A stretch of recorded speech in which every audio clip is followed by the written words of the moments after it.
Hi, welcome back guys. This is your friend, the Saiyan Fanfics, back with amazing fanfiction. This is the series of What If Assassin Deku Raised by Emperor. Now before starting, please give this video a like and subscribe to the channel if you want more videos like this. Now let's get into the fanfic. Inko had always been a warrior. Being incredibly emotional seemed to run in her family. Her mother, her grandmother, even her darling Izuku seemed to have super soakers in place of tear ducts, launching into waterworks at the slightest provocation. Right now, she was the most worried she had ever been. How could she not be? Her darling, sweet Izuku had been caught up in a villain attack. They had gone to the Mustafa General Market to buy some food for dinner when the convenience store across the street exploded. The villain had tried to take some hostages from the market and had holed up in an abandoned office building. She was so focused on getting her family out of the market that she hadn't realized Izuku wasn't with her. Now she was standing behind a police cordon around the building. A villain with a pink and purple spiral pattern over a bodysuit held a terrified Izuku aloft in one of his hands. Everyone back off or I'm gonna send this kid to hell. Calm down, blooper. My name is Kenji Tsurugame. I'm with the police. What are your demands? The dog-headed man asked through a megaphone.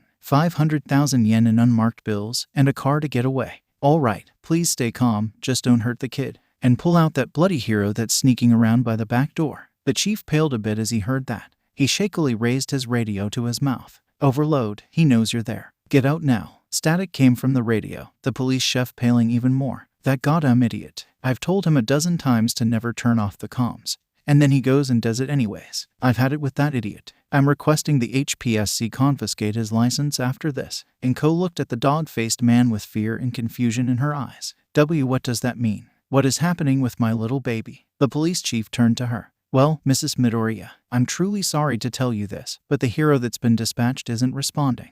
We have no idea what's going on inside that building. Inko nearly fainted at that, only to be caught by Hasashi, who angrily barked back, What? He's just turned 5. And you are telling us that you can't get him back. Do you have any idea what you are doing to her? To me. Tsurugame gritted his teeth and looked straight into Hasashi's eyes. Sir, I'm well aware of what I'm saying. I'm sorry, but unless that idiot of a hero gets that he has to back off by himself, I can't do anything. Both Midoriyas looked at each other, and then at the building that their little boy was held with apprehension. Inside the building, Blooper put the boy in a chair and began to tie him up. All right, listen kid, I don't really want to hurt you, but I do need the money. All you have to do is to be a good kid and sit still. Got that? The villain grumbled. Izuku nodded as fast as he could. His preschool crime safety class had taught him to be silent. If he complied and did whatever the villain wanted until the police arrived, he shouldn't get hurt. He just had to wait.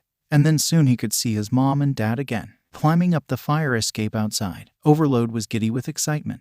Blooper was a moderately well-known villain with a string of robberies to his name. If Overload could take him down, his ranking would surely rise to at least the mid-200 seconds. All he had to do was kick the villain's ass, capture him without getting hit by his vanishing quirk, and boom. Instant fame. He nearly let out a giggle. Okay, let's see. My blood sugar levels are high, so I have plenty of juice to overclock myself. All I need is a distraction. He looked around the room. Some office chairs and desks, a large window, and the boy bound to an office chair as a hostage. Nothing that I can use to distract him. Wait, are those marbles? He looked closer at the ground by the boy. The boy was moving his fingers around, and with a slight glow from his palm was creating marbles out of thin air. That's probably the result of his quirk. He's probably really stressed and doing that to cope. If I can get Blooper to stand up and slip on them, he'd be out of commission, but I can't risk doing that unless I want to fall too. I have to get him away from there. It would be best to distract him with a taunt and then strike from behind.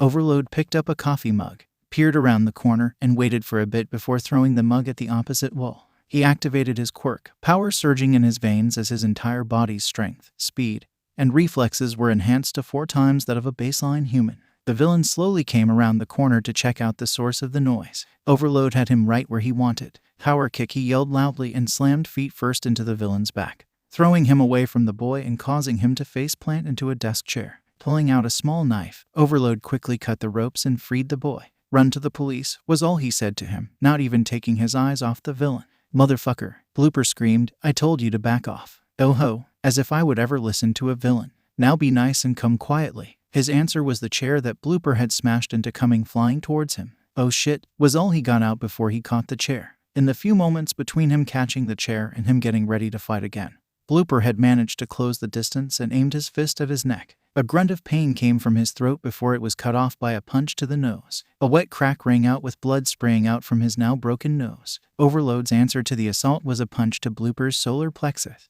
They broke apart for a moment. Blooper tried to reassess the situation, and Overload caught his breath before refocusing on Blooper. The brief stalemate was broken by the sound of a door slamming shut, coming somewhere from the staircase. Blooper immediately realized that his hostage was gone and went after the child as fast as he could. Not so fast. Overload jumped in front of him, only to jump back as a blue-colored ball of plasma was thrown at him. Blooper took advantage of the momentary pause and sprinted past him, vanishing the door to gain a few seconds on the escaping hostage. "Stand still, you little bastard. I need this money, and you're the only thing guaranteeing I get it." "Mie." Izuku screamed as loud as he could, tears streaming down his face. Running down the stairs and into the lobby of the office building, his heart soared as he saw the police officers just outside of the large glass door. Running as fast as his little legs could carry him, he ran to it, pushing it open and rushing outside. The double doors behind him swung open, and Blooper sprinted out after him. "Stand still, you maggot." Blooper screamed right behind him before having his feet kicked out under him, causing him to fall on his back. "Keep going, kid," yelled Overload, followed by "Oh fuck." He dodged out of the way as another ball of plasma soared past him. As he dodged, he looked at the path of the energy ball and paled. It would hit the boy perfectly in the back. Izuku was ecstatic. Just a few more meters and he would be safe and with his mom and dad. Then something hit his back hard. He stumbled forward, and his entire world was swallowed up by feelings of falling. Inko was distraught. Her little boy had almost made it back. Then she saw him disappear, her heart dropping along with Hasashi's. She had seen a few news reports on Blooper. His quirk vanished whatever it hit from reality. She vaguely remembered the news anchors arguing about if the things hit by it actually went somewhere. But she was in too much shock to care. Izuku, her child, her baby, had just been sent to who knows where, if he wasn't just dead. "Hasashi hold me think him going to pass out," was all she got out before she fainted. Hasashi's reaction was the polar opposite of hers. His face was flushed red with rage. Rage at the hero for dodging. Rage at the villain. Rage for the police. And most importantly, rage for that stupid reporter who was currently on camera talking about the unfortunate but noble sacrifice his son had just made. He tried to hold it in, but that desire lasted all of 5 seconds before he made up his mind. Stomping up to the prick who seemed to not even blink at the death of his kid, Hasashi yanked the mic from him. Unfortunately, while he was unable to save the small child from the villain's quirk, Overload was able to capture. "Heiwa, shut up." He roared. "That hero just got my son killed." He could have blocked it with anything, a piece of paper, a rock, something. But instead, he let my 5-year-old son take a blast meant for him. Overload doesn't deserve any praise. He deserves to be arrested. Overload's not a hero. He's the man who killed my son through his own arrogance and self-assurance. Hasashi threw the mic at the reporter and turned around to take care of Inko. The reporter was left speechless, and the crowd that had collected from the fight quickly dispersed as a sense of deep shame overtook them. "Inko, sweet, it's okay. It's okay," Hasashi whispered over and over again, like a personal mantra. While the two were coping with what had just happened, the police chief stomped up to Overload, who had by now handcuffed the villain. "Ah, Chief," Overload said with a self-absorbed smile, "did you come to congratulate me?" Grit her teeth. "Huh." Slam. The police chief hit him with a punch to the mouth, busting his lip and knocking out a part of a tooth. "You fucking idiot. I've told you a dozen times to never turn off your comms and you did it again. The government lets us pay any ransoms under 500,000 with tracked bills and a GPS beacon in the car. We would have had the kid back safe and eventually caught Blooper. But no, you had to be the big damn hero and get a little boy killed. I hope you're happy with yourself. I'm asking the HPSC to revoke your license. You will learn something from this." After his rant, Surigame picked up the villain, his face pale and gaunt, tears pooling in the corners of his eyes. He looked like he was in shock. He looked up at the chief, didn't try to hit the kid. Blooper pleaded. He looked battered and bruised, but anyone could see that he was sorry. Surigame sighed. "I know, but that doesn't undo the fact that he's gone. We might be able to get the charge knocked down to manslaughter, but you're going to be punished. Can I tell the parents I'm sorry? I don't think that right now would be a good time." The two men continued in silence, and Blooper didn't resist when Surigame put him into a police car. The chief let out a weary sigh. Great, this means more paperwork and an investigation. This was now technically a murder scene that needed to be picked apart. "Okay guys, we have plenty of work to do. Mako, get the people out of here and try to get statements from the parents." "Sure thing, Chief." "Tantako and Mizuma, you two go and lock down the building. I don't want anyone in there till the forensics crew comes. Get it?" "Yes, boss." "Understood." Surigame sighed. "All right, let's go." Inko woke up a few hours later in a hospital bed. She briefly wondered why the ground was so comfy before thoughts came flying into her mind. Market, villain, Izuku. She shot up out of bed and began crying for Izuku. Hasashi immediately ran into the room and took a place by her side. Inko, sweetie, it's okay, you're safe, okay. You are safe, it's okay, everything is okay. She sobbed as everything came back to her. Her little boy was gone, completely and utterly gone. There wasn't even a body left to bury. Inko grabbed Hasashi and cried a proverbial river into his shirt. Hasashi patted her back and rubbed calming cycles on it, muttering comforting words into her ear. The two mourning parents were only disturbed by a knock on the hospital door. After a few seconds, a man with a dog head and wearing a police uniform stepped in. On behalf of the Mustafa police force, I apologize, the police chief said, bowing low. We should have handled the situation better and not relied on a single hero. I'm aware that my words don't really help. I lost my daughter in a similar way. He raised back up to his full height. I still wish to offer my condolences. Losing a child is never easy. The two stayed silent for a while before Hasashi said, thank you, but I think we've had enough for today. I hope you can forgive us for that. Yes, of course. We'll contact you should there be any new development in the case. After they were discharged from the hospital, Hasashi picked up a rather unresponsive Inko, made his way back to their car, and drove home. When they arrived, night had already fallen. Neither of them were hungry despite having not eaten since a late breakfast. They wordlessly changed into their respective pajamas and went to bed. Neither of them really slept, their dreams haunted by the green-haired ball of joy that the world would never see again. Hasashi woke up the following Sunday morning. Even though he had slept in, it was too quiet. The house was far too silent. He hadn't even noticed how used he got to the pit-pats of little feet on wood, or Inko's humming, or Izuku's excited. Everything. It was just silent. Too silent. As he got up, he noted that Inko was already gone. He found her in Izuku's room, sitting on his bed and reading through his hero notebooks. Since he hadn't been able to write well, and now never will, damn it, Hasashi had helped him with the 2 books he had finished. Inko was just passively paging through them, reading them again and again. Hasashi merely sat next to her, looking over her shoulder, hugging her from the side and reading along with her. They were interrupted by a knock on their door. It had taken very little to convince the Emperor to make the Assassinorum an official part of the Imperium. The meeting on Terra between Malkador, the Master Assassins, and the Emperor had barely taken an hour before he had agreed, with Malkador continuing as the Grand Master. Many of their previous logistical problems would be solved. The Master Assassins simply had to be a bit more careful with ensuring that their goodwill with the Emperor was not wasted. This is wonderful news, Sire Calidus exclaimed. With the astropathic support, access to the navigator houses, and new transport ships, all we need now are more recruits for the temples. The Officio Assassinorum shall serve the Imperium faithfully from this day forward. She had barely finished her sentence before a bluish portal opened above the table and spat out a green-haired child, who immediately fell face first onto the table. The masters immediately readied their weapons. Who are you? Identify yourself immediately. How did you find this place, let alone sneak in? Shouted Sire Averser. The child made clear sounds of pain before being startled by the shouting, looking around with pure terror and confusion in his face. The Emperor used his vast psychic might to peer into the mind of the scared, nearly crying child. A brilliant light surrounded his head as he peered into the boy's mind. A small smile graced his lips. Lower your weapons, my children. This boy, this child, means us no harm. But my lord, interrupted Sire Vindicare, he is just doctor. I have spoken, bellowed the Emperor, the faintest hint of psychic amplification filling the room. He was attacked by a rogue psyker, but with luck the tides of the Imperium have sent him to us. He turned to look at the Master Assassins. I also believe that you all will have a great deal of interest in this child. He may even prove to be an excellent recruit. The 6 masters looked at each other rather nervous. Grand Master Malkador was the first to move. Holstering his bolt pistol, he cleared his throat before speaking. You have heard his lordship. Lower your weapons. The green-haired boy looked around with even more confusion. Sire Vanus looked at him through multiple different aspects arrays, his augmetic eyes cataloging any potential detail of this new creature. Boy, what is your name? Where do you hail from? Nane, Koko Wandoko, Anatahader, A's Nata wa Orimato no Yonai Miru no Tsuka, Dushida, Akasan Wandoko. A look of surprise crossed the masters' faces. In all their years, they had never heard such a strange language, yet just a few moments later the Emperor spoke. Sire Vanus was especially perplexed. How was there a language spoken by someone on Terra that he could not understand,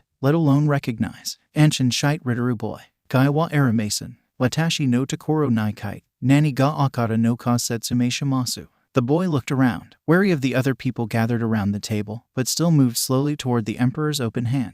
The boy's hand was tiny compared to the Emperor's, barely the size of one of his finger segments. The child wrapped his hand slowly around the middle finger of the Emperor, like a shy bunny that just learned how to trust his owner. But as soon as their hands touched, the boy seemed to relax. The Emperor slowly pulled his hand back and the child followed without hesitation. After he had crossed half the table and was now sitting on the edge, the Emperor slowly put his other hand on the child's head. Another great golden light shone forth and the boy's tears stopped. The Emperor of Mankind, the avatar of the Omnissiah, slayer of the Void Dragon and ruler of the Imperium, was comforting a small child as though he were a normal parent with his own son. Stroking the boy's green hair, he said in a calm and comforting tone, "Shinpai shinade kudasai, watashi wa anata o kizutsukaru senga, anata wo shibaraku noida sukoshi konran suru desu. Tada watashi no tanari nai suwat kudasai, sashite subit ga dejabu desu."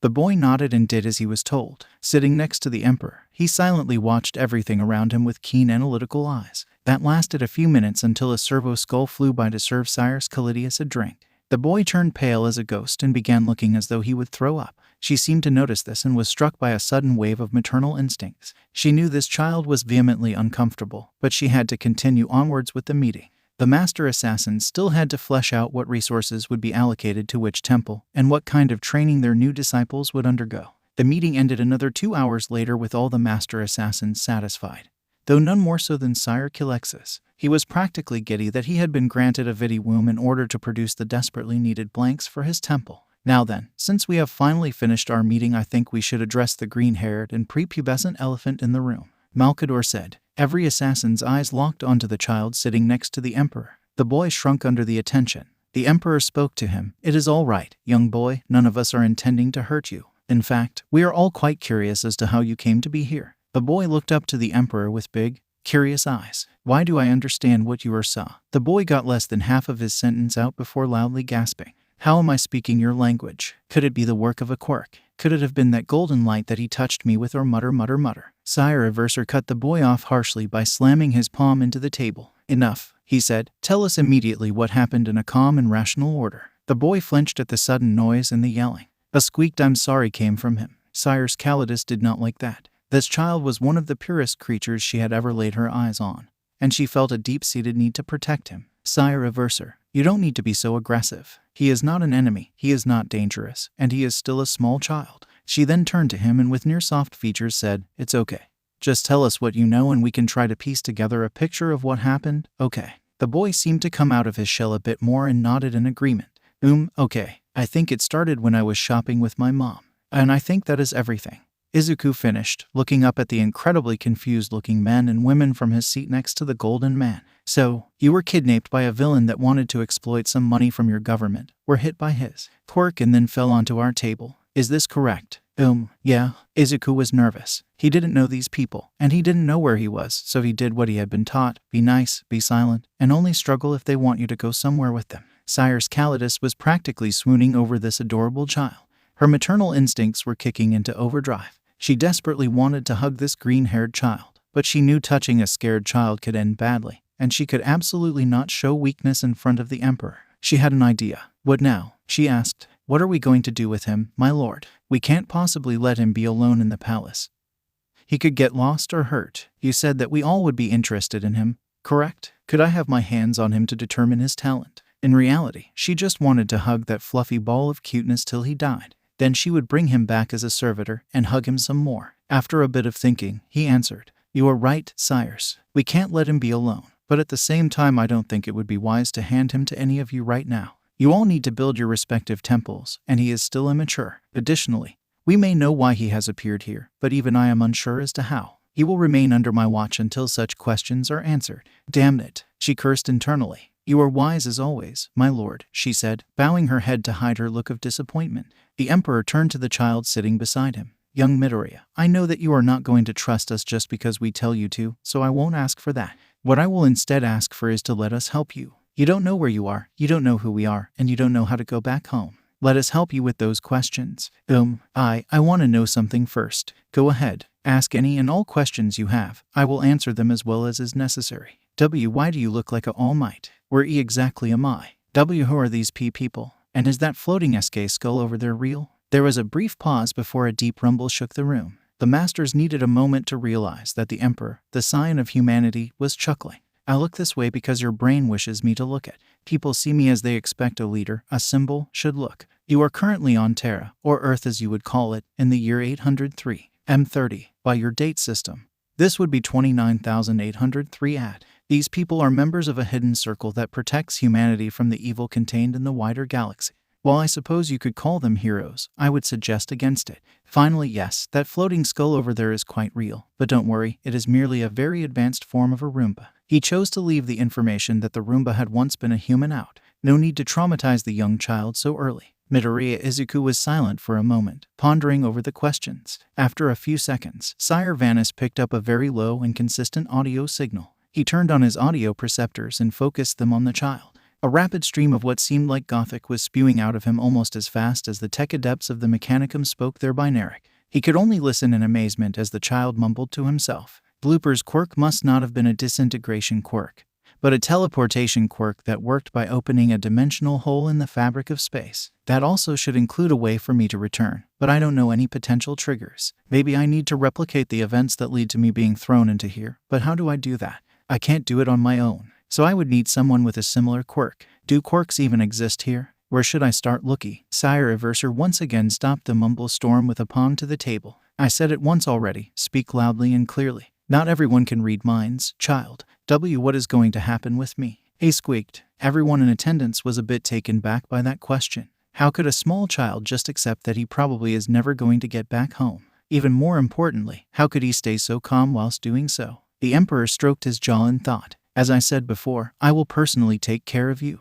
My team of researchers and I are going to figure out a way for you to return, although it may take some time. He stood up and looked down upon the child. In the meantime, I will show you where everything important is before I tell the science team about you. Don't worry, I will leave you in the care of one of my most trusted and loyal subjects, Shield Captain Catinius. He may be a bit strange, but his personality is a perfect fit for you. Izuku looked up at the man, and looked up and up and up. He could barely make out the face of the golden giant towering over him. His face was almost, but not quite, all mites. His hair was brown and flowing instead of yellow and spiky. And the smile was smaller, but still had the everything is okay now vibe, but it was more personal, like it was just for Izuku and no one else. The eyes were a heavenly blue, not deep like the ocean but light like the sky. Izuku could barely see it, and yet it was like he couldn't get the image out of his head if he tried. Hero, his brain told him. Nothing so far had stopped him from thinking that. Well then, will you come with me? His voice was smooth, clear and ringing like a bell in Izuku's head. He just knew that this man would never hurt him, not without a reason. He also felt oddly calm in his presence and trusted him like he trusted his mom. Yes, very good. I apologize, but I will need to carry you, as your legs are far too short to keep up with me. The palace is a very big building, so we will have to walk quite fast. Izuku's response was to lift his arms like any small child would with their parents. The Emperor picked him up and placed him in the crook of his right elbow. To say that this image was the pinnacle of cuteness, adorableness, and the very personification of fatherhood was an understatement in Sire Calidus's eyes. The young child's smile was already blinding, but added to the shine of the Emperor. She was sure she could have died without any regrets. I will be taking my leave now. I expect great results from the officio. Show me that my trust in you was not misplaced. Yes, sir, came from all master assassins in the room. The Emperor walked out of the room after giving the sign of the Aquila, or as well as he could with only one free hand. He turned his head to the small boy cradled in his arm. Now then, young Midoriya, let me show you around my palace. Why call it a palace? I am the ruler of mankind, and as a ruler I need somewhere to rule from. So I had this palace built. It isn't truly finished, as I wanted one of my sons to finish it. He paused a bit, thinking carefully over his next words. He and his siblings are actually in quite a similar situation as you. Izuku gasped. Did a villain attack them as well? The Emperor fell silent for a bit, clearly thinking how he should explain the warp, demons, chaos, to this 5-year-old child from a different plane of existence. He decided to go the smart way, distracting him with something shiny. He turned the corner and entered the official palace grounds. While the Imperial Palace was completely functional, and was by a wide margin the largest structure on Terra, it was still a far cry from what he wanted it to be. When he found Dorn or Perturabo, he would have an architect worthy of the title. Until then, normal humans would have to be his builders. Upon seeing the brilliant gold and shining marble, the child's mind was instantly taken off his questions and pulled into amazement for the hallway they were in. The Emperor smiled to himself as Izuku marveled at the hallway, the pillars, and ornamentations decorating the walls, asking questions about their origins and meanings, which the Emperor all too happily answered, as long as it meant he didn't have to answer the previous question. "You didn't answer my first question," the small boy eventually said. If anyone would have seen them, they could have sworn that the Emperor almost tripped. "Well, you see, young Midoriya, that is a very difficult question to answer, so I don't really know if you are ready for the answer right now. I will answer this question once you are older, all right." Izuku was clearly not happy with that answer, but he couldn't really do anything about it. "Where are we going?" "To my throne room. Shield Captain Katsuki should be there as well. He will take care of you when I cannot." They had already covered a large distance and had turned more corners than Izuku could count up to. Izuku had a near-endless stream of questions, and the Emperor was all too happy to answer. Eventually, they came to something the Emperor called Eternity Gate, the door to the throne room. The door was so massive that Izuku had to crane his neck to even see the center, never mind the top. In front of said door was a man clad in ornate golden armor, holding a strange-looking spear with some form of firearm embedded in the blade. He wasn't nearly as tall as the Emperor, but at 9 feet tall, he still towered over any adult Izuku had met back home. The man bowed quickly before the Emperor. "Ah, my lord, you are back already. Has the meeting gone like you wanted to?" The man stuttered into silence as his eyes fell onto the green-haired child that was sitting in the crook of the Emperor's elbow. "My lord, forgive me, but who is this child?" he asked with suspicion. "This, Katsuki, is young Midoriya. He is my personal guest until we find a way to return him home. Treat him with respect and care." "Of course, my lord. But what do you mean to return him home?" "Katsuki, young Midoriya is not from Terra. Strange tides of fortune have brought him here from far away. I ask you to answer any and all questions he has. I will inform the Fabricator General of the Mechanicum in the meantime. We are going to need Mars' help if we wish to return him to his home." He set the boy on the ground and bid his goodbyes. The pair watched as the Emperor rounded a corner and disappeared from view. When he left, there was a pregnant pause as a rather uncomfortable silence filled the air around the pair. "Suo," Katsuki began. "Where exactly are you from?" The small child thought about his answer for a few long seconds. "I think from a different dimension, as far as I know." That was not the answer I was expecting. He made a mental note to ask his lord what the child meant by that. "And what do they call you?" "My name is Midoriya Izuku." "Who are you?" "Shield Captain Katsuki of the Adeptus Custodes, an honored member of the personal guard of the Emperor." "Do I have to say all of that?" Izuku grimaced at the thought. Despite the language being directly implanted into his mind via the Emperor's psychic powers, names and complex sentences were still quite difficult to work through. "No, you can call me Katsuki." "Kithanis." "No, it's Katsuki. Katunian. Katsuki. Are you doing this on purpose?" Katsuki asked, slightly agitated. "I'm sorry, names are really hard," Izuku answered with a meek tone. "Well then, call me what you can." Izuku sat down and thought for a few moments before looking the man in the face. The wings of the Aquila on the front of the golden helmet forming 2 triangular protrusions from the sides of his face. He stared a few seconds more before devolving into a giggling fit. "Care to enlighten me as to what is so funny?" Katsuki asked. "You look like a cat with that helmet. You've got ears and everything." "Oh, I'm going to call you Kitten," Izuku said with a gleeful tone. Katsuki opened and closed his mouth like a fish out of water for a few moments before he sighed, accepting that his battle brothers were never going to let him live this down.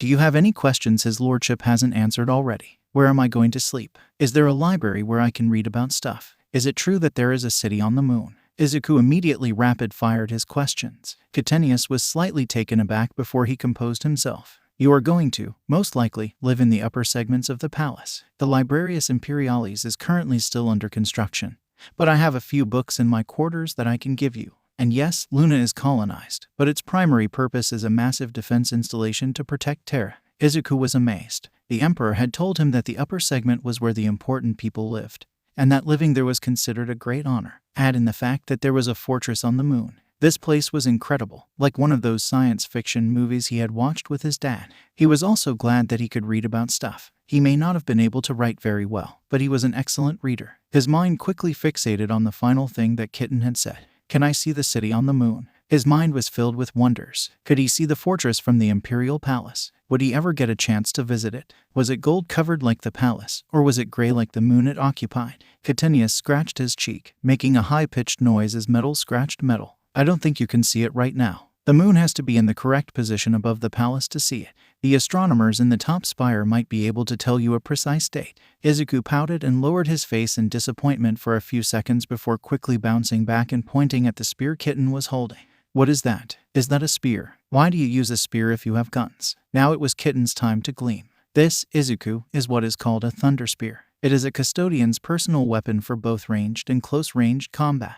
As you can see, it is a spear first and foremost. But there is something special about it. He pointed at the strange box attached to the spearhead. Do you see this? This is what is called a bolt gun. It shoots bullets around the size of 2 of your fingers put together. It works by. Kitten kept speaking about his war gear and Izuku was all too happy to listen. A long time later, the Emperor returned from his task of informing the Fabricator General of the sudden appearance of Izuku, and found Kitenius sitting in front of his post with a sleeping Izuku curled up against his breastplate. Kitenius had removed his helmet and placed it on the ground. His brown-tanned skin and long black hair shone in stark contrast to Izuku's bright green locks and pale face. The handcrafted handsomeness of the custodian and the innocent cuteness of Izuku nearly overwhelmed the Emperor. The image looked absolutely adorable. He looked like an older sibling taking care of a little brother, and the view brought a smile to the Emperor's face. Kitenius noticed the Emperor, but didn't stand up or salute to him as both his arms were occupied with Izuku, so he bowed his head as much as he could and greeted him in a hushed voice.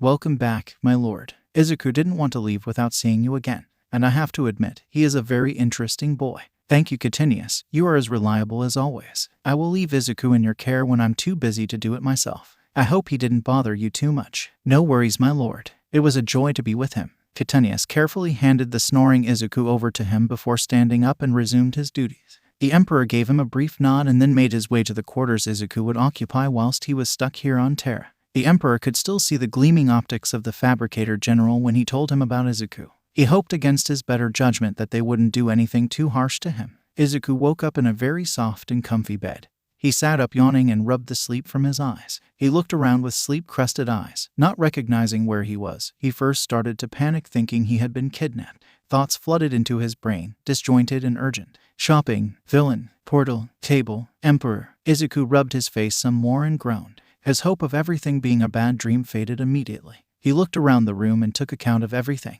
A table with a chair in front of it, both made out of wood with beautiful carvings in them. A door, slightly ajar, leading to the bathroom. A large dresser and an even larger wardrobe, also with carvings in them. A floating skull, a floating skull. Izuku blinked, then rubbed his eyes, looking at the morbid creation again with eyes as big as saucers. The skull suddenly beeped and spoke in a garbled text-to-speech voice. "Please get dressed and then follow this unit to the dining hall. You are expected at a meeting with the Emperor in 43 minutes 56 seconds. Izuku threw away the covers and made his way to the bathroom. He didn't know if he should get ready or throw up first. He decided to ignore the fact that a human skull was hooked up to a speaker and engine and hopped into the shower. After calming down and getting dressed, he followed the skull around a few corners to an elevator. They entered it and the skull extended a small robotic arm, tapping a button for a floor that was too high for Izuku to reach. The elevator lurched into motion and accelerated faster and faster. Izuku felt heavy as he was pressed into the floor. The elevator stopped as quickly as it had ascended.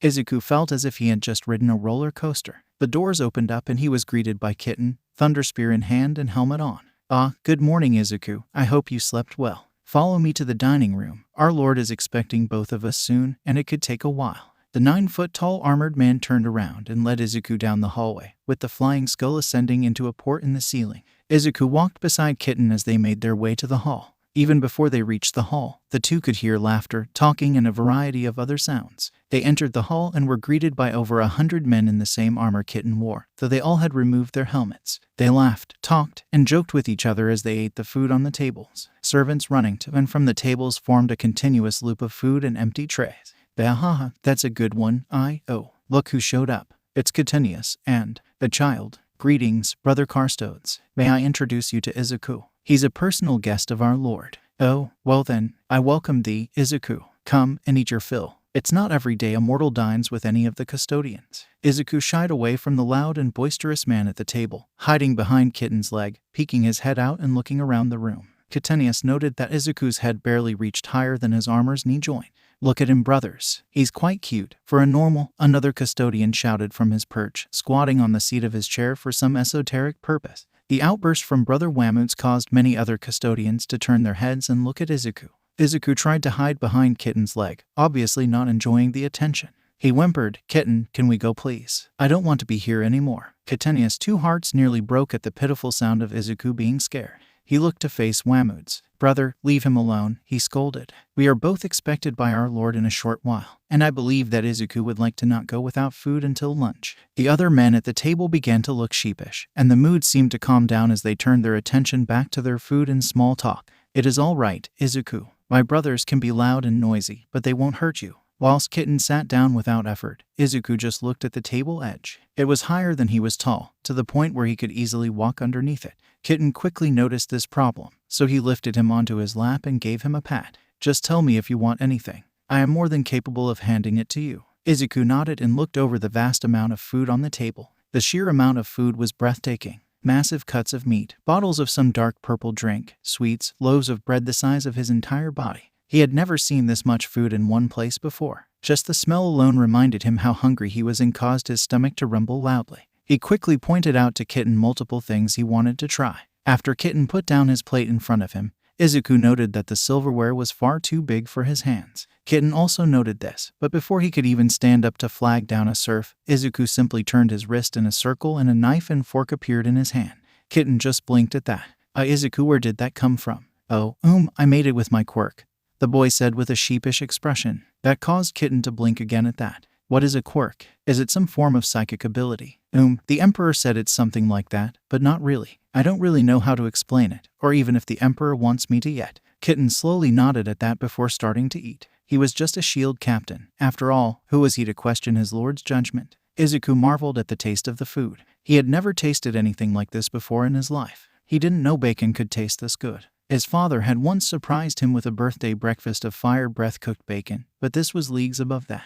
The eggs were fluffy, but rich in taste. The ham was juicy and firm. Everything was wonderful. After both had eaten, Kitten lifted him up and set him on the ground. "Now then, Izuku, ready to meet his lordship?" He hummed, still marveling at the aftertaste of the food. With full bellies and content minds, the two of them made their way to the throne room. Izuku and Kitten passed through Eternity Gate, but something felt different to the young child. He had been near the Emperor the entirety of the previous day, so he didn't notice the mental shift he felt when he stepped through the doorway. When he stepped through the massive door, he felt a wave of awe and calm wash over him, as though a golden light was shining through his very soul. He took a look at the Emperor, the brilliant shining beacon, and decided that this must be what it's like to be in the presence of a hero. Maybe All Might didn't have a psychic lighthouse shining from him, but he was sure this was comparable. The Emperor seemed busy, shuffling through pages and notes, yet as the pair approached his desk, he looked up and greeted them with a smile. "Ah, wonderful. You are perfectly on time. Young Midoriya. Catenius, you can return to your post." Catenius bowed, gave the sign of the Aquila, and said his goodbyes to Izuku. Izuku watched the man leave the room and then looked up at the Emperor. "Care to follow me, young Midoriya?" he asked, gesturing with his head down a large corridor. "Emperor, what is this all about? Why'd you ask for me?" Izuku asked, wide-eyed and full of questions. "I'm showing you to your room, young Midoriya." He smiled. "While I'm sure that the temporary accommodations were adequate, I have prepared a more permanent place for you to stay quite close to me. To pass the time until my science team can take a look at you, I have prepared data mediums for your viewing pleasure." He looked at the young child with a smirk. "Since you are only 5, I was unsure of your reading level. If you want, I can exchange them for books. They are mostly about history and culture, though there are some about other subjects as well. I am unsure how long you will be here, so we should use the time to get you accustomed to our world." The Emperor led the way to a room right next to his own. It was dwarfed by the Emperor's personal chambers, but was still bigger than Izuku's entire apartment back home. Covered in gold ornamentation and eagle emblems, it was every bit as pompous as the hallways and other rooms. Near the back of his new room stood a desk with similar ornamentation as his bedroom, a stack of books and electronic tablets already on it. Izuku wasn't sure if he should be happy about its size or worried. It was just as tall as he was. "If you need anything, just press the button to the left of the door, and one of the Roombas will come and take your request. I will be in my own room working, as I still have a lot to sort out before I can really help you. Additionally, my fabricator general is busy as well. I estimate it will take a few weeks, if not months, before he has time for us. Don't worry, I told him to make time as soon as possible." The Emperor left out that Kelber Hal was near giddy with excitement when he received the information about Izuku, already mumbling out plans and experiments he would perform on the boy. As Izuku rounded the table, he saw a little stepping stool for him to get up into the chair. Even the furniture designed for normal humans was ever so slightly too tall for him. After sitting down, he picked up the nearest date slate and tapped on it, the screen lighting up with a quiet hum and showing several data folders on its screen. Izuku blinked in recognition. It's just like Mom's tablet at home, he mused. Tapping around a bit, he figured out that there was a form of internet, if you could call it that. The noosphere, as it was called, was full of weird symbols, 0 seconds, 1 second, and gibberish text data. Izuku decided that it could wait until he got bored with reading or watching whatever it was that the Emperor had prepared for him. He exited the noosphere and opened a random folder. In it were dozens of videos, text files, and audio files. He clicked on one that drew his attention, titled The Unification Wars. The data slate lagged for a solid few seconds before it opened the file. Izuku watched as the scroll bar on the right side became smaller and smaller. That's a lot of stuff. Before he could even start to read, he was startled by a voice from behind him. "Ah yes, that particular record is quite lengthy. I don't think that you should start with that one." Izuku twirled around and came face to face with Cyrus Calidus. Out of her black bodysuit, she was dressed in considerably more casual clothes than when he had first seen her. She had ruby eyes, a rather round face, and something like a button nose. Her red hair was styled in a tight ponytail that reached about the middle of her shoulder blades. "I'd advise you to start with the ethics or the laws of our Imperium before you start with our history. It will make it easier for you to understand why we do what we do." What do you mean? He was slightly terrified of her. When he first hit the table, the murderous look she had given him had seared itself in his mind. Sure, she looked nice and kind now, but Kachan's meanest look couldn't hold a candle to her. "Taking you at your word, your home is peaceful beyond anything we could ever hope. No large wars, almost utopian living conditions, comparatively. You won't understand why we, for example, have to destroy a planet," she said, seemingly not caring about what destroying a planet meant. Izuku decided to not think about that.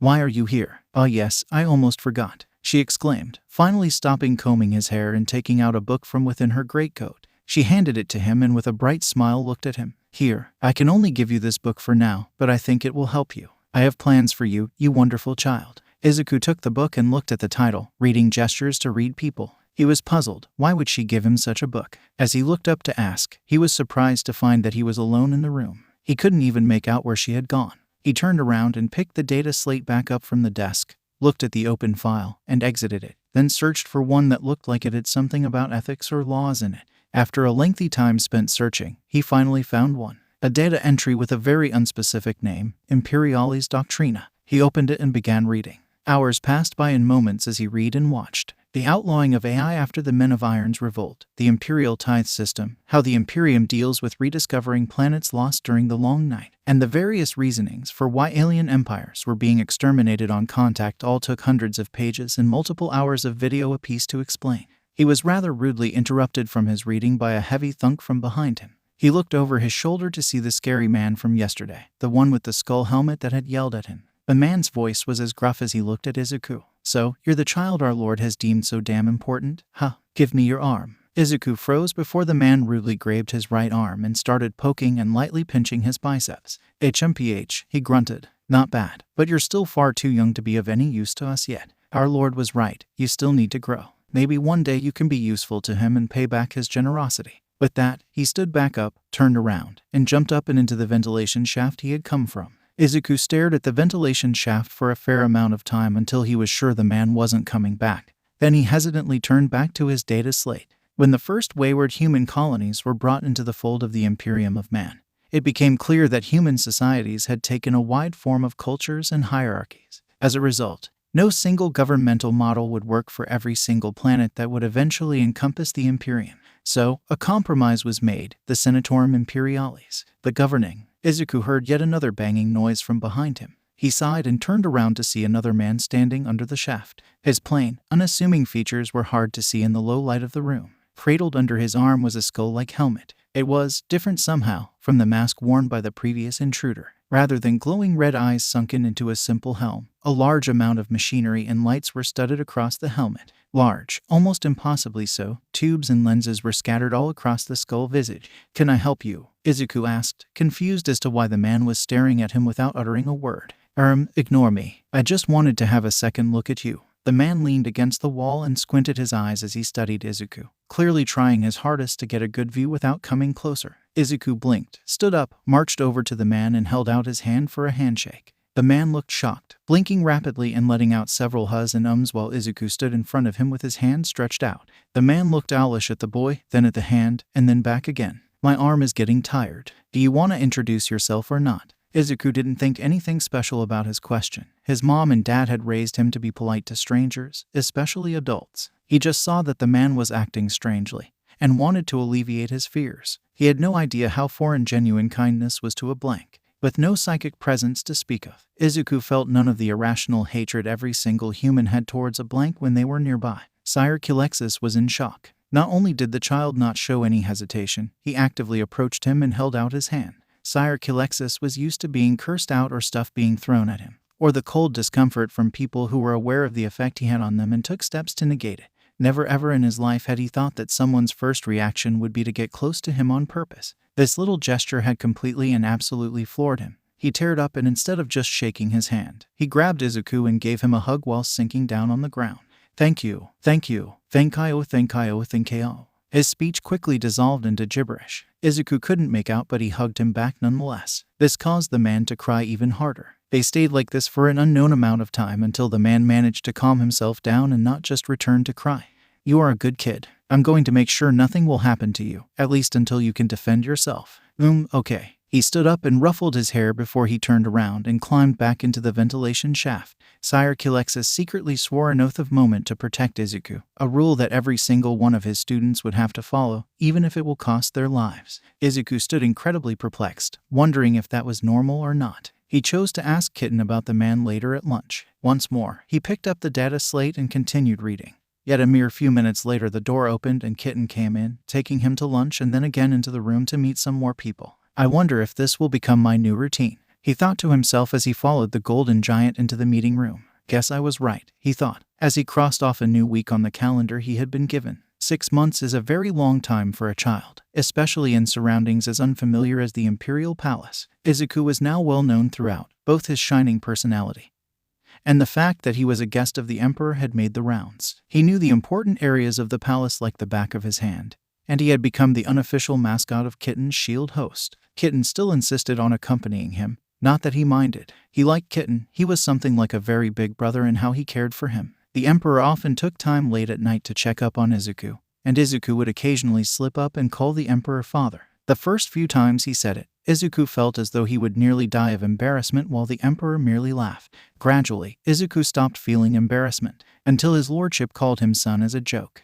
Kitten wasn't a Mediki, but he was reasonably sure humans shouldn't be that shade of red. Young Midoriya. Izuku looked up from his data slate. He had almost finished the second-to-last file on it. Yes, father, what is it? The Fabricator General has just called and informed me that he has time to finally meet you. We should make haste, so as to not make him wait too long. Okay, will I go and pack my stuff, or will a servitor do it? A servitor has already packed your stuff and Kitten will accompany us. We will be leaving as soon as we can. In my own personal ship. Izuku stood up and grabbed the data slate. He still planned on finishing the file on his way to Mars. Even after more than 6 months here, he was in utter disbelief at what humanity had achieved in the 27,000 years since his own time. But he had gradually come to accept it. He firmly planned on trying to make some tech on his own if he ever returned home. It isn't like there's a tech priest to stop me there, he thought, still remembering the lesson one of the adepts had given him when he had seen what Izuku had done to a servo skull. They boarded the golden ship, the Bucephalus, and made their way to the bridge. Izuku was a tad bit nervous, as he had never flown himself, but both Kitten and father were by his side, so he calmed himself.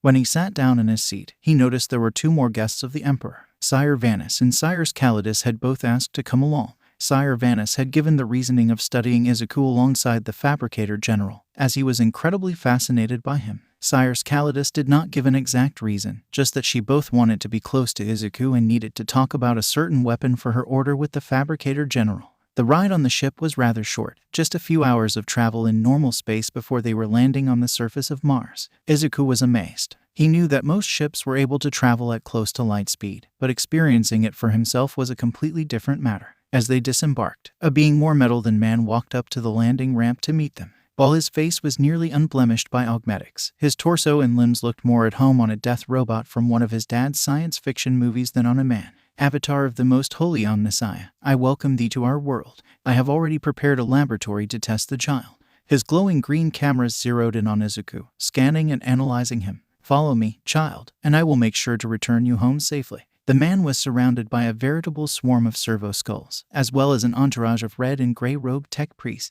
While Izuku knew that those were Magos Biologus and multiple different kinds of tech priests, it was still a bit intimidating to see that many in one spot. Thank you, Kelber Hal, for offering some of your precious time for this matter. There is no need to thank me, O Emperor. It is an honor to study someone from a different plane of existence. I am already excited about all the data we will procure. The possibilities are nearly endless. Both Kitten and Izuku grimaced at that. Now then, child, shall we start with the tests? Izuku, knowing that he didn't really have another choice to go back home, went with the man-machine. It started off simply enough, but as soon as the Magi saw Izuku use his quirk out of boredom, the tests very quickly went from analyzing his biology to quirk analysis and observation. Interesting, highly interesting. The fabricator general mused to himself, scratching his chin with one of his metal tentacle-like mechadendrites. What is it, sir? Asked Izuku. It appears that the process you call motion creation uses the rotational energy of your joint to create a miniature Big Bang.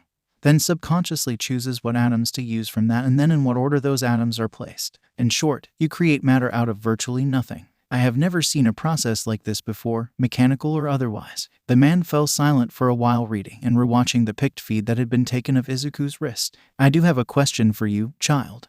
Yes. Does this quirk only work with your wrist and fingers, or does it work with other joints as well? Izuku blinked and stared at the man. Then he face-palmed. He had never thought to use a different joint than his wrist to use his quirk. The idea had never crossed his mind.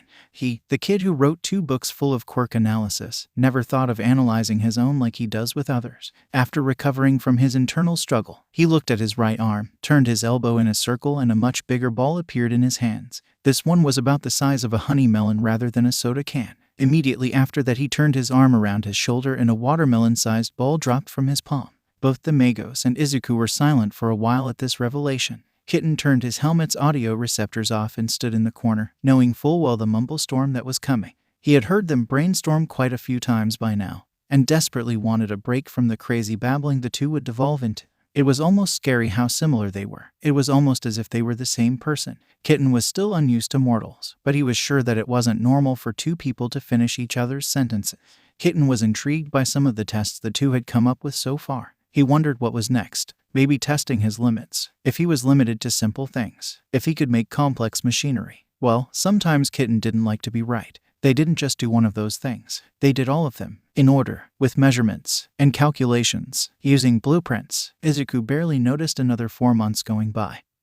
He was far too busy with testing the limits of his quirk. So far, the Mechanicum knew that he could create almost anything, with his limits being size, speed, and his own knowledge. While he had gotten marginally faster, he couldn't really do anything against the size limit, as it was dependent on the joint he used. The tech priests had tried everything they could think of to increase it without an additional joint, but so far nothing had worked. Last was his knowledge base. As long as he knew how something was made, he could create it, but many more complicated things, such as electronics, were beyond his understanding. However, this did not stop the tech priests from begging him to make spare parts. Izuku let out a sigh as he looked at the calendar on the wall. He had been here for more than 10 months by now. He really missed his mom and dad, Kaken, Auntie Mitsuki, and Uncle Masaru. Sure, father and Kitten were nice to be around, but it wasn't the same as his family. At least Kelber Hal's experiments helped distract him. Even after 4 months' worth of experimentation, they were still far from done. He had steeled his resolve, as every day testing was a day closer to potentially going home.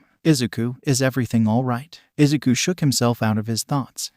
Oh, yeah, Kitten, I was just thinking about my mom. I really miss her. The oversized man sat down next to him and put one of his massive hands on his back. Well, that is good. Izuku was perplexed. Why is it good that I miss her? That shows you have not forgotten her. It shows how much you love her and how important she is to you. It also shows that, despite everything, you still want to go home. Why wouldn't I want to go back home? Izuku asked curiously. Well, sometimes people forget where they came from, like a hermit crab. Once they have found a new home, they settle down and forget their old one. And then they get hurt when they go back to their real home. Izuku hummed at this, still impressed at Kitten's wisdom. And what should I do to make it go away? You don't. Izuku balked a little at that. I don't. Kitten tilted his head forward, a piece of body language that Izuku knew meant he was smiling underneath his helmet. No, Izuku, you don't. You should use that pain as motivation. Use it to drive you ever onwards and to go further than you have before. So, plus ultra. Kitten looked at him, then barked his baritone laughter. If you want to call it that. Then yes, go plus ultra. Izuku digested this, then stood up and smiled his gigawatt smile. You're right, the more I test, the sooner I can eventually go home. He gave Kitten a big hug, even though his arms didn't quite wrap around his leg. Then he rushed off back to the Fabricator General. A fond sigh escaped Catinius. I will surely miss you if you leave, Izuku. Kelber Hal was once again rewatching the veritable mountains of data the Mechanicum now had about the boy. The boy was an absolute enigma. His body resonated on an entirely different wavelength than either the material universe or the Imperium. He wasn't just resistant to psychic forces, he was immune to them. The energy just redirected itself around him. During one of the tests, a sanctioned psyker was brought in and fired a psychic fireball at young Midoriya Izuku. It just ricocheted off and exploded a servo skull instead. While he could be affected by psychic powers on the level of the Emperor or Malkador the Sigillite, neither had any desire to potentially harm the young child. 3 soft knocks on the door to his study drew his conscious attention away from his data slate. Without looking up, he sent a signal through the noosphere to open the door. Izuku stood in the doorway, slightly out of breath. He paused for a second before taking eager steps towards the man-machine. What tests are still left? The Fabricator General noticed that the boy was more determined than he had been before. His vital signs were elevated, and a higher level of endorphins were present in his bloodstream. We still have not taken any tissue samples. We need to test just how different your genome is from a baseline human. Then, we should test if your quirk functions differently in different environments, and if there is anything that could stop you from using it. Izuku seemed to think about it for a moment. Then let's do it. Certainly. Which one do you mean? All of them, Kelber Hal smiled. This child is a true gift from the Omnissiah. The Magos Biologus had run into a roadblock. Even with all the various tissue samples of Izuku, they were unable to reproduce the effect of his quirk. In a fit of desperation and borderline tech heresy, they had tried true cloning, but even that failed as all clones were born brain dead. If the clones were turned into servitors, they couldn't use the quirk either. Despite the promise of valuable information, the clones were terminated by order of the Emperor. He did not want facsimiles of his favored subject walking around.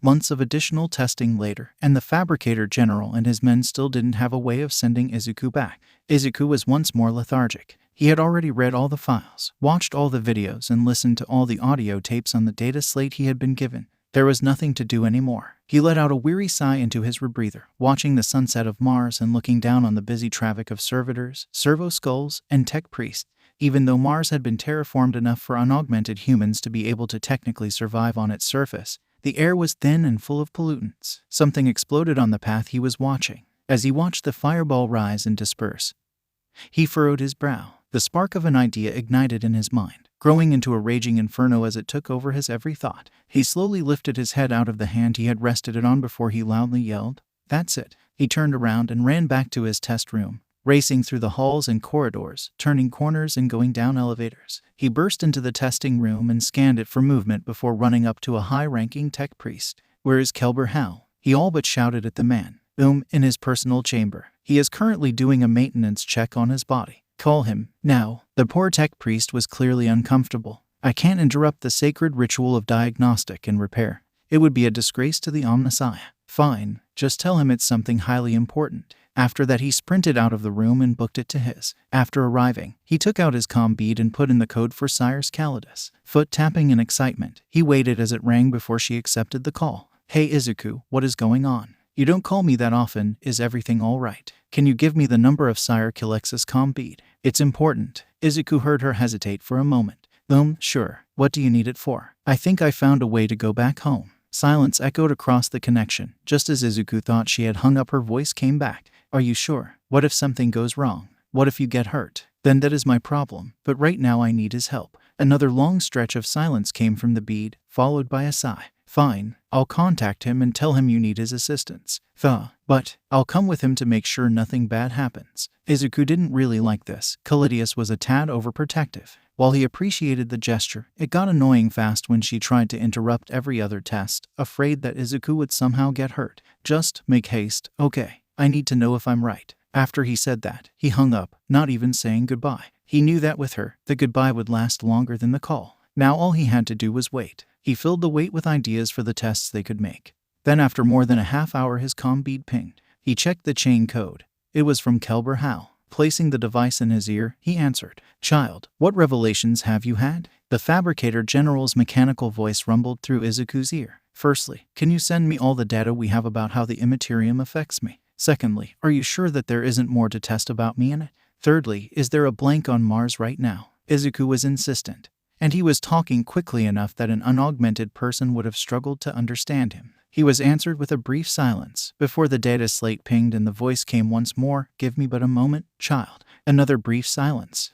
While there is no such being on Mars right at this moment, I can request one from Terra. But first, why do you need one? Izuku already had scanned the data once over. I think we missed something in relation to the Imperium. What do you mean? We've tested the effect of psychic powers on me, right? What if any psychic energy is forced away from me? Izuku could practically hear how the man's computer brain was going into overdrive. Are you implying what I think you are? Yes, I am. I believe that the Omnissiah would be very interested in this test. I am going to inform him of this. Is there anything else you have come up with? No, not right now at least. Very well. We will test this theory of yours as fast as we can. Not even 2 hours later, the Fabricator General, Izuku, Kitten, the Emperor, Sire Calidus, and Sire Kilexis, as well as a very uncomfortable-looking blank, were standing in the testing chamber. "Excuse me, sir." Izuku pointed at the blank. "Please come over here and be a blank." Kelber Hal cleared his throat before starting the test recording. Test number 3643 ready to go. Subject, Izuku Midoriya.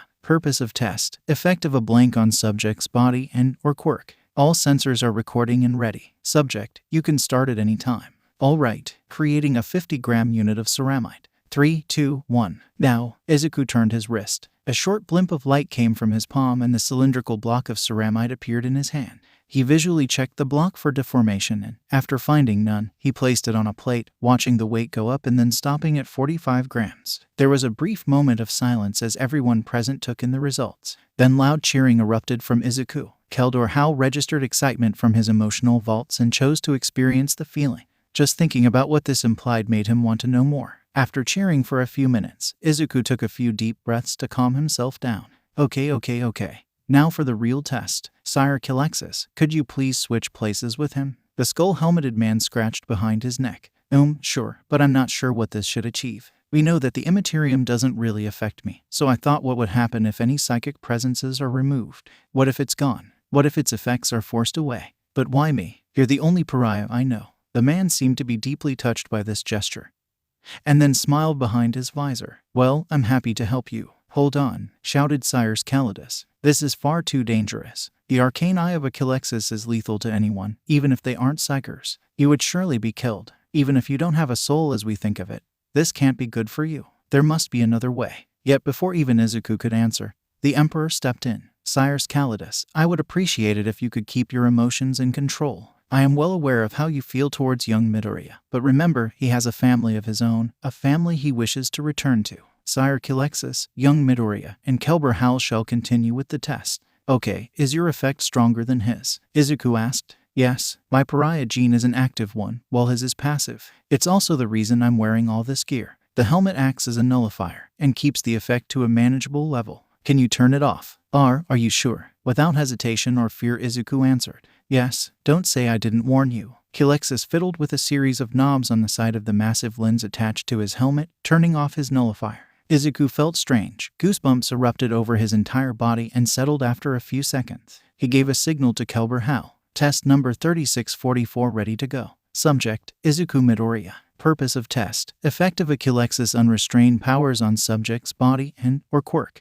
All sensors are recording and ready. Subject, you can start at any time. Izuku began droning on in as I'm saying something important voice. When I was in close proximity of an active pariah without limiters, I felt a strange sensation. The sensation went away after 3 to 6 seconds. Nothing else has been registered. Proceeding with a standard test. Creating a 50-gram unit of ceramide. 3, 2, 1. Now, Izuku turned his wrist. A short blimp of light came from his palm and the cylindrical block of ceramide appeared in his hand. Yet compared to the previous one, this one isn't perfectly cylindrical. It was more like someone had tried to draw a cylinder while sitting down in a massage chair. The edges were all warped and the dimensions were off. Izuku stated as such in an audio report before placing it down on the same weight plate as the other probe. With bated breath he watched as the cylinder was weighed. 32.6 grams. An even louder cheer came from Izuku and he jumped up and down with glee. He clapped his hands. For the first time since they had started more than half a year ago, something had affected his quirk. It took a few minutes for him to calm down enough to go back to testing. Okay, can you increase or focus this power you have? Technically, yes. However, its only use is as a weapon. My animus speculum contains a function called an arcane eye. This takes people's soul energy and fires it as a beam. I'm not sure how it would work, given that you don't technically have a soul. Does it do any physical harm? No, not directly. Unless you count instant death as physical harm. Hit me with it. All but the Emperor flinched at the directness of Izuku. Everyone knew that he wanted to go home, but they hadn't thought he wanted to go home that badly. Before they could start a new round of tests, the Emperor interrupted them. Young Midoriya. All eyes were immediately drawn to him. Before we start, I have something to give to you. He walked over to the pair in the center of the room, then kneeled down on one knee to be closer to Izuku's level. Can you give me your hand? Izuku was slightly perplexed at this, but still did as he was asked. The Emperor put a matte black bracelet around his wrist. This is a compacted data slate. It contains an explanation about where you have been and what has happened until now. There is also an exercise regime on it that you should follow, in case that you either return to us or are going to be a hero, as you said. Izuku looked at the bracelet, then back to the Emperor. He thought about what this implied. This means goodbye, doesn't it? He said, looking up at the golden man with sadness in his eyes. The Emperor smiled fondly at him and ruffled his hair. Perhaps, perhaps not. Who knows? Not even I am sure what holds you in this universe. It could be that you bounce back into your world or that nothing happens at all, but it is better to be prepared for something than not. I believe it would help if someone else backs you up on the claim you are going to make. Izuku looked up and met his eyes, then slowly tried to hug him. The Emperor lifted him up and brought him to his chest, hugging the greenette softly. I'm excited to see Mom and Dad again, but I'll still miss you. So will I. The Emperor looked over to the Fabricator General and nodded. Test number 3645 ready to go. Subject, Izuku Midoriya. Purpose of test. Effect of Achillexus's arcane eye fired on subject's body and/or quirk. All sensors are recording and ready. Subject, you can start at any time. Creating a 50-gram unit of ceramite. Sire Achillexus will fire his weapon on the same count. 3, 2, 1. Now, Izuku turned his wrist. A short blimp of light came from his palm and the cylindrical block of ceramite appeared in his hand.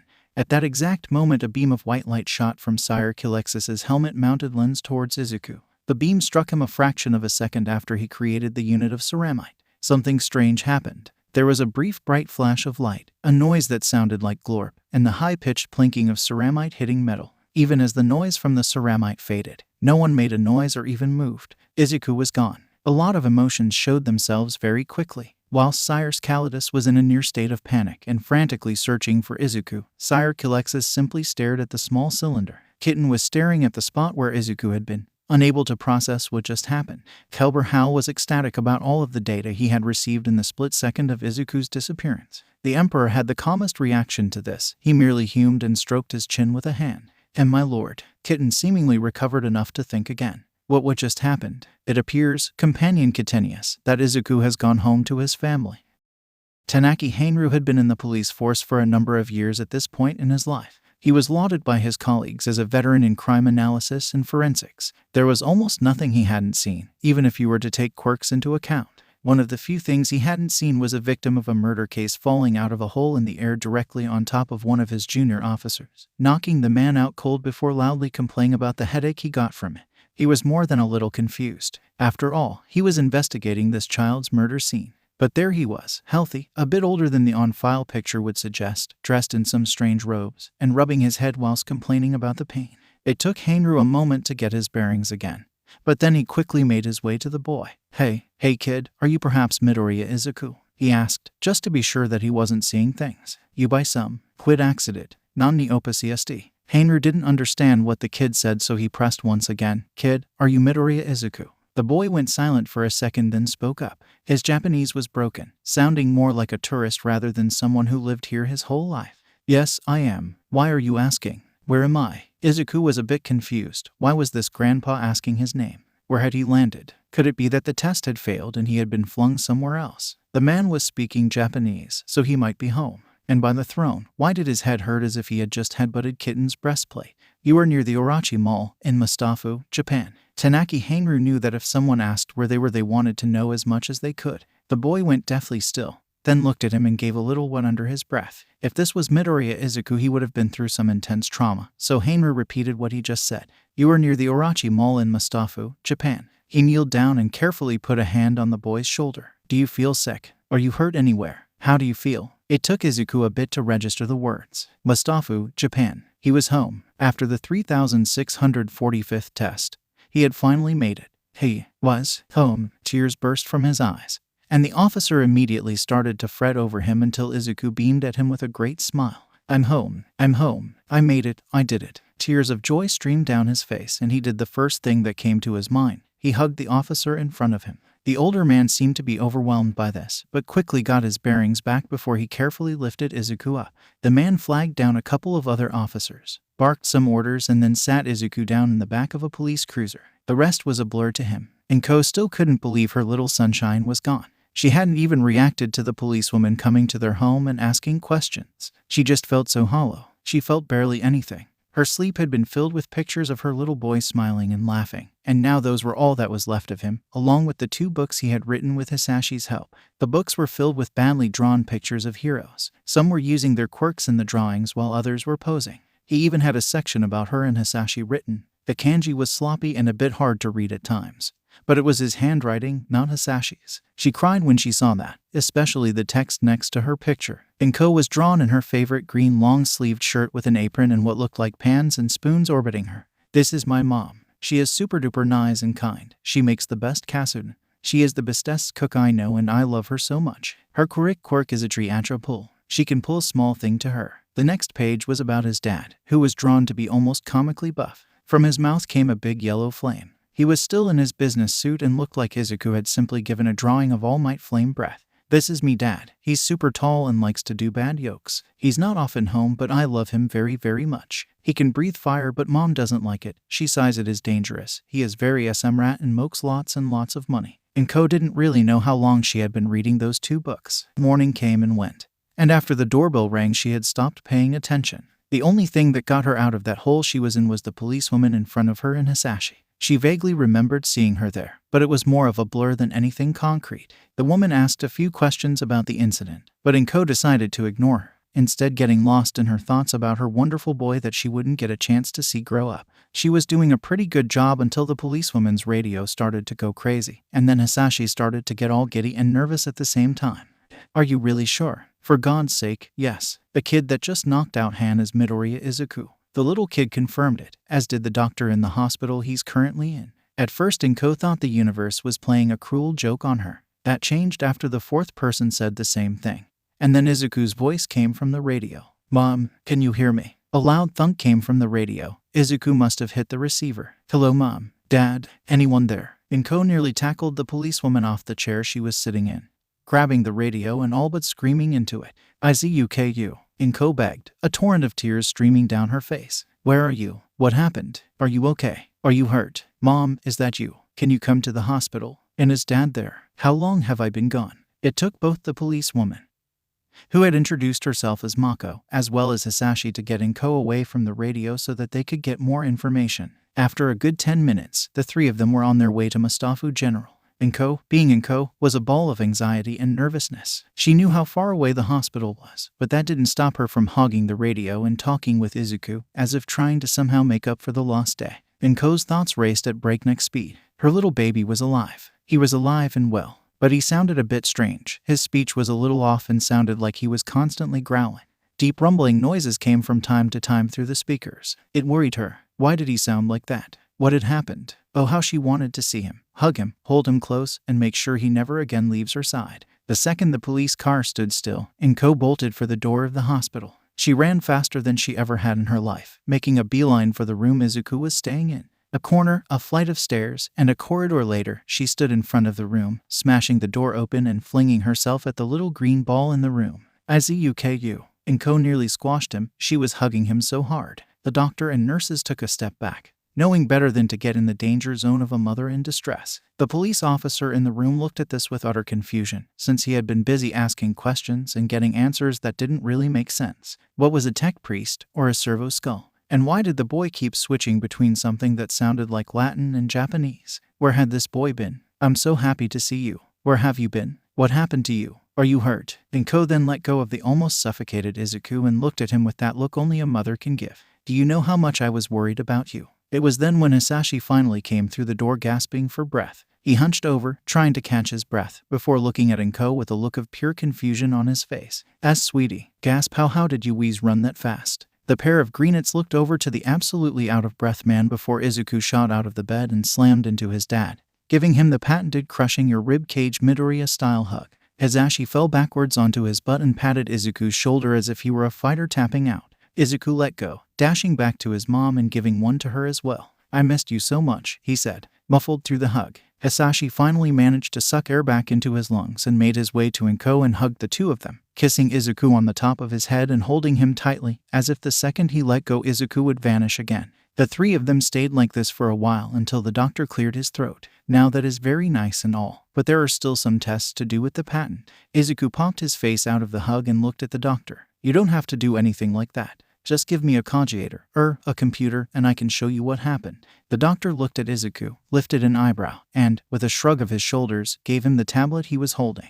Izuku tapped on the screen for a bit, then held the bracelet above it. The tablet's screen glitched before cutting to black. Izuku didn't even seem fazed. He simply pressed the flat top of the bracelet and the tablet came back to life. But this time, instead of the normal startup logo, a golden, two-headed eagle appeared. It rotated in place for a few seconds before it blinked away and a massive number of files appeared on the screen. Izuku quickly scanned their names and selected the one labeled "Show this to your parents." Izuku had to suppress a snort as he read it. Of course he'd name it something like that, as if I wouldn't understand what to do. He taped the file and a video opened up. Izuku set that tablet down in such a way that everyone in the room had a good look at it. At first, all that was being displayed was the Aquila. After a moment, the video cut to the Emperor. He sat on his desk with his hands folded in front of him, clearly looking at the script he had prepared before looking up and into the camera. "Greetings, Mr. and Mrs. Midoriya, doctors, and civil officers. I am the Emperor of Mankind, the current ruler of where young Midoriya has been sent, but rather than ruling over a nation like your ruler does, I rule over all of Terra. I am recording this video because it is my priority to see Izuku home safe. Since you are seeing this, I assume that young Midoriya is well and healthy." He slightly bowed his head in greeting. "At this point in time, it has been nearly 3 weeks since young Midoriya has appeared in my world. While I do not know how much time has passed in your world, I can only hope it hasn't been too long." The golden man gave a slight, joyless smile. "From one parent to another, I know what it is like to lose your children, what it feels like to suddenly see them wrenched from your arms." Inko wondered what he had meant. Young Midoriya was rather lucky to land where he had. The galaxy is incredibly dangerous, and it is highly likely that had Izuku landed anywhere but my palace, he would have died very soon after arriving. Inko gasped and squished Izuku even harder while Hasashi looked worriedly at his son. "Which brings my attention back to the reason I created this video." The Emperor shuffled a few papers around on his desk. "Young Midoriya will make wild and unbelievable claims, and so I am here to confirm them. Humanity has spread across a vast area of the Milky Way galaxy. Though due to various threats we are no longer a united federation. We possess fantastical technologies that are beyond the capabilities of your planet to create, save perhaps through young Midoriya's quirk." He smirked into the camera. "And for personal reasons, I have coated most of Terra's architecture in gold. Young Midoriya has seen my Imperium with his own 2 eyes. Give him the benefit of the doubt." As he spoke, the video showed several disjointed images from across Terra and Mars. Skitarii forces marching across the Isidalia Plantatia on Mars, their metallic feet crushing the red rocks beneath them into dust. Scientists on Luna starting up a new plasma reactor, the blue glow reflected in their Auspex lenses. The golden armor of a custard sparkling in the artificial sunlight of the palace. My scientific team and I are all working to return young Midoriya home at the moment. As I am unsure how long the process will take, I cannot say for certain how long he will have been here before he is returned to you. A serf handed the Emperor a missive before disappearing off-screen. After parsing the piece of parchment for a moment, he resumed speaking. Young Midoriya's current Medikey report is on a separate file on this device. There is also a very brief overview of Terran history, simply so you won't be confused as Izuku relearns Japanese words for things. Any questions about young Midoriya should be directed to him. He is, after all, an exceptionally bright young man. I merely hope I can return him to you in a timely manner. A serf handed him a new, much larger and more ornate piece of parchment from off-screen. The Emperor frowned at whatever it read before standing up. While there are many questions you undoubtedly have, something requires my attention. I wish you and young Midoriya a good day. He gave the sign of the Aquila before the video cut to black. The room was filled with silence as the adults digested the information given. Izuku quickly grabbed the tablet once more and checked how much info was on it. While he was busy doing that, the adults quietly left the room. The doctor was the one who broke the silence. "Well, I think that takes care of the health checkup." The police officer wordlessly pulled out the notebook where he had written down what Izuku had told him, and crossed out possible mental trauma. Hasashi, on the other hand, was thinking furiously. He worked as a salaryman for a support company that dealt with I-Island and Detrenet, and he was incredibly interested in what he had seen. Spaceships, flying skulls, cyborgs, and more had been shown, and who knew what else was on that thing? If there were blueprints on the tablet, he might not have to work again. Inko sat quietly. She knew that this emperor hadn't lied, yet she felt ashamed. Yes, everyone involved had thought that Izuku was dead. But she was his mother. She shouldn't have given up so easily. She was ashamed of herself, ashamed that she had given up so fast and so easily. She took a deep breath. Never again, she thought. She would never again give up on her son. No matter how ridiculous his idea was, no matter how unreachable his goals were, and no matter what everyone else would tell her, she would never again let someone else tell her what she should think. So she opened the door and walked back to where Izuku was sitting on the bed, hugged him and patted his head. I missed you. Izuku stopped tapping the tablet and looked at her, his eyes still a little watery but smiling bright. I missed you too, Mom. The hospital room was abuzz with activity for the next few hours. Izuku transferred the medical data from the tablet to a printer and waited while the doctor went over it.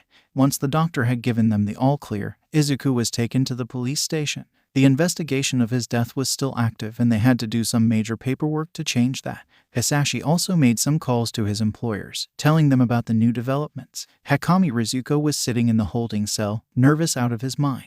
His hands and feet were restless. For the past day he had either walked around his cell tearing out some of his hair, rubbing his hands together and massaging his wrists. He had been in prison once and knew what kind of crimes got you what punishment from the other inmates. The worst three were pedophilia, child trafficking, and child murder. It hadn't surprised him that they all centered around kids. After all, most of the inmates had a bad family situation on the outside. Now he was on their shit list. And the worst thing, shit had happened on TV. He would be lucky if he only lost his teeth while serving his sentence. If he was unlucky, well, the guards kept body bags on site for a reason. He let out a sigh and thought about how he could spin this so a body bag wasn't needed. Maybe blame the hero. The man had lost his license, after all. Or should he beg the family to forgive him? Writing letters and hoping for an answer might keep the others off his back for a bit. 3 knocks against the cell door disrupted his thoughts. Rizuko, you've got a visitor, the guard barked. Blooper stood up and held his hands out of the cell. The cell itself had a metal toilet and sink, a very uncomfortable and smelly bed and a single small window. Feeling suppressor cuffs snap into place on his wrists, he stepped back and waited for the cell to open. When the door opened, a single officer came in, grabbed him by the elbow, and the pair made their way to an interrogation room. Once there, his ankles were chained down and he was left alone. The door opened again after a few minutes and the family of the kid came in. He sunk down in his chair a bit and swallowed. The mom and dad stood to the sides of the kid. And, wait, the kid. His eyes nearly popped out of his skull as he looked at the kid. Same green curls, same freckles, same eyes. The words stuck in his mouth. His mouth flapped open and closed like a dying fish. His breath got caught in his throat, the pressure building and building as his shock reached the breaking point. This cacophony of disbelief culminated in a loud "how" as he finally got a word out. Your quirk doesn't destroy. It's a sort of warper. So, congratulations. Your quirk allows interdimensional travel. I'm sure I Island will do everything in their power to get their hands on you. That doesn't answer my question. The kid deadpanned. If I told you how, we'd be here until tomorrow. But the short version is, you sent me to the right place at the right time and they managed to figure out how to get me back. That easy. Hakami was silent. Then a huge weight lifted off him and he let out a deep sigh, sinking deeper into the chair. The visiting room intercom cracked and a voice said, "Time's up, Midoriya family." The kid jumped down from the chair, grabbed the mom's hand and made his way to the door that the father held open. Oh, and before I forget, Hakami perked up.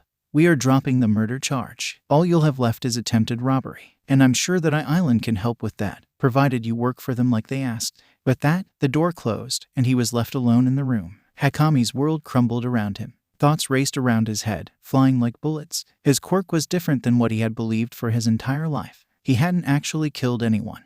And when he got out, he was going to get a job at the most prestigious company on Earth. Needless to say, he didn't even notice when or how he got back into his cell. After the reality had finally sunk in, he started to cry tears of relief and joy. He had always wanted to be a doctor or scientist when he was younger, but he had never gotten the opportunity. Then things happened, and before he knew it, he had been hanging out with less than reputable people. Not villains, but not paragons of virtue either. And now he could fulfill his dream. He could finally look in his mother's eyes without shame. And he knew that things would only go up from now on. Izuku, are you sure you don't want to punish him? Inko asked. While she wanted to make Izuku happy, she wasn't sure about dropping the charges against the man who killed him was a good idea. He really didn't want to hurt anyone. He really regretted it. I think he deserves a second chance. And how do you know that? Hasashi asked him. I can tell. Inko and Hasashi shared a look at the incredibly cryptic answer. Izuku had come back a bit different than he was before, despite being around 6 years old biologically. He was a lot more mature than a year of growth would imply. He was less nervous and childish, more driven. He also started to draw some weird things in his new notebook, or on his mom's tablet. If Hasashi was over the moon when Izuku told him it was a kind of battery.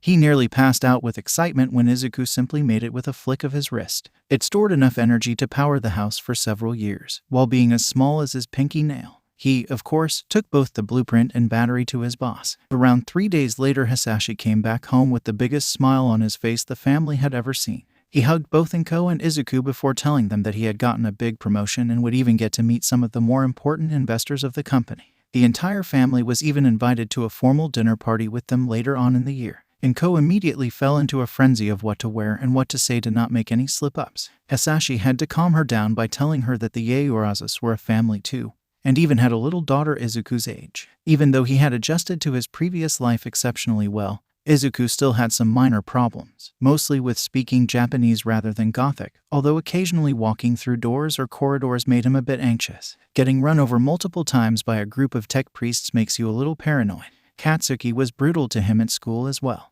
Now it was less out of a sense of superiority and more out of jealousy that Izuku was bigger than he was. While actually remembering the kanji was still a bit rusty, his Japanese teacher adored his neatness, comparing it to a computer printer rather than a 5-year-old boy. Izuku had flashbacks to a very upset tech adept who had to decipher his handwriting, then being forced to use an autoquill until the priests could decipher his writing. A forgotten language was nothing to scoff at. Katsuki's animosity climaxed in a little brawl with Izuku. Whilst nothing bad had really happened, both mothers had been called and both boys received a scolding. After that, the school kept a close eye on Katsuki. Teachers were informed, and the no quirk usage on school grounds policy was finally being enforced. Months passed, and the day of the party finally rolled around, with Inko, Hasashi, and Izuku dressing up. Inko wore a long, green dress with white elbow-long gloves. Hasashi was in a nice 3-piece suit with a green tie. Izuku, on the other hand, wore a nice blue dress shirt with black pants and dress shoes. His wild green curls had been tamed to the best of Inko's ability. "Why do I have to go?" he whined. "Izuku,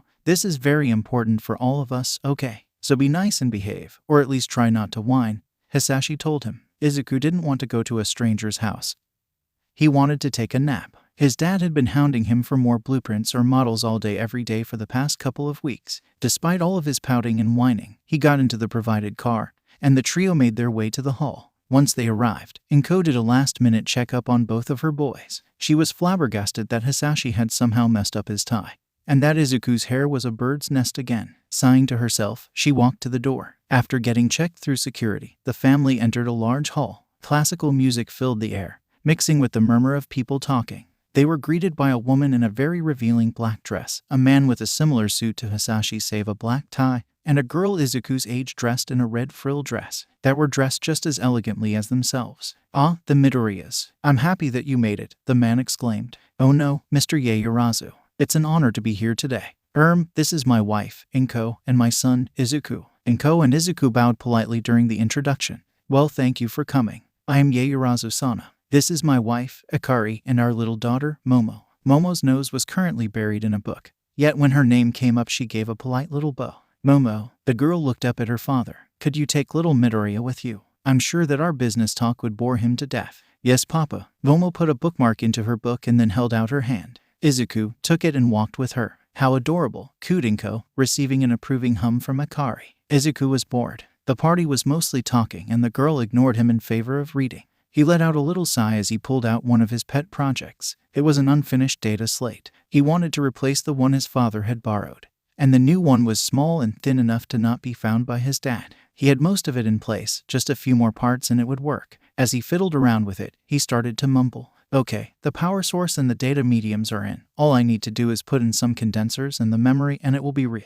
"What are you doing?" Izuku nearly jumped out of his seat at the sudden question. "By Terra, you scared me," he exclaimed, clutching his chest and feeling his heartbeat. The girl, Momo, pointed at the data slate and asked, "What is that? I have never seen something like this." It's a data slate. A sort of tablet. What does it do? Why does it look so strange? What is it made out of?" Izuku was a bit surprised and blinked at the girl. Normally, people were content with his easy explanation. From the way this girl kept asking questions, he didn't think that would be the case. So he started to talk, starting with specifics about the data slate. After his explanation, Izuku showed her his quirk. The girl's eyes widened before she created a little matryoshka doll of Izuku. They talked some more about their quirks and how they worked. Izuku was incredibly jealous that Momo could make any object of any size as long as she had enough lipids and knew how its makeup was. In return, Momo was jealous that Izuku didn't need to eat to use his quirk and that he only needed to know the inner workings of it, and that he could make food and water. It was a friendship made in heaven. Izuku's rambling and Momo's cleverness let them forget everything except the data slate, which was sooner completed than Izuku had thought.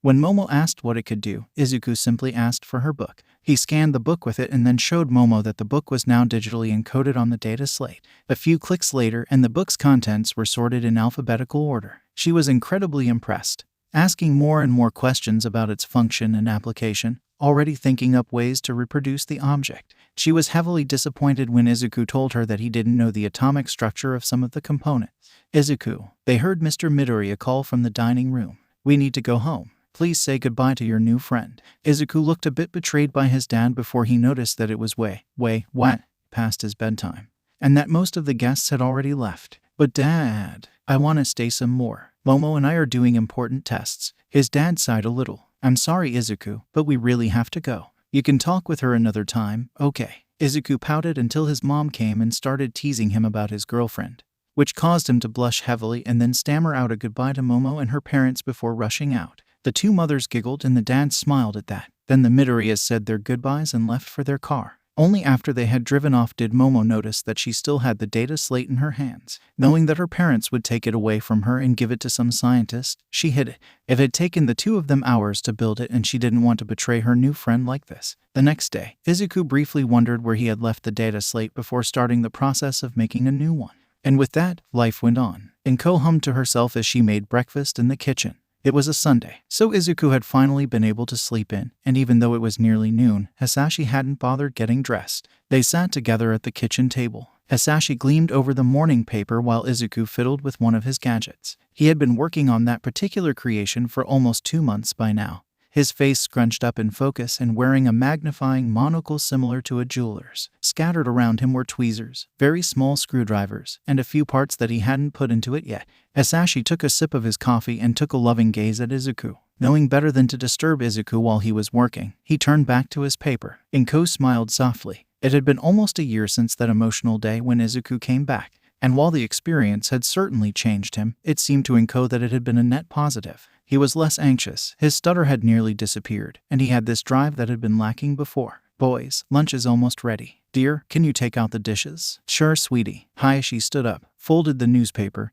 and started to take out some plates. Izuku installed a piece of metal into the machine and put it aside. He was glad for the distraction. Even though the hololith was almost completed, staring too long at the unshielded emitter gave him a headache. Lunch was fairly peaceful. Izuku talked about school, and how simple it was compared to the education he had gotten in the palace. Hasashi explained to Izuku about how the tech he had made was being used, and Inko talked about what Mitsuki and her had done yesterday. Inko snapped her fingers. Oh, speaking of which, Izuku, sweetie, how is little Katsuki? He's gotten kinda calmer. He still swears like a sailor, but he's toning it down. I think now that his quirk has finished coming in, he's mellowing out a bit. What makes you think that? Hasashi interjected. I'm not sure, just a feeling. Hasashi volunteered to do the dishes as Inko made herself tea and pulled out the Sudoku from the newspaper, while Izuku set up his little workstation again. Out of the corner of her eye, Inko kept watch as Izuku worked on his latest project, an 8-sided disc with little cones in each corner, with a dome-like piece in the middle that was currently opened up to allow Izuku to work on it.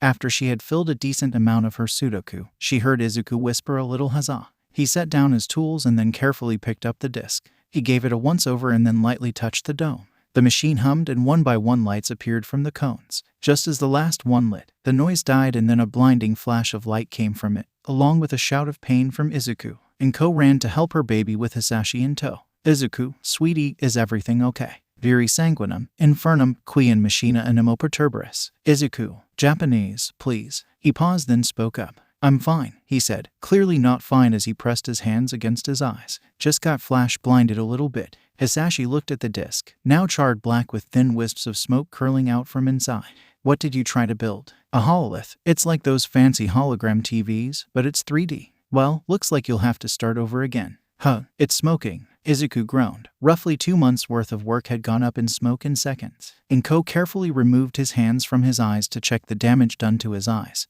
They were red and puffy from the tears, but otherwise looked good. She picked him up and sat down with him on the couch, cutting his hair to reassure him that it's okay. After his vision had returned, Izuku picked the hololith up from where he had been flung to. Cracking it open was the easy part. Finding what had burned out and fixing the damage was considerably more difficult. Bakugo Katsuki was annoyed. Ever since Deku had come back from wherever he went, he had changed. No matter what he said and did, Deku wouldn't stop trying to be a hero, despite having a useless quirk. And the worst part, the teachers were praising him. Useless little Deku. And then they stopped him, putting Deku into his place, where he belonged. They told the old hag, and he got an earful when he got home. And as if that wasn't enough, they also forbid him from using his totally awesome quirk at school. Bakugo was fuming with anger, but since the teachers were watching him like fucking hawks, he couldn't even touch any of the extras. So he grumbled and swore under his breath. But as time went on, he stopped getting so angry. Well, to be accurate, he was still angry, but it was no longer all-encompassing rage. Things that would have had him seeing red just pissed him off now. What got him as well was that as Deku got better at everything, it got harder and harder to be better than him. He knew that he had to be the best. And if he couldn't be the best, it wasn't worth trying at all. He was going to be the #1 hero, not Deku. So why was this so hard? Why was Deku so strong? What had happened to him during the day that he had gone missing? Stewing in his thoughts, he almost didn't notice his body had decided to take the long way home. He looked up to see that he was in the park a few blocks from his house, and, is that Deku? Sure enough, Deku was standing in the middle of the park's playground doing some sort of workout routine. Climbing up one of the metal poles and doing some pull-ups, doing push-ups on the tarmac, and doing other body weight exercises. He would then take a break from the physical workout and begin creating objects for a short while before starting the cycle over again. His anger flared. That's why he is getting better. The fucker is training. And he's even training his quirk. I've got to step up my game if I'm going to be the future #1. With that in mind, Katsuki also started to exercise. Running, push-ups, pull-ups, jump jacks, and more. When he asked for a gym membership, his mom and dad both said no, at least not until he was a bit older, as a 7-year-old shouldn't be concerned about working out. Katsuki threw his entire focus into working out his quirk when he could in his body when that wasn't an option. He was so single-minded that he barely even registered his 8th birthday coming and going.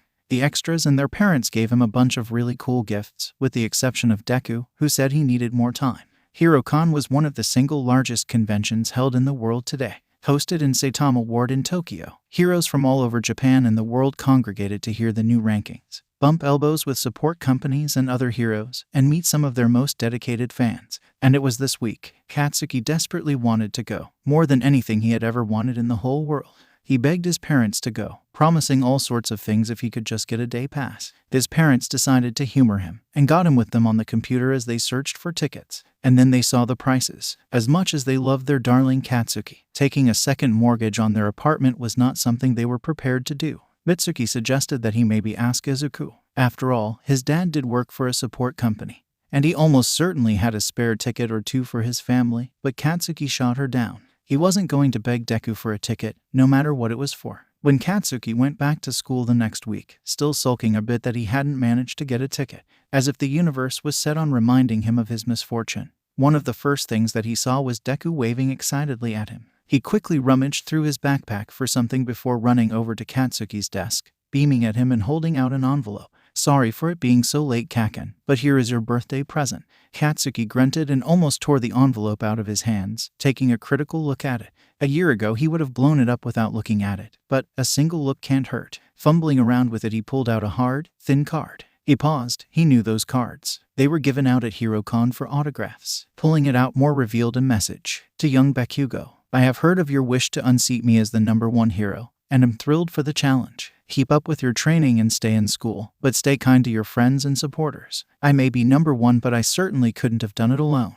I look forward to seeing you on the hero billboard. All Might. In the bottom right corner was a caricature of All Might giving him a thumbs up. All Might's personal seal. Katsuki's jaw dropped to the floor. He knew what this meant. Izuku not only had managed to track All Might down, he had also gotten a signature from him, and Katsuki knew All Might only handed out one per person or group. This dork gave up an autograph from All Might for me. He switched between looking at Izuku and the card. Izuku just smiled more and more. Bakugo carefully put the card back into the envelope, walked to his desk and slipped it into his backpack. Then, with a stony face, he walked back over to Deku. Thoughts raced through his mind. Things that he could say, things that he could do, things. He simply put him in a strong hug. That's all he did. He did not whisper thank yous into Izuku's ear. But most importantly, he would swear until the day he died he had never teared up, not in the slightest. Izuku had not calculated that reaction, and was rather surprised by Katsuki's open emotions. He first stood there like a stone pillar, but slowly, tepidly, hugged him back. As the teacher arrived and class finally started,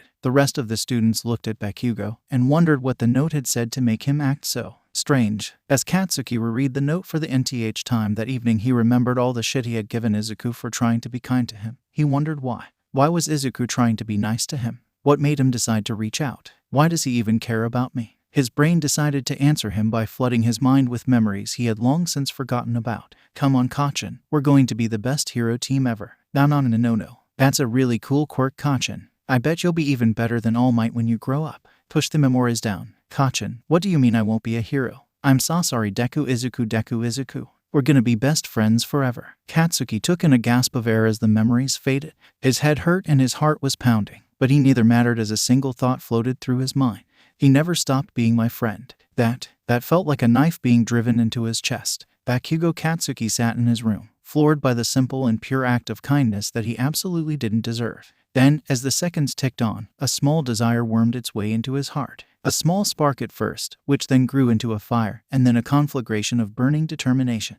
I'm gonna be the best fucking friend Izuku could ask for. Katsuki almost jumped in his seat. Even after almost 2 weeks of trying to be Izuku's friend, it was still strange to hear his nickname said without any hesitation.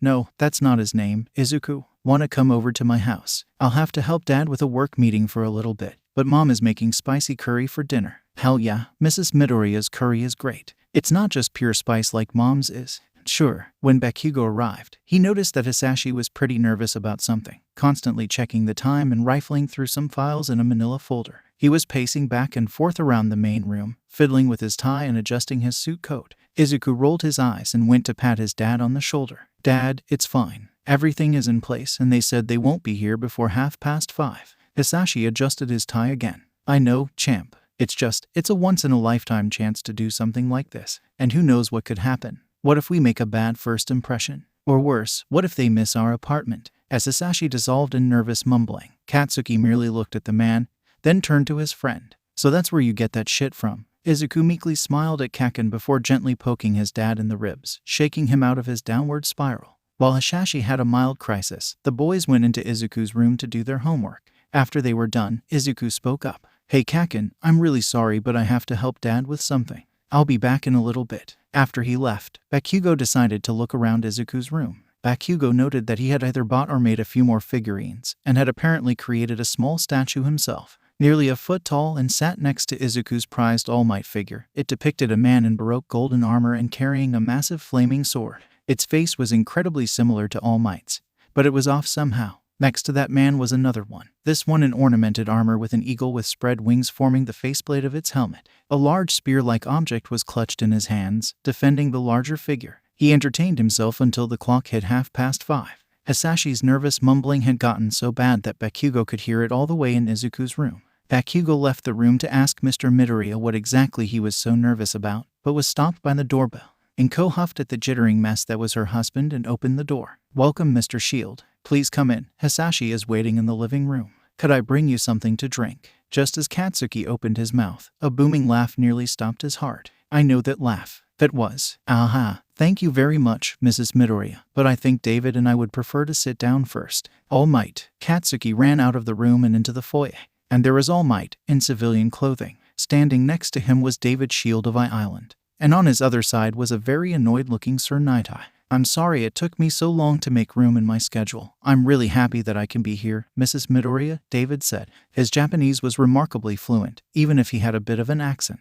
It's quite all right, Mr. Shield, Inko replied to him. Katsuki merely stared at the three men, his mouth hanging slack-jawed as Inko beckoned the party into the living room.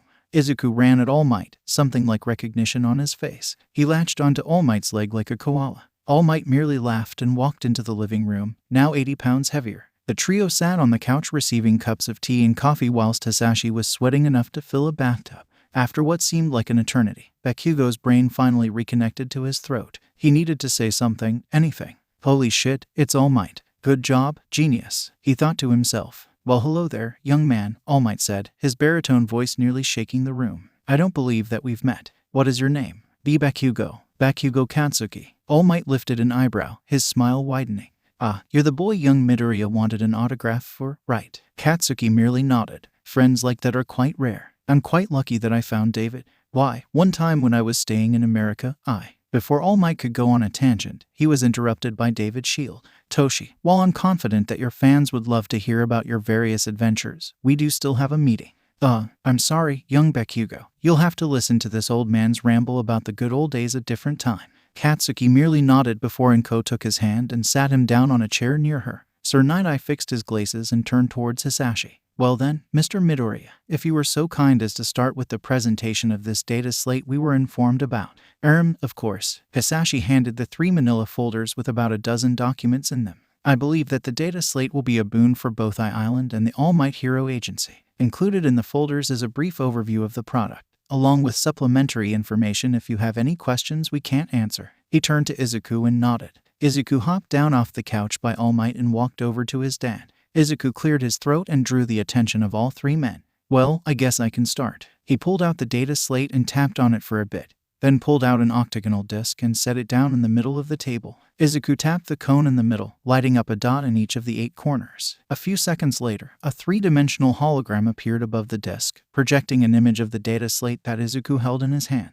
The hologram looped between showing the complete product, then taking it apart into its base components at breakneck speed before slowly reassembling it, highlighting the different parts as they moved into place. He took a deep breath and then started. Well then, this is the data slate. A highly technological advanced supercomputer. Its computing power is roughly around 10 to the power of 32, thus putting it in the same ballpark as Omega on I-Island. While some of the more advanced chipsets have no contemporary equivalents, the slate itself can help you find terrestrial materials to help create them without the use of a quirk. The projector you see is called a hololith and is capable of...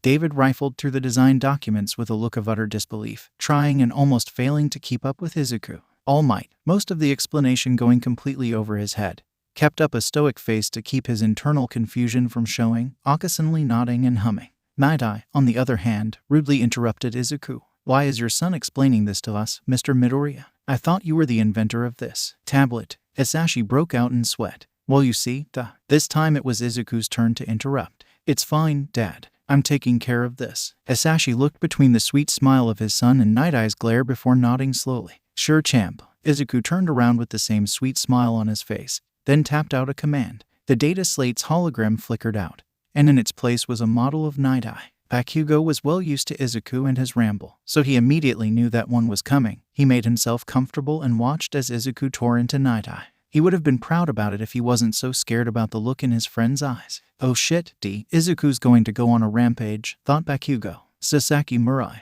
31 years old, 200 centimeters tall. Your quirk is foresight, which allows you to look into a person's future once a day provided you make eye contact with and touch someone. You use your quirk primarily on All Might and have, so far, assisted in preemptive evacuations with 34 natural disasters. Despite often being called the brains to All Might's brawn, you are still a formidable physical presence and have gone toe-to-toe with C to B rank villains. Your most notable physical achievement so far is the capture of Raging Rhino and a rank villain. Yet people comment that you are held back by your grim personality. You were last pictured smiling 2 years ago, and many of your interns describe a coldness which contrasts to All Might's warmth. He stopped his rant and took a look at the man's face, then asked sweetly, did I miss anything? Night-Eye was floored. Not only had this 8-year-old given an accurate description of him, but also his quirk. While he did his best to hide his surprise behind his usual stoic facade, All Might and David's reactions more than made up for it. All Might was sitting slack-jawed while David sat silently impressed. Night-Eye coughed into his fist. 35. 35 what? 35 disasters. I assisted with 35 disasters, not 34. Izuku smiled. I apologize. I primarily learned about you through the internet, since you don't give very many personal interviews. The hardest part was figuring out your quirk's activation needs. You have a lot of reasons to keep those secret. Night-Eye raised an eyebrow. Then how did you learn about it? I found a really old and shaky video of a villain attack. In the background, behind the action, you and All Might are visible. The camera saw you grabbing onto All Might's hand and looking at his eyes before saying something to him. All Might then rushes in, dodging all the villain's attacks and saving civilians he couldn't possibly have seen. There weren't any casualties. Excellent analysis and information gathering skills, young Midoriya. You'd make a fine hero someday. Now I'm even more interested in this tablet. This still does not explain why the creator of this piece of technology is letting his son showcase his invention, Night-Eye interjected. With every piece of due respect, Sir Night-Eye, Hasashi explained, the inventor is presenting his invention. Izuku made this all himself. Izuku blushed and tried to hide behind the data slate he was holding.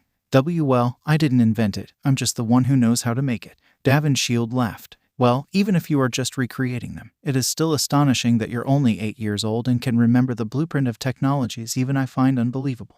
I got bored at some point while stuck on. It was either Terra or Mars, I don't remember which, and they were a great way to kill time when I was waiting for a test result. I think that my quirk somehow affects my memory to more easily remember how things are put together, but since Izuku dissolved into one of the famous Midoriya mutterstorms. Mr. Midoriya grimaced as the adults looked at his son before lightly shaking Izuku's shoulder, pulling him out of the rabbit hole he had gone down.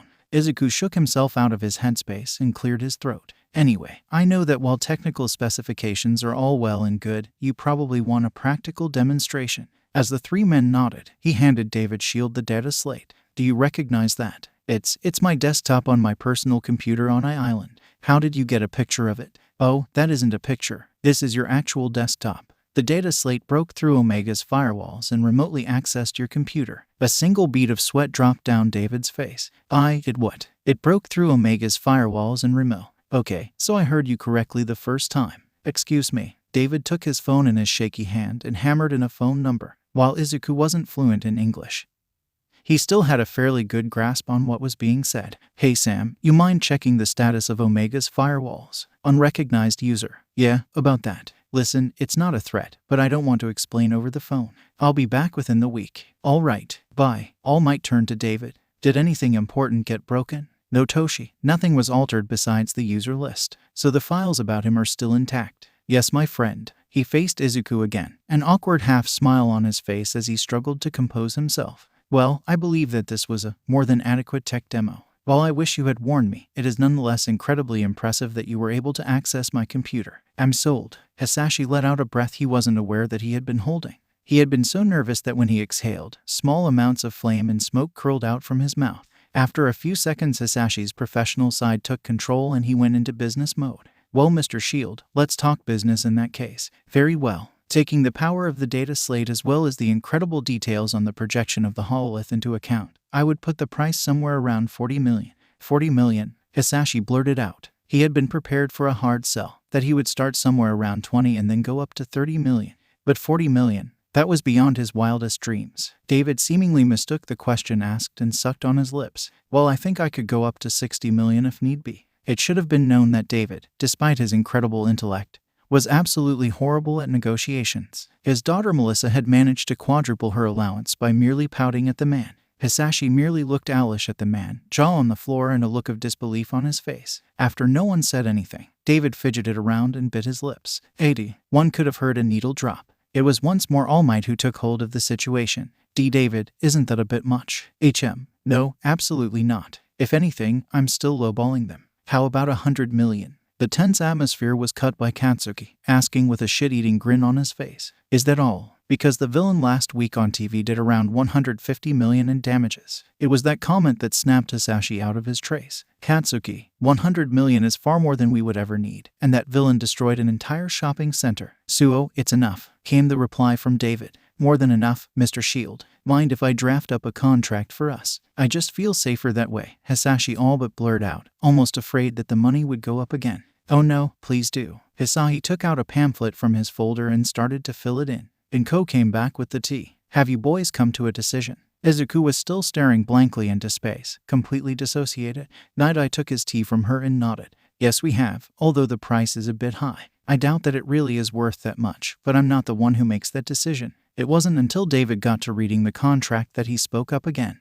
Mr. Midoriya. Yes, why did you write down yen as currency? I thought we were talking about USD. Inko, having brought up to speed, promptly fainted. Hasashi let out a wheeze and started coughing snot and ash. Izuku merely dissociated even harder than before. Is there a difference? Katsuki queried. Yes, young Bakugo. $1 is roughly 100 yen, All Might explained. So it's a lot of money, right? Why yes, that's a considerable amount of money. It took more than a few minutes for the three Midoriyas to return to coherence. After that time was a blur to Izuku. They shook hands, handed over the hololith and a data slate as well as their respective blueprints, said goodbye to the trio, and then ate dinner in silence. At some point Mitsuki came and picked up Katsuki. It wasn't until a week later that it truly sunk in for Izuku, because that was when the money arrived. Inko and Hasashi were thinking about moving, but Izuku protested. He had just reasserted this place as his true home. He didn't want to leave. Inko revealed that they had already had plans that when Hasashi got promoted they would move. She said that Izuku would still go to the same school. It was just their address would be somewhere else. Izuku knew that he had to accept it, although he was very upset. At the end of the month, they packed up and left their apartment block. Their neighbors threw them a going-away party, with many a tear shed for Inko and Izuku especially. The new home was quite large, especially for Japan. 3 bedrooms, one of which was transformed into a small gym for Katsuki and Izuku, a living room, 2 bathrooms, a kitchen, and a study. Izuku took a while to get used to it all, while he had eventually made his way around the Imperial Palace by memory. He had been too engrossed by the fantastical nature of the place to get lost. This new house was mundane. Weeks went by with nothing particularly interesting happening.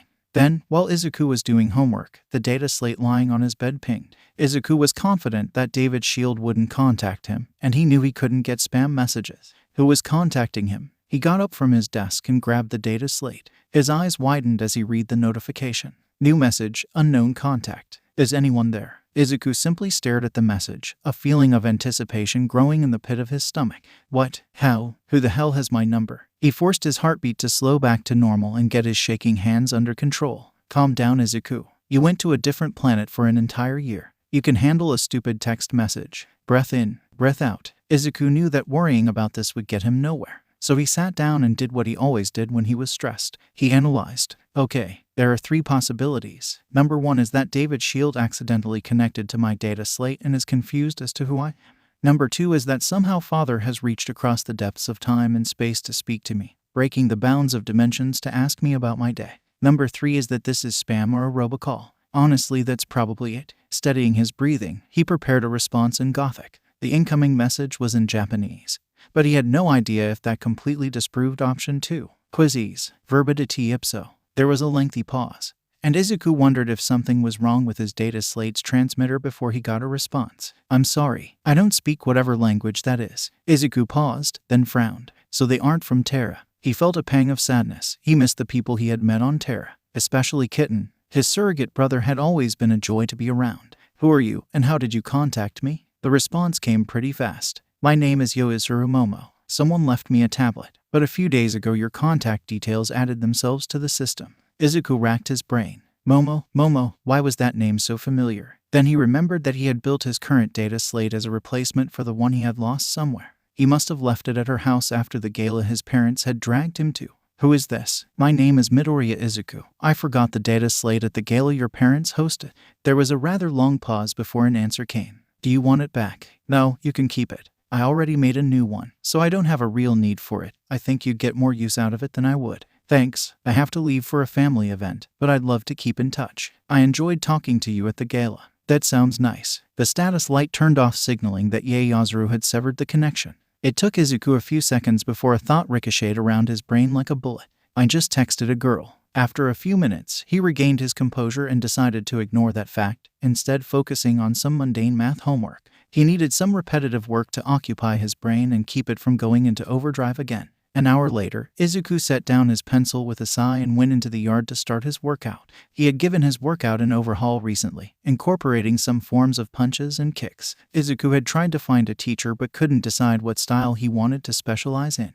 Dojos around Mustafa serviced everything from American boxing, karate, and wushu to jiu-jitsu, muay thai, and kung fu. His mom had solved the problem by simply finding a beginner's dojo near their house and enrolling him. Izuku was a natural fighter and a quick study, and if he got through some of the more intense workouts by visualizing a golden man urging him onwards, well, no one had to know. Life was normal and calm in the Midoriya household for all of 2 weeks. Izuku was helping his mom set the table for dinner when Hasashi came home looking like he had been through a blender. His hair was a mess, his suit wrinkled and messed up, and somehow he had lost his left shoe. But what was important was that he was carrying a small box filled with pictures and desk ornaments. Inko was shocked at both his look and that he was already home. Oh God, Hasashi, what happened? You look horrible. Detronet voided my contract. I no longer work for them. The silence that followed was only stopped from settling by the noise of the stove. 2 sets of green eyes looked at Hasashi, and his gray ones looked back. Hasashi finally broke the spell by asking, so, what's for dinner? Inko and Izuku stared for a bit longer before Inko moved back to the stove while Izuku set the table. Hasashi changed out of his suit and into more casual attire. Dinner was eaten in silence until Izuku couldn't hold in his questions any longer. Dad, why did Detronet fire you? The man stopped, then put his chopsticks down with a sigh. I'm not really sure. They said that I damaged the company's commercial future, and that I directly aided their competition. I think they are upset that I sold I Island the data slate without them knowing, or that I didn't come running to them with it.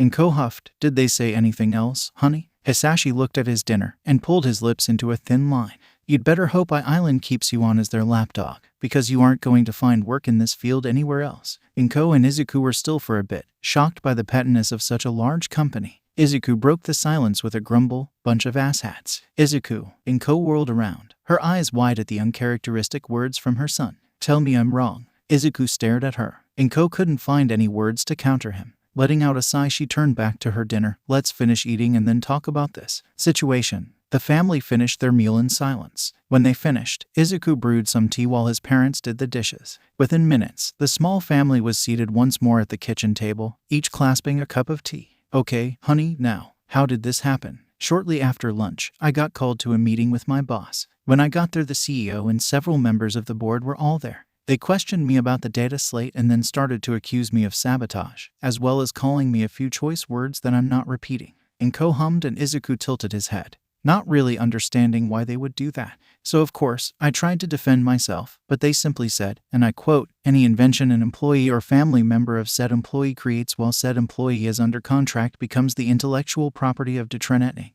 I told them that this was stupid and that no such clause would ever be legal, but they just ignored me. Instead, they simply told me that I should pack my stuff and go home, and to not come back. While Hasashi knew that this wasn't the end of his career, and even if it was, he and his family could live comfortably for a long while, he still stared off into space with a defeated look on his face. Inko tried to think of what to say, what she could do legally to right this wrong. Izuku walked to the couch, activated the data slate, and started typing with a determined look on his face. His muttering was loud enough to snap his parents out of their thoughts, and they looked at him confusedly. Hasashi cleared his throat. Izuku, what are you doing? Looking through Detronet's secure files.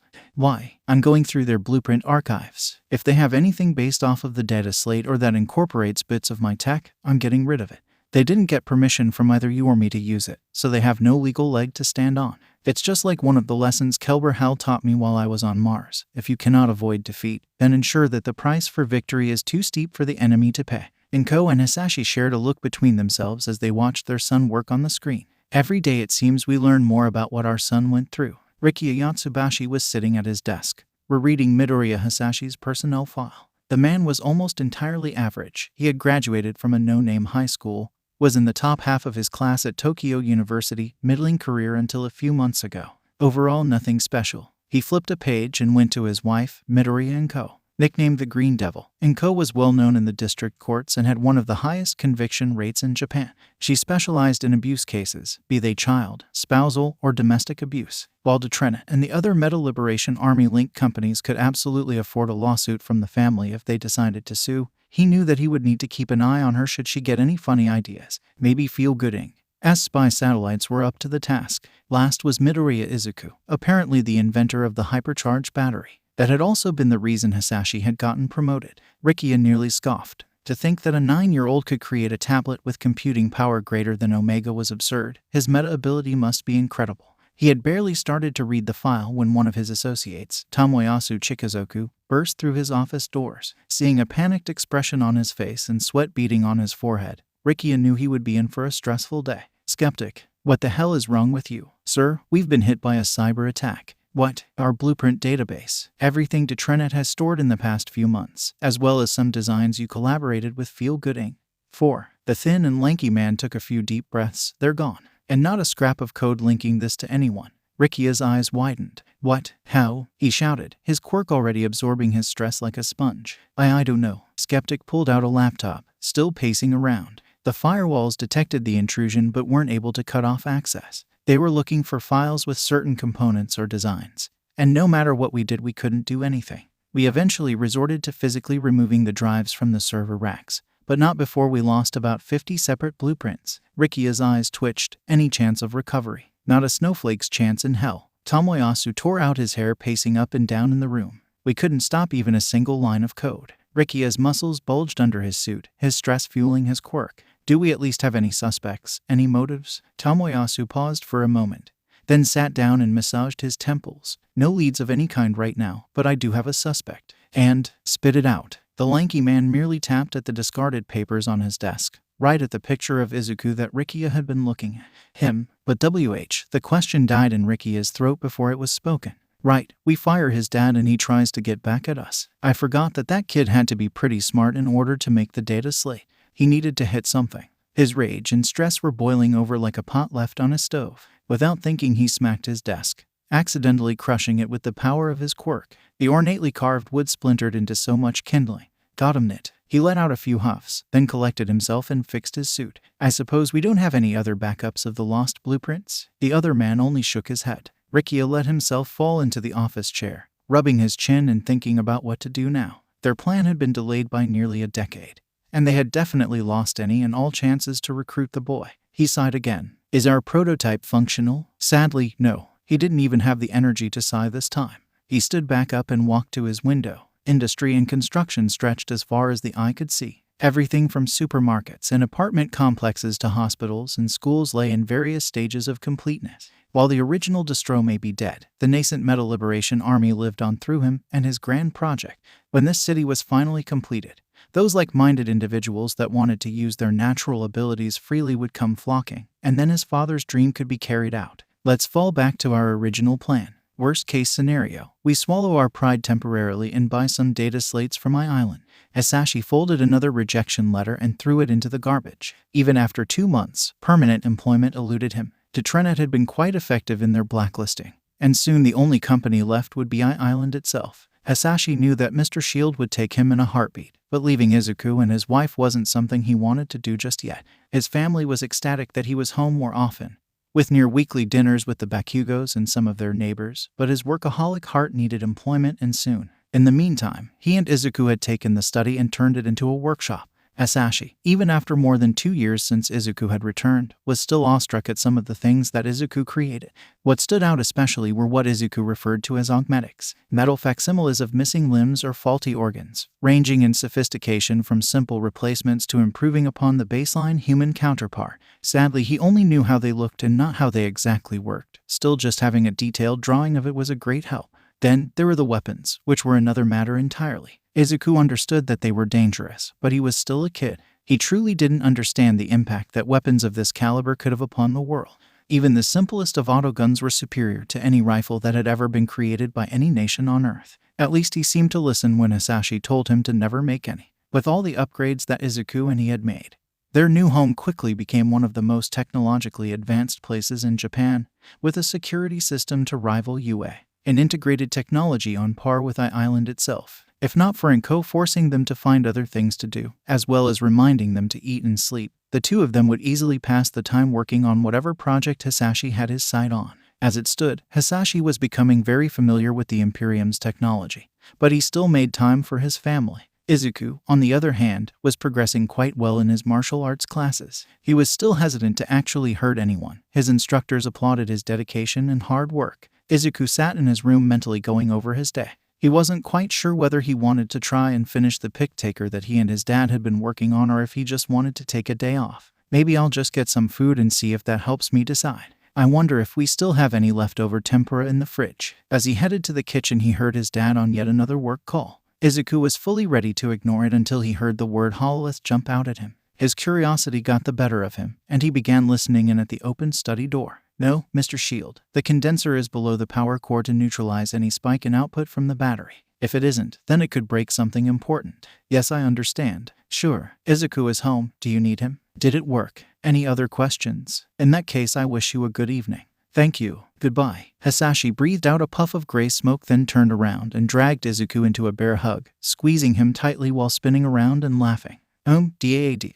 Can you put me down? And he got out between throws and twists, and it took a few more throws until his feet were on the floor again. I'm sorry, Izuku, but I got a job. Hasashi tousled Izuku's hair, a smile across his normally stoic face. What? Izuku exclaimed. Where? Well, Mr. Shield just called since they had problems with the hololith and called me to help. After that, we got to talking about my work. And when I mentioned that I was looking for a job, he offered me one on the spot. Then more questions before he was called into a meeting. And then now. Izuku looked at his dad. then asked, "Doesn't that mean you have to go to I Island? Like, physically?" The smile on Hasashi's face froze. Izuku could practically see the gears turning in his mind.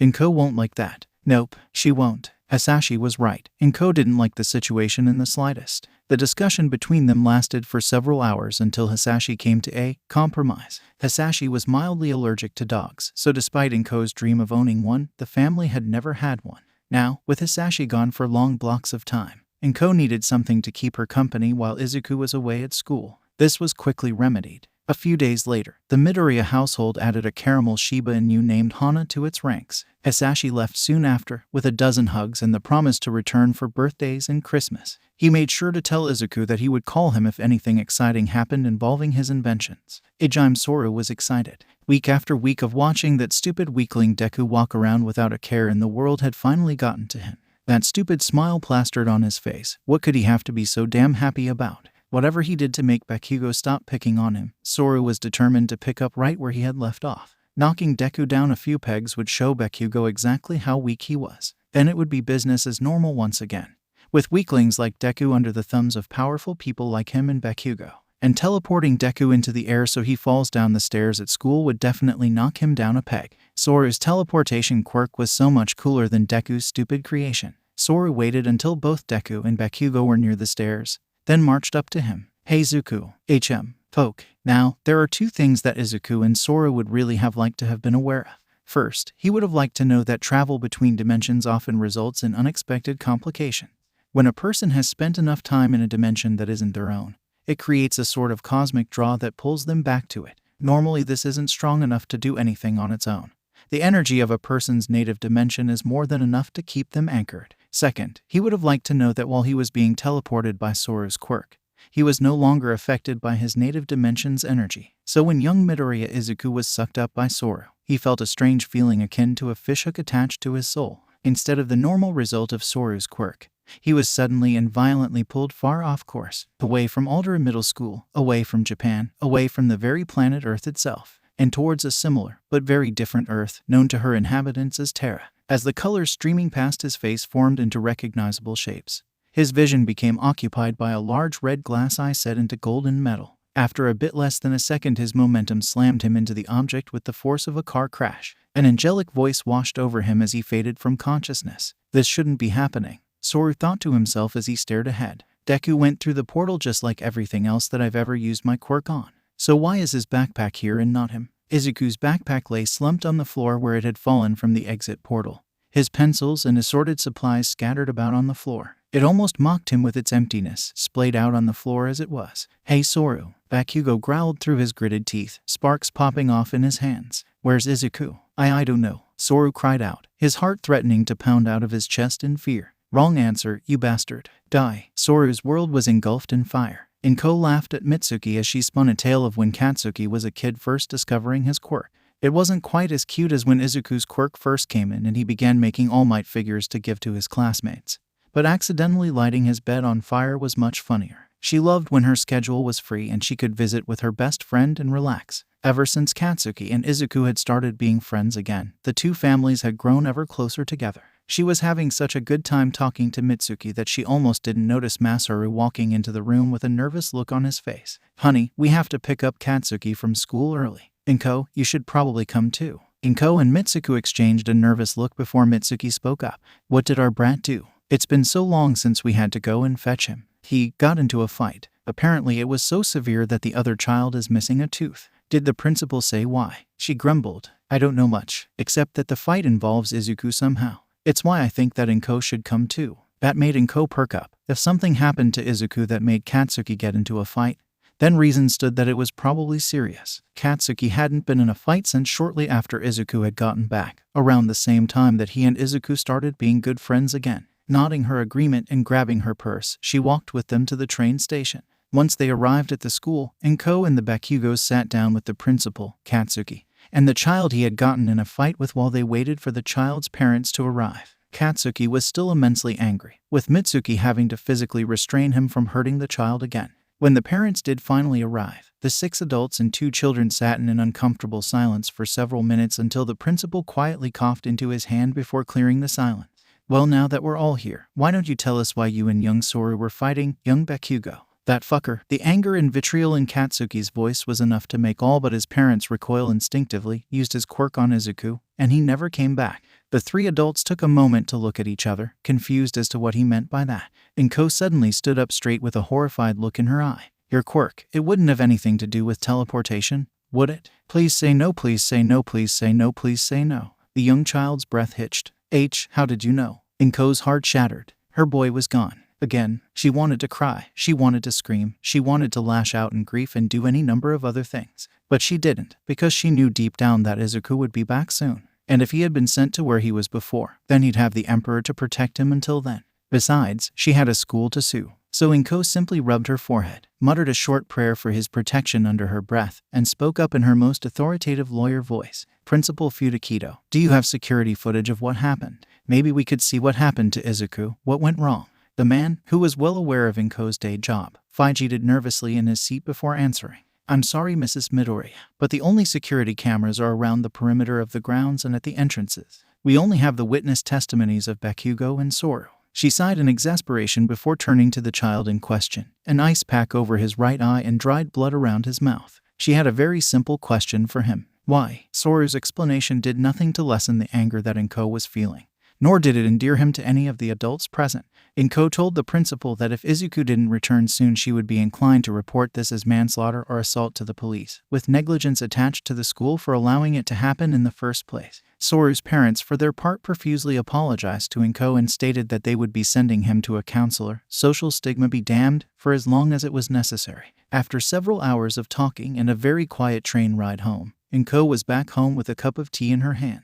Hana was still waiting at the door for Izuku to come back, and was very confused when Inko brought back his backpack, sans its wearer. Now well into the evening, Inko stared at the cell phone resting on top of the table in front of her. How do I break the news to Hasashi? When Izuku slowly crawled his way back to consciousness, he was greeted by a dull pain in his nose and a fog over his senses. There was an overwhelming sensation of softness beneath him and a piercing bright light in front of him. He groaned and attempted to cover his eyes with his arms, the motion yanking something that had been inserted into his left wrist. The cloud over his brain was quickly pierced by a sharp pain running across his nerves. Oh dear, is the light too bright for you? A kindly, old voice cooed from somewhere to his right. It gave off an almost grandmotherly tone. Izuku merely nodded, and after a few seconds, he felt the harsh glare subside. Okay, try to open your eyes now. Izuku lowered his arm and cracked open one of his eyes, finding the whiteness no longer blinding. He opened them both fully and was greeted by a peculiar room. It looked like the nursery in his school or a very fancy hospital room, the fog in his mind making it hard to discern which. Next to him was an older lady with graying hair and a well-aged face, smiling kindly. I have to medically advise you to not move at all. You've broken your nose and fractured your skull. Not to mention the heavy concussion you got there. So be a nice boy and stay in bed, okay? All Izuku could do was look at her and nod weakly, the words only somewhat sinking into his mind. Feeling his eyelids become heavy, he laid back down and closed them. Sleep took him immediately. When he reawakened, the world was a lot clearer and his head didn't hurt as much. The fluffiness had also gone away. He took a look around the room. It was still the same fancy hospital room he had been in before. But there was one difference. One large, 9-foot-tall and gold-plated difference. Kitten, he exclaimed. The shield captain nearly fell out of his chair with a startled by Tera, but quickly regained his composure. Getting up and walking over to the bedridden child, he removed his helmet and smiled down at Izuku. Well, hello there, Izuku. Good to see you too. Am I awake? Is this a dream or am I on Terra? Why am I on Terra? What? Mutter, mutter, mutter. Kitten chuckled at the sudden barrage of noises before leaning forward, bracing his hands on his knees. I'm sure you have a lot of questions, and I would answer them if I could. But you need to speak Gothic, or this will be an exercise in futility. Izuku looked at Kitten, then searched his brain for where the language had been psychically imprinted. After pulling the language back forward, he asked again, what happened? Well, you smacked your face into Lord Sanguinius' chest armor, broke your nose and have been unconscious for the past 10 days. We were quite confused as to how you got here, or even if it was you in the first place. You've been kept here while you recover. I've been stationed here both to make sure you see a friendly face, and to take care of you if you weren't actually Izuku. Izuku nodded, mentally picking through the information. Wait, he paused. Sanguinius? Isn't he one of Father's children? How long have I been gone? Well, you were gone for a good 2 centuries, give or take a year. It was about this point where the elder nurse returns with a silver tray and a variety of things on it. To what? Izuku shrieked. nearly jumping up in the bed, only to be given a stern look from the elderly woman. He shrunk under her glare and lied back down. You, young man, are still healing. And you, Shield Captain Catinius, should not agitate my patent's injury, or else. The woman glared at him. Kitten lifted his hands and tried to pacify her. Yes, I understand Medici Primus. Kitten may have been a custodian, but even he would think twice before angering the Medici personnel in charge of healing his wounds. That would only end badly. Okay, Izuku, just rest up and then we can go and meet father, assuming he doesn't come here by himself. At this, Izuku to the nurse, what had Kitten called her, a Medici, and asked, how long do I need to be here? She smiled warmly at him. Don't worry, kids like you heal fast. And the Emperor himself is providing some of the procedures and equipment. I think 1 more week for your skull to fully mend. And after that you just should be careful to not immediately bang it again. Izuku frowned at this, upset at the prospect of a full week in bed. He desperately wanted to see what had happened during his absence. But one stern look from the woman quickly dashed any hopes of escaping until he had healed fully. Once word made it around the palace who he was and how he had arrived, visitors flocked to his room. First was Sire Calidus, who would have broken his ribs in her hug if not for the Medici forcing them apart. Sire Alexis was next, who cried in relief upon seeing Izuku's face. He had been suffering from doubts that the experiment had killed the child, and was thankful he was wrong. He had held onto the deformed piece of ceramite for the past 200 years as a reminder, giving it to Izuku as you made it, after all. Sires Venenum, Eversor, Vanus, and Vindicare all came and went, offering everything from pride in his determination to return to gruff assessments of his physical strength. After a few days, Izuku wondered if the Emperor would ever come and see him, or if he had to wait until he was healed and look for himself. Then he heard it. Thump, thump, thump. That's way bigger than a human, and much heavier than a custod's. Father, he thought excitedly. When the door to the room opened, the room was filled with a brilliant golden light. At first glance, the man who had entered looked like the Emperor, at least superficially. But this man was different, standing at nearly 10 feet tall. The man was clad in golden armor with a blood-red eye embedded in the chest and with a golden metal sun framing his head from behind. His face was unnaturally beautiful, looking as though it were carved out of marble. But his most defining features were the 2 angelic wings sprouting from his back, draped upon his body in a facsimile of a robe. My oh my, look at you, he said in an amused tone. From how people speak of you, I thought you'd be taller. The man's voice was audible ambrosia, a heavy baritone with an angelic flair. I'm only 9, I'm sure I'll grow eventually. The angel huffed at that, a small smile gracing his perfect lips. Well then, before you're cleared to see father, I have to apologize. He held up one perfect slender hand in a stop gesture. Don't worry, your little secret is safe with me. Izuku blinked. Wah. As for the apology, I was the first one who saw you when you first came flying out of nowhere. I could have caught you and prevented these injuries, but I didn't. So I am sorry. The giant bowed to Izuku, making him blush and fluster. Please don't bow to me. I'm just some kid and you're ... Who are you? You seem to know me but I don't know you. The man chuckled. It was a light and wonderful sound. Young Izuku, forgive me. I am Sanguinius, Primarch of the Blood Angles, father of the 9th Legion's Astartes, and one of the Emperor's 18 children. Izuku's jaw dropped. While father had told him the broad strokes of the Primarch project, he had never thought he would ever have the opportunity to meet one, to both do so and to receive an apology from one mind-boggling. Well then, my little brother, Sanguinius spoke, how about we get to know each other a bit better? Izuku nodded his head eagerly, before an obtrusive thought flew through his head. Little brother. Inko held the phone in trembling hands as she dialed Hasashi's personal island number. It was 8 p.m. here, but she had no idea what time it was in the middle of the Pacific. However, the thought of putting this off made her sick to her stomach. The phone rang once, twice, 3 times before going directly to voicemail. She redialed. Once, twice, and then the pickup noise. Inko, sweetie, he slurred, it's 1 a.m. here. What's so important? Izuku is gone again. She heard him quickly shuffling around in his bed before a much clearer voice came through. What? A student at Aldera used his teleportation-based quirk on him. His backpack came through, but she held back tears. He didn't. He's probably back with that Emperor, like he was last time. Silence permeated across the phone line.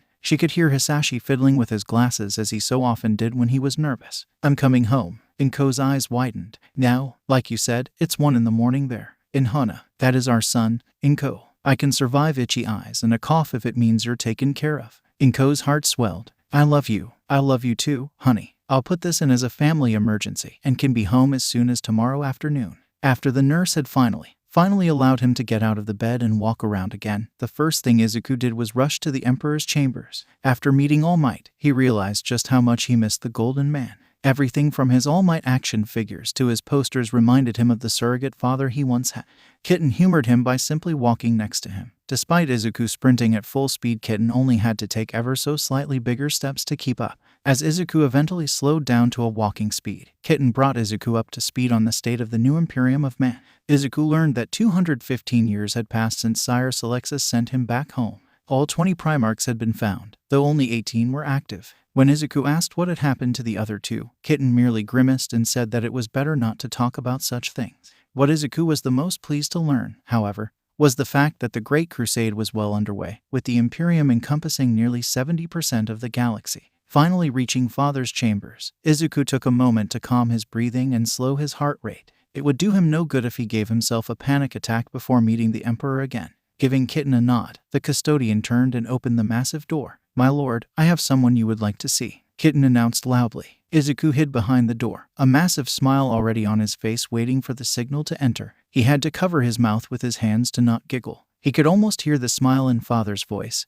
"Izuku, you can come out from behind the door." Izuku promptly bolted from behind the door, running up to the Emperor's armored knee and giving him as best a hug as he could. The Emperor was smiling just as much as Izuku was, seeing that his only adoptive son had grown so much. Noting the loss of his baby fat and extra several inches of height made his heart swell with pride. "I hope you were not bored in your hospital bed, but certain precautions had to be taken." "Nope." Sanguinius and Kitten made sure I always had someone to talk to. The Emperor paused, just for a moment, and selected his next query very carefully. "Izuku, did he say anything strange about you?" With a voice that sounded almost unsure, as if he was worried about the answer. Izuku simply gave him a dead stare. "No, everything is perfectly fine, Father." There are 2 ways you can use the title of Father in Gothic. One is in reference to a high-ranking authority figure, and the other is as a member of one's own family. Izuku very obviously used the latter one instead of the former. At that response, the Emperor merely sank deeper into his chair. After a few minutes, he let out a sigh before looking at Izuku and beginning to speak. "Izuku, when you first came here, you spent a lot of time with both myself and Malkador. When some of the palace personnel heard you call me father, and I stupidly started to call you son." That last piece made Izuku sad, and he wasn't entirely sure as to why. They made assumptions that are now too widespread to rein in. "Many of the palace staff, and even my Primarchs, believe that you were a failed prototype." "A what?" "A prototype for the Primarchs." Izuku was looking at the Emperor, his head was swimming. A failed Primarch. He knew very well what kind of responsibility that title bore, and perhaps more importantly, where that put him in relation to the Emperor. He was a son of the Emperor. "Who?" Izuku started weakly. "Who knows about this?" The Emperor let out a sigh. "As of now, the only ones that know the truth of your relationship to me are myself, Malkador, the Custodes, and the Master Assassins. The Primarchs and the palace staff all believe the lie, and I intend to ensure that your true nature is kept from them, at least for the moment."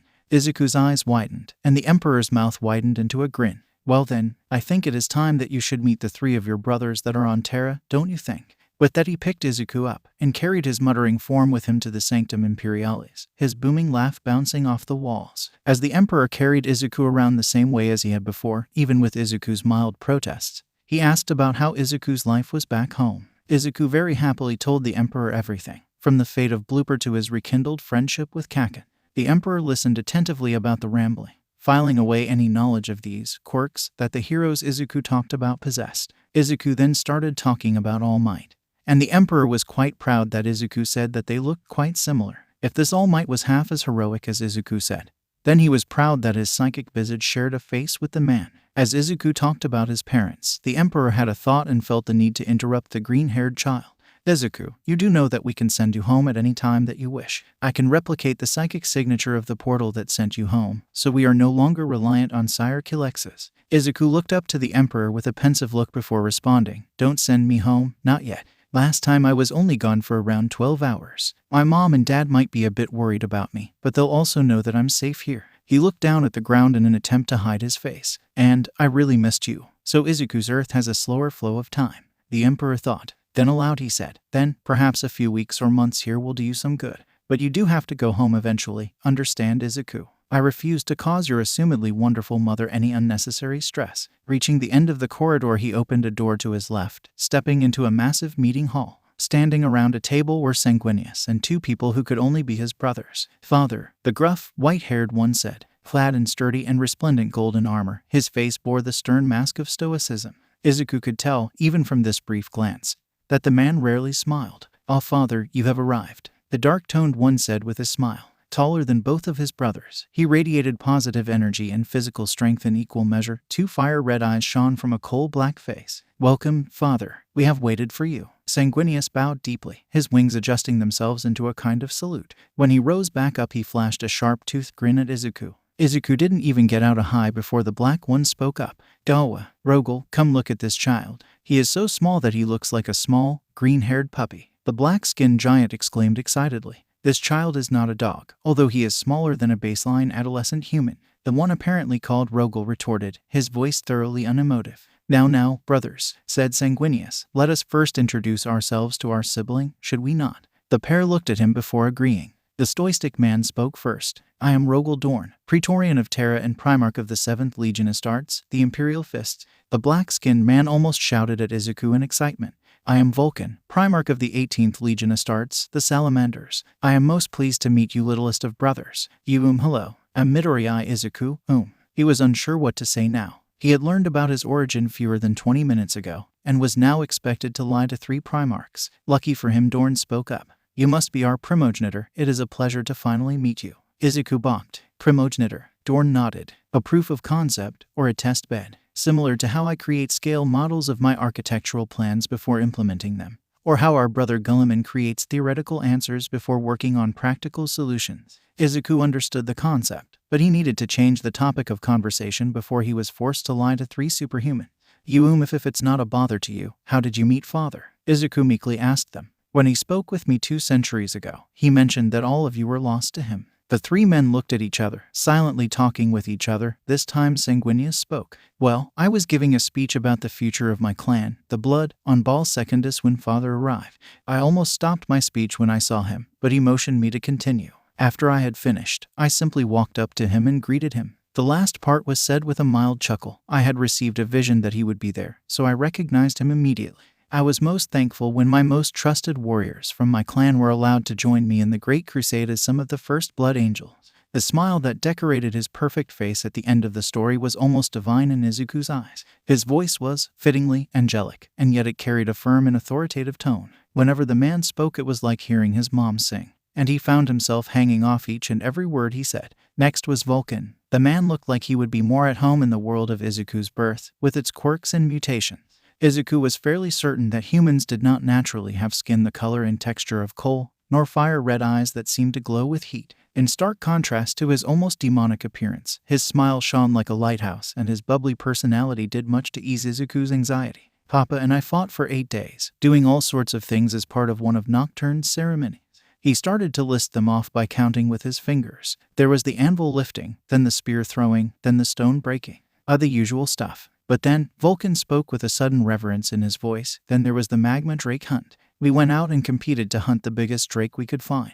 But the mountain shook and I almost fell from a cliff. I didn't want to lose, so I held onto my lizard. I can tell you, I am strong, but hanging by one hand was not easy. Vulcan took a breath. Even his big lungs needed air at some point. So I hung there for hours upon hours, deciding whether or not to lose the contest or keep myself in danger. Then Papa came by, threw his much larger drake into the lava and pulled me up. I won the contest, but Papa won my loyalty. Anyone who would throw away a win for a life is worth fighting for." Dorn was the last one who spoke. He found me upon my homeworld of Inwit, helped me restore a space station, and informed me about the Great Crusade. I joined him. Izuku waited a bit for the man to continue, only for Sanguinius to let out a deep sigh. "Dorn, you have to elaborate. At least tell him something about yourself, like that you became the ruler of the local sector, or that your name is to honor your adoptive grandfather." Dorn just looked at him. "You have done this for me. Further words are not needed." Sanguinius rolled his eyes with such exasperation that Izuku almost laughed. After this brief exchange, they turned their focus to Izuku,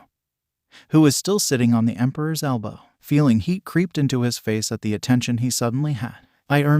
He looked pleading up to the Emperor. The man took it with humor and decided to introduce Izuku himself. "This is Midoriya Izuku." He was proof that creating a human from scratch was possible. While he is perfectly normal, he is just that, normal. He is mortal, and is possessed of mortal constitution. He gave Vulcan a stern look. "This goes specifically to you, Vulcan. We both know your strength, so be careful. He will age as time passes." Sadly, due to Izuku could detect an infinitesimal pause in his words. "Mistake on my part, he has no psychic potential. He instead repels psychic energies similarly to a pariah.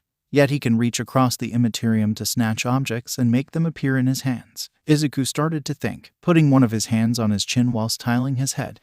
Yeah, you could explain it like that. I will have to thank Father later for creating a cover story. He made sure to not mutter this, as he was sure that even Kitten at the other side of the room would easily pick it up. The four of them continued to talk for several hours. During this, the Emperor put Izuku in a chair with a large stack of books, so that Izuku could see across the Primarch-sized table without the Emperor needing to lift him. After this, they had lunch, which to Izuku was the equivalent of a 12-course meal. Meat, fruit, vegetables, wine, bread, and even more that Izuku didn't recognize. He was stopped a few times by both his brothers as well as the Emperor when he reached for certain things, as they were likely toxic to his mortal biology. Izuku made the wise decision to stick only to foods that he could identify, or that the Emperor said were safe to consume.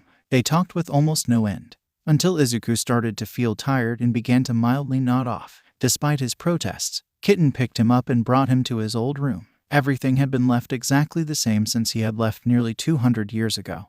The only changes noticeable were regular cleanings. As soon as Kitten placed him upon the bed, Izuku fell into a deep sleep. When he woke up, there was a data slate and a note on the nightstand.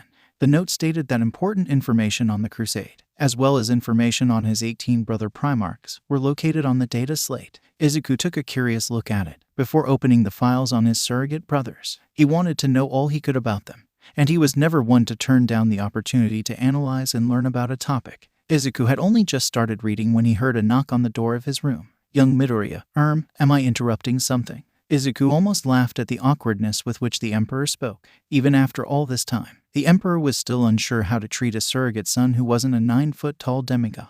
Of course not, Father. Come on in. The door slid open and the Emperor walked in. His kind eyes seemed apprehensive, almost as if he had a great burden weighing on his mind.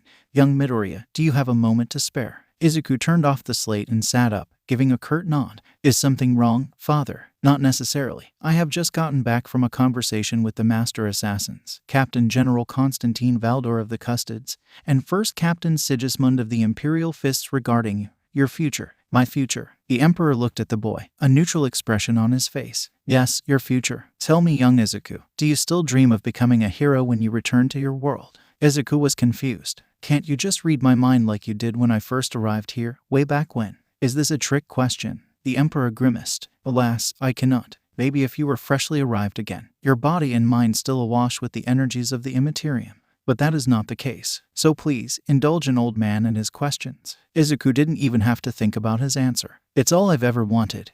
Ever since my quirk came in when I was 4. I want to be someone that people can look up to and know that things are going to get better. I want to be like All Might. Izuku blushed a bit in obvious embarrassment. I want to be like you. The Emperor's expression lightened a bit, then quickly hardened. And, if you had to sacrifice yourself for the good of others? Izuku was confused, but he answered nonetheless. I would do so in a heartbeat. The Emperor stared at Izuku, face set into a scowl. Izuku wondered if he had failed some test that the Emperor had laid for him. What did he do wrong? What should he have said? A loud, boisterous laugh took him out of his thoughts. The Emperor of mankind, the prodigal son of the human race, was laughing. He looked back at Izuku with a shining light in his eyes. I knew I made the correct decision, he bellowed. Izuku's mind reeled from the tonal whiplash. Young Midoriya, how would you like to begin hero training with both the Officio Assassinorum and the Imperial Fists? Izuku's jaw hit the floor. Hero training? What do you mean? Well, obviously I can't train you in the same manner as one of the hero schools in Japan could. I can train you in warfare, leadership, close combat, stealth. These are all skills you will likely need in your future as a hero when you return to Japan. I merely wish to impart some of our knowledge to you before you leave. Izuku was dumbfounded. The Emperor of Mankind was offering to help him with his hero training. I'm unconscious. Soru pushed me down the stairs and I'm unconscious because this would never happen to me. I'm not worthy of this man helping me. The Emperor smiled. I may not be able to read your mind, but I can read your face. You think you aren't worthy of my time. He crouched down. My boy, you are one of my greatest treasures. You may not be my son, but I care for you all the same. Why? The Emperor's face shifted. He still appeared the same, but he seemed older, more distant. His eyes seemed to convey experience long beyond the human capacity to understand. I have lived for more than 38 millennia, Izuku. I have been alive nearly as long as humanity has had civilization. I parted the Red Sea and I witnessed the sacking of Rome. I invented the light bulb and I watched as humanity created the atomic bomb.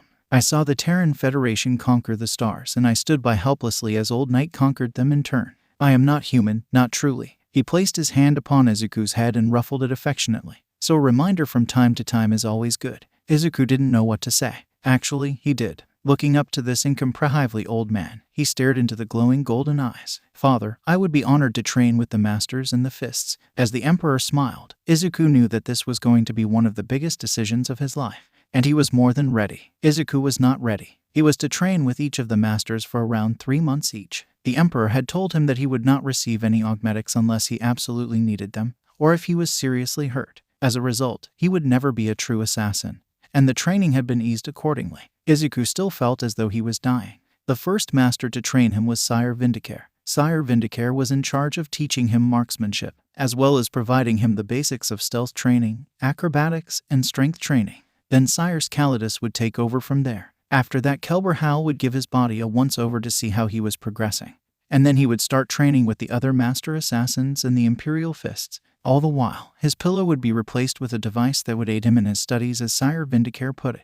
So here he was, climbing up a pillar in the Imperial Palace with no footholds or climbing gear, while the master assassin shot him with a pellet gun. Sire Vindicare had told him that he would intentionally shoot worse than he was capable of in order to give Izuku a fair chance. A headshot every single time isn't a fair chance, Izuku thought to himself, as yet another burst of pellets dinged off of the Imperial Army issue helmet he was wearing. While the pellets couldn't hurt him in any serious capacity, they stung enough to notice, and the pain lingered.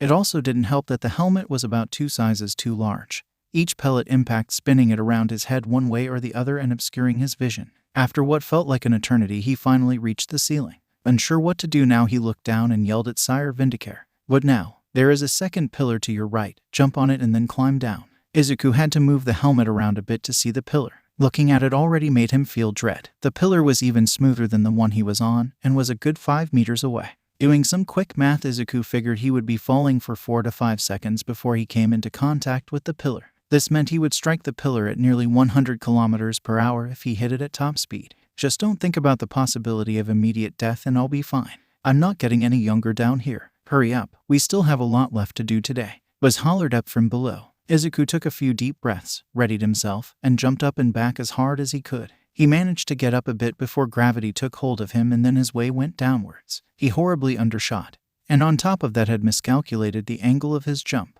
missing the pillar by a hair. He suddenly became very aware of how high up he was. I'm really gonna die, screamed through his head. Yet right before he hit the ground, something at the back of his mind took over.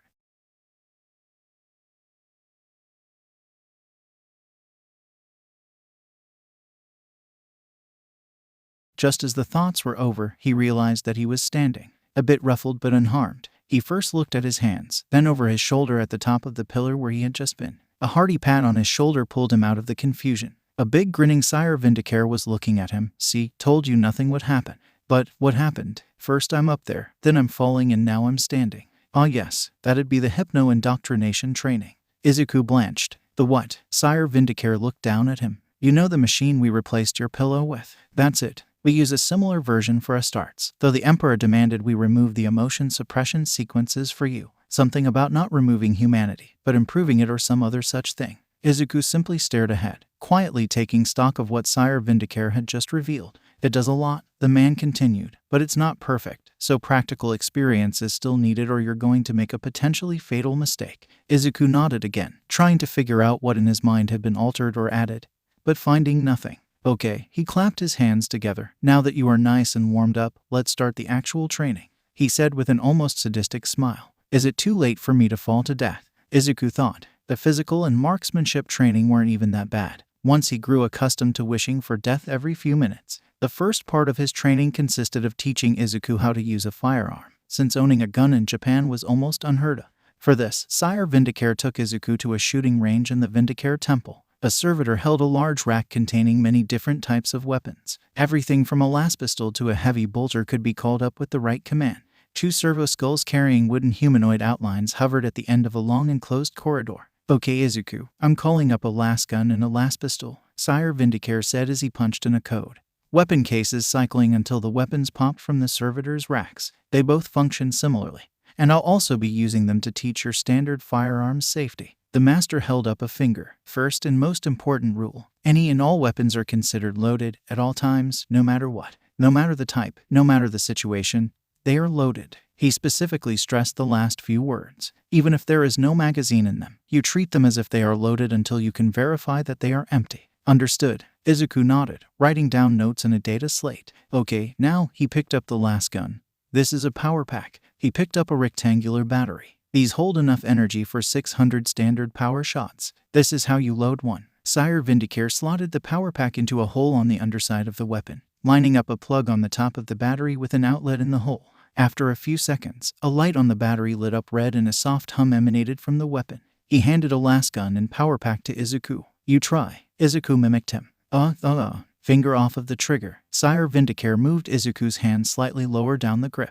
You don't put your finger there unless you are ready to shoot your target. Izuku nodded and took his finger off the trigger, hefting the gun against his shoulder like his implanted muscle memory told him to do. Now, be sure of your target. You can pick either of the targets, but once you make a choice, you're stuck with it. Clear. A hum was his answer, and a quick glance told the master that the boy was fully focused on his target. Now, pull the trigger until you feel it resist your pull, then squeeze it slowly. No need to rush. You'll likely miss your target if you go too fast. Pressing the trigger about halfway down, he felt it resist slightly. Carefully pulling it back some more, the last gun let out a loud crack and a bolt of red light flew forward, hitting the target in what would have been the hip. Izuku frowned. He had aimed for the chest, but hit the hip. Safety on. He flicked the little lever down, putting the gun back into safety. And, how did you feel firing a gun for the first time in your life? Izuku put down the gun, then looked at the target coming closer as the servo skull floated forward. I aimed for the chest, but I missed. Izuku, I didn't ask what you did wrong, I asked how you felt. Izuku blinked, then looked at the weapon in his hands. This was a real weapon, not something he would see in the hands of a bad guy in a movie, not something from a video game.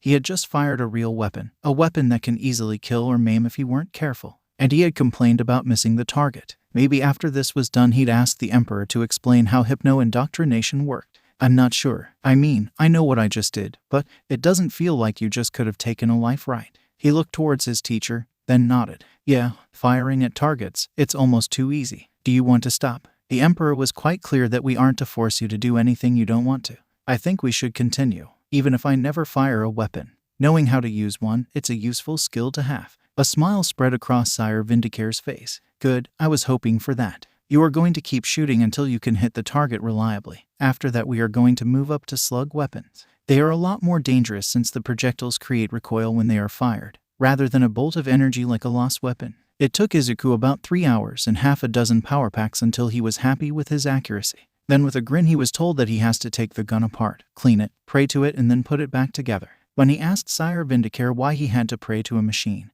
Izuku saw a brief grimace flash across his face before it settled back to his normal sadistic grin. If this were the Unification Wars, or even the Dark Age of technology, you wouldn't have to. Unfortunately, the Mechanicum makes our technology at the moment, and they have influence. The Emperor is working on it, but for the moment the Imperium and the Mechanicum need to play nice. Playing nice just involves praying at ghosts that the Mechanicum says are in machines. And for whatever reason, if you don't pray to most machines, they cease functioning. Izuku thought this was so stupid. He wondered if he could somehow get a gun that didn't need him to pray for it to work. The two then moved on to projectile weapons. Izuku was amazed at just how much different an autogun was from Alaska. Instead of some light plastic and metal, they were almost entirely solid metal, with the grip the only piece of plastic present. The magazine was a lot heavier than a power pack, and reloading one was far harder than plugging in a power pack. Firing an autogun was much more fun than a last gun, but also more difficult. The recoil from the large weapon punched into his shoulder, and the loud bang from the barrel made his ears ring. The smell of burned gunpowder filled his nose and burned his sinuses. After they were happy with his accuracy a second time, he was told to do a run and gun. He was to pick up a pistol, load it, and fire as fast as he could at multiple targets that would pop up. It reminded him of a gun show he had seen once, where they had to do this with multiple different types of weapons. After a well-earned lunch break, they went to the temple's primary firing range, where he was introduced to the standard weapons of the Vindicare Temple, the Exodus long rifle and the Exodus pistol. An Exodus long rifle was a sniper rifle nearly twice as long as Izuku was tall, since the Mechanicum put an almost obsessive level of care into each one. They contained an incredibly powerful machine spirit, one that was strong enough to talk if you were to listen well. The pistol was every bit as intricate as the rifle, though it was meant for extreme situations only. If a Vindicare found themselves in close quarters combat, something had gone very wrong indeed. Izuku was given a rifle without a machine spirit. While it would still function, it was nowhere near as effective as a true Exodus rifle. They both laid down on their stomachs, legs flat on the ground, and peered down the range at a target dummy. Okay, Izuku, tell me what you see. Humanoid, about standard height. No armor. Good. What kind of bullet would you need for it? Standard round, I would say. Good. Here, the master handed him a bullet the length of a soda can. Izuku just stared at it for a while, then carefully took it and loaded it. He was already dreading pulling the trigger. If a normal rifle left his shoulders slightly sore, how would this feel? He was brought out of his mind when he felt a nudge. Boy, don't space out. How far away is the target? Izuku looked through the scope and took note of the various sensorum readings. Wind speed and direction. Air pressure. There's the rangefinder, about 850 meters. Good. But it's 854 to be precise. Those 4 meters could mean you don't hit the target. Now, take the safety off. As he flicked it off, he felt like he was about to fall into a trace. He felt himself relax as the implanted knowledge came to the fore of his mind.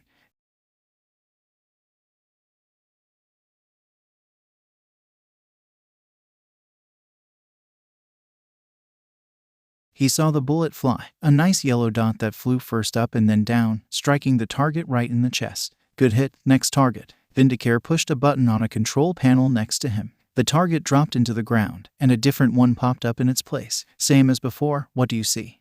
Humanoid. Armored. What kind of armor? Chest armor appears to be something like a vest of some sort. Stops at the hip. No helmet or leg armor. Good. Anything else? Izuku focused on the target. There doesn't appear to be anything out of place on it.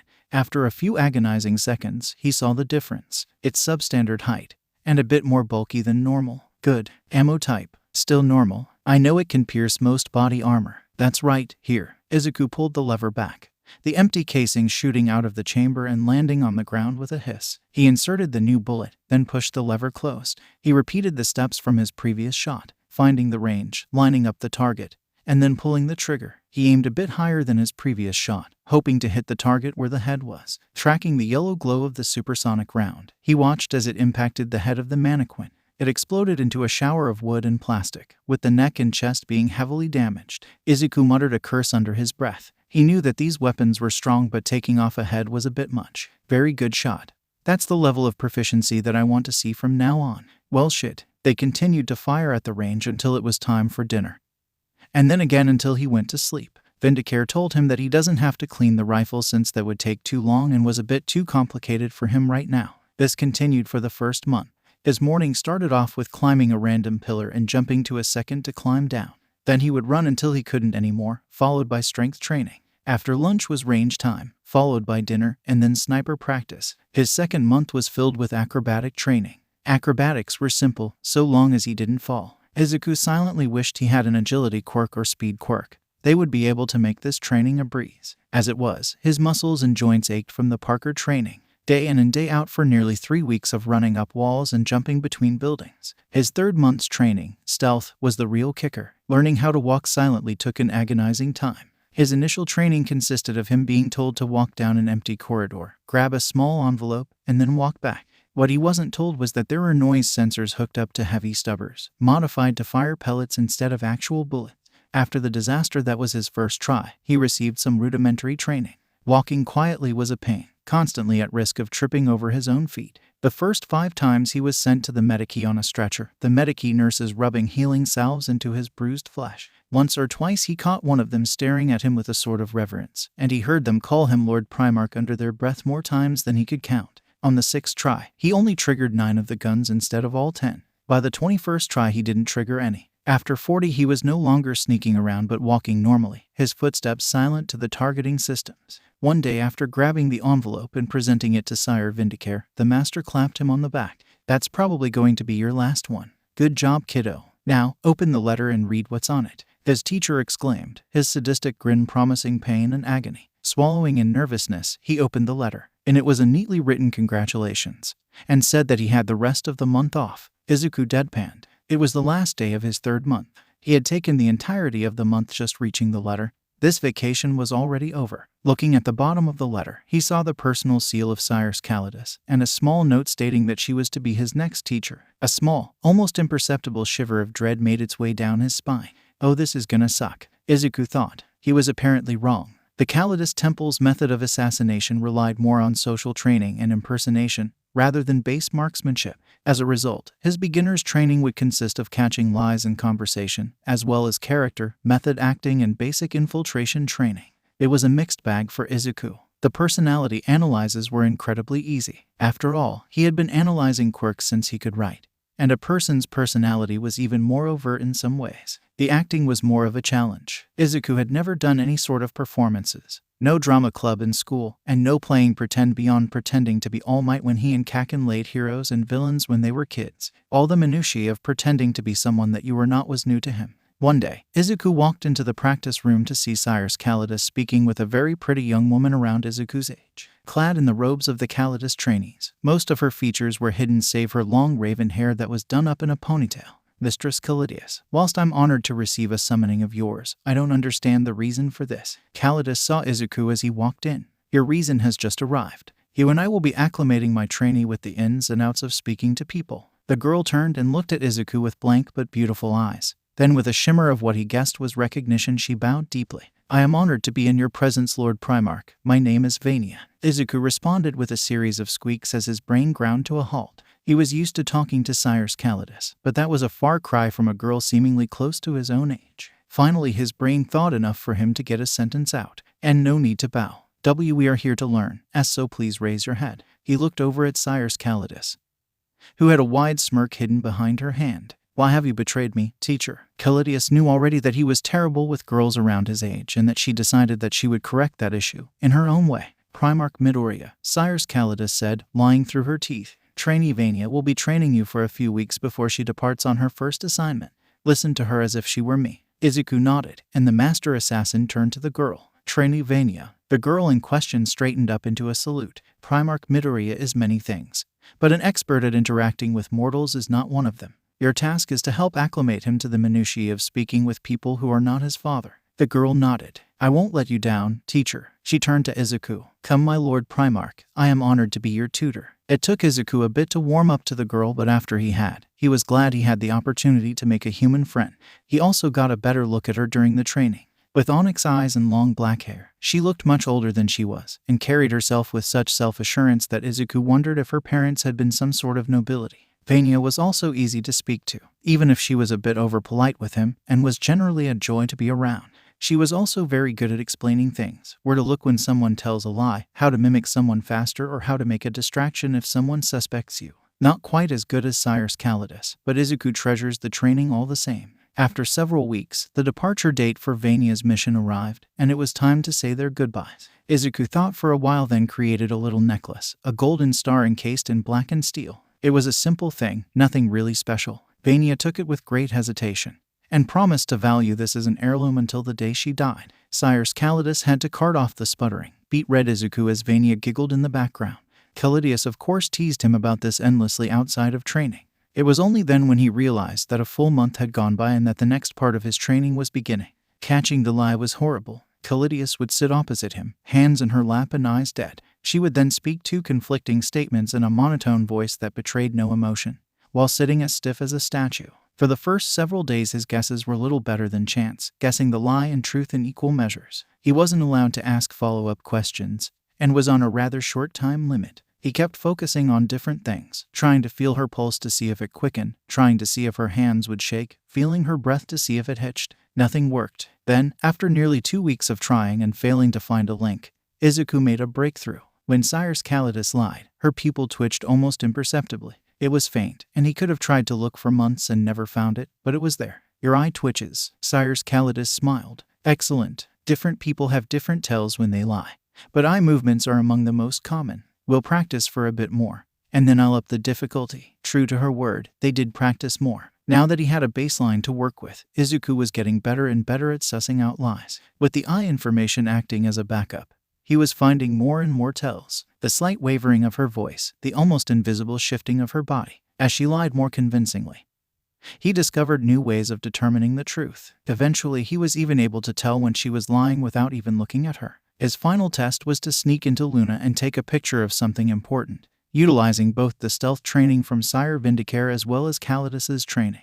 The only problem with that was that he was only given 1 week to complete the task. Luna was one of the most heavily defended places in the Imperium, just behind the Imperial Palace itself. Izuku knew that he would likely fail. Given that countless assassins and malcontents had tried to sabotage Luna before, he'd do it anyways. Plus Ultra, right. It took him most of the week just to figure out that there was a servitor roughly the same height as him entering and leaving an ammunition depot next to an orbital cannon. After that, it took him some more to figure out the exact path that the servitor was taking. At one point, it passed underneath an air duct that was about the same size as Izuku, which was connected to the rest of the air filtration system, a system that had ducts that extended past the range of both camera systems and the weapon servitor guards. Izuku had found his infiltration point. Waiting until the servitor passed underneath him, Izuku busted out from the duct, forming an overcharged taser in his hand with his quirk. The servitor shrieked and sputtered as its fleshy tissue began spasming while its machinery short-circuited. It fell to the ground, smoking slightly. Is it dead? Thought Izuku. Oh my god, did I kill something? Izuku thought he would panic, that he would become hysterical, that he would do anything. Instead, he felt nothing. I definitely need to ask the Emperor what hypno-indoctrination does to the human brain after I'm done with my training. Shoving the conversation away for later, Izuku used his quirk to create several pieces of metal. A fake ocular implant, a large tube fitting over his arms to disguise them as a cogitor bank, and a piece of cloth to hide his fleshy legs. He attached them to his body using some adhesive, before shoving the still smoking servitor into the vent. Now he looked the part of a servitor, but he still needed to get that picture. Luckily, this servitor had given him a good idea on where to start. Sneaking in and getting a picture of the inventory was easy. Getting out after accidentally tripping an alarm was not. He was fairly sure that about a third of the guards on Luna were after him, at least judging by the amount of last fire peppering nearly every surface around him. The only reason he hadn't been caught was his quirk. He kept making flashbang grenades, EMP bombs, anything at all to confuse or halt the pursuing guards. However, he was just one person, not even a teenager, and they were an entire regiment of Imperial Army soldiers. So he had been cornered by 2 squads of Army Special Forces and captured. Luckily, an astropathic message from the office of the Emperor of Mankind had its advantages. So rather than be executed as an attempted saboteur, he was sitting in a holding cell waiting for Cyrus Calidus to pick him up. The lock to the cell disengaged and she walked in, the red eyelenses of her head covering glaring at him. She sat down in a chair and took off her mask, a scowl of disappointment covering her face. Izuku tried to make eye contact, but felt cowed by the stare. Whilst he had not gotten executed, the guards weren't all that kind. He was bruised and battered and sprouted a nasty black eye. You got caught. You obtained the photo, but then got caught. A very meek, yes, Master Assassin. She huffed, then a smile spread across her face. I'm so proud of you, Izuku. Izuku was taken aback. What? You honestly expected to be able to break into Luna after only 3 months of training? Oh no, you weren't going to succeed. We were simply grading you based on how far you got before you were caught. The fact that you even reached the inventory list. She straightened up, trying to rein in her pride. You've exceeded my expectations, even with the decreased security at this base. Izuku stared with wide eyes at her, his mouth long ago fallen open. Izuku, she said, you'll be a fantastic hero. You'll be a fantastic hero when you go back home. He very clearly caught the slip of hers, but was far too hurt and tired to question it. Looking back, he should have. Izuku thought she seemed sad, remorseful even. He desperately wanted to change the subject. So, Cyrus Calidus, what's next? She put her head covering back on. Next, you're being sent to Mars for a physical, as well as the creation of your personal gear. Couldn't I get a physical literally anywhere on Terra? Yes, but the Fabricator General was remarkably insistent. You actually know him, Kelber Hal. He was present during your tests which sent you home. A sense of deep and primal fear manifested in the bottom of Izuku's stomach, and he wasn't quite sure why. Sure, the master of the Mechanicum was strange, but he hadn't been scared of him when they interacted. This feels like something bad is going to happen, Izuku thought. Going to Mars again wasn't all that special. Sure, last time he had been prodding father about what the ship can do and what not, asking this and that. Now, after realizing just how long a 25-hour-long void trip was, Izuku had decided to take up stargazing off of the observation deck. They had always fascinated him. Stars, the very building blocks of everything. All that has ever existed and ever will exist was used up star matter. Stars themselves were constant explosions, existing for millions of years before finally destroying themselves. And in that destruction they created new things. It reminded him of his quirk, in a way. When Kelber Hal had told him exactly how his quirk worked, he did some research after he got back home. The Big Bang, the greatest explosion to ever exist, so large it had created the universe itself. A miniature version created every time he used his quirk. Bakugo had been fuming with jealousy. But now, watching the stars with only a panel of glass separating him from the void, they seemed so much more. Maybe it was because these weren't his stars. but he felt like he could reach out and pluck one right out of the void and hold it in his hands. He snorted to himself. Ironic, I can recreate the universe with a simple turn of my wrist, but still want to reach for more. Pulling his hand back from the glass, he took out a pick taker and took a capture of the starscape. He was sure that his mom would want to know all about everything he did. Sitting back down on one of the chairs in the viewing room, he pulled the photo on his personal data slate. Organizing his photo book with the new edition killed some time, but sadly not nearly enough. So he decided to take a look at it, for memory's sake. The first one was from him and Kitten, the man's helmet clutched in Izuku's 6-year-old hands. This one had been taken shortly before his first trip to Mars. The next one was with the Emperor, Sanguinius, Vulcan, and Dorn. Everyone, except Dorn, was smiling brightly at the camera. They had taken this right after meeting and introducing themselves. If Izuku had looked closer, he would have seen a sixth person standing behind everyone, half in the shadow of a pillar, with blue-green power armor scaled like a snakeskin. Helmet on but with one hand lifted, giving a peace sign. The next one made him pout. It was him passed out in his chair in that meeting room, Kitten picking him up and wrapping in a blanket. Judging from the angle it was taken from, father must have taken the pick capture. The last one showed him from that same day, curled up in bed. The covers were being adjusted by a big, blue-green armored arm.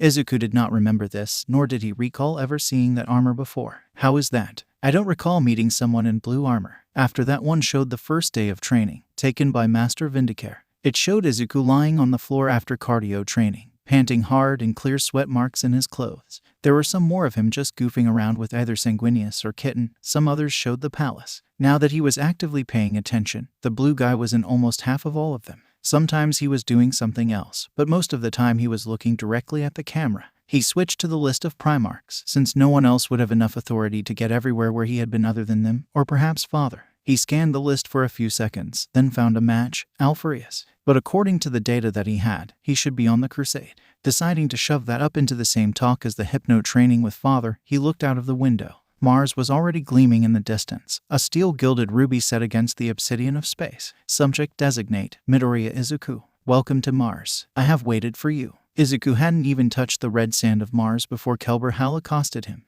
He tried to give a polite greeting to the man, but was swept off his feet and whisked away towards the Fabricator General's laboratory. Everything was a rush from there on. The world around him twisted and rushed past him, only coming to a standstill after reaching the testing chamber. From there it was a standard physical test.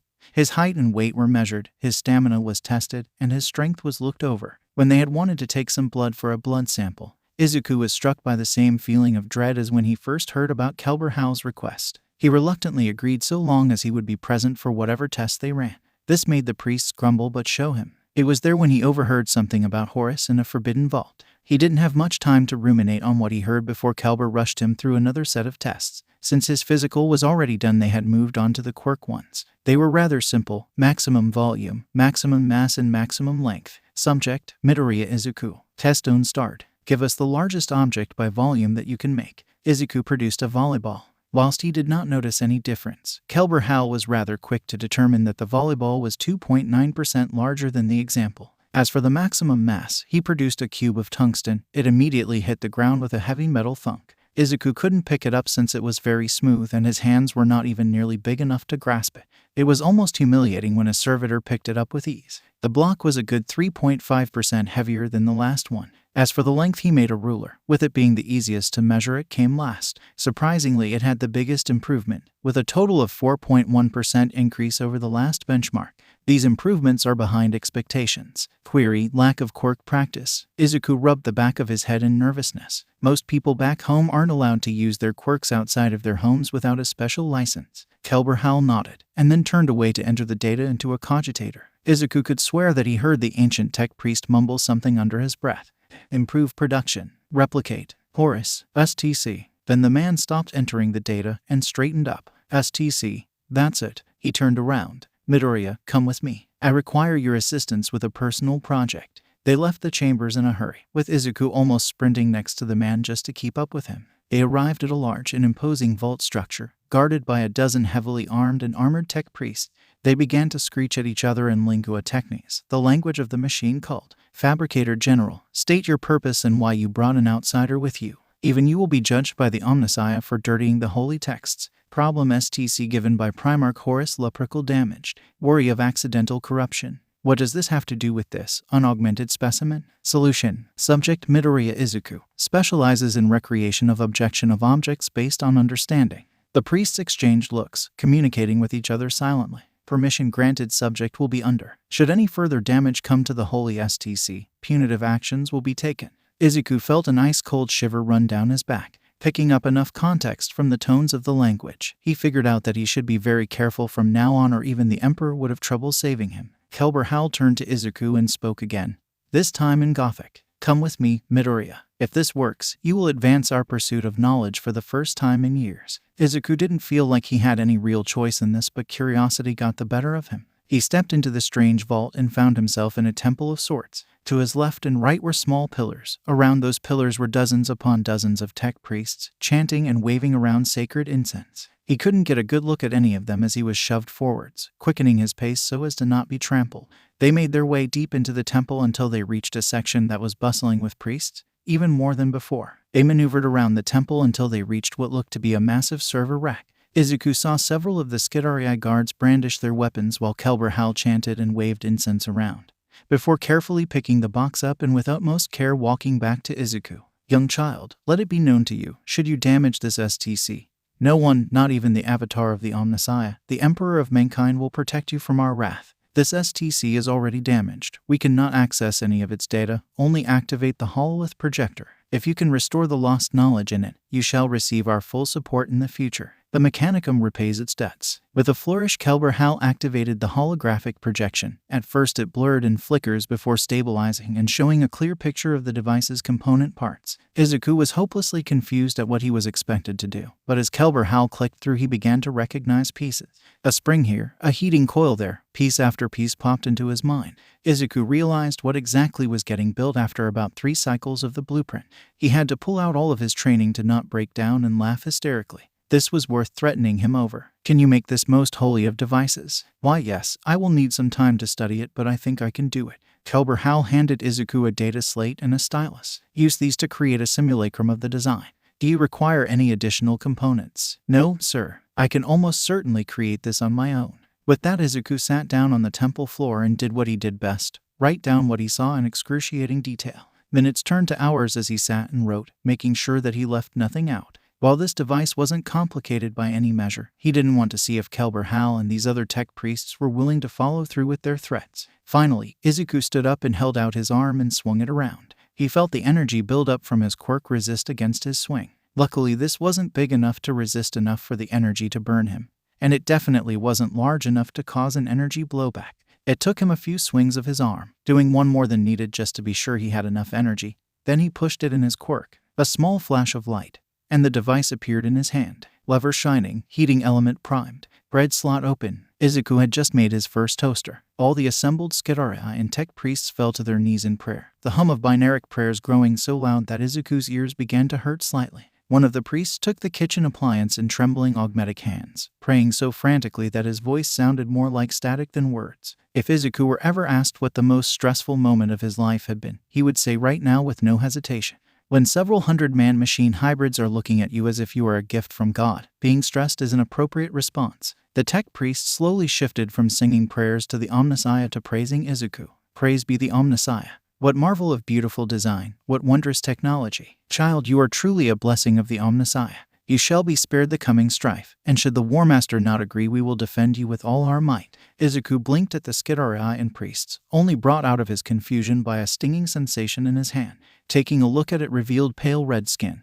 His entire hand from the wrist up to the tip of his fingers had gotten burned by his quirk. Izuku mentally chastised himself for making the entire toaster at once. There was a reason he built individual pieces of more complex machines before putting them together. The heat from the creation was far more intense, and the toaster had been enough to give his hand first-degree burns. Immediately all the priests flew into disorder, shouting things about the sacred child has been hurt, bring holy machine oil to suit the skin, and grab the anti-rust solvent to purify him. After his hand had been treated by less mechanical means, he was given a heat-resistant glove and asked to create as many holy marvels as you can. Izuku took the glove with trepidation. Making a toaster was rather easy and served as good quirk training, but he didn't want to be stuck making toasters until the end of time. As soon as he let slip the tiniest of dissatisfaction, the priests went haywire. Trying to keep him happy seemed to be their highest priority now. Well, as long as he made them toasters. Izuku didn't want to think about what exactly they did to them. That was a worry for future Izuku. Izuku finally understood why the Emperor avoided Mars as much as he did. It wasn't until Izuku made a mistake while creating one that the assembled Martians realized that they were wearing him down. The toaster he made didn't have the nice silver hue, but was instead a matte gray. Izuku's focus was slipping. And with a little complaining about returning to Terra, they let him go with the promise to help with future damaged STC. The trip back was a godsend. After what seemed like the longest day of his life, he was heading back to Terra. He had barely touched the bed in his quarters before sleep overtook him. "How was your stay on Mars, my boy?" Izuku gave the Emperor a tired look. "I know why you let the Mechanicum rule themselves without much oversight from you. That bad. I had to create about 200 toasters." "Toasters?" The Emperor gave Izuku a very questioning look, then held up his hands, forming a box, about this big, silver color, with a black power cord. Izuku nodded. "Strange. Anything else happened there?" "Maybe. They kept talking about Horus giving them gifts. And that soon they won't be restricted or something along the lines. I couldn't really make heads or tails of it." The Emperor frowned, clearly unhappy but just as confused as Izuku. "Oh father, that reminds me. I had several questions for you." The Emperor smiled and made himself a bit more comfortable in his chair, ready to answer the flood that he would let out. He had missed them. Out of all his sons, Izuku was the curious one. Since he had a vastly different world to compare the Imperium to, he often asked questions that proved to be extremely helpful. First of all, Izuku tapped on his data slate. "Who is this?" He pointed at the blue-green figure in the family photo. That would be your brother Alpheus." "You called father," came a voice from directly behind Izuku. Izuku, when pressed to talk about that day, did not scream like a little girl and most certainly did not panic, create a flashbang and throw it at the sudden source of noise. Alpheus, to his credit, took it with humor. After Izuku had calmed down from the sudden appearance of the Primarch and his equally sudden departure, the Emperor cleared his throat. "I think you can continue with your questions." Izuku shifted nervously in his seat. "I want to know exactly what's being taught to me with the hypno-indoctrination. I believe I accidentally killed a servitor on Luna ... and I didn't even feel bad about it. I know it's not a human being, but I'm still a bit shaken up." The Emperor hummed, clearly thinking about how he could answer these questions without scaring him away from the training. Whilst he did love Izuku, his world was too soft. Even though he had stated that there are hero fights around the city you could watch and that the public was desensitized towards injuries, death was a different matter altogether. "Izuku, if you panic because you accidentally injure your opponent in a battle, you will be open to get attacked yourself. So we did a little tweaking of your brain. Your empathy and compassion have been unaffected, but your brain won't freeze up. We can undo that if you wish, but currently it's better if you focus on training." Izuku nodded, wanting to ask another question but getting interrupted by a rather distressed-looking messenger. "My lord, I apologize for interrupting, but there has been an accident with the Golden Throne." The Emperor frowned deeply, dismissing the menial with a wave of his hand. He thought about simply leaving Izuku here while he dealt with the situation, but instead got an idea. "Izuku, do you know what the Golden Throne is?" Izuku shook his head, not having been told anything. The Emperor smiled, then picked up Izuku and made his way to the throne room. Izuku had been in the room a few times in the past, but then it had been a whirling chaos of gears, metal plates, and wires. Now it looked like, well, a throne room. There were still tech priests scuttling around like insects, but the massive golden throne looked complete. The actual chair part was slightly larger than the Emperor was tall, but the arcane-looking machinery stretched impossibly high into the ceiling. Tubing and energy conduits formed a lattice of metal and thrumming power across the walls. It looked regal. "Now then," the Emperor said, "do you know what the Golden Throne is exactly?" It's the throne you'll rule from." A chuckle escaped the Emperor, close but not quite. "It's a device that will open a portal to the webway. If the Imperium is a raging sea, then the webway is something akin to an underwater tunnel where you are safe from the water above. On top of that, it will power the Astronomicon, a lighthouse that will help guide ships that travel normally across the Imperium. But you are going to sit on it, right?" "Oh no, I will have to actually expand the webway, so I won't be able to. Instead, Magnus, one of your brothers, will be using it. Whilst Horus will rule in my stead, Magnus will keep everything running by providing the needed psychic power." Izuku processed the information for a bit, then furrowed his brows. "Does he know that?" "Does who know what?" The Emperor said confusedly, lifting an eyebrow. "Magnus, isn't he supposed to be here so that you can explain all the functions to him and so that he knows what to do?" The Emperor looked at Izuku and Izuku looked back. "Izuku, please promise me one thing. Never ever tell anyone I forgot about Magnus." Izuku just nodded, surprised that the Emperor had forgotten something. He would keep it a secret, even if it showed that deep down the Emperor was still technically human. I suppose I should call him back to Terra. The golden throne will be finished soon anyway, so he can be here before that. He put Izuku down, then sat down himself in a lotus position, folded his hands over his legs and took a deep, slow breath. By the time he had exhaled, he opened his eyes to the impossible dimension of the warp, tinted golden by the throne's presence. The Imperium was a swirling sea of soul energy, emotions, and other, less benign presences. Fortunately, the webway's barrier was still holding. Making his way towards the webway's barrier, he wondered why he had forgotten about Magnus. In all of his 38,000, he had never once forgotten something. Could something have made him forget? He quickly brushed the thought aside as he reached the barrier. He lifted the blockade for a split second and stepped outside. Now, which way was Prospero Agi? Plus father, plus. The Emperor's blood ran cold. The Emperor was taken aback by the forcefulness of the psychic message. Magnus was standing in front of him, his soul floating opposite him in the formless sea of the Imperium. Souls were constructs of emotion and thought, meaning that Magnus's very being radiated urgency and fear. Despair was almost literally written all over his appearance. Magnus, the vaguely humanoid form of Magnus's soul, inclined its head. Father, you have broken the Edict of Nikeah. You knowingly broke the rules I set down, and now openly flaunt your disregard in front of me. Have you no respect for your father's wishes? Rage radiated from his body as his soul form stared down Magnus's. I will gladly take upon myself any punishment you see fit, but I felt haste was more important for this warning than the legality of the method. I was in the process of trying to get through this psychic barrier when you lowered it.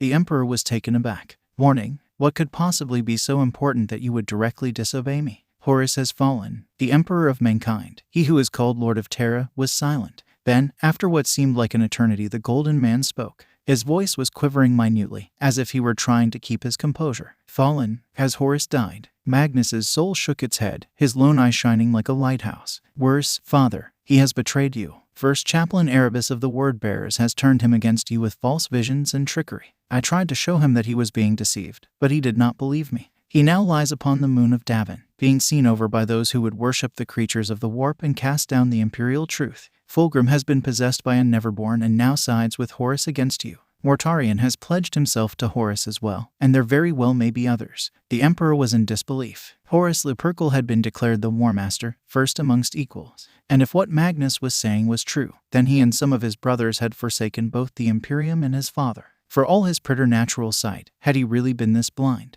What else had he missed? Eyes focused so far ahead that the present slipped him by. First thing first, he needed to make sure that this was the case, and that Magnus wasn't lying to him. Magnus, you must come to Terra. If what you have said is true, then I must. The Emperor stopped mid-thought. The Imperium was shaking. The roiling seas of emotion and thought patterns were heaving like waves. Something was happening, and was that screaming? Anathema, he was supposed to be mine. Oh no, Magnus, change of plans. Stay on Prospero, I will retrieve you. Do not leave the world, no matter what. Do you understand me, my son? Father, what is? Just go. You need to trust me. Magnus seemed to hesitate at first, but after a particularly powerful psyquake he nodded. His soul slowly disappeared from the warp. With that, the Emperor went back through the webway barrier and returned to his body of flesh. The Imperium began to shudder, at first almost imperceptibly, then faster and faster until all its inhabitants could feel that something was wrong. One of the gods was stirring. Deep in the impossible fortress, a blue and gold leviathan thrashed and wailed. It was known by many names: the Changer of Ways, the Architect of Fate, the Great Trickster. But it knew itself only as Tzinch. Plans hundreds of centuries in the making, undone in an instant by a small child. One anathema was more than enough of a bother, its golden light burning the god's very essence. A second one, that green-haired child could jeopardize the great plan if the gods weren't careful. And to top it off, the Primarch that he had claimed, that he had decreed would be his new favorite toy, would no longer have a reason to fall into his clutches. So Tzinch screamed. He screamed and screamed until the very walls of the crystal labyrinth cracked and shattered into impossible shapes. He screamed until the mountains of questioning crumbled into dust. He screamed until the material universe began taking note. Eldar farseers walking about their craft worlds clutched their heads in agony. The orcs on the ruins of Ullanor stopped their war preparations as their weird boys' heads began exploding one after the other from psychic backlash. Even the ancient Necrons measured the disturbance with their usual coldness, but one that was undercut with fear and emotion long thought lost to them. The scream repeated only a single desire, the desire of a petulant child, reflected in the ego of a god. He was supposed to be mine. Back on Terra, the Emperor shot up out of his seated position, startling Izuku in the process. He barked order after order, ignoring Izuku's questions. Malkador, get my ship ready, immediately. Magos, I want the Jeller field generators yellow-lined until I return. Catenius, tell your Captain General to prepare the custodians for combat. Lord Admiral, put Battlefleet Gothic on standby, just in case. Sanguinius, make all due haste to Ultramar. Warn Gilliman and the 500 worlds to get ready for a potential fight. No one questioned the orders that were given, but instead immediately sprang into action. People were running around and trying not to run into each other. What is going on? Came from a very confused Izuku. With a borderline dismissive look, the Emperor barked a few more orders, then turned to Izuku, crouched down and put both of his massive hands on Izuku's shoulders. Izuku, I have to thank you. Truly, thank you. You probably just saved your brother. No. You may have saved the Imperium with just 3 questions. Izuku didn't understand anything that was going on. Then a moment later, the weight and warmth of his hands was removed from his body. The Emperor's entire posture and temperament told him to not bother the man anymore. He had business to do. Malkador hurried up to the Emperor. The Bucephalus is currently getting prepared for takeoff, but it will take some time. What is going on, my friend? The Emperor merely grasped Malkador's arm. Then his body emitted a great golden flash of psychic energy. Malkador stumbled back in shock. Oh, by the heavens, no. Yes, I am afraid so. I will immediately head to Prospero to retrieve Magnus. I trust that you can handle everything in my absence. The Emperor retreated to the command bridge, delegating authority and making preparations for his absence. He had rarely left Terra since All-Honor. So many things would need to be taken care of. A deep, tired sigh came from Malkador. He let his head fall into one of his hands, massaging his forehead and mumbling things under his breath. Then with a sharp inhale he straightened his posture. Gone was the old and frail man, and in his place a wise man was standing. Izuku, I don't have the necessary time to explain, so please do as I tell you. One of your brothers will take care of you as soon as they can. The Sigillite looked around barking orders until his eyes settled on Vulcan. Vulcan, take your little brother to his quarters. The Emperor is leaving on an important mission, and we need to prepare for the worst. The massive man made the sign of the Aquila across his chest. Do not worry, Malkador. I will protect my little brother as if he were my own child. With that, he picked Izuku up like a baby and began running towards the palace dormitories. On his way there, he saw custodians, tech priests, and imperial fists running around frantically. They weren't panicking. At least the custodians and fists weren't. They moved with purpose. Everyone was busy, hurrying around from one place to another. Izuku was still confused as to what was going on.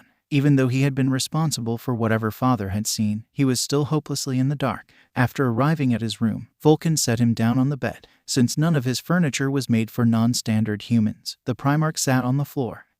Brother? Yes, little puppy. Blinking for a while at the nickname he had just been given, he shook his head and pressed on. What is going on? Vulcan mulled over the question for a bit, clearly thinking about what to answer, before throwing caution in the wind and answering with bluntness that would have fit better coming from Rogel. War. Izuku suddenly felt very, very insecure. He had read about the First, Second, and Quirk world wars at home, but that was just history. Nothing that would or could affect him, just words on a page. And the Great Crusade was such a far-off, abstract thing. But now, he was in the middle of one. Or at the start of one. He wasn't really sure about that. War. I, small puppy child. War. I personally have seen the Bucephalus leave her moorings combat ready only once before, at the beginning of the All-Honor Crusade. If something on the level of that slaughter is happening again. The dark-skinned behemoth shuddered with thinly disguised horror. I fear we may be in for more than we bargained for. The Primarch stood up and looked down at Izuku. If I discover what exactly is happening, little brother, I will make sure to tell you as soon as I am able. He picked up the green-haired child and hugged him as hard as he could. Do not worry, short one. I will. Crack. Izuku didn't even manage to scream. The Emperor was in a hurry. If he had had any doubts that Magnus had spoken the truth, then they were quickly dashed by the appearance of Tzinch. What had he said? He was supposed to be mine. What did that mean? What plans did the primordial enemy have for his children? For him? As he thought about these questions and millions more racing through his head, he began working on the pre-flight checks for the Bucephalus. Due to the rushed nature of the launch, it would take several hours to even begin the takeoff sequence. One of his tech priests stationed on the bridge sent him a message. Omnissiah, a shuttle from the Everser Temple is on an approach vector. It carries the auth codes of the Master Everser. Allow him to land. It must be important if he's leaving the temple and interrupting the takeoff sequence. I will make my way to the hangar deck. Ensure that the Bucephalus is on schedule to take off. By your word, most holy one. The tech priest declined its head as the Emperor got up from the command throne and began making his way to the hangar. The shuttle landed, and truth to be told, Sire Everser stepped out. The man gave a gruff and brief greeting, which was accepted by the Emperor with a short nod. My lord, with whatever is going on, you must see the logic of my request. The Emperor frowned. Ever since Izuku had accepted the assassin training, Sire Aversor had been asking to give young Midoriya the surgical suite that his Aversor assassins underwent. It was almost remarkable how much the man insisted on two specific augmentations: the muscular hypertrophy and the skeletal restructuring, not to mention the rest of the procedures. Even with him telling the man no repeatedly, he still didn't give up. While I understand that the implants and augmentations would be necessary for you to train him, I am not giving them to him. He is a child, and one that we will send home to his own world in due time. I refuse to operate on Izuku unless a valid danger to his life is present. The Emperor's comm bead began beeping. Putting his finger to his ear, the Emperor acknowledged the call. What is it, Vulcan? I have hurt Izuku very badly. Vulcan screamed over the transmission so loudly that even Sire Aversor could hear it. The Emperor of Mankind, Avatar of Humanity, cursed. He swore with every fiber of his immensely powerful being. Words and languages long since forgotten nearly shook the ship free from its anchorage. Vulcan, bring him immediately to the medbay and have at least 2 apothecaries look after him. With a grimace he turned to a stone-faced Aversor. He didn't need to feel his emotions to know the man was secretly happy about this turn of events. Taking a calming breath through his nose, he composed himself before speaking. It appears that you have a chance with your requests. You can go through with the procedures you were petitioning for, as well as replacements for any damaged tissues or organs. Thank you, my imp. But, he interrupted the man, should he not survive your operations, like most of your recruits do, I will flay your soul piece by piece. The physical torture alone would make even my son Conrad Kurz blush. Am I clear? The master assassin paled before clearing his throat. Yes, my lord. Go, I have things to do. The man and his shuttle were gone in less than a minute, leaving the Emperor standing alone in the hangar bay. For the first time in a long time he felt old, very old. It was as if all 38,000 years of his existence were pressing down on his mind at once. He made his way to a munitions crate that was in the hangar, and sat down. First Horus, then Magnus, and now Izuku. Was this the events of Malech finally catching up to him? He had beaten the gods and stolen their secrets. He was in the process of securing the future of humanity. Was this truly how his great endeavor was going to end, with his sons either dying or betraying him? In 10,000 years, what would remain of his vision? He doubled over, fingers pressing into his temples in an attempt to relieve his headache. In stark contrast to the virtually empty hangar bay, his mind was thrumming with activity. Midoriya Izuku, I am so sorry I haven't protected your son like I wanted to. I hope wherever you are, that you can find it in your heart to forgive me. He knew that she could not hear him, and that the words were useless, but he still felt like he should apologize to her. Taking a deep breath, he let out a sigh. He closed his eyes and let his head fall back, feeling like a human for once. It reminded him of the first time he had met Izuku. Suddenly and violently he had been forced to take care of a child that knew nothing about the world around him, and had 1,000,001 questions about everything. He was lucky. Had he not met the boy, he probably wouldn't have learned how it feels to be a father in the first place. When he first created the Primarchs, they had been nothing but tools to reach his goal. But after sending Izuku home, he had felt lonely, depressed even. Then he had found Horus, and he felt whole again. Each son that he saved made him feel whole. He wouldn't deny that he had made several mistakes along their paths, but he loved them all. He even grieved his 2 lost sons. The crusade had been too late to save them from their circumstances, and their fates were sealed. All he could do was to show mercy. He stood back up. Now is not the time to wallow in the past. If I can rescue Magnus, then everything will be okay again. I just have to do it one step at a time, like the crusade itself. Slow and steady will win the race. I just hope that young Midoriya is all right. Augmentation surgeries are, by their very nature, incredibly invasive. With facilities as advanced as the palaces, most surgeries don't even require anesthesia. Pain dampeners are injected into the site, and servo arms do nearly all of the heavy lifting. Operating the facilities were the Imperial Palace's Medici Corps, among the greatest medical professionals in the galaxy. Overtaken in sophistication only by the Dark Eldar homunculi or Eldari spirits' ears. They were the peak of human biological knowledge. And here they stood, looking over the crushed body of Midoriya Izuku. His chest cavity had been pried open, allowing the doctors to see the mess that were his internal organs. Shards of what used to be his ribs were scattered around his torso like confetti, and multiple organs had failed already. On Izuku's Earth, he would have been declared dead minutes ago. His grieving family informed that their little boy didn't make it. On Terra, the doctors simply went to work. First of the surgeries to be performed was the endoskeletal restructuring. The doctors had to first pull all the splinters and bone pieces out of his internal organs.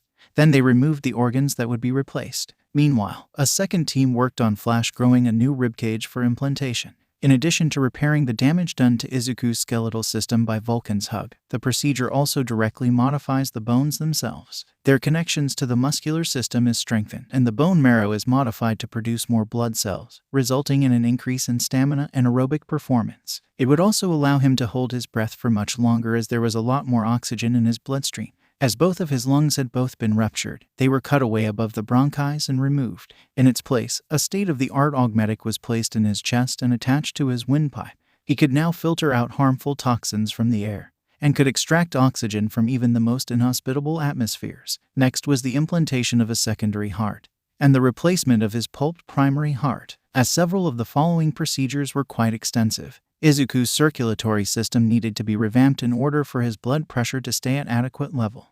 With the most injured of his internal organs now replaced, they fixed the rest of his organs. The stomach was stapled back together. His liver got a few stitches and his intestines were checked for any damage. Then was the muscular hypertrophy. Izuku's muscular system needed to be brought up to speed with his new heart and bones. A veritable cocktail of drugs and organic compounds were fed into Izuku's limbs and torso. With this in combination with his new skeleton, Izuku could reasonably be mistaken to have a strength-based quirk when he went home. Following that was the infusion of ceramite with Izuku's bones, one of the strongest materials known to the Imperium. Fibers were interwoven like thread into Izuku's bones. Cables spooled up near growth plates so they would grow as Izuku did. They would ensure that his bones were almost unbreakable. This necessitated long and thin cuts along his limbs, so that the doctors could access the bones. His spine was also reinforced with interlocking bone plates installed into his shoulders, creating a shield that protected the spinal column.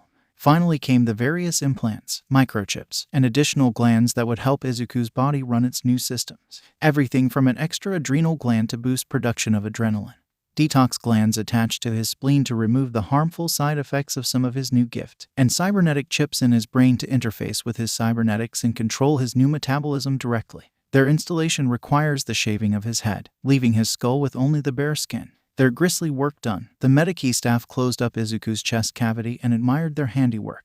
While the surgeries were very similar to those undergone by Aversa recruits, the quality and function of his new organs were on an entirely different level. Izuku Midoriya was now the first, and only, quirked person to be considered transhuman. Vulcan sat in a corner of the operating theater, not taking his sight off of his brother for even a moment. When one of the Medikey staff had asked the Primarch to leave the room, Vulcan had stood up to his full 11 feet and looked down upon the man. He said that was responsible for these injuries.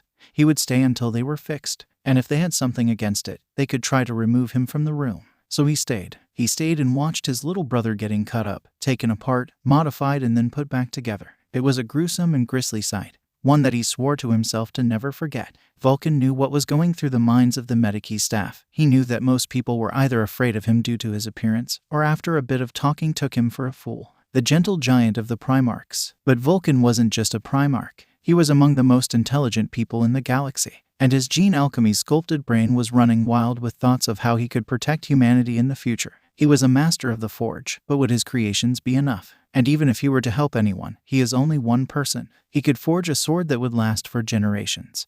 But forging a lasting empire is much more difficult. He stole a glance at Drake's Slayer, the weapon that he had wanted to gift to Horus. It was a mighty warhammer, strong enough to destroy a lemon rust battle tank with one hit. When have I ever made something to protect and not to destroy? He thought, self-loathing billowing through his soul like smoke from a forge. He looked at Izuku, lying on the operating table as his surgeries finished. He got an idea. He knew that father was training Izuku in the ways of the Assassinorum. Perhaps he could create something to help him with that.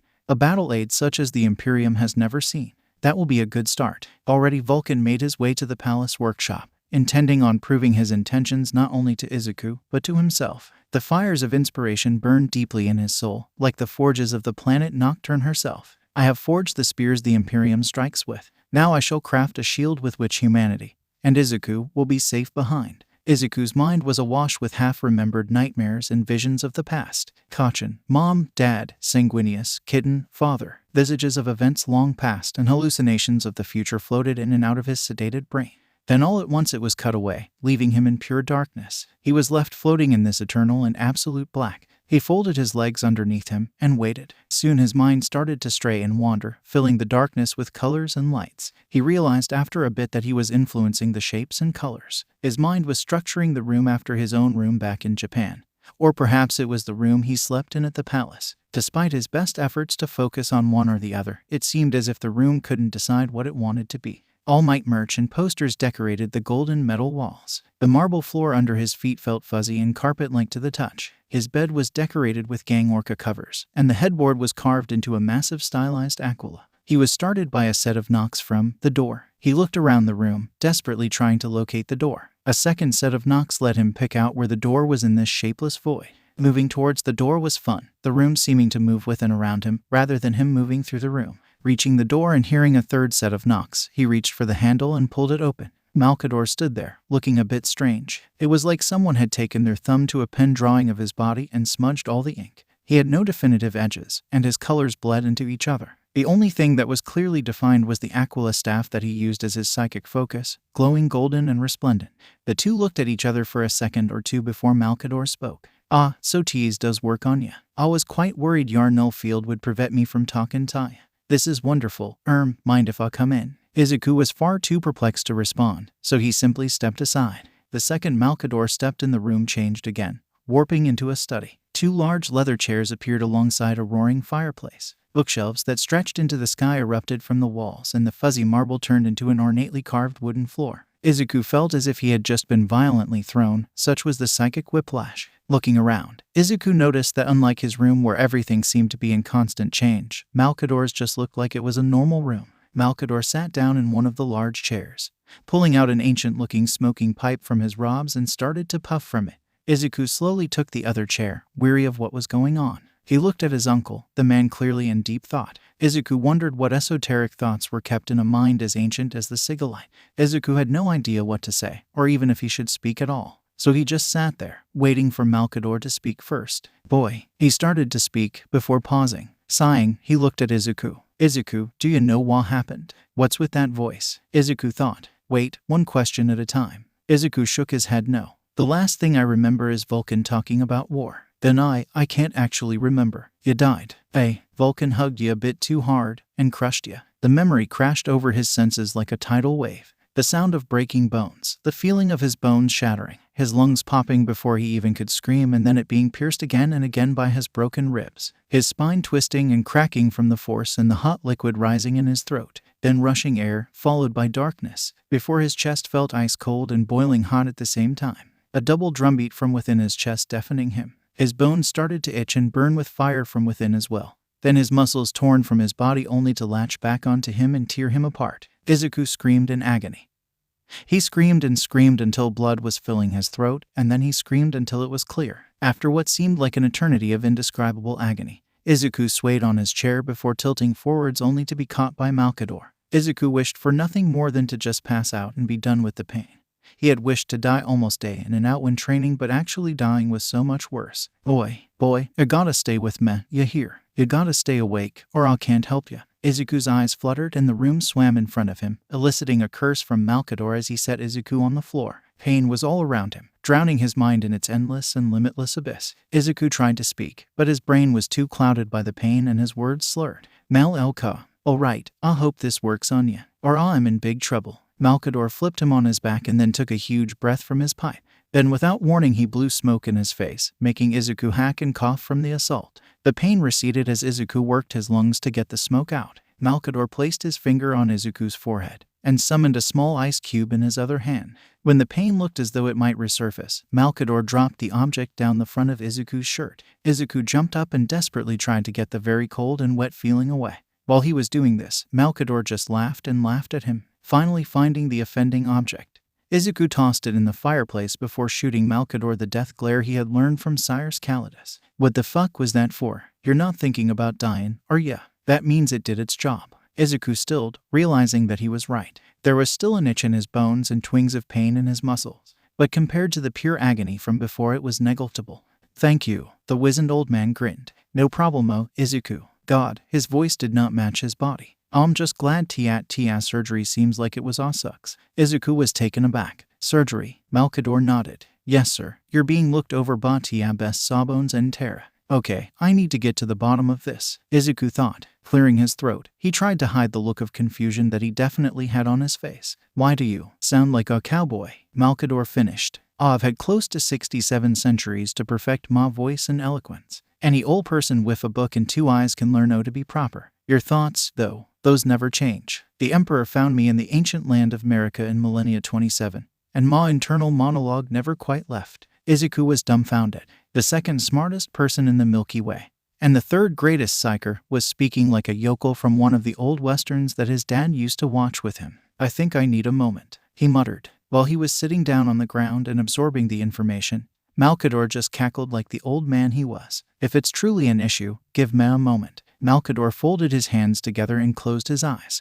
Pale purple lightning gathered around him before discharging like static into the aether. When Malkador opened his eyes, they shone a faint purple. "Better, Izuku." Malkador's voice was the same, but the accent was gone. Izuku breathed a sigh of relief. "Much. Then let us continue." Malkador gestured to the chair that Izuku had fallen out of. "Please, sit down. I have a lot of things I wish to discuss, and I won't have time once you wake up." Izuku hesitated. Then, swallowing the lump of fear in his throat, he walked over to the chair and sat down. "Malkador, you said you had things to discuss with me. Can I ask a question before you do?" "I don't see why not. What happened to me?" Malkador bowed his head in thought before looking back up at Izuku. "Vulcan was so determined to keep you safe that he accidentally harmed you. On the Emperor's orders, you were brought to the Imperial Palace's Medikey facilities. In addition to repairing the damage done by Vulcan's hug, you were given various augmentations to ensure that you won't be harmed in this way ever again. Your bones have been strengthened, your muscular system has been overhauled, and several cybernetic upgrades have been installed.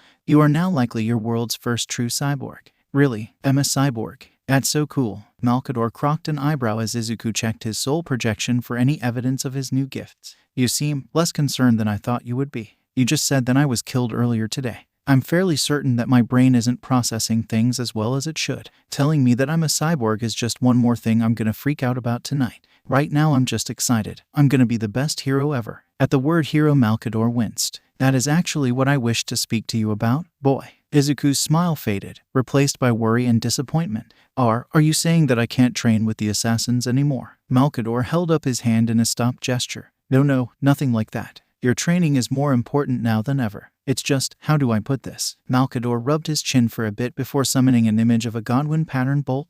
"Izuku, do you know what this is?" Izuku scoffed. "It's a bolter issued to the Legion's Astartes." Malkador lifted his hand, interrupting him. "No, do you know what this is?" Izuku thought for a while, then answered. "A weapon. Yes. Do you know what we use weapons for?" "To defeat our enemies." Malkador shook his head. "To kill. We use them to kill. We all are the Imperium's weapons. The Astartes, the Custodes, the Imperial Army, the Navy, the Mechanicum, the Primarchs, the Assassinorum, even I am a weapon. And weapons kill." Izuku tried to shrink into the chair. "Why are you telling me this?" "Because I don't want to lie to you. Or rather, if your training is completed, you will be a weapon as well." "Well, the Emperor wished for me not to tell you. He thought that if the horrors of reality were shielded from you, your innocence and childish desire to become a hero would be protected. A white lie of omission, intended to keep you safe and sane." Malkador stared into Izuku's eyes, bright green meeting pale purple as Izuku felt the weight of Malkador's soul gazing into his. "I have a different opinion, that you should know the truth. The Master Assassins and I, we are not heroes." He almost spat the word out. "We are killers, weapons wielded by the Imperium to prevent wars if possible, and end them if necessary." Izuku was floored. The man he considered his surrogate uncle was telling him that he considered himself a killer. Malkador had been the first person on Terra to not consider him a threat. At the Emperor's orders, he mentally corrected himself. This man sitting opposite him was one of the most dangerous human beings in the galaxy, and he had just told him that he would turn Izuku into a weapon. Did father know that his best friend felt this way? He needed to find out. So that's how it is. You go under father's nose and do his dirty work so he doesn't have to. The knuckleduster to his all might. Does he even know? Izuku was angry now. Vitriol and spite that he didn't know he had ever possessed flowed through him like a river of bile. Does the paragon of humanity even know the person he calls a friend? Does father know you? Malkador was silent. He sat in his chair, unmoving, for several minutes. The only sign that he was even still alive was the fact that the chest of his soul form rose and fell in a simulacrum of breathing. Finally, after what seemed like an eternity, Malkador spoke. I see your confusion now." The simplicity and bluntness of the answer took Izuku off guard. You have only ever known the Emperor as he is now. Tell me, Izuku, do you know of the Unification Wars?" Izuku decided to go along with the line of questioning. Yeah, the Emperor, Custodians, and the Thunder Warriors brought the entirety of Terra under the Emperor's rule. It was the founding of the Imperium. Malkador hummed. Correct, but incomplete. Do you know what the Emperor did to ensure that compliance was total? Do you know what he did when the Thunder Warriors became a liability rather than a tool? Izuku did not, and so did not answer, merely shaking his head. I thought so. Let me show you. With a wave of his hand, the study Malkador's mind had constructed fell away, and in its place a massive field of grass took shape. The plains seemed to stretch onwards in every direction for uncountable miles. From somewhere off in the far distance, Izuku could hear drum beats pounding away. Malkador cleared his throat before speaking. We are now on Mount Ararat, where the Thunder Warriors were retired. Confused, Izuku spoke up. Retired, a euphemism, but not entirely inaccurate. I can show you what it means in visceral detail. With that, he smashed the bottom of his staff against the ground, and reality began warping. The sky and earth began stretching like taffy as the pair rocketed toward the horizon. They came to a stop in the middle of a battle. Massive warriors clad in gold-plated armor were gathered in a circle, bolter fire erupting from makeshift defensive positions made from their fallen comrades. These men were fighting brutally, and were being cut down all the same. These are Thunder Warriors, Izuku thought to himself. I wonder who they're fighting. Then Izuku saw the attackers, and realized why Malkador had brought them here. He saw the superhuman warriors of the Legion's Custodes, thunder spears in hand, mowing down the Thunder Warriors as if they were grass. Izuku realized that the drum beats that he had heard in the distance was just the report of their weapons' fire. They dodged out of the way of the Thunder Warriors' bolt guns, or simply absorbed the impacts with shields of oromite.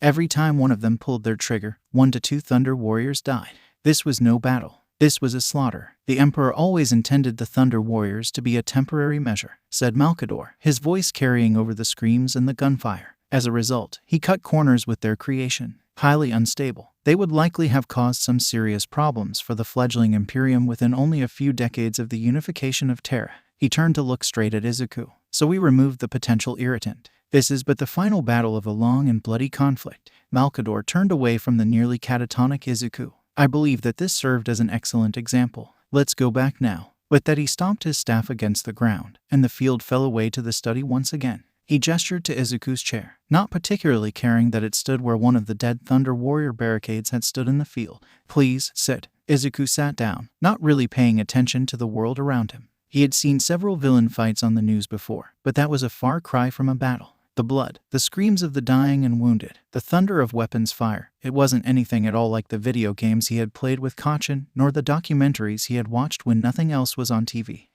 Was this what Vulcan had meant when he said war? Izuku looked at Malkador the Sigillite with disappointment and shame written across his face. I guess that I was the one that didn't know Fa, the Emperor. Malkador's eyes opened wide, the purple glow emanating from them growing brighter. On the contrary, Izuku, the version of the Emperor that ordered the Thunder Warriors' deaths is no more, and I have you to thank for that. The light returned to Izuku's eyes. With more than a bit of confusion, he asked, what do you mean? When you came to us 200 and change years ago, you ignited something inside the Emperor's soul. Something I thought he had long since discarded. What? Malkador looked into Izuku's eyes. His compassion. While Izuku was rendered speechless, Malkador continued on. In much the same way as he has had a profound effect on you, so have you had an even greater effect on him. He has remembered how to be human again. And I suppose in that sense I have to thank you. That shook Izuku out of his stupor. Thank me. Malkador smiled. It was kind, and wizened beyond the ability of Izuku to comprehend. Yes, you have returned my best friend, my brother, back to me. And I will always thank you for that.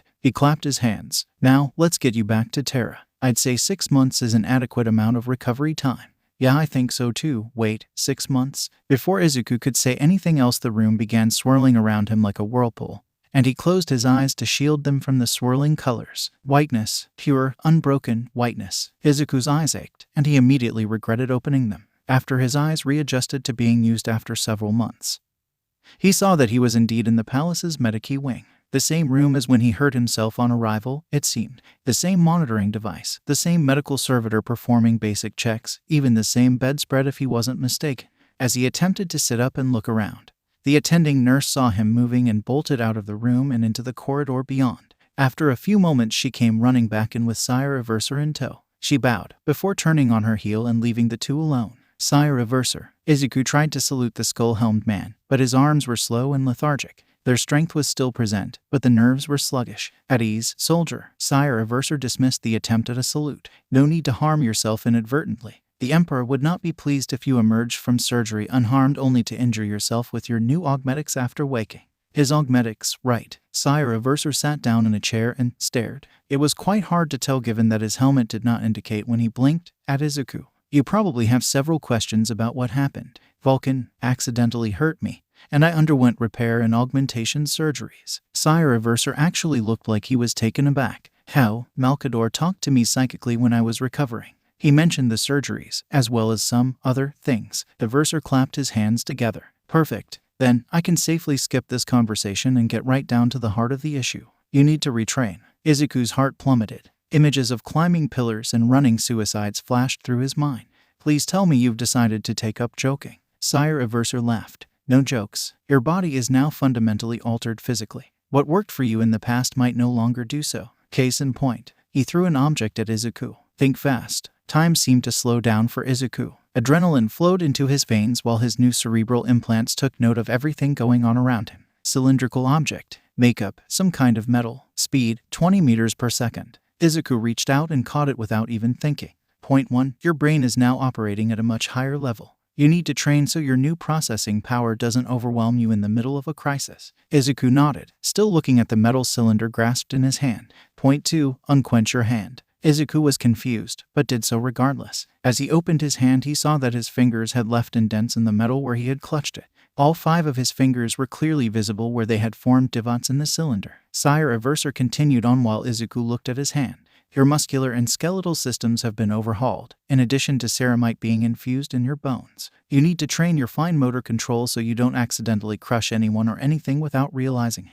Seeing the dismayed look on Izuku's face, the master assassin bit back a sadistic laugh. It won't be nearly as physically demanding as your training with Sire Vindicare, at least not until it's my turn. This is just to get you used to having the grip strength of a Fenrisian wolf's bite. Izuku breathed a sigh of relief. Thank you, Sire Averser. I was terrified that I would have to do Vindicare's training all over again. Oh no, once you get used to your new body you'll have to do my training, he said, his smile practically audible from underneath his helmet. Izuku's face fell. Oh dear, he squeaked. But before any of that, I have a package for you. Sire Averser snapped his fingers and a servitor rolled in carrying a large ceramite box. It set the crate down, bowed its head, and rolled away. Vulcan was incredibly distraught that he hurt one of his brothers, so he created you a new suit of armor as a form of apology. Go on, open it. He gestured to the large box. Izuku got up from the bed and, taking great care to not break anything, opened the lid of the box. Inside was a black body glove, a mixture between the inlaid armor of the Averser and the utility of the Vindicare or Calidus. The suit was about as thick as his thumb was wide,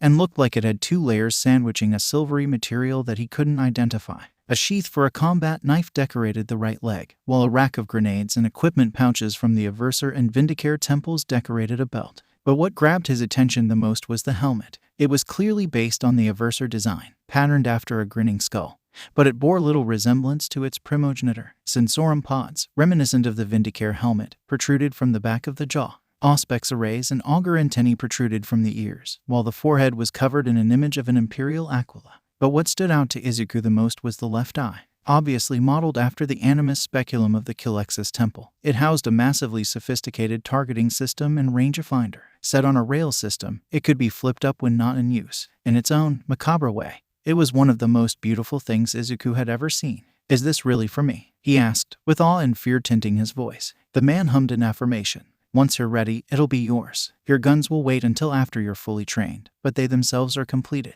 Sire Averser stood up from his chair. Now come along. Primarch Vulcan and Malkador will be quite pleased that you're awake. Prospero, the planet of the sorcerers. Its massive capital city of Tizca spread across the primary continent, a shining white against the otherwise grayish-brown planet. From orbit, it looked like a ball of dirt and water had been partly polished, the metal beneath being allowed to shine through. The Bucephalus hung in low orbit, being refueled and resupplied by the massive array of orbital platforms and anchorages. The Thousand Suns fleet was docked as well, with the entirety of the Legion planetside alongside their Primarch, who was currently staring down his father. Both of them were flanked by their bodyguards. Magnus the Red was flanked by his 2nd and 3rd captains, Phocis Tikar and Hathor Mont. The Emperor of Mankind was flanked by a Sister of Silence and a Custodian. Father, Magnus. The Emperor strode forward until he was staring Magnus in the face. Then, with lightning-fast reflexes, he slapped his Cyclopean son across the face with the force of a car crash. That was for intentionally disobeying the Edict of Nicaea,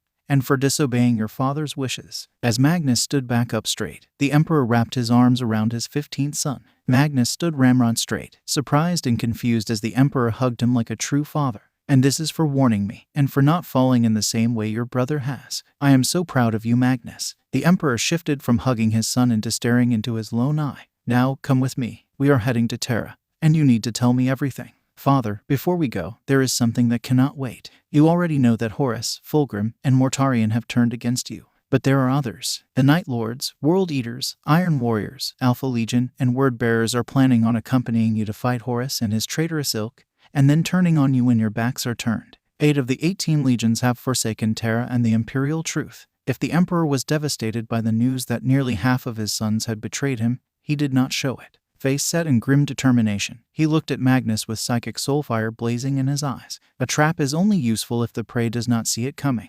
With your warning, you and your loyalist brothers can turn the tables on these traitors. He held out a gold-armored hand. "Come, Magnus. There are many things we need to discuss, and you have a little brother who is very keen to meet you." Magnus, confused but determined, took the offered hand. Even with all the eldritch knowledge that Magnus possessed, he knew that he still had much to learn. He just didn't realize how little he knew. How little he knew about the warp, about his duty and his powers, about everything. Father taught him many things. How to resist the temptation of the dark gods was priority number 1. In return, he told Father all he knew about the coming war, which battles would be crucial to win, what happened to his brothers, and his own fate. He admitted that since he had foreseen events going differently, he was unsure how accurate his vision would be. In the end, the Emperor decided that his punishment would be the eternal powering of the Astronomicon should he fall to Horus. If not, then Magnus would power it until the Emperor had recovered enough to do it himself. As for Prospero itself, it was left mostly unharmed. The most dangerous of its libraries and tomes were transferred to the Bucephalus to be transferred to the Imperial Palace. There, they could be kept under the watchful eyes of the custodians. Magnus sensed a momentary hesitation when he relayed the decision to his first captain,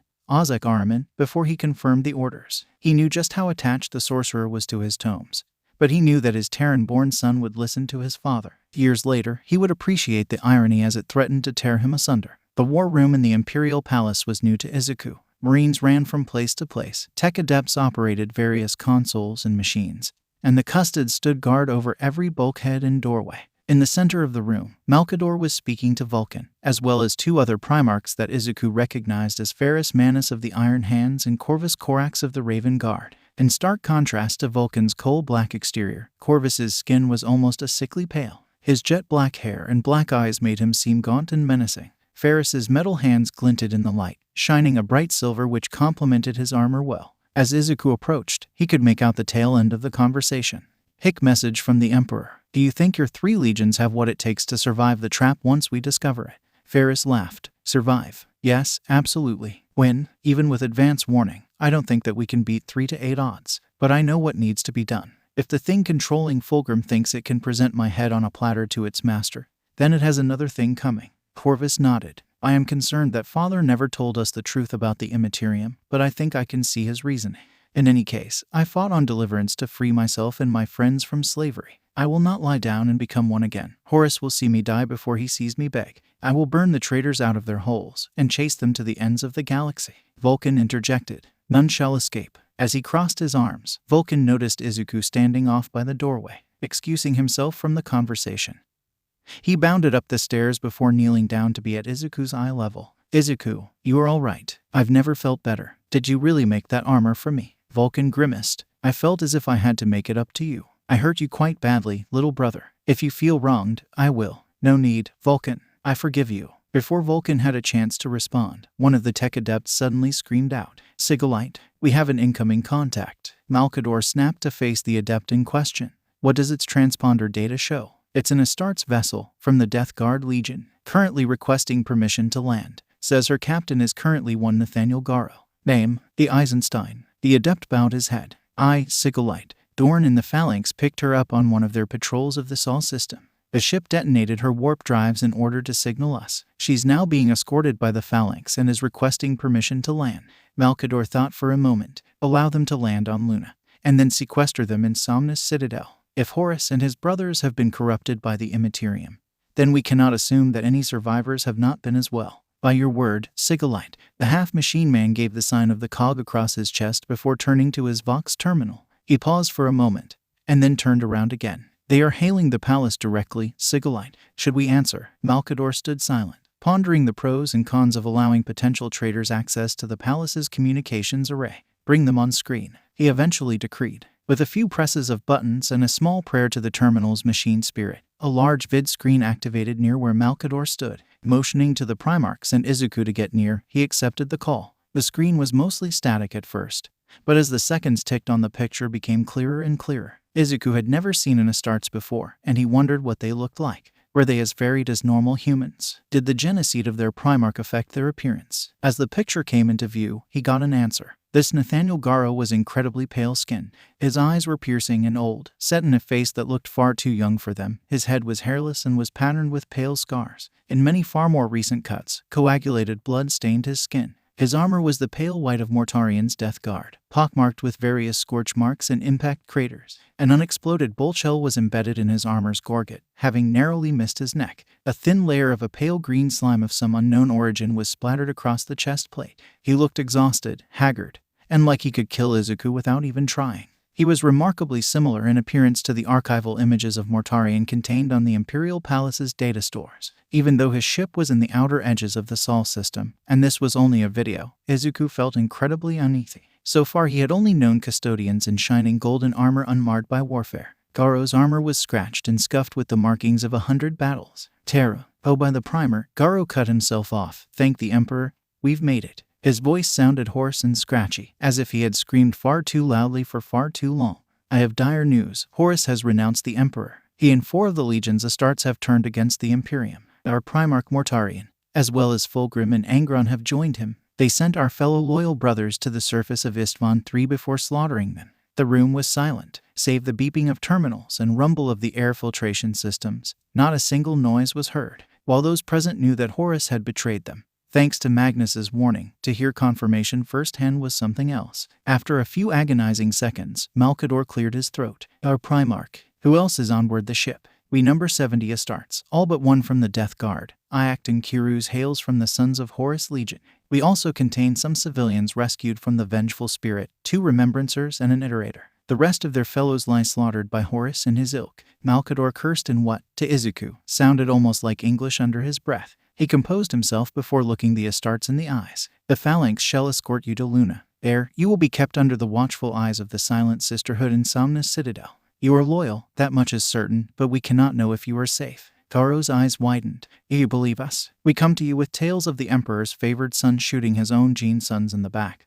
And you just believe us without hesitation. I am thankful beyond words, but why? Malkador waved him off. You'll be fully debriefed on Luna. Now make haste. We need any information you can give us about Isstvan before we launch our response. Garo gave the sign of the Aquila and shouted yes, Sigilite. Before cutting the connection, Malkador massaged his temples, muttering under his breath, "O Emperor, where the hell are you?" The moment Malkador uttered those words, his console alerted the assembled group that the Bucephalus had just dropped out of the Imperium and into real space just beyond the orbit of Luna. Izuku stared at the radar blip for several seconds, contemplating if something was listening to him. If he focused, he could almost feel many pairs of eyes upon him. Shaking aside the disconcerting feeling, Izuku commanded one of the nearby tech adepts to open up a vid link to the Bucephalus. He needed to tell Father about Garo, and to ask what he should do next. The screen shifted between different frequencies until it finally settled on the view of the Bucephalus's bridge. The Emperor and a crimson-skinned behemoth of a man answered, "Izuku, is everything all right?" Izuku grimaced, happy to see the Emperor alive and well but wary of delivering the news. "Yes, Father, I just wanted to let you know that we spoke to a Death Guard who escaped his traitorous brethren.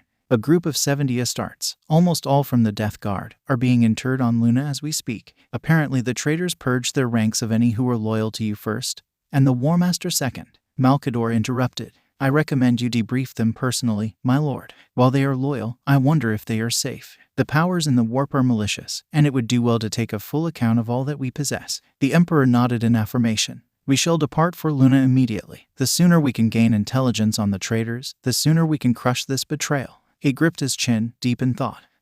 Yes." The Emperor snapped his fingers. "Magnus, I want to introduce you to your brother, Izuku Midoriya. He was the one who spurred me into action. Had he not reminded me of something, I doubt I would have been able to stop you from breaking through the webway barrier in your haste." Magnus turned to Izuku with a look of scholarly curiosity. You are my brother. I need to be careful. Father said he was the greatest psychic of the Primarchs, so I'd better not outright lie. Izuku thought. In a manner of speaking, yes. Magnus stared at him through the screen for a few seconds, then smiled. You may not be my brother in the traditional sense, but I welcome you regardless, Midoriya Izuku. Izuku's breath hitched. He used the Japanese naming convention. Does he know who I am? Magnus smiled a bit wider and winked at him. With only a single eye, Izuku couldn't be sure which. Izuku finched, already knowing that he had not been as discreet as he had thought. He turned around and locked eyes with a rather displeased Malkador. Do you have any idea how many communication protocols you just violated?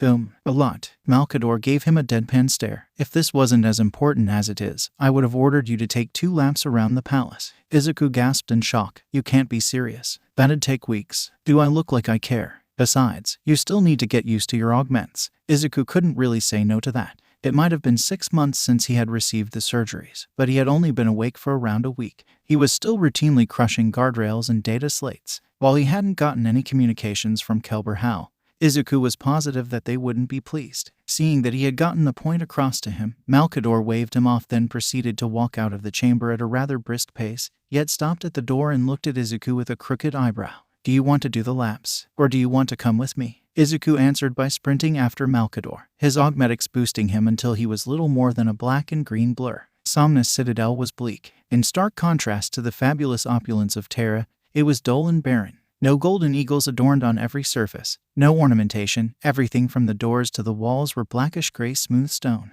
If Mortarion was a building, thought Garo, this cell would be an excellent stand-in for his personality. His thoughts were disrupted by a menial utilizing the Voxcaster built into the cell. 7th Captain of the Death Guard, Nathaniel Garo. Yes, Sire Dicius is asking for you. Garo let out a sigh. He knew very well about Salyun Dicius's situation, having been poisoned by one of the corrupted Marines on the voyage to Terra. After a few moments' contemplation, Garo finally spoke up. I shall go. The door to his cell opened up, and lights along the wall lit up to guide him. Quarantine measures must be put in place, Captain Garo. As a result, you will not be allowed in the same room, but can speak to him through his cell wall. He grimaced. He wanted to be as close as he could be with his now friend, but he knew just as well that if Dicius were to die, which was very likely, he would be executed just to be sure the disease would not spread. When he found the cell Dicius was in, he saw the first pieces of color in the entire building. Massive green and orange biohazard sigils decorated the door, lit up against the black oppressiveness of the rest of the Somnus Citadel.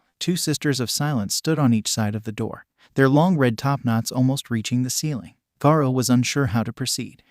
May I enter? The sister on his right merely nodded, and pressed a button on her vambrace, opening the door. Stepping inside, Garo felt an unexpected and sickly warmth, even through his armor. Looking at the inside of the cell, Garo's heart fell. Dicius was lying upon a table inside a glass containment cell, with several medical servitors performing some sort of operation. The disease was obviously having some sort of metamorphic effect on his body. The bones in his face seemed like they had been rearranged, with 2 protrusions on either side of his face threatening to break the skin. His skin was covered in lesions and boils, the skin around his eyes churning and morphing as if someone were sculpting it. Hair follicles on his face were raised, making his skin seem rough or jagged. The ceramite of his armor was in a similar state, his gloves in particular threatening to explode off his hands with the amount of internal pressure. He pressed the button on the side of the cell, activating the microphone within.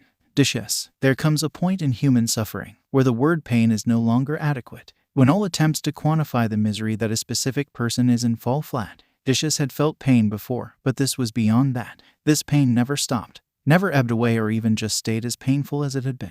It was ever present, all-consuming and ever-growing agony. He could feel his implants and immune system fighting the disease that now flowed through his veins, and he could feel how they failed. Each minute that passed made him feel more pain. He would have screamed, but he couldn't take a deep enough breath to do even that. Then, there was this voice in the back of his head, constantly whispering, nudging him to accept the pain, promising relief from it. When he heard that they had entered the Sol system, hope had sparked in his diseased heart. Terra is near, the Emperor is near, and he protects. So he waited. He waited in agony for what felt to him an eternity. And with each wave of agony he felt the voice in his head made better and better promises.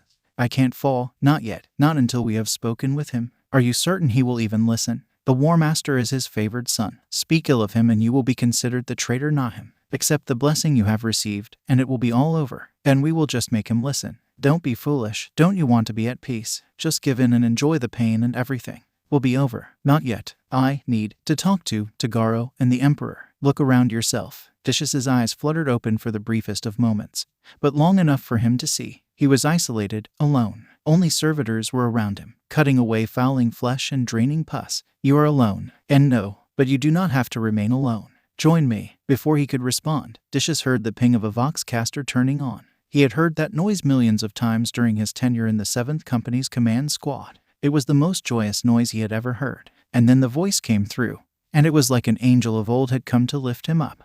Dish's, the unmistakable voice of Nathaniel Garo came through. If Salyun Dish's had tears to cry, he would have sobbed. Captain, Dish's rasped, his voice hoarse and dry. Is that you? Garo felt a weight sink to the bottom of his stomach. Yes, my friend. I am here. Seeing his friend reduced to this tore at him. He wasn't sure what to say now. Asking how he felt would not end well. He could see with his own 2 eyes exactly how Dish's was feeling. Where are we, Garo? Garo choked back a gasp. We are on Luna, all 70 of us. The Emperor is on his way. You just have to hold on. Remember, we are Astartes, we shall know no fear. We are the bulwark that stands between humanity and oblivion. He tried to stabilize his voice and failed. Stay with us, Dish's. Please. I can try, Garo. I am not sure if I can, but I can try. Try as long as you can, my brother. Garo forced his voice to be even, tears threatening to spill from his eyes. The words he had spoken were the words of the Emperor. Garo turned around, left the cell, not daring to look at Dish's any longer, lest he start crying right then and there. Reaching the doorway, he glanced back at Dish's. Garo didn't notice the massive armored hand until it clasped his shoulder. I can try, Garo. I am not sure if I can, but I can try. The Emperor will not arrive in time. You will suffer needlessly. I will hold on, for his sake. And for what? Suffering for suffering's sake. What good will it do? I shall die 1,000 deaths before I yield. Then die. Dish's body was racked with pain. Tendrils of pure agony curled down each and every nerve in his body. The heat he had been feeling since he was stabbed on the Eisenstein had grown murderous. He could barely even comprehend the amount of suffering he felt as it pulsed across his body like a sickly heartbeat. This can all end, if you but say the word. I am Salyun Dish's, formerly of the command squad of the 7th Great Company of the Death Guard, now in Astartes with no legion. I will not betray my Lord Emperor, nor my loyal brothers. I will stand firm. You have spoken well, my son. The agony vanished instantly, as if it had never been there in the first place. In its place was a soft warmth, as if he had been wrapped in a fuzzy blanket.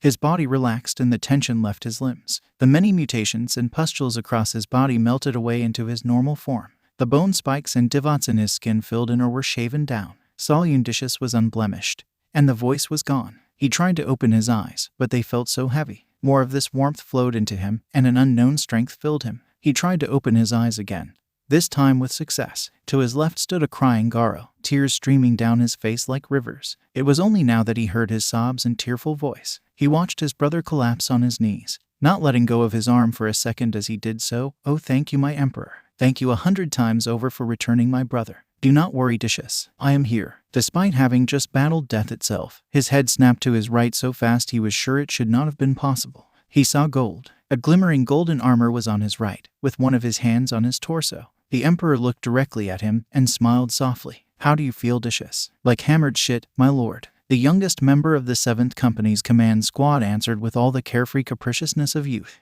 The Emperor threw his head back in a laugh. It was booming and authoritative, but sounded like pure joy. DUCIUS. Garo screamed at him with what looked like horror in his face. You can't talk to him like that. The Emperor merely laughed harder. There were even some snickers from the custodians behind him. Do not worry, Captain Garo. I'm not upset at all. Hearing the voice of his youth is a good sign that he has returned to us. Now, the laughter stopped. What was this about Horus turning on me? Dish's saw an opportunity and took it. Oh my lord, letting his head fall back theatrically, I suddenly feel lightheaded. I doubt that I could give a full and complete record of the events that happened. You should ask Garo. Garo's jaw dropped. While the Emperor laughed again, Dish's saw the slow realization in Garo's eyes of just how hard Dish's had thrown his friend under the proverbial chimera. Garo narrowed his eyes, likely thinking hard about how he could pay him back for that. Unfortunately for him, the Emperor was just a bit faster. Well, if you don't feel good right now, how about I give you a second treatment? Or do you perhaps wish to watch over those two there? The Emperor pointed at a red giant, who was currently talking and wildly gesturing with a small green-haired boy. The giant looked incredibly familiar, but Dish's couldn't place his name or face. Both seemed so engrossed in their conversation that they didn't notice anything. The small child kept producing small machines out of a presumably hidden pocket before showing them to the giant, who began using some sort of psychic power on them. Dish's mulled the options over in his head. Well, I don't see any harm in watching over the child. Who is the red-skinned one? Magnus the Red, Primarch of the 15th Legion, the Thousand Sons. Decius instantly regretted his decision. Garo was a little bit nervous. He was, after all, currently sitting in the same room as the Emperor, Malkador the Sigillite, the current Captain General of the Custodians, the Primarchs Vulcan, Ferris Manus, Rogel Dorn, and Corvus Corax, as well as a Sister of Silence. Perhaps a little bit nervous was an understatement. Now then, the Emperor began. Captain Garo, tell us what has transpired on Isstvan III. It didn't sound like an order. It was much more along the lines of a casual conversation. But he knew very well how much weight his words were going to have. He swallowed dryly, then began telling his tale. He talked about the invasion of Isstvan III and how they were ordered to fire upon their brothers on the ground, how they had refused to partake in the massacre of the population, then how their own brothers turned on them, how Typhus sacrificed himself to allow their escape, followed by the constant battle with their diseased and corrupted brothers aboard the Eisenstein until they reached Terra. Once he ended his report, he sat down. The silence that followed was deafening. He wasn't sure how the Emperor would react. Malkador had obviously believed him, but he was unsure if the Emperor would as well. It was the Emperor who made the first move, sighing deeply as he let his head fall into his hands. Garo shifted in his seat, unsure whether or not this was a good sign. That was until the Emperor spoke up, his voice tired and soft. Garo, do you know who has instigated this betrayal? He thought for a while, then answered, I do not know for certain, but I believe that Erebus of the Word-Bearers Legion had something to do with it. He advocated for the formation of warrior lodges in the various legions, and many of those who were a part of the lodges were the ones who sided with Horus. Malkador frowned, before turning to face the Emperor. Told you, Malkador ... not now. Malkador scoffed. I told you that you were too harsh with Lorgar and the Word-Bearers. I told you that Monarchia would be a sore spot for them for the foreseeable future. And I told you that you can't trick something like the primordial enemy as easily as you thought you had. I had no choice, Malkador. The worship of me as a deity runs counter to every value this Imperium stands for. Now silence. I do not need this right now. The voice of the Emperor was strained, as if he held back pain and anger. What? I said this is going to bite you in the ass in the future, and all you did was wave me off. The Emperor remained silent this time. I apologize for interrupting, Garo spoke up. But what has this to do with Horus? Another huff came from the wizened Sigillite. Well, you see, our dear Emperor over there once made a deal with the powers that are currently playing with Horus. Then he cheated them out of their part of the deal. I think they still are angry about that. Garo nodded despite not understanding any of it.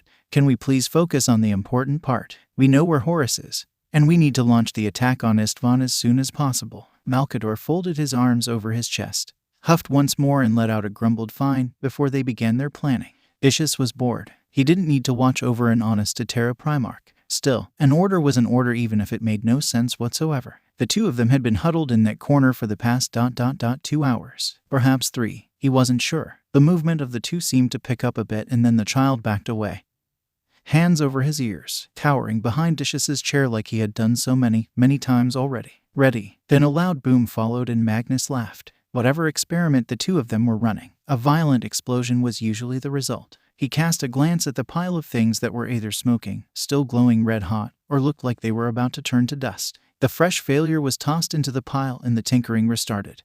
But that was not really the boring thing. The boring thing was that they were talking in a language he had never heard. And worst of all, he had the constant feeling they were talking about him. He snorted and gave the last object a glance. It was charred beyond recovery. He doubted that even a tech priest could restore that thing. He made himself a bit more comfortable in the chair he was sitting in, rolling one of his wrists whilst holding it. The Emperor may have healed his body, but his mind was still scared and recovering. Sometimes he felt a spike of pain shooting from a part of his body, sometimes the agony returned, and he felt almost hollow, as if his torso was filled with air instead of flesh and blood. The child, the primogenitor as Magnus had called him, ran away from Magnus and took cover behind Decius's chair again, and held his ear before shouting, ready. He already expected the boom from the thing exploding, so he was rather surprised when nothing happened. Instead of the boom, Magnus started to laugh. It works. By the pyramids of Tizca, it works. The boy quickly ran towards the giant, almost crashing into him from going so fast. He may not be a full Primarch, but I can see the connection. Both of them hunkered down again, talking in babbles and wild gestures, making him just a tad bit curious. They put that thing down on the table and then looked at him with big eyes. Hello, Decius, would you be so kind and disconnect the breastplate of your armor? He cocked an eyebrow at Magnus, but did as he was asked. Despite his apparent duty as a chaperone, he couldn't refuse a direct order from a Primarch. Now he was standing there with only his unarmored body glove, giving them access to the interface of his power armor itself. He felt a bit nude without the carapace piece but brushed the feeling off. Magnus grabbed the object he and the child had been working on and approached him. Dishus finally spoke up. He was content to observe, but now he was getting involved personally. Hold on. What exactly are you trying to achieve, Lord Magnus? Magnus seemed to think for a moment, then looked at the boy. You didn't tell him. I thought you told him. Dishus did not understand. Tell me what, my Primarch? The child spoke up. You see, when Father healed you, he didn't just purge the corruption from your body. He had to remove a part of your soul. Yes, a soul is a real thing and you have less of one now, so we are planning on helping to fix that problem. Wait a moment. Izuku completely ignored him as he started to ramble. Right now, you probably feel hollow, sluggish. That is your soul trying to exist in its damaged state while your body is still intact. This could be a big problem for you later down the line, especially if you meet any Neverborn. Magnus continued. So I'm going to imbue you with a fragment of my own soul. If I had been able to warn Father earlier, none of this would have happened. He looked sour for a moment, a flash of sadness washing across his face before he composed himself. So, in order that you don't suffer on my behalf, I'm going to imbue you with my power. A small piece of my being in order to both serve as a replacement for the cold piece of your soul, and to keep you safe from demons. It will serve you for the rest of your life. Dishus simply stared at Magnus, trying desperately to comprehend what he was listening to. Primarch Magnus, why? Why remove a part of yourself, and why give it to me? Magnus looked at him, his only eye blazing with soul fire. If I had been able to convince Horus of Erebus's intent on Davin, then this entire betrayal would have been avoided. If I could have banished the corruption from Horus's body, then perhaps he would be merely dead instead of a traitor. If I had been able to warn Father before he stepped beyond the webway barrier, then there is a good chance that the slaughter on Isstvan you escaped from would never have happened. If I was closer to Fulcrum, then maybe he would have known to avoid the possession that I am sure afflicts him even now. Magnus turned away, fists clenched and lone eye downcast. I have much to atone for, so much that I likely will never truly be done. This is a good first step. I only need your permission and the transfer can be done. He extended his hand as if to shake Dishus's. Do I have your permission? Dishus thought for a while. He thought about how it would be ludicrous of him to accept. To weaken a Primarch, even if only for the duration of his own lifetime, was unthinkable. He was thoroughly undeserving of this. Why not give it to Kiruz? He was much older and far more experienced. And then he thought of his brothers aboard the Eisenstein, the ones that had fallen to that horrible disease and corruption. He thought of Grulger and the rest of his former battle brothers who had given themselves over to ruin and pestilence. And most of all, he thought of the pain he experienced in Somnus Citadel, and how he wanted to ensure that none of his brothers would ever experience that ever again. The choice was obvious. Looking Magnus the red square in his eye, he shook his hand. His vision became entirely encompassed by blinding white light,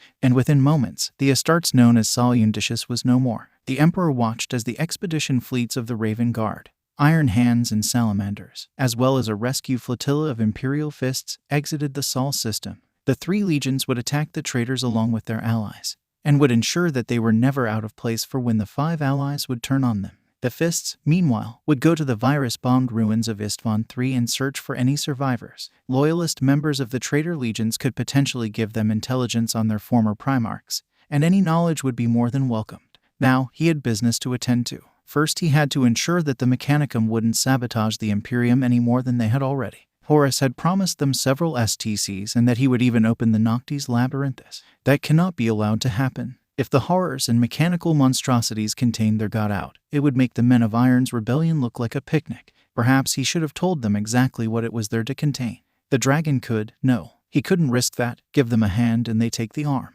Second was a message for the rest of the Imperium. They now had solid proof of the heresy, and not just Magnus's visions. He needed to alert the rest of his empire. He would need some help for that, making the signal strong enough to touch all astropaths in the Imperium, while not being so strong that it would fry their brains, was a delicate balancing act. To that end, he would need Magnus or Malkador's help. He made his way to the room that he had left Dishus, Magnus, and Izuku in. Magnus, are you ready to leave? He asked before the door had even finished opening. When he looked inside, he saw Magnus was slumped over the table, with Izuku standing by the side waving a paper fan.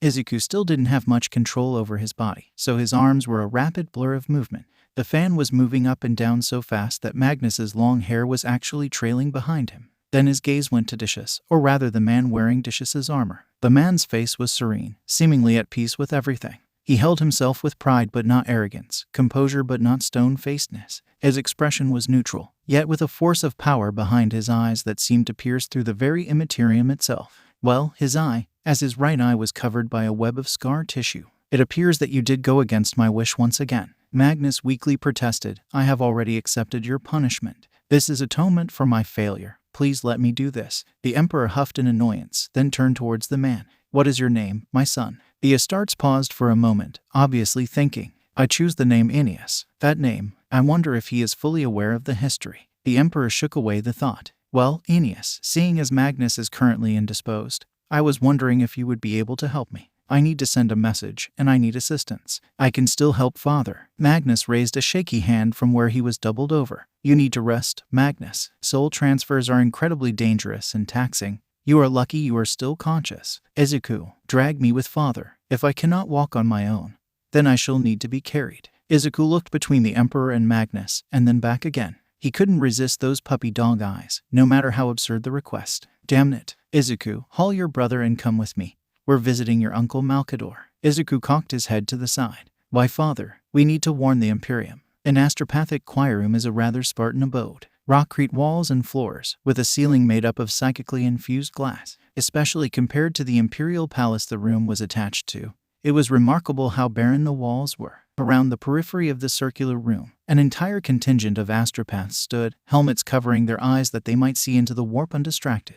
And in the center, Magnus laid on the floor. Malkador, Aeneas, and the Emperor all stood. Izuku watched from the doorway, afraid of accidentally influencing the message with his nullifying powers. On cue, the choir raised their hands as one and began channeling their message. In the center, Malkador, Aeneas, the prone Magnus, and the Emperor all focused their collective psychic might. The Imperium would hear of Horus's treachery. Across the Imperium, every single planet, occupied station, and large ship received a message. Unlike the normal astropathic messages, which consisted of vagaries and echoes of words, often needing to be deciphered before they could ever be interpreted, this message was clear as spoken word, in part because every single Imperial astropath became stuck with glowing golden light, and spoke in the voice of the Emperor himself. Attention, loyal subjects of the Imperium of Man. This is your Emperor, my son, the War Master Horus Lupercal, has turned his back on the Imperium and on me. He, as well as Angron, Fulgrim, and Mortarion, are branded as traitors. All who side with them shall be purged from this galaxy. Take up arms and be ready for a fight. On hundreds of worlds, night houses, Titan legions, Imperial army soldiers, and everything in between mobilized for defensive operations.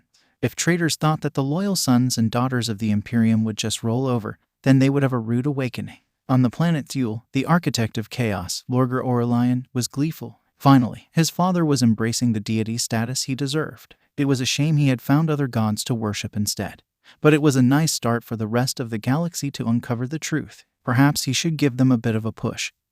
He still had some copies of the Lectitio Divinitatis he had written. It had taken a great deal of effort to preserve them, and he knew a few worlds that were close to worship anyway. And besides, if a little book could uproot the Imperial truth, then the truth wasn't worth keeping anyway. On Prospero, Ozek Armin took the news in with a scowl on his face. The Emperor was obviously an incredibly powerful psyker, that much was certain. So why did he bar the legions from using their powers with the Edict of Nikeia? Did he enjoy wielding power over them? Or was he concerned that if his children's children ever rose up, he would lose? Maybe that's why he sent the message, because he was worried. Perhaps it was time for another journey through the ocean of souls. That voice he heard last time, the eagle creature, promised him incredible power if he would help it. What was there to lose? How much could he gain? What's one more ritual? The Emperor stood in his war room, looking at a map of the Imperium's last recorded borders. Now that the vast majority of the Imperium was fortified, he and his war cabinet of Malkador, Magnus, Valdor, and Dorn could focus on the places that needed help the most.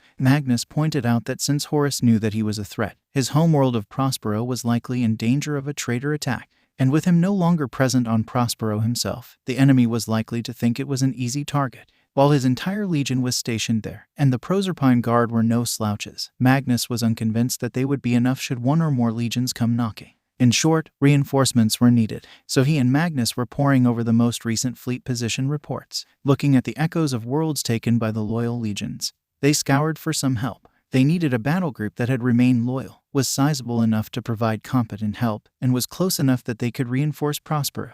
Luckily, there was one such fleet. There is just one problem. Magnus threw his hand up in the air in exasperation. No, I will not ask Russ for help defending Prospero. Do you have any idea how much he despises me? I might get better luck with Lorgar. At least he pretended to be my friend. The Emperor tried to placate his son. I know you and your brother Lemon have butted heads in the past. Trying to kill me is more like it, grumbled Magnus. But he is the only option if you truly believe that Prospero is in need of help. Magnus looked at the map, desperate for some other solution. What about the Khan and the White Scars? They are too near the Iron Warrior's last known position. It is possible that the astropathic communication could be intercepted.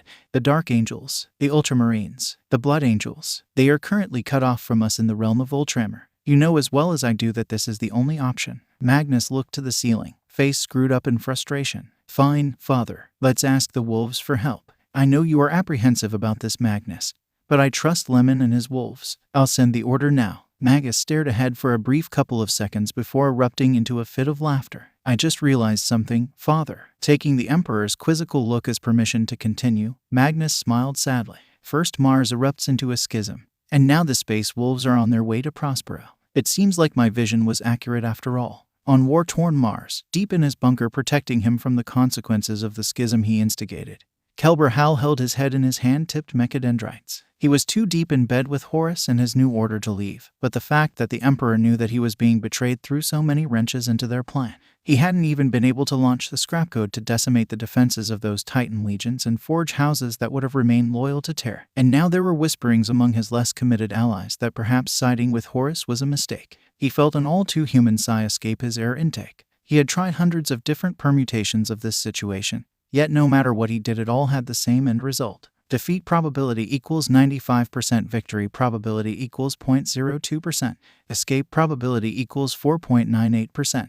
He turned his gaze upon the holy machine the blessed child had made. Created out of nothing and reanimated from dead knowledge, it was a miracle in the truest sense of the word. The only problem was that it was unresponsive. No matter what prayer he offered it, it remained mute. Though, if he still had facial muscles, he would have grimaced. If he still had a mouth, he would have gritted his teeth. He would have done any number of physical reactions to stress that his less enlightened peers did. But he was enlightened. The habits of the flesh were but distant memories to him now. He ran another simulation, this time with another strategy. His simulations always held water until he and his brethren left Mars, but after that they would invariably be caught by either his unenlightened brethren or the Imperial Fist fleet in orbit of Terra. He would be captured, tried, and imprisoned. An eternity in the dark cells below the Imperial Palace was not appealing. He cycled the air in his breather, then leaned back into his chair. He absent-mindedly sent a combat command to the front line. Even now they were losing ground, with those whose allegiance was to Terra and not to him closing in more and more. Soon they will lose the secret vault they had fought so hard to hold, and if the Noctis labyrinth was lost, then there was every possibility that the Emperor would simply destroy the entrance rather than let it fall again. A stray thought wormed its way through his mind, and his eyes drifted to the child's miracle. He knew that the STC this was copied from was rare, unknown to the general ranks of the Mechanicum. What if? He ran the simulation again, this time with a new variable, one he had not considered before. Defeat probability equals 34%, victory probability equals 4%, escape probability equals 62%. This was it, the only logical option. He may not be able to win, but if he escapes he could still make the Emperor pay for his lies and obfuscations. The nature of the universe, the existence of otherworldly entities, the fact that the Emperor held in his mind the knowledge of the ancients and never once shared that fact, he could go on and on, given how much the supposed avatar of the Omnissiah had hidden from him.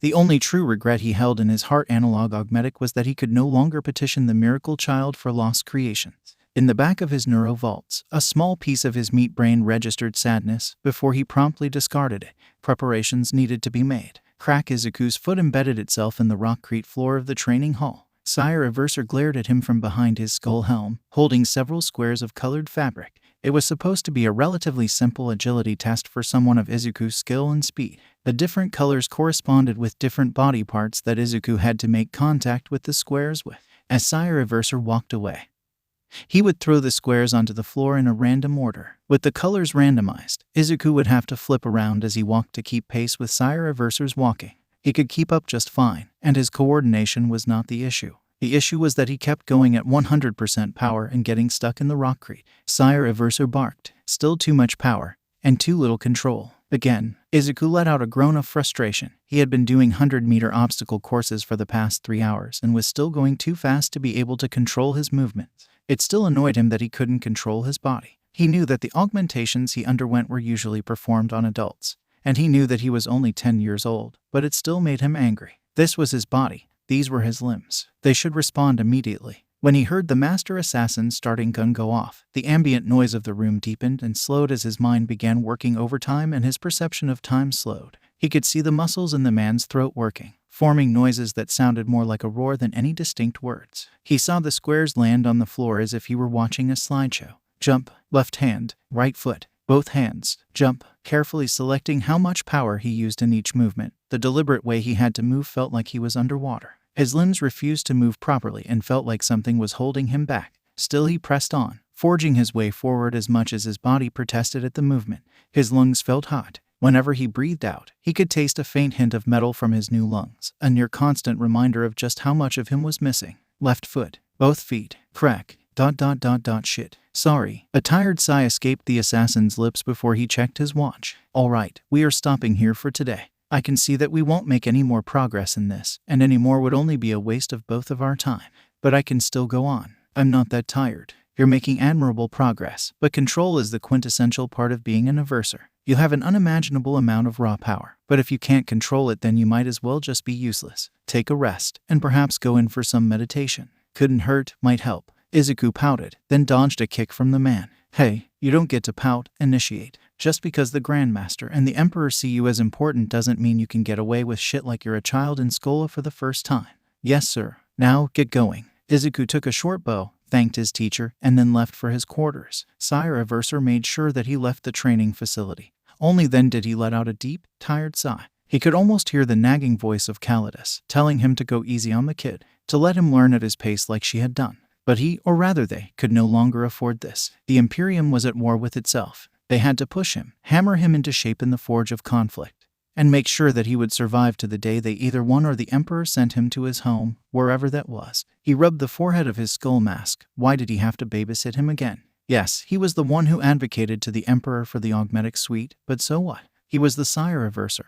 There were other assassins by that name that could teach, likely better than he could. He needed a drink, a strong one preferably, even if he couldn't get physically drunk thanks to the drug cocktail worming through his system at all times. The burn would help take the edge off. Izuku was making his way back to his room, amazed that he wasn't tired. He had sweat through the clothing given to him for the training, but he felt no more tired than when he had first woken up today. Just one more benefit to being a cyborg, I guess, he thought while making his way back to his chambers. He took a shower as fast as he could. With his new heightened senses, his sense of smell was working overtime. The multiple recycled water had a strange stench to it, which urged him to get clean even faster. Drying off was quick as his hair had only regrown to what was essentially a longer buzz cut. It hid the surgical scars on his scalp, but that was essentially it. Checking the clock, he realized that he still had a little time before he should sleep. Reaching into his bedside table, he took out his journal and began to write. With no quirks to analyze, he had taken to documenting the world around him in order to satisfy his intense curiosity. A large amount was dedicated to the Emperor. He was, after all, very hard to forget. Sometimes it was about Kitten or some of the other custods. He liked to write about Vulcan or Magnus. They were easy to talk to and listen carefully, always bouncing back ideas or making pleasant small talk. Magnus reminded him of his dad, in a way. Knowledgeable, kind, and a very even-handed person. The only person capable of matching Izuku's thirst for knowledge. He and Magnus had spent several days after his train in Magnus's meetings reading book after book in the Imperial Library. Vulcan was a much different story. He was compassionate almost to a fault, and cared about every single person that he had met. Vulcan fit the description of a puppy much more than Izuku did. Despite the nickname having been given by the former to the latter, he knew that Vulcan would be all right in the battle ahead. Flipping through the pages, he wrote about the times where he had first met his adoptive brothers. The kind smile of Sanguinius as he stood over his medici bed, the pure joy radiating off of Vulcan, the gruff stoicism of Dorn, the knowledge and wisdom of Magnus, the reservedness of Corvus, and the loud boisterousness of Ferris. He wrote about everything he could think of, describing them as well as he could, even putting down some drawings, while faces were still a bit beyond his abilities. All that time spent with his dad drawing up diagrams and schematics helped him make their armor look as true to life as he could. He only stopped when he had to yaw, taking note of the time once more and then really going to bed. As he drifted off to sleep, his last thought was of his brothers, and what stories they would bring back from Isstvan III. The three Primarchs looked down on the planet. They had donned their armor, sharpened their weapons, and had practiced with each other for the entire several-week spaceflight. But even more important than their physical preparedness was the fact that they knew they would be betrayed. Well, the tired and melancholic voice of Corvus Corax sounded out throughout the room. I guess this is it, isn't it? Huh. A sharp laugh was Ferris's response. I know my role. If that thing in Fulgrim's body wants my head that badly, it will pay for it in blood. The largest of the three placed one hand on each of their shoulders. I do think it is time we say goodbye to each other. The other two turned to him, looking up and then at each other. Yes, I suppose we should. There is every chance that we won't see each other again. When I see you again, I'll tell you all about my exploits. Who knows, maybe I can help our brother fight off this infestation. That got a chuckle out of Vulcan and even drew a soft smile on the normally depressed Corvus. Yes, I will gladly take you up on that. Now then, brothers, Vulcan spoke, I think we should split up and start the attack. Remember our plan. As soon as the future traitors arrive, we have to urge them to do flanking attacks. Our backs need to be open and our flanks secure, so as not to become encircled. Ferris waved him off. Yes, I know. He was already turning and about to leave when the hand on his shoulder jerked him back, and the sound of ceramite scraping against ceramite filled his ears. He reorientated himself quickly, and then realized that Vulcan was hugging him. At first he was stunned, then he lifted his own arms and returned the hug. When they separated, Vulcan looked as though he were holding back tears. Corvus came in, and very awkwardly hugged the two of them as well. Stay safe, my brothers. Ferris gave him a final pat on the back, then pulled back and gave his best and biggest grin. Who do you think you are talking to? I will go down planetside, beat some sense into Fulgrim, and then beat the shit out of Horus until he returns to us. His brothers saw him turn and walk towards the hangar, laughing loudly. Exactly how he wanted to be remembered. On board the Fist of Iron, Ferris Manus turned to his legion, assembled on the parade deck. Every last Marine, Dreadnought, Serf, and Auxilia of his legion looked to their leader, their Gene Father, with awe and grim determination. My brothers, my sons, and my friends, he began, today is the day we die. Do not despair, do not yield, and most importantly, make them pay for their treachery and blood. He looked around, lifted Forgebreaker and pointed it skyward for Medusa, and well over 113,000 voices shouted back, for the Imperium. And then, as father and sons all, they shouted so loud the very gods could not help but hear, for the Emperor. Blood is such a strange thing. Ancient humanity believed that by introducing blood to inanimate objects or corpses, the life-giving properties of blood could bring the dead to life and animate stone golems. In the Middle Ages of Terra's antiquarian days, blood was seen as synonymous with both warfare, birth, and death. In its more modern ages, it was seen as a key component of the power of human medicine. It has remained one of the most iconic and prevalent symbols in all of human history. And now that symbol was flowing in rivers across the scorched and pockmarked surface of Isstvan III. In the months since Horus and his allies had purged their members that were more loyal to their false emperor than to him, he had plenty of time to fortify and plan. A massive rockcrete and ceramite fortress rose above the Urgal Depression, protected by several meter-thick walls and a void shield generator taken from one of the Sons of Horus ships, weapon emplacements, firing lines, and a complete tactical advantage once his allies revealed their allegiance ensured that the battle would only have one true outcome. The battle had been grinding on for several weeks, with the Loyalists only barely scraping out victories. So why, thought Horus, were the Emperor's puppets rushing to their deaths with smiles on their faces? Ferris Manus grunted in exertion as he brought Forgebreaker down on the helmet of an Emperor's Children Marine. The sickening crunch of the helmet and skull turning to paste was drowned out by the squelch of brain and skin liquefying from the power field of the mighty Thunder Hammer. All around him were the sound of thundering tank cannons, the swoop of Thunderhawk dropships and Stormbird interceptors, and the clattering of bolters. The weapon systems built into his armor moved independently of his vision, frying traitors with blobs of plasma or drowning them in flames. And through it all, he never stopped smiling. Ferris and his legion were prepared to die fighting if it meant spiting Horus of his victory. His brothers and him had planned out their attack perfectly, knowing that the Iron Warriors, Alpha Legion, Night Lords, and Word-Bearers would turn on them after some signal from their War Master. They were sent into the heaviest part of the fighting. The traitors would either have to slaughter themselves wholesale or give up their facade of loyalty in a disadvantageous position. He still remembered the look on their faces when they were told where they were to attack. Instead of coming from behind and relieving the tired loyalists, they were told instead to close in from the flanks and screen for the main force of his Iron Hands, Vulcan's Salamanders, and Corvus Corax's Raven Guard. Ferris laughed to himself. Horus must be furious. He's likely watching the battle unfold more confused than a Gretchen in a rock tumbler. A particularly brave traitor Marine charged him with a force sword. Forgebreaker simply shattered the blade and continued swinging straight through into the Marine's chest. A sickening pop of escaping air as his lungs ruptured was the only noise it made as it died. A snake-like voice hissed from behind him. Found you. Ferris didn't even look at Fulgrim. Instead he stepped forward, jerking his weapon out of the caved-in Marine's torso. Release my brother, Neverborn, and I'll allow you to run back to whatever warp hole you crawled out.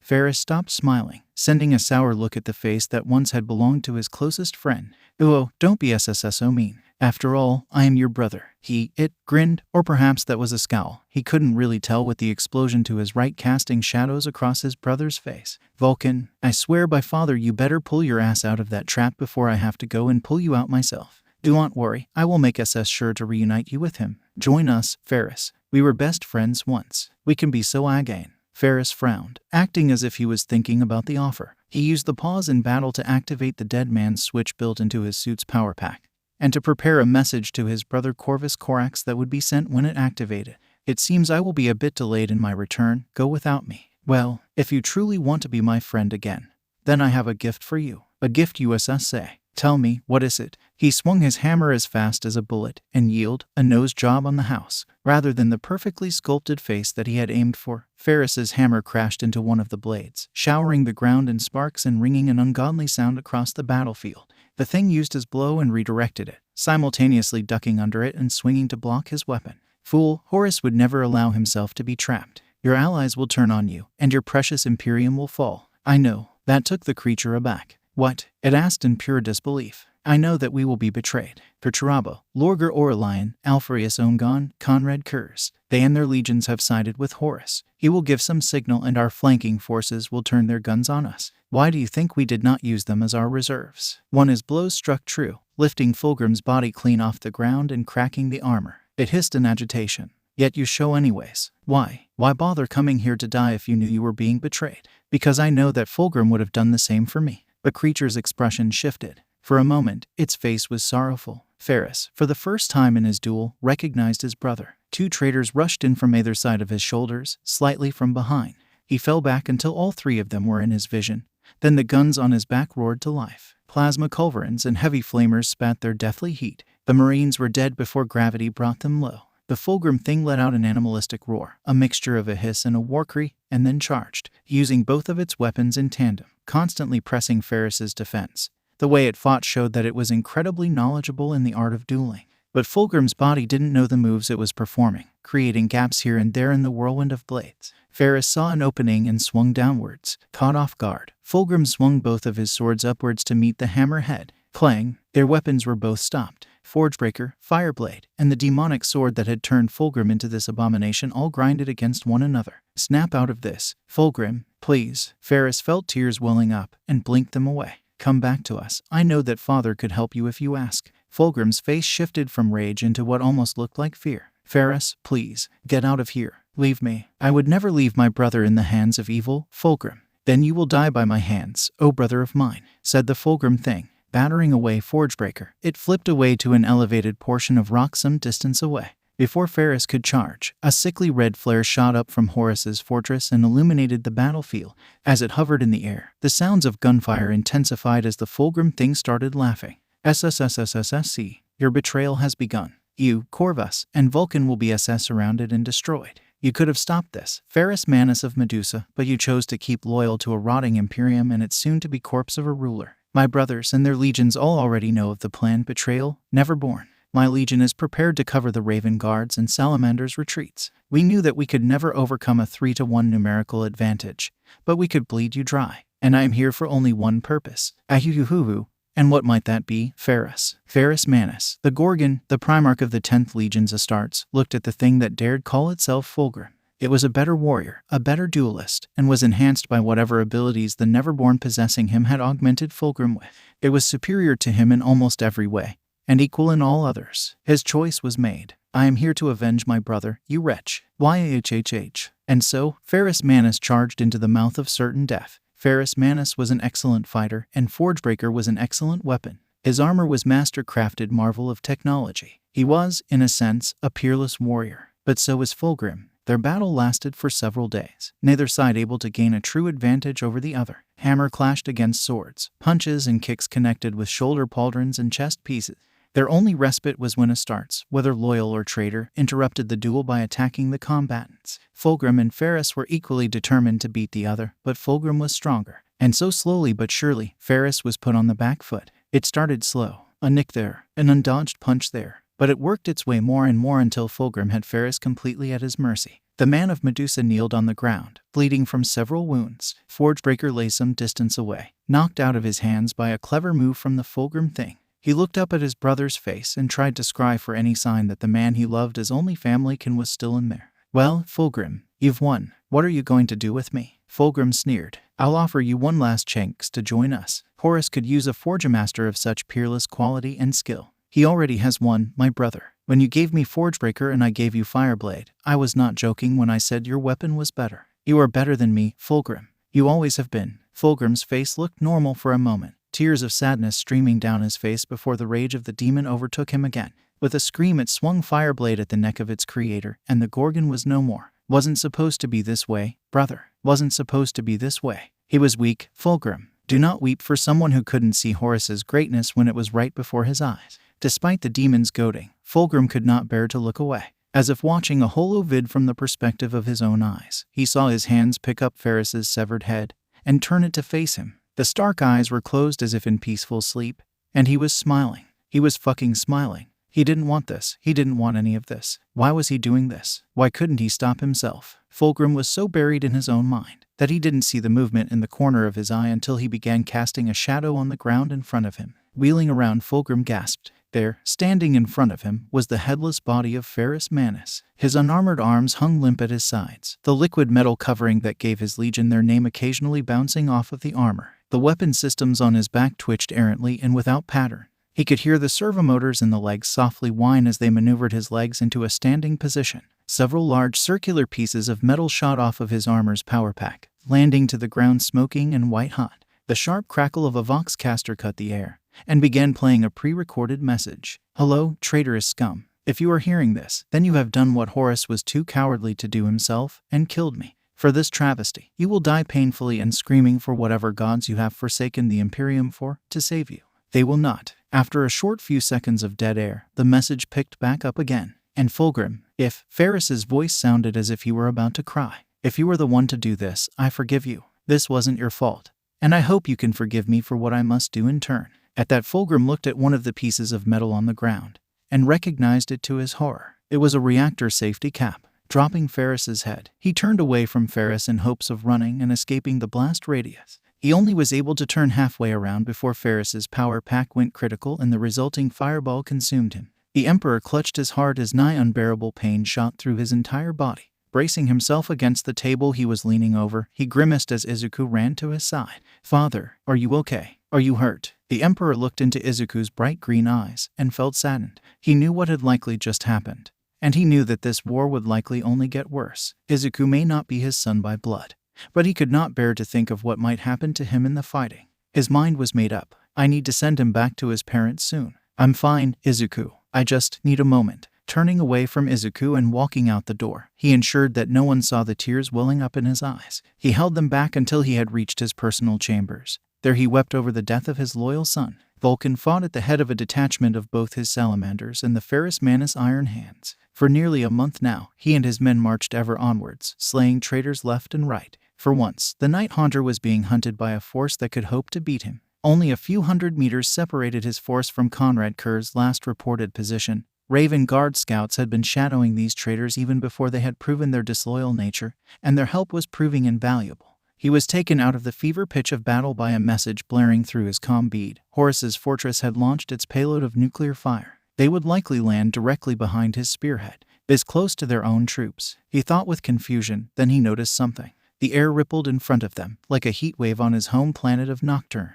The void shield. Vulcan hastily looked around, only now realizing how far they had pushed ahead without even noticing it. Vulcan grimaced. He had wished to keep this ace a little longer in his hand, but he supposed that now was as good a time as any. Activating his comm bead, he barked orders to all nearby loyalist arts. Form up. Activate personal shields and lock your armor servos. Stand strong, brothers. He glared forward, staring the traitors in the face as he withdrew a cylindrical device before plugging it into his chest plate's injection port. All around and behind him the motion was repeated. Iron hands, salamanders, and Raven Guard pulled out the same device, plugging them in and then forming circles of 10 marines, locking arms and pushing as close together as they could. A soft flicker in the air, similar to what surrounded the fortress, encompassed the Astartes. Most of them were covered, with the ones that appeared to have malfunctioning shield units entering the center of the groups. Vulcan kept staring forward, even as the nukes went off behind him. The world was, for just a moment, in such a bright light that it appeared to be black and white. No other color was present.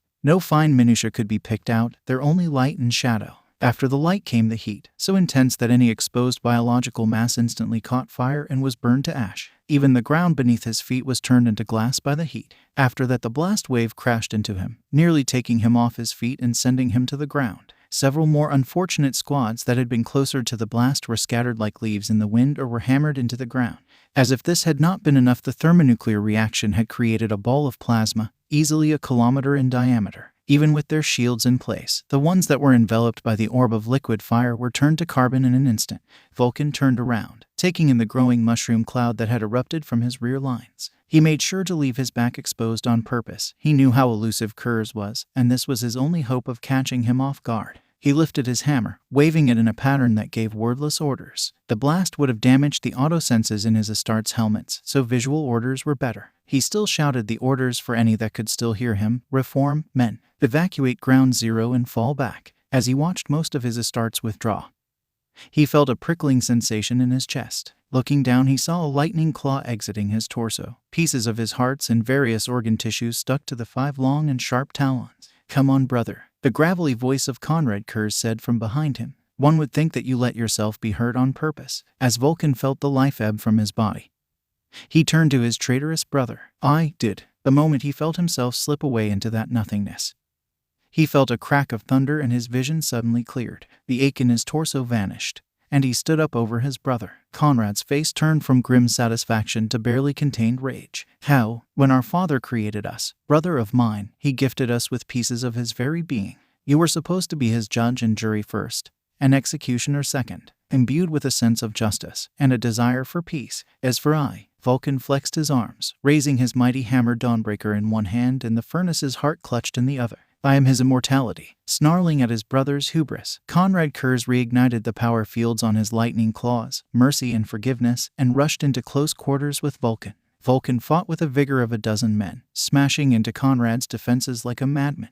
Kurz was hard-pressed from the moment their fight started. He couldn't even get an advantage in the fight for more than a few seconds. No matter how grievous the injury he inflicted on Vulcan, he wouldn't stop or even slow down. The second an injury would cripple him, Vulcan would just shoot himself in the head and force his body to heal and revive. The worst thing was that during the entire fight Vulcan didn't smile once, and he was known to only smile. Kurz swore at him. "Bastard, why won't you die? I told you, I am like father, immortal and enduring." How do you know that?" Kurz snarled. "If you had ever bothered talking to father when you were not summoned by him, you would see that conversations can be quite illuminating. The war council for this battle, especially." Vulcan charged forward once more, swinging downwards in a large arch. Kurz sidestepped and gouged out his left flank, disintegrating everything between hip and rib cage. Vulcan instantly put his gun under his jaw at a slight angle and pulled the trigger. Kurz began counting in his mind. 1, 2, 3, 4, 5. Vulcan stood up again, only missing the piece of armor on his flank that had been destroyed.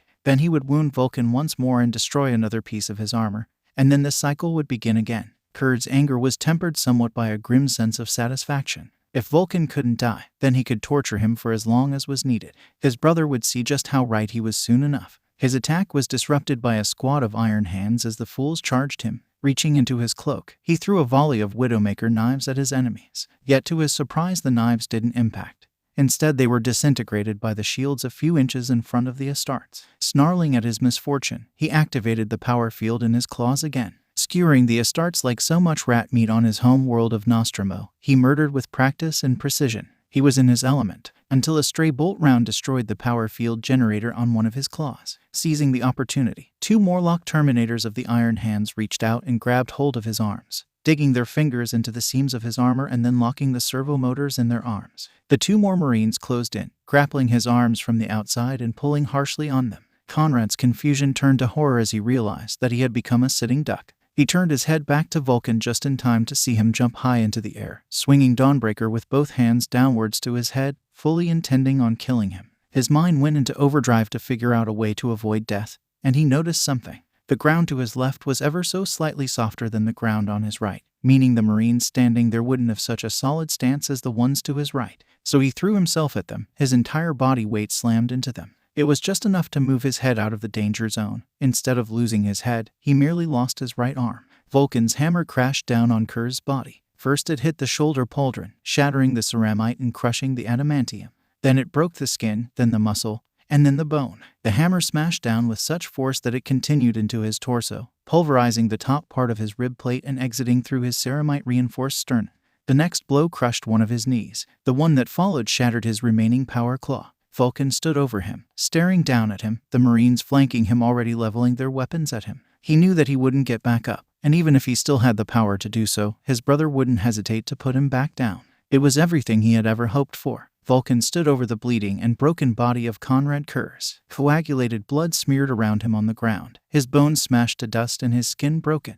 Yet despite it all, the Night Haunter was laughing as he laid in a puddle of his own bodily fluids. "Can you sense the result of your betrayal approaching?" asked Vulcan. "How do you feel, brother, knowing that you will end here?" Kurz's laughter rose in pitch before abruptly ending. "Ha! Despite the all-consuming pain, I have never been better. I am ecstatic. What trickery do you have that you can laugh in the face of defeat, fallen brother of mine?" Defeat. The man laughed once more. "I am vindicated. You have proven me correct, and there is no defeat in all the cosmos that can take that away from me. What could you possibly be correct about from down on the ground? That you are all like me. All of you, save perhaps Sanguinius, can fall to my level. All it took was a single battle, a single betrayal of this sham of an empire, and you have forsaken your caring attitude and your compassion for the sake of causing me pain." Conrad's face twisted into a facsimile of a cruel smile, his facial muscles clearly not used to the action. "If it had been you on Nostromo, if you had been cursed with my planet of monsters masquerading as humans instead of your precious Nocturne,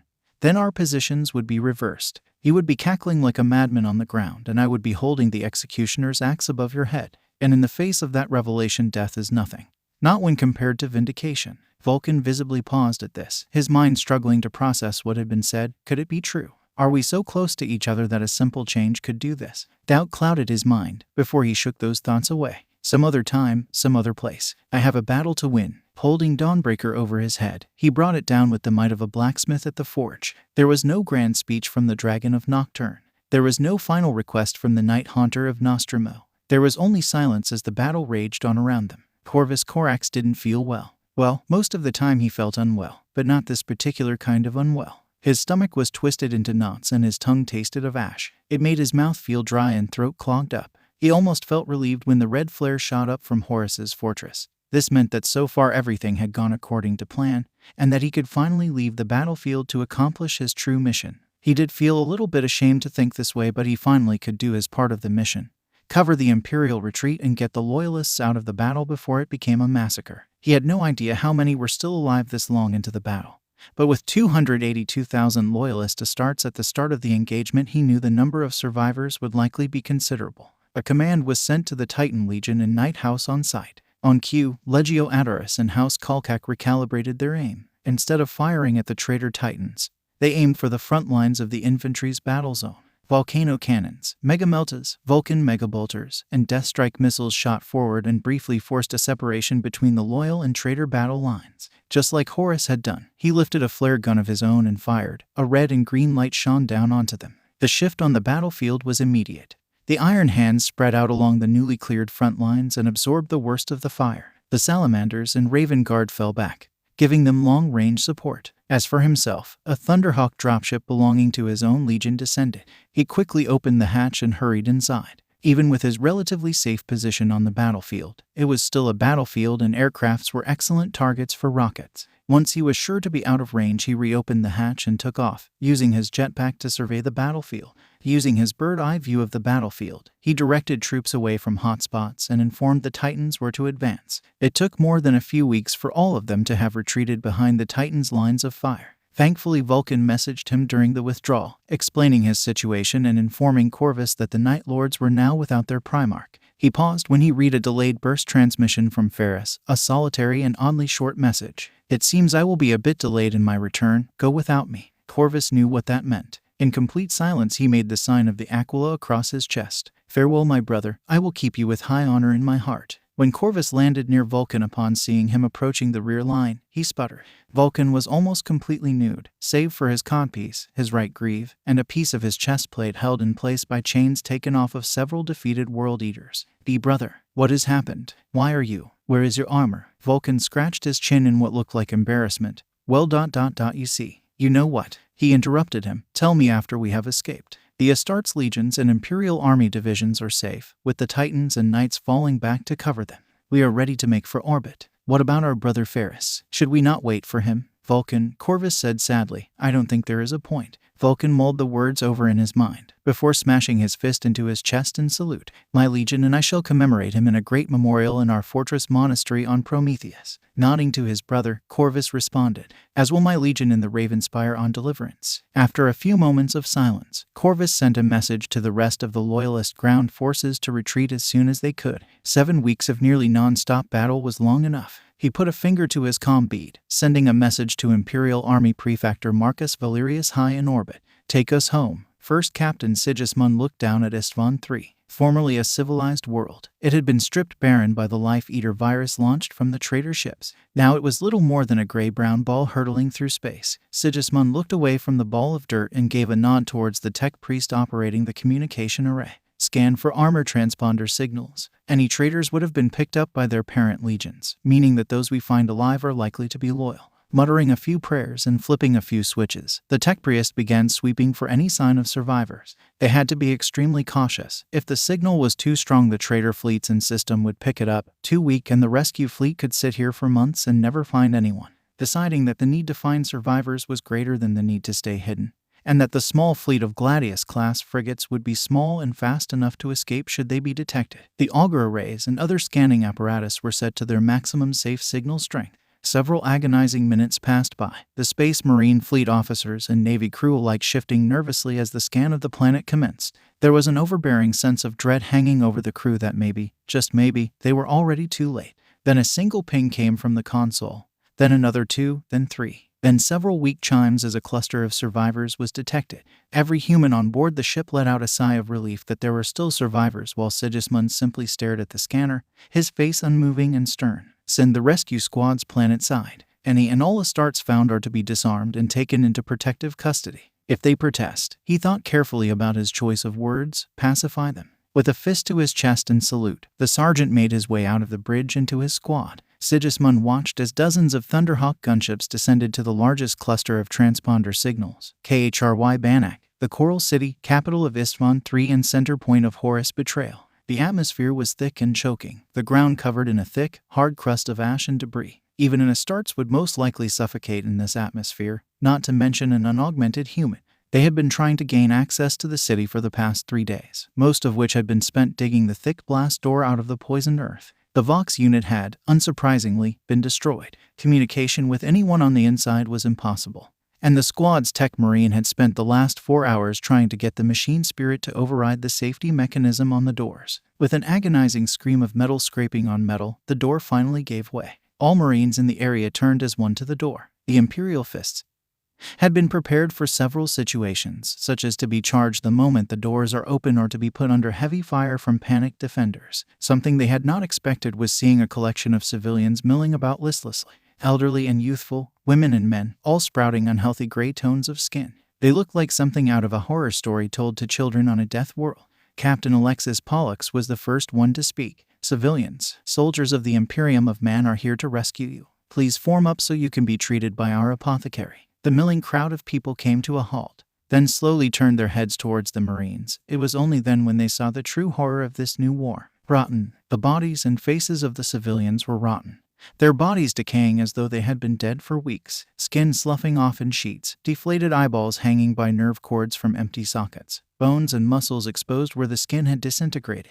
Yet still they moved. With surprising speed, the rotting horde charged at the fists. As they charged, the crowd roared with their decaying vocal cords. Throaty and guttural, it sounded like a ravenous beast. The Marines immediately opened fire. The heavy support team popped bodies with heavy bolter fire and charred others with a heavy flamer. The rest of the squad fired their own bolters and plasma pistols into the incoming tide of bodies. Grenades tore up large swaths of the crowd, and Pollux's power fist caved in rotting skulls as if they were paper. Yet despite the valor of the Imperial fists, it looked like the sheer weight of the unstopping tide would overwhelm them. Their bolters howled, their flamers belched, their meltas blasted, and still the creatures came. Hours passed with little to show for it beyond a steadily growing mountain of corpses. Eventually, however, the river of monsters became a creek, then a trickle, and then the streets were silent, save for the flickering fires burning on the corpses and the whine of the Astartes' armor exhaust ports. Once the last of these monstrosities was well and truly dead, the squad's apothecary Nereus checked the bodies. While he did so, Captain Pollux prodded one of the creature's corpses with his foot, even with no limbs surviving intact. And despite the fact that Pollux could see through a hole in the creature's head to the gore-splattered rockcrete road below, it tried to grasp at his foot with hands that were no longer there. Nereus cleared his throat. "Captain, I've completed an autopsy on one of these creatures." Captain Pollux turned to face his apothecary. "What are these things?" They were the Istvanians, but something inside the virus bombs has had an unexpected effect. They are clinically dead, virtually no brain activity or even a heartbeat, but something is animating them nonetheless. Even wearing his helmet, Pollux could tell that Nereus was disturbed. It is incredibly likely that no civilian survived the virus bombing. He paused again. It also brings up the possibility that the armor transponder signals belong to Astartes that are similarly afflicted. Nereus let the implication hang in the air. Normal people would have felt despair about this message. Captain Pollux simply took a deep breath, set his jaw, and contacted the ships in orbit. "Captain Pollux, are you reporting any survivors?" Sigismund's voice filled his ears. "No, sir, but we have found disturbing news. The civilians of the Hive City are afflicted by some. I know sorcery isn't real, but it's the only thing that comes to mind. They are clinically and medically dead, but still animated by something malicious. They require an immense amount of punishment to take down, and seem devoid of all higher brain functions. We've already had to defend ourselves from a swarm of them. Anything else? It could be that the surviving Astartes have suffered a similar fate. I'd advise that we inform the other squads of this danger." There was a pause. "I understand. The information will be shared with the other combat and rescue squads. Keep your eyes and ears open. We'll have dorn out." Captain Pollux looked at the rest of his squad for a moment. Including him and Nereus, they were a mere 10 Marines. A heavy bolter, a heavy flamer, his own power fist and combined melta, 2 bolt guns, Nereus's bolt pistol, 2 plasma guns, and 2 meltas. Excellent for dealing with small pockets of resistance from an organized enemy. Very poor for dealing with the overwhelming numbers of plagued monsters that skulked in the ruins of Khry Vanak. He was about to order his men to move out when he noticed the ground shaking minutely. Fearing it was another horde of creatures, a corrupted space marine, so some unknown horror, he and his squad fanned out and took firing positions around the street. Closer and closer the rumbling came, and with it a faint mechanical whine and the sound of gravel being displaced could be heard. Wiyin ka chunk rumble, wiyin ka chunk rumble. As the noises came closer and closer, Captain Pollux raised his power fist ever higher. "If this is how I die, in service to my Gene Father and the Emperor, then my one regret is that I could not do more." Then his helmet's auto senses picked up movement from around the corner, and he braced his mind and body for combat. Around the corner came a Contemptor-class dreadnought, or most of one. The massive combat walker, life support cradle has obviously suffered horrendously in battle. One of its massive legs had been sheared off, and its left side had been caved in so severely that the space marine inside its life support sarcophagus must surely be dead. Pockmarks from small arms fire and rent slashes from close combat weapons scoured its surface. Only underneath a thick layer of machine oil, blood, and grime could the purple and gold of Fulgrim's Third Legion, the Emperor's children, be seen. Its assault cannon dragged behind it as it used its clawed power fist to drag itself along the ground in place of its missing leg. Pollux and his men readied their weapons, but before they could fire, the Vox grill on the dreadnought roared to life. "Imperial fists, you are not the one I seek. Leave me to my task." The dreadnought started to turn away and move on, but before it could, Captain Pollux called out to him, his power fist braced for combat. "State your name and purpose, Venerable One. We come seeking survivors of this treachery to bring home to Terra and the Emperor." The dreadnought stopped, and with a screech of metal on metal turned to face the space marine. "I am called Rylander, the Third Legion's Ancient of Rites. My purpose..." It paused, as if contemplating how to proceed. Then, with a low growl that almost seemed like it was snarling through its damaged life support systems, it spoke again. "My purpose is to find and kill that thrice-damned traitor, my backstabbing Gene Father, Fulgrim. I claim this as my purpose for all time, as vengeance for my slain brothers of the 3rd Legion and my slain cousins of the 16th, 14th, and 12th Legions." Captain Pollux was awestruck. The dreadnought's life support should have failed with the damage it has taken. Yet he seemed to be surviving solely off of hatred of his declared enemy. It was inspiring. "Ancient One, we can take you to Terra for repairs and refitting." The Raven Guard, Iron Hands, and Salamanders are currently fighting your traitorous brothers on the 5th planet in the system. This is but the first battle of a long war. Then I shall join you, son of Dorn, if you would have me partake in this long war. I'll call for an evac dropship and a tech marine to see to your damaged chassis. Have you seen any other survivors? Some, Luna Wolves, Death Guard, a World Eater or two, and some from my own legion. Though, many are being hunted by a creature which calls itself Cerberus, after the ancient Terran myth. Fortunately, I managed to learn its name from before its mind left it. What? Garviel Loken, 10th captain of the Luna Wolves. Death had rejected him, spat him out from its warm embrace and back into the irradiated and diseased hell of Isstvan III. He wasn't worthy of dying alongside his brother Luna Wolves, no. He was cursed with the worst punishment imaginable. Cerberus was to live when he did not deserve to, and when those that did deserve life had lost it. Meanwhile, these traitors wearing familiar armor, sons of Fulgrim, Mortarion, Angron, and fucking Horus wandered around the ruins, struggling to survive in the poisoned environment. They wandered from place to place with no clear direction. If Cerberus were stupider, he might think that these were fellow survivors of the betrayal, scared for the first time in their long lives and wishing for assistance. But he knew better. He knew that he was the last loyal son of the Emperor in the galaxy, and so he slew these pretenders like the animals that they were. Fragments of memories flickered in the back of his mind. Flashes of battles that could not have taken place, as he has only ever fought here for his entire life. Flashes of comrades that shared smiles with him, similarly impossible as he had been betrayed by all that he had ever known. He knew that he was truly alone and always had been, despite fragmented memories to the contrary. All except one. Ducking through his various hunting holes, he came to where he had been resting for the past several months. There were his weapons. Over there was a canteen of water he had taken from a destroyed land raider. And in the center of the clearing lay his only friend, still keeping him company. Cerberus hadn't moved his body since his brother fell against Abaddon before the final bombardment that had cracked both the planet and his mind. The corpse long rotten by this point, but if Cerberus closed his eyes he could still see his handsome face as clear as day. Tarek Torgadon, captain of the Luna Wolves' 2nd Company, and the only friend of the monster which called itself Cerberus. He heard a faint noise, the sound of ceramite boots scraping against rubble. It was close, very, very close, and rapidly approaching. Do not worry, Tarek. I shall keep you safe while you sleep. Cerberus brandished his stolen power sword and took up a defensive stance. The traitors were here, that much was obvious. Had fucking Horus finally realized that he hadn't been killed and come to finish the job? Had he brought his brothers to watch as he completed his betrayal of the Emperor? Cerberus didn't care. He would slay all. He saw them enter, and a small part of his brain registered confusion at their paint scheme. Yellow with a red trim didn't match any of the legions he had been hunting for the past few months. Were these something new? The one in the front, a captain or some other officer judging by the armor's ornamentation, saw him and began to speak. Garviel Loken of the Luna Wolves. I am Captain Pollux of the Imperial Fists. We are here to bring you back to Terra and into the Emperor's fold. Cerberus saw red. These traitors call him by a name he does not recognize and dare to lie to him that they side with the Emperor. This was clearly a trick by fucking Horus, meant to bewilder him, and he would have none of it.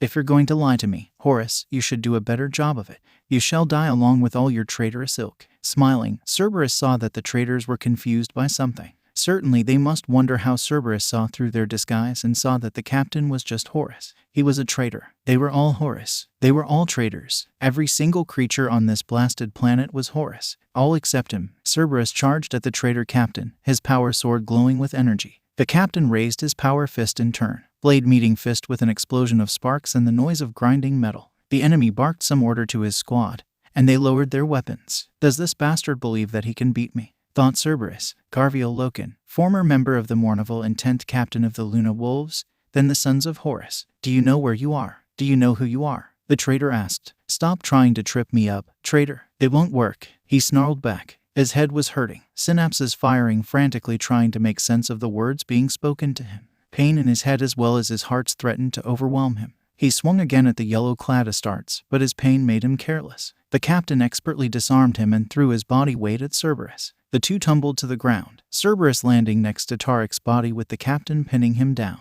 Trying to bite through the armored gauntlet of the Marine, Cerberus received a power field-encased punch to the face for his trouble. Keeping Cerberus pinned with his power fist, the captain moved to remove his helmet with his normal hand.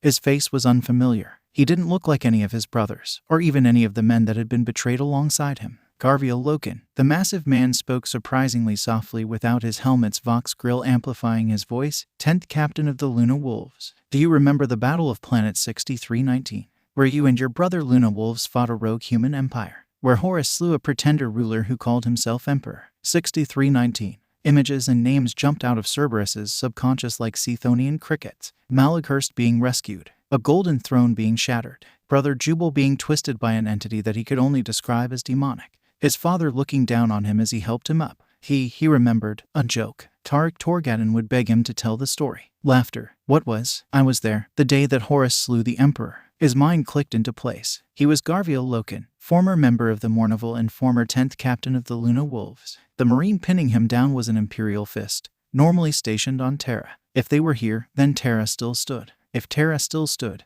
then the Emperor still lived. He hadn't failed. Terra still lives. He asked tentatively. Captain Pollux smiled down at him. Aye, she does. Come with us, Loken, and join your surviving brothers and cousins. You were there the day that Horus slew the Emperor. Join us and help the Emperor slay Horus. The Imperial fist got off of him and extended a hand. In the background he heard the roar of a Thunderhawk gunship, and he noticed the rest of the Imperial fists getting ready to leave. After only the briefest of contemplations, Garviel Loken took the gauntleted hand offered to him. Izuku paced back and forth at the large viewport overlooking the Imperial Palace's spaceport. It had been nearly 4 months since his adoptive brothers had departed for Isstvan.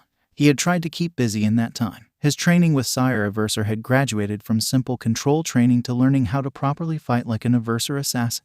While Sire Averser's titular fighting style wasn't designed to be non-lethal, Izuku had adapted admirably. Hordes of combat training servitors and battle automata rusting in the palace's junk pile were a testament to that. Terra had recently received an astropathic message from the Isstvan V fleet as well as the Imperial Fist Relief Force sent to Isstvan III. No supplementary details had been given, no reports of victory or defeat, just an indication that they were on their way back to Terra to rest. So Izuku was forced to wait. At first, Izuku was content to throw himself full force into his training with Sire Averser, hoping that the constant verbal abuse and physical exertion would take his mind off of the fact that he was worried to death about something he couldn't fix. He was getting more and more adept at using his superhuman strength, no longer feeling like he was in a world of cardboard or like his limbs were acting against him. Sire Averser even praised his newfound control, saying that he was finally useful. Compared to his usual demeanor, Izuku couldn't have been happier if All Might himself offered to train him. When that no longer took the edge off, he spent his time helping his brother Dorn and the Imperial Fists with the monumental task of deconstructing the Imperial Palace's ornate facade to replace it with a version that was more practical and fortified. Dorn was the ideal architect in Izuku's eyes. Gruff and direct, he never minced words when speaking to you. If he felt a certain way about something, then he would make that known if it was relevant to the conversation. One day, about 5 months after the Isstvan flotilla had departed, he was helping some menial workers transport a tarantula sentry gun into place when Dorn looked over at him. You are not normal. Izuku stopped dead in his tracks. Shooing the workers away, he turned to see Dorn not even paying attention to him, instead scanning a topographical map of some far-flung corner of Terra. Izuku was taken aback. Excuse me. You are not like my brothers and I. And yet you are also not like any mortal or even any Astartes that I have ever encountered. You are an anomaly. Izuku breathed a sigh of relief. Magnus already knew the truth about his origins and had promised to keep the secret going. But Izuku was still hesitant to tell his other brothers the fact that he wasn't from anywhere in the galaxy. Not this one at any rate. It's like you said yourself, I was a test bed for the process of your creation. The primogenitor of the Primarch project. I have been thinking about that lately, and I have come to a conclusion. Shit. What conclusion? That you and Father are lying. Izuku fell silent. I believe that you are, or were, a mortal that Father took a liking to at some point in the past. I believe that for whatever reason, Father decided that lying about you being a prototype Primarch was more believable or less damaging than the truth. Izuku stood mouth agape. Dorn wasn't even looking at him yet. He felt as if his entire being was bared before his adoptive brother. Did Rogel know the truth? Had Izuku ever really hidden it to begin with? Or had his brothers seen through the lie immediately and decided to humor him? Thoughts and wonderings swirled around his brain like the teeth of a chainsword. Do you want to know the truth? Only if it is something I should be concerned about. Or if you want to. Izuku was confused. What do you mean? Father obviously trusts you, Dorn said in his characteristic bluntness. Further inquiries on my part are not necessary. I highly doubt that you could hide malice from Father for this long.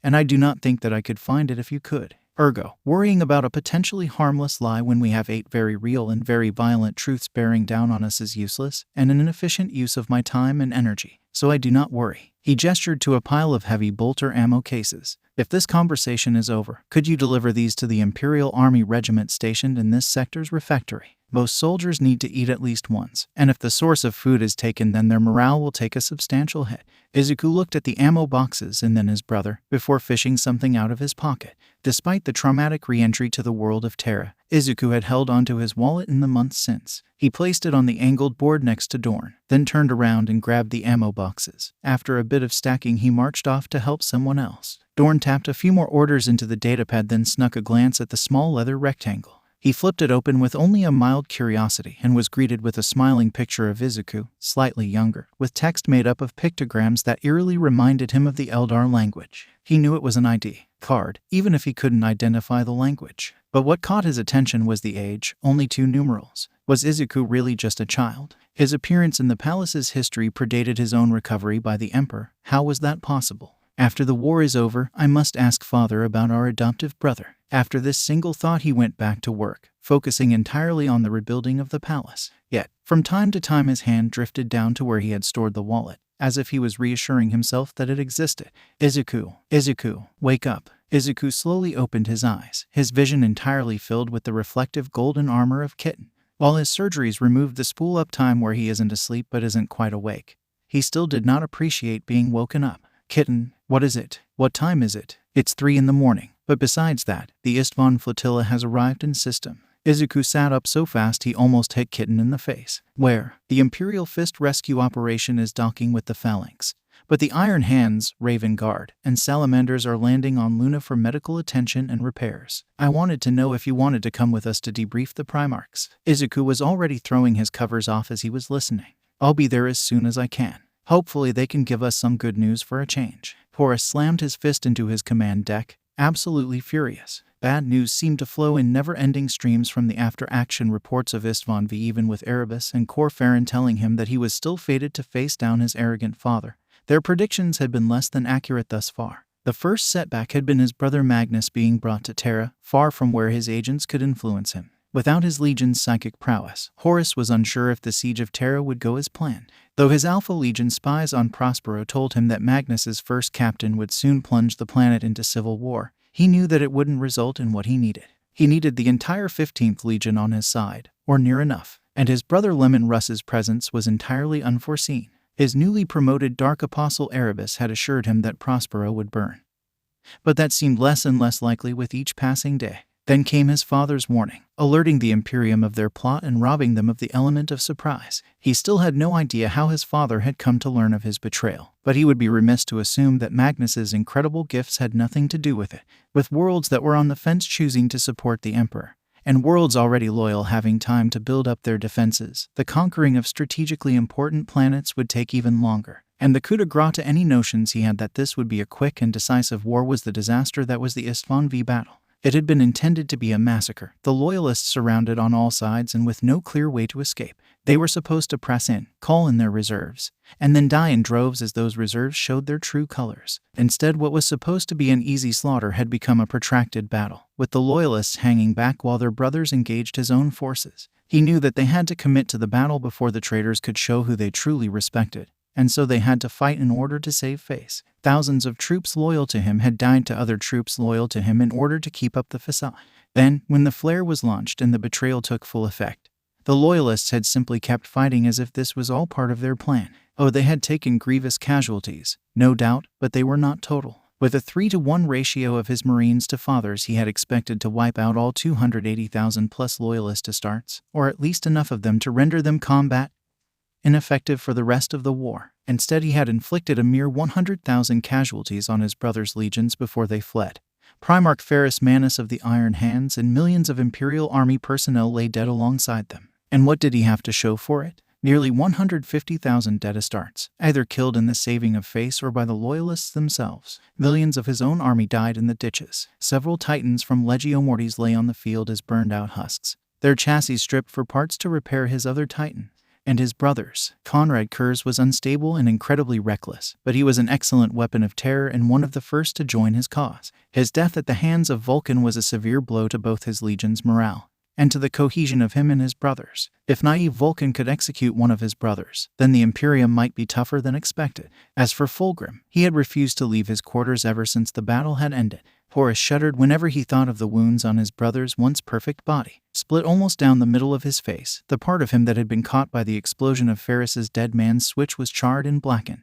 Even his natural regeneration properties were unable to heal it. One side was sculpted as if from marble. The other side made him vomit in his mouth with its hideousness. His mental state was little better. Even through the door to his chambers, Horus could hear him screaming at himself, arguing with some unseen entity he simply called Lair. He oscillated from raging mania to serene calmness, switching voices as if he were putting on some kind of show. With Conrad now gone, Fulgrim had taken the title of least stable of his brothers. Was this his fate? To overthrow his father's nation of lies, only to have it ruled over by madmen and monstrosities? To be the lone voice of reason in a cacophony of despair and hatred? Still, he was committed now. Horus knew that eventually, whether in 1 year or 10, the corpse emperor would fall, and he would be there to usher his doom in. Izuku was on the moon, barely more than 200 years into his past. Neil Armstrong had taken the first steps on the closest celestial body to Earth. One small step for a man, one giant leap for mankind signified the end result of billions of US dollars and decades of research. Now that same journey took a 2-hour Thunderhawk ride to complete.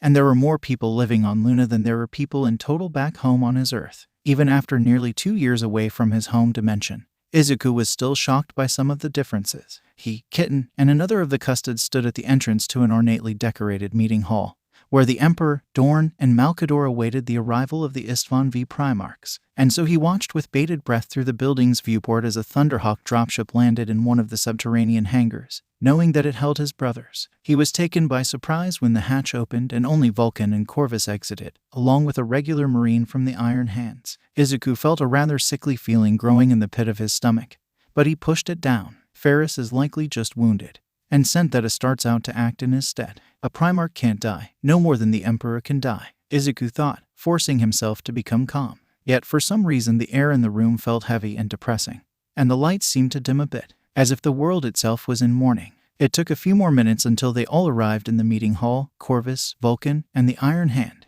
At first no one spoke, both the Emperor and Malkador sneaking glances at the other, the Marine looking incredibly sad even with his helmet on. Vulcan looked strange, seemingly disassociating from time to time only to snap back. His power armor looked newly forged, as if he had decided to make a new suit on the journey back. Eventually, and with what seemed like a Herculean effort, Malkador cleared his throat. Welcome, Primarchs Vulcan and Corvus Corax, and Iron Hand's first Captain Gabriel Santor. I trust that you have an after-action report for us. Corvus looked at Malkador with relief and apprehension, obviously thankful for not having to break the silence himself. Yes, I do. I think the most important things should be said first. Conrad Kurz is dead. Izuku wasn't sure how he should feel. He knew that Conrad had been a savage murderer, not shying back from flaying and torturing people just because he felt like it was in service to a greater goal. Yet he was also a Primarch, making him one of his brothers. Rogel Dorn spoke up in his characteristically gruff voice. This is good. The Night Lords would have been a terrible thorn in our side in the coming siege. The next words shattered the positivity in the room like a hammer would shatter glass, and so is Ferris Manus.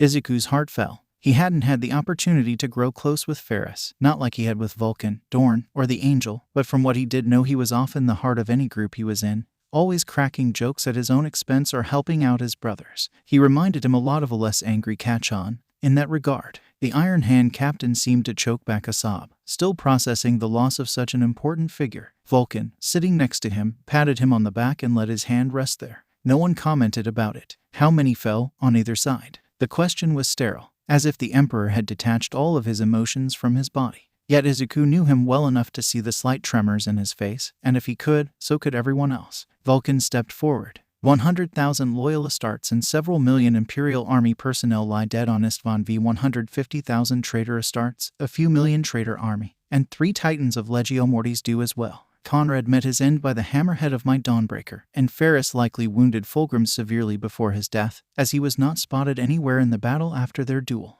The Emperor nodded, taking in the numbers. This means our plan was a success. Corvus and Vulcan nodded, having seen the effect firsthand. The rest of the AAR was quite boring to Izuku, especially in comparison to the knowledge that 2 of his brothers had died. Yet he still paid a good amount of attention, knowing that he would likely have to fill these out when he was a hero.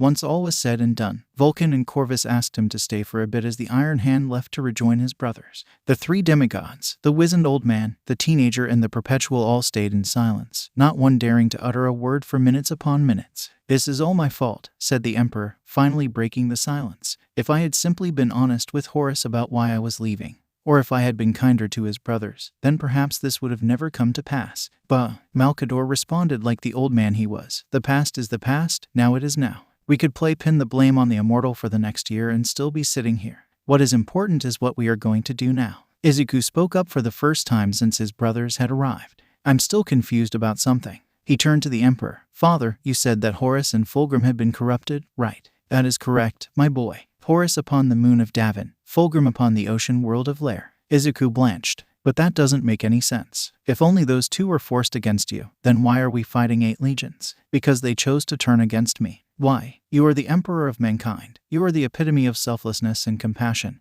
How could your sons dislike you, let alone hate you to the point of treason?" He let the question hang in the air for a few seconds before he noticed something. "Why are you all staring at me like I've grown a second head?" Malkador was the first one to react. A loud and barking laughter came from him, shaking him in his seat and nearly making him fall out of it. "Malkador, control yourself." The Emperor's voice was muffled, his head in his hands. Each of Malkador recollected himself after a while longer. "Izuku ... remember our talk before you woke up?" How could he have forgotten that? Even with the skin treatments, his arms and legs would likely have scars down their lengths for the next few years. "What about it?" Malkador cleared his throat. "Rogel, Corvus, Vulcan, would the three of you mind leaving your brother and I alone with the Emperor for a bit?" After sharing a look between themselves, the 3 Primarchs acquiesced. Vulcan pat Izuku on the shoulder before getting up. And then the room was empty. "Izuku, my boy, I know what Malkador told you while you were recovering. There is no need to hide anything from me." Izuku nodded, still very confused at this entire ordeal. "You must know that the Great Crusade was the single most important undertaking in the history of the human race. Progress was of paramount importance, worthy of sacrifice, any sacrifice. I saw my humanity as a roadblock to that progress. So I excised it." Izuku was taken aback. "You what?" Izuku didn't really understand what he meant with that, but he had a rather bad feeling about it. "It wasn't all at once. Horus and I fought for a very long time on our own, and we grew quite close. Our bond was likely the closest of all his brothers to that of a father and son, rather than creator and creation. Of course, I still loved them all, but as the crusade dragged on and progress began to slow, I felt less and less of a need for my humanity." He stared off into space, his mind clearly somewhere else. "I became cold and detached. I stole Mortarian's chance at killing his adoptive and abusive father because I did not want to waste any time with reincorporating him into his legion, a fact that I am sure Horus exploited to turn him to his side. I destroyed the Word-Bearer's temple city of Monarchia and forced his legion to kneel before me and the Ultramarines because they were wasting time converting planets to worship of me as a god. I stole Angron away from his last stand with his fellow escaped slaves because it would have taken longer to fight the battle than it would have to simply take him and leave his warriors to their fate. When he said that if I did not return him to Nuceria that I would have a ghost of a son." "Hi," the Emperor's voice faltered, even if only for a moment. "I told him that a ghost would suffice." Izuku didn't know what to say. He didn't know if he could even say anything or if he should just let the Emperor continue on. "Those are just the start of a long list, my boy. Perturabo and Olympia, Conrad Kurz and his visions, my 2 lost children, Olener, declaring Horus the War Master and not telling him why. I was not a good father to my children over the course of the Great Crusade. Izuku, much of the blame for this civil war lies on my shoulders." Izuku finally got the courage to speak up. "That doesn't sound like the Emperor I know, father. The Emperor I know dropped everything he had to help me get home. The Emperor I know made sure that when I returned I was given the best medical care Terra could offer me. The Emperor I know." Izuku closed his eyes and clenched his fists. "The Emperor I know calls me his boy, and I call him father." For a few seconds Izuku heard nothing but silence until he felt something wrapping around him. Opening his eyes, he saw that the Emperor had drawn him into a hug, his psychic projection shrinking down to a size capable of doing so. "Izuku." Izuku looked his father in the eye and saw tears of purest gold streaming down the Emperor's face. "I have so much to thank you for, not the least of which is reminding me why my humanity is so important. Your parents truly are lucky beyond what words can convey, and I am beyond blessed that coincidence has dropped you into my life." Malkador coughed loudly, startling Izuku, who had forgotten that he was even in the room. If the two of you are done giving 20th century soap operas a run for their money, I suggest that Izuku find something to do while he pointed rapidly between himself and the Emperor, discuss something important. Yes, of course. Izuku, would you mind terribly if I could talk to Malkador alone? Of course not, father. I'm just glad you're feeling all right. Izuku bowed his head and left the meeting hall, his head awash with thoughts. Whilst Izuku knew that the Emperor had nothing to gain by lying to him, he just couldn't believe that what he had been told was the truth. After all, he didn't know him as long as the others did. I should ask Vulcan, Izuku thought, racing down the hallway to where he knew he'd find his brother. You have to send him back sooner rather than later, my old friend. Malkador's voice cut right to the heart of the issue. I know, 2 Primarchs are dead, and it has barely been a year since the betrayal at Isstvan III. The traitors will make it to Terra eventually, and I'd rather not have Izuku be yet another body to add to the pile. I know. Knowing him, he'd try and solo Horus himself if it meant you'd be protected from harm, suicidal though it might be. I know. The Emperor slammed his fist down onto the ornate table, cracking it in two. He put his head in his hands and sighed deeply. Tonight. I'll send him home tonight. Will you close the wound in the world made by his first entrance? Prevent him from returning no matter how many times he is warped somewhere. Malkador arched an eyebrow at his oldest friend. The Emperor thought about it, weighing the pros and cons before shaking his head. Someday, my friend. Not today. He hasn't finished his training yet, and he deserves a proper send-off whenever he leaves for good. Being rushed out the door and not getting a chance to say goodbye will do him no favors. Malkador shrugged. So I guess he's coming back. The Emperor smiled, staring off into the distance through the window. I couldn't keep him away from me if I tried. Izuku stood at the door to Vulcan's quarters, hesitant to knock. He knew that he needed to get some answers from his brother, but he also knew that Vulcan was likely mourning over Ferrus Manus. The only reason that Izuku wasn't doing the same is because he had barely known the Gorgon before his untimely death. He wondered how he would react if Vulcan died, or Sanguinius, or Dorn. He buried those thoughts as soon as they emerged. Augmented though he was still just an 11-year-old. He shouldn't be thinking about things like that yet. Gathering his courage, he knocked on the door with all of his might. Who is there? Vulcan's baritone voice was oddly melancholic. It's me, Vulcan. Do you have a moment to talk? Oh, Izuku, please, give me a moment. Izuku heard shuffling on the other side of the door before the locks disengaged, and he was staring face to stomach with his massive brother. Do come in. Vulcan stepped to the side, making room for him to enter. Izuku took note of the massive amount of clutter in the room. Vulcan had been building something that now sat in the center of the room. A humanoid shape about Izuku's height that was covered in a drop cloth. Izuku took a curious look at it, before picking a chair to sit in. You wanted to talk, little puppy? Izuku looked at Vulcan. After being friends with Kachon for years, he was an expert at knowing when someone was hiding their emotions from someone else beneath a confident facade. And something was clearly bothering Vulcan greatly. I just wanted to ask. Izuku's voice petered out. Should he ask? He looked into Vulcan's eyes, and saw the sadness carefully hidden behind them. I can always ask him about father later. Are you all right, Vulcan? Vulcan sighed. A massive noise that vibrated the room slightly. No, little brother, I am not all right. For a number of reasons. He looked at his hands. Ferrus Manus is dead. And no amount of planning for it or the awareness that it was a possibility could prepare me for the reality. Izuku got up from his chair and hugged his older brother. It was a difficult thing, due to him being a third of the size, but the gesture was appreciated. There was another thing, and I am unsure how to bring it up. Izuku sat with rapt attention while his brother began fidgeting with some device in his hand, clearly nervous about how to proceed. On Isstvan V, I fought my brother, Conrad Kurz. Before I struck the final blow, he said something. He said that if our worlds had been switched, if I had landed on Nostromo and he had landed on Nocturne, that I would have been on the ground in front of him and he would have struck the final blow. That he and I are the same, and I can't find it in me to disagree. Izuku took a moment to absorb, analyze and categorize the information he remembered from when he read the files on his brothers. Then he put his hand to his chin and thought, I think that there is quite a big difference between you two. Vulcan blanched. What? Sure, Nostromo was a horrible planet full of crime and terror, but Nocturne was a death world. You fought horrible creatures and the very climate itself, and you created a stable society based on your own leadership there even before Father found you. Conrad created a society that only functioned because of fear, and that collapsed the moment he left when Father collected him. I think that speaks more to your differences than your similarities. Vulcan nodded, remembering all the brutal battles against the Dusk Wraiths, the lava drakes and their migratory paths that took them through cities, the magma seasons, and the constant oppressive heat. Plus, Nocturne still exists. Conrad couldn't live with his failure so much that he destroyed his homeworld with an exterminatus, cracking the planet into pieces.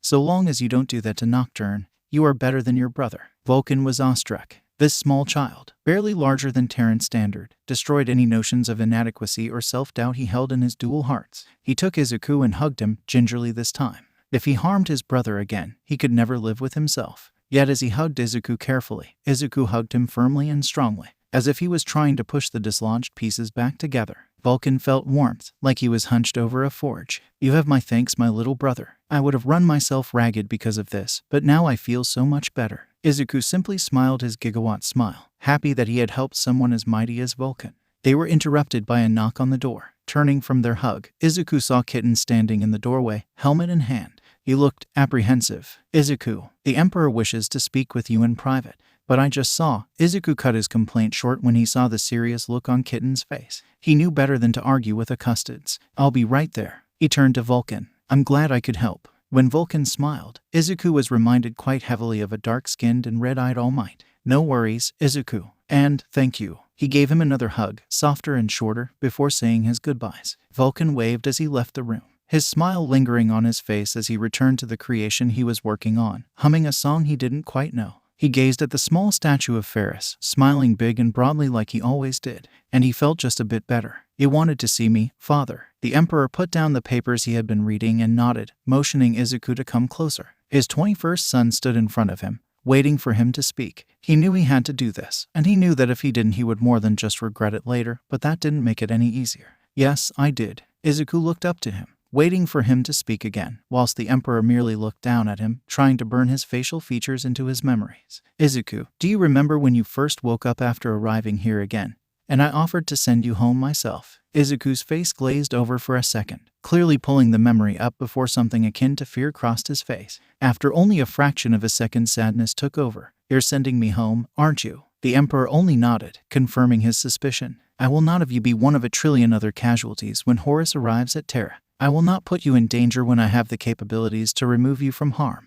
Whilst he looked sad, understanding was also on Izuku's face. He didn't need to read Izuku's mind to figure out that it was running at a mile a minute. Then with a determination that rivaled a fever-pitch last stand of a soldier, Izuku spoke. "I will return, father. That is a promise. And if no, when I see you again, I promise I will help you rebuild to the best of my abilities." Neither knew at this point how much Izuku would help, and if they had they wouldn't have changed a thing. The Emperor smiled. "There is something else. I have isolated the time dilation and I believe I have created a method to evening it out. It might not work out to be exactly the same, but you will no longer spend a year at home to find that 2 centuries have passed here." Izuku's eyes widened before a look of relief overtook him. "Then I'll see you as an adult, father. I will be waiting for you, son." The Emperor reached down, ruffling his unruly hair one last time before his aura blazed like a forest fire, creating a void of nothing around him and making the universe expel him. After sending his beloved son through the portal to his true parents, the Emperor of Mankind focused his considerable psychic might. The swirling vortex of reds and blues leading to the other universe bathed his being in ever-changing light,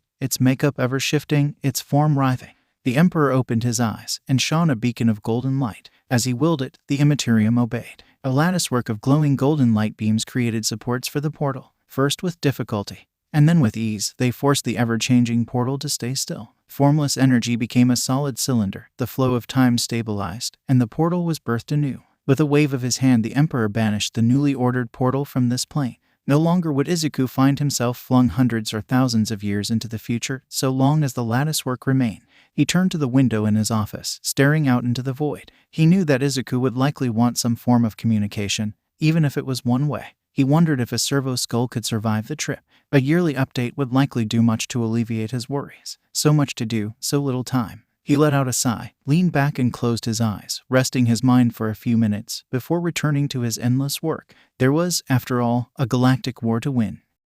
It had been 10 years since the primogenitor was sent away, and all of Terra burned. The Emperor sat upon the golden throne, the psychic beacon of the astronomican shining ever brighter thanks to his presence. He knew that in normal circumstances, his help in maintaining the astronomican was not needed, that it would usually light the entirety of the Imperium regardless of his status. It was why he was able to walk about the palace unheeded, back when Izuku was here. These were not normal circumstances. The traitor fleet in orbit was doing something to the Imperium. The Emperor was not sure whether to chalk it up to the intense focus of the chaos entity, the suffering and death on the surface, the clash of the army and Astartes and the deaths of civilians, or some altogether unknown reason. What remained the case is that the normally blinding golden beacon that was the astronomican was muddled. darkened by the oppressive psychic blackness that surrounded Terra and the entire Sol system. He knew that if his reinforcements from the Ultramarines and Dark Angels were to arrive, the light would need to be brightened.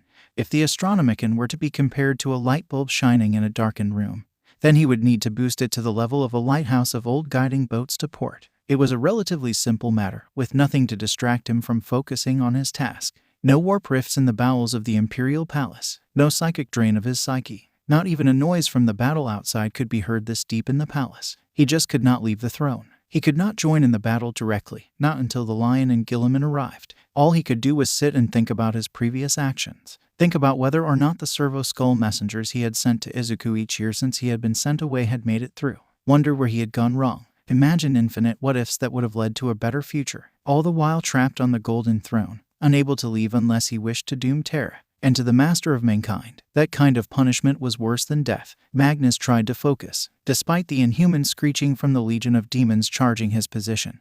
Despite the reports of bolters from the Blood Angels and Imperial fists defending this position, his mind was an orderly fortress. He noted a mistake in his array of psychic sigils. Taking only a brief moment to disembowel a bloodletter that had tried to sneak up on him, he corrected the mistake with a thought. Chanting the last few lines of the incantation and putting down a few more arcane symbols into the image, he completed the spell. And with a pulse of pure power, all the demons around him and then further away in an expanding circle screamed as one before dissolving into nothing. A strange silence overcame the battlefield, Astartes and humans looking around, checking and rechecking if they had really won. After a brief moment, loud cheers broke out. Soldiers hugged each other, ignoring rank and order in their joy. Even the Astartes couldn't stop themselves from enjoying the lull in the fighting. They patted each other on the back or yelled out insults to the traitor ships hanging in the sky. Magnus didn't stand around to enjoy the moment. He knew that this was only a temporary fix. He rushed towards the Imperial Palace, knowing that every second he was not where he was supposed to be meant millions of dead humans and thousands of Astartes. Rushing down corridors and slipping past vast halls, he ran towards the astropathic choir room. The temporary fix he had cast broke a few minutes into his journey, and the screams and gunfire surged again. He swiftly entered the choir room, put down his weapons and sat down cross-legged, arms outstretched and resting on his knees. His middle finger and thumb were touching, helping to channel his power. He deeply inhaled with his nose, held his breath for a few seconds, then breathed out all the tension and soreness from the fight. The smell of ozone hit his nose as the psychic residue from his latest banishment left his body. In the 10 years since Isstvan III, Magnus had always known that the traitors would eventually reach Terra. He had sequestered himself within the Imperial Palace, ceaselessly training for the day that he would have to bring his psychic might to bear against his wayward brothers. Reading both the temporarily confiscated knowledge from Prospero as well as the Emperor's personal collection, he was now confident he was second in psychic power only to his father. The battle was still fucking exhausting. Whilst the Emperor was empowering the Astronomicon, he would protect Terra. He closed his single material eye and opened a brand new psychic set of 3. His soul left his body behind and dove deep into the Imperium. Now that he knew about the horrors that lived within it, he understood why he had always felt like he was being watched. Plus greetings, salutations Magnus, care to chat, talk, conspire. Plus shut your non-existent mouth Neverborn, I'm trying to focus. Plus oh come on, Magnus, don't act, be like that. You and I, we go way back. What's a little white lie? Fabrication between friends, acquaintances. Plus I said, be silent. Plus Magnus's soul flared with power. It was quite similar in appearance and convention to the Emperor, more of a pale yellow than the shining gold of his father. But that was still enough to make the entity recoil. Plus when I asked for, demanded your eye in exchange for saving your adoptive father, caretaker, Restrint Ammon, you thanked me. We were linked, you and I we still are, can be, if you but ask. Plus, Magnus paused, then smiled. Plus you know, plus he said, plus there is something you can do for me. Plus oh ho ho. And what would that be? Plus crawl into whatever horrible mollusk shell you slithered out of all those millennia ago, and die. I have nothing to say to you, and you have nothing to say to me. Plus, Magnus's ears were assaulted by pitched, warbling laughter. At least, that was what he assumed it was. The noise was thoroughly unsettling, not sounding quite like any noise he had ever heard, whether in the Imperium or while searching the ocean of souls. Plus nothing to speak, say. Is that truly what you believe? Thank? Well, then, plus yes, with all my being. Now, go away. Plus, for a moment he felt like Izuku was pouting at him, about to throw a tantrum of not needing rest or not being that sleepy, but he ignored it, like he always did. Finally being alone, he began his task, fixing the psychic space around Terra. All the turbulence within the Imperium had thrown the material world in disorder. breaches in the barrier between worlds were opening all over Terra and within the Sol system. Some were opening naturally as a result of the emotions of the battles, but many more were being deliberately opened by word-bearers. Only one of Saturn's moons, Titan, was free of emerging rifts. Magnus wasn't sure why, but that was a question to find an answer after Terra was safe. Magnus flexed his fingers and drew energy into the space in front of him.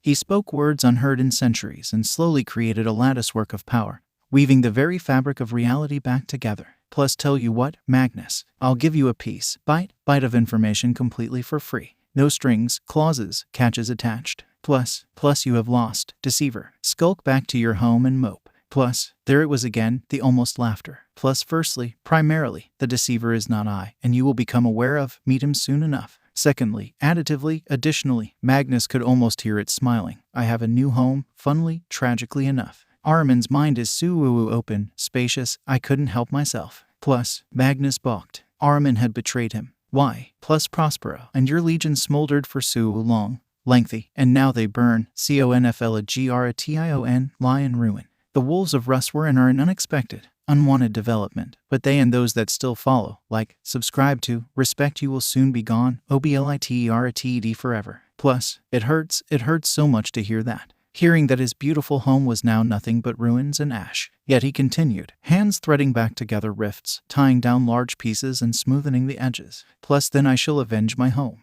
Plus, and with a sudden motion of his hands, fueled in its singularity by hatred and contempt, he cast his spell. The entity disappeared.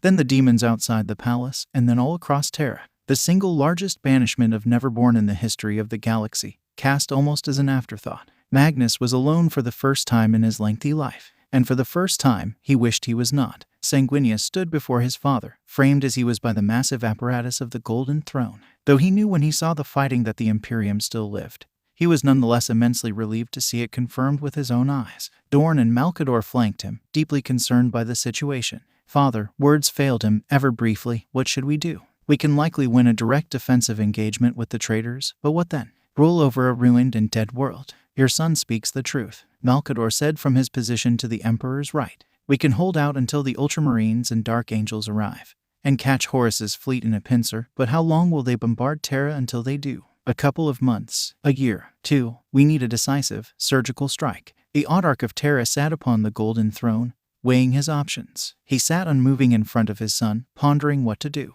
The decision he reached was not one he liked, judging by the look of resignation on his face. Horus must be dealt with sooner rather than later. I will not cower within my palace like a hermit. Killing him should be our top priority. Dorn spoke up from the left side. How far along is Magnus with stabilizing the warp space around Terra? He should be finished any moment now. The warp is calming down significantly, but he appears to be in distress. His soul flares with negative emotions, and I am confident that something is trying to keep him from banishing the demons. Silence reigned again in the vast room. A grumble came from Malkador as the elder man made his displeasure audible.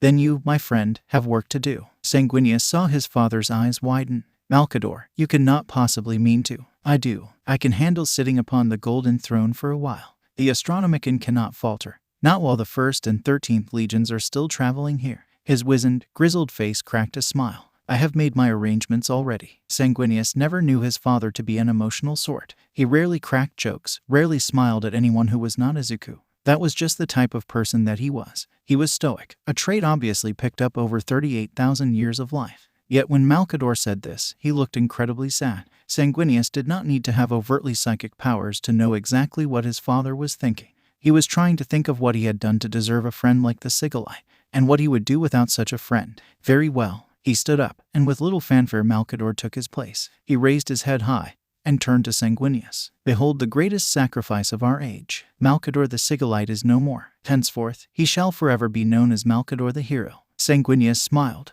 His father did always have a flair for the dramatic. Before you go, Malkador groaned out, I want you to promise me one thing. Of course, whatever you wish, my friend. Beat that bastard's ass like a war drum. Malkador grinned with savage glee, even as the stress of maintaining the throne contorted his face and psychic lightning cracked around him. The Emperor stared at him for a few moments, then nodded. I will not hold back. Horus has done too much evil and has to be punished. Sanguinius walked over to Malkador and bent down so that they were at eye level. Malkador, I am not nearly as gifted as you or Magnus in the ways of warpcraft, but perhaps I can help. Spreading his massive angel wings, he floated a single feather into the lap of Malkador. crackling with golden light. The burden upon Malkador lessened imperceptibly. Give that to Izuku when he comes back. I am sure I'll have quite the story for him. With that, the three of them left, preparing for the inevitable fight. The three demigods made their way to the Imperial Palace's teleportarium with their faces set in stone, each knowing what they had to do and what needed to be done. The usually vast room of the teleportarium was cramped, choked full with larger-than-life men wearing heavy warplate,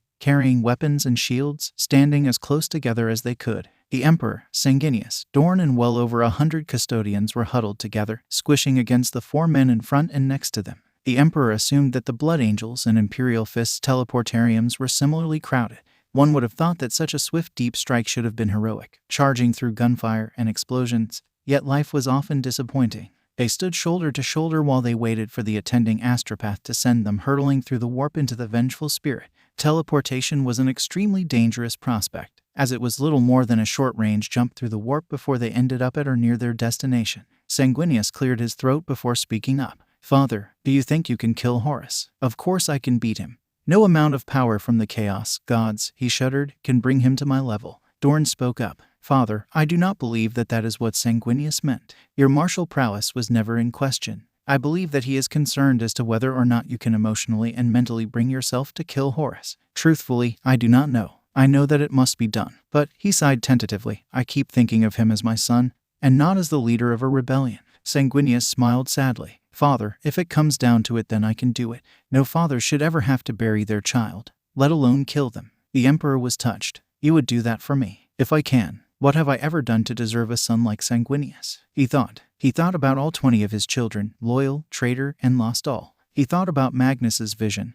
and what that entailed. Greater love has no man than this, that he lay down his life for his friends. So said the Gospel of Mark. I hated what that book represented, what it was used for, but that single sentiment has always kept with me. Father, Sanguinius, you know that there is likely only one way that this will end? Correct. You have seen the future as well. Yes, Father, though I do hold on to hope. So much has changed because of Izuku. Maybe this changes as well. The Emperor smiled at his son. Perhaps. As if on cue, the astropath clasped his hands together and spoke softly, I wish you luck, my lord. The tech priests gave the all-clear, and with a noise of thunderclap they were gone. Air rushing in to fill the sudden void of space, creating a strong but short gush of air.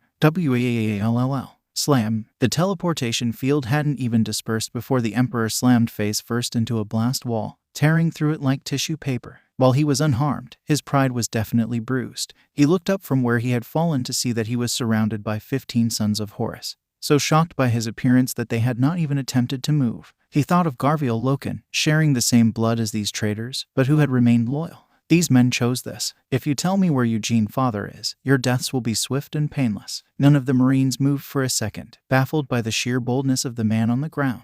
Then bolter rounds impacted the personal shield and the fighting started. He tore into the traitor Marines, painting the floor, walls, and ceiling with their blood and guts. There are many so-called master-crafted weapons, weaponry created with such skill and finesse that they are nearly one of a kind. Many are unique, all are powerful. The Emperor is the greatest master crafter to have ever lived. The first bolter spewed impact reactive death at the Astartes. The eagle's claw raked across and through the armor as though it were butter, and his flaming sword obliterated the very souls of all those it slew. He cursed with each step he took, swore with each enemy slain, and ran faster after each fight. He had to make it. He had to do it. He could not be too late. Perhaps Dorn would be faster, or custodians would back him up, or he could draw out the fight long enough for. He rounded the corner and saw a sight that would haunt him for all eternity. Sanguinius was already on the ground, holding his side as a far too large pool of blood oozed out of him. Horus stood over him, clutching his flank with his free hand, blood pouring out from between his fingers. All around the room on the upper floor stood nearly 100 sons of Horus Astartes, bolters trained on the door he had entered through. Sanguinius turned his head to face him. Father, please tell Izuku that I'm sorry. I won't be able to take him for a fly. After all, as if he had only held onto his life for this last sentence, Sanguinius closed his eyes. His flowing golden hair was flecked with blood,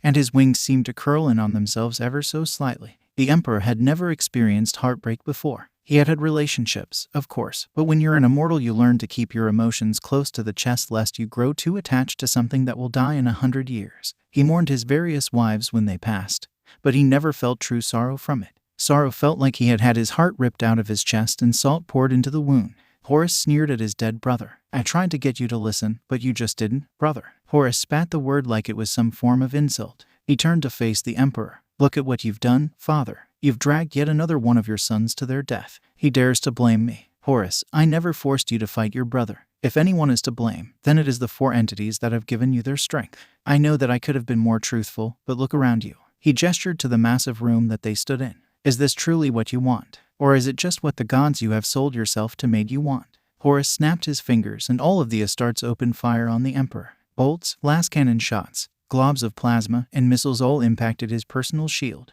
Not a single shot touched his armor. Knowing that these mere Astartes couldn't hurt him, the Emperor closed his eyes. As he opened them back up, they shone with a golden light. Each and every gun that was firing at him exploded in the hands of the soldiers, incapacitating or killing their operators. The servomotors of the Astartes' power armor melted, trapping them in a skin-tight prison. The Emperor then turned towards Horus and charged him with a scream of heartbreak, both at his now dead son and at the son that he would be forced to kill. With fury in his heart, he crashed into him and threw him back against the wall where he impacted heavily. Yet instead of rushing forward again and finishing the fight before he could retaliate, he kneeled down and ever so gently brushed stray hairs out of his fallen son's face. Tears dripped down from his brilliantly shining eyes. You should not have done this. You should have survived. Horus, enraged from the charge as well as being ignored, used the moment of weakness displayed by his father and shoulder-checked him. He swung his talon and deflected a blow from his father's sword, flames licking at the edges of his weapon. The two were a blur of swinging blows and bolter fire. Horus could never have ever hoped to beat his father in an even fight. But with the might of the Great Four behind him, he actually seemed to have the upper hand. Taking a risk, Horus grabbed the giant sword and pinned it. Using his free hand, Horus gathered the ambient chaotic energy that permeated the room. Snarling in presumed triumph, he blasted his father directly in the face with a psychic blast. The raw stuff of the warp bombarded the master of mankind.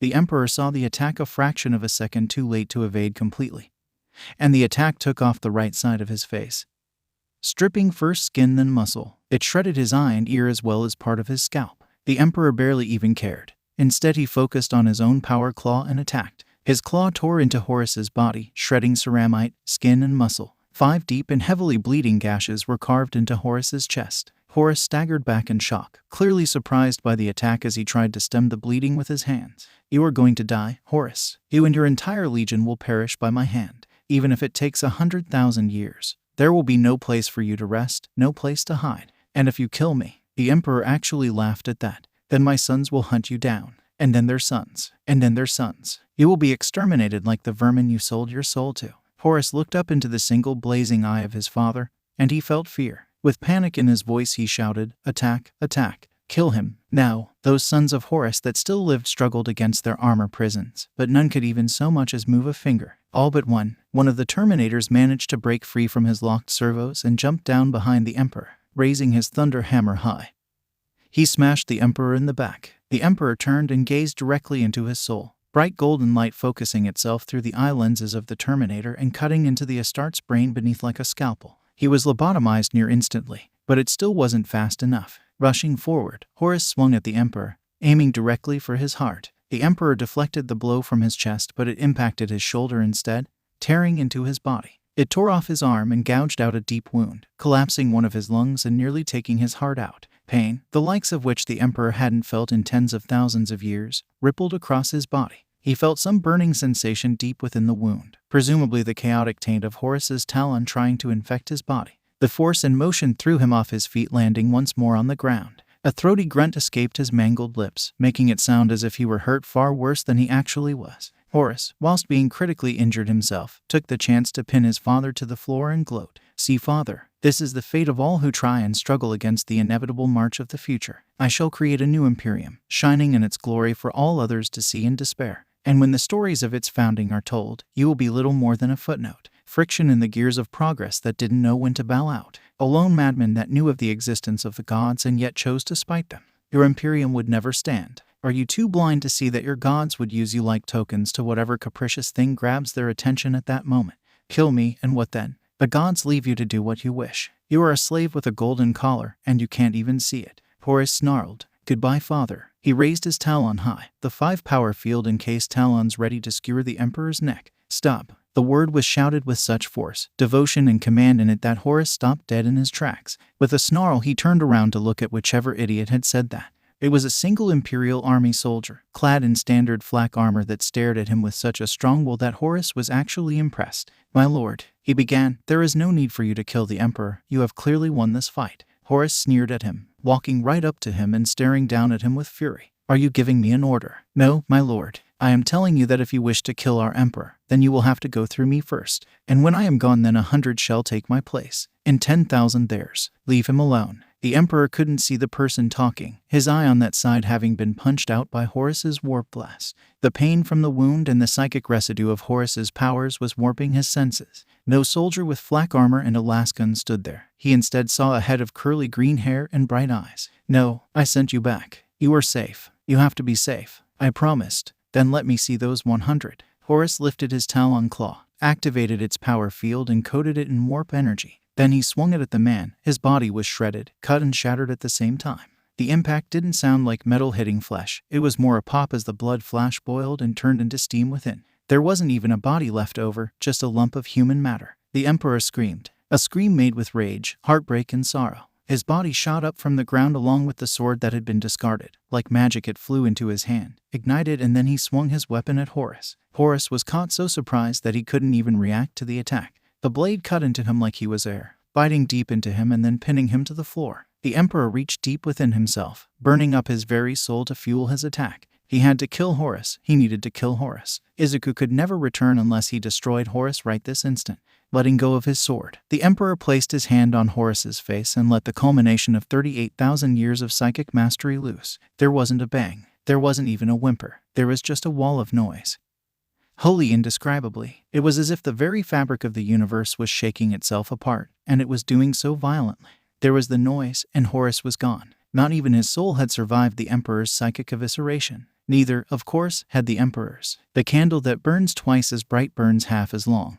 And the Emperor had turned his soul into a floodlight. His vision blurred even worse, the clarity granted to him by his rage long spent, collapsing on the floor next to what used to be Horus.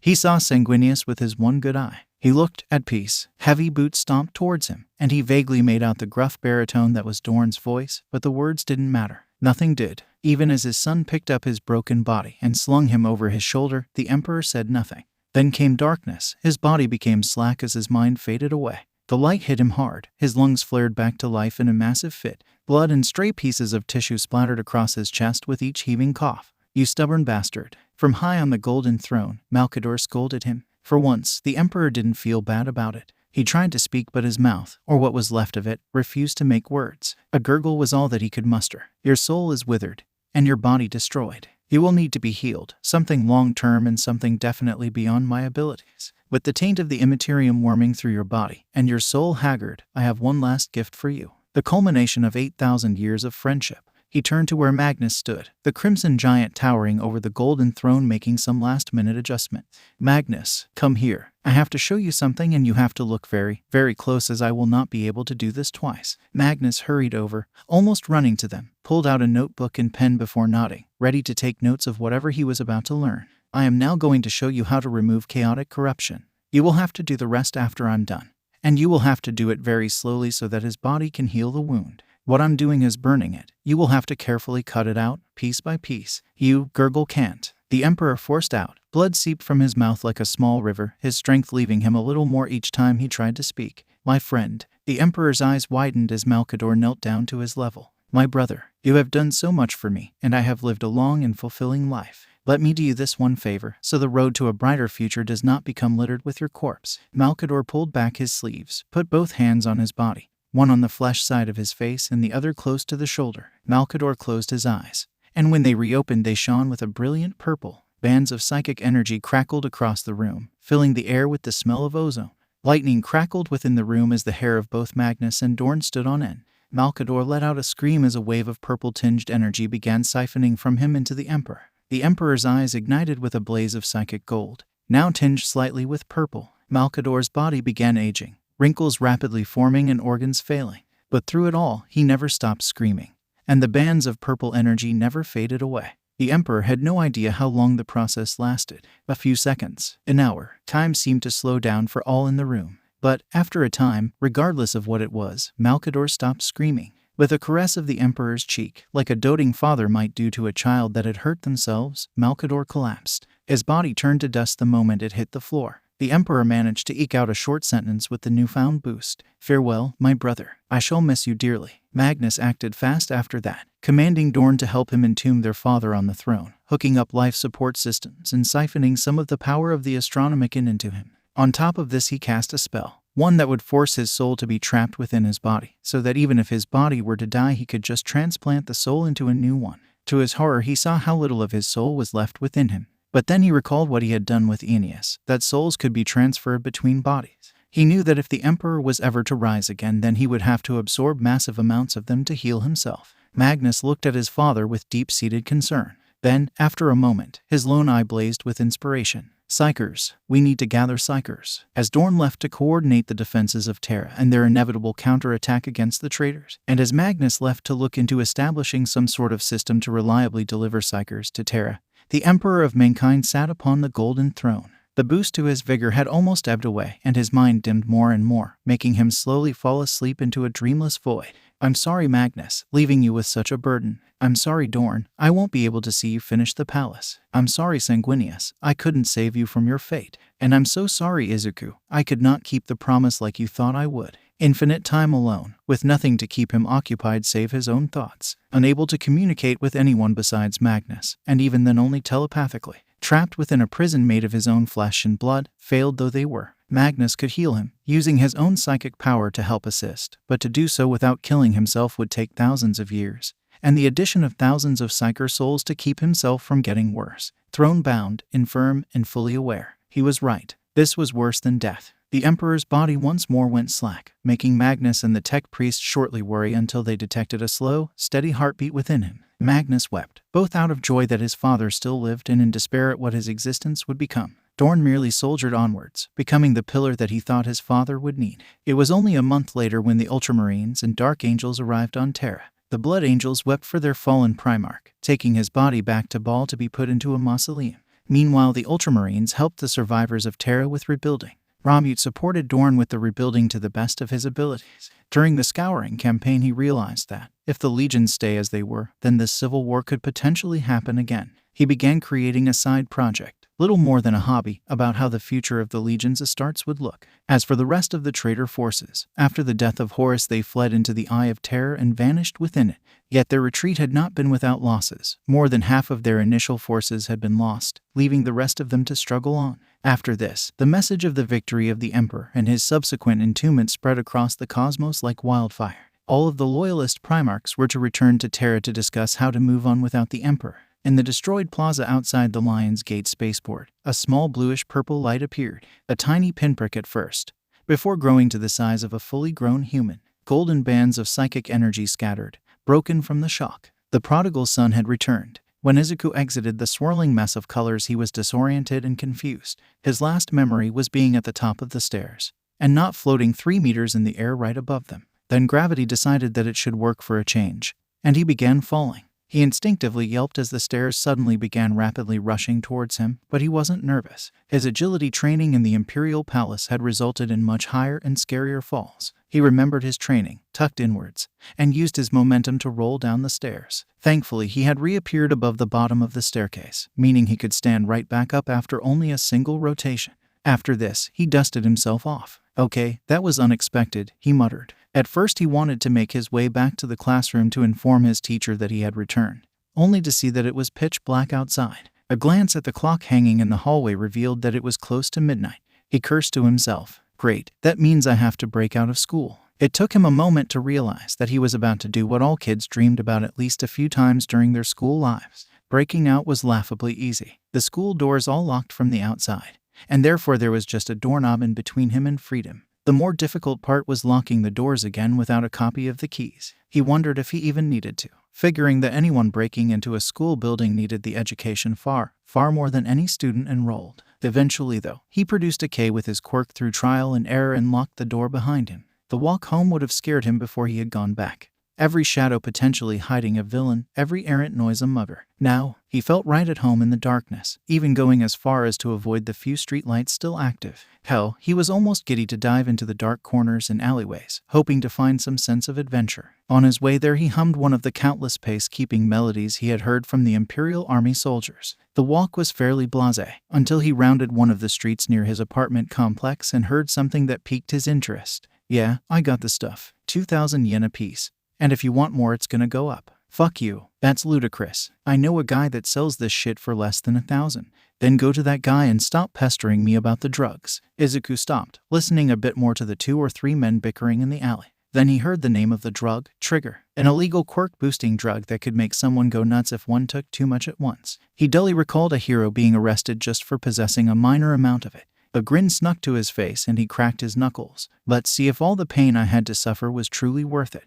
If I can't rough up a few obvious troublemakers, then what was the point of all of my training and surgeries?" He was up on top of the building within a few seconds, sneaking to the spot where the voices were the loudest and peeking over the edge. After all, no one ever looked up. No one except the ones that knew what danger could be over them. Below were 4 guys, so one more than he had heard. The loud one, the customer, was swearing and gesturing rudely at the other one. The one he presumed to be the seller was covered in an obscuring poncho and was leaning relaxedly against the wall, clearly not interested in any of the threats the buyer was making. The other 2 guys looked absolutely identical. Izuku first mistook them as twins before he realized that they mirrored each other. Some kind of duplication quirk, perhaps something more akin to cloning. He really needed to get back in the swing of quirk analysis. 2 years on Terra had been long enough that it didn't come naturally anymore. Once he had gone over his internal checklist of engagement, he turned his elbow and created a kabuki mask. The face stripes were golden instead of red, and he fixed it to his face with skin glue.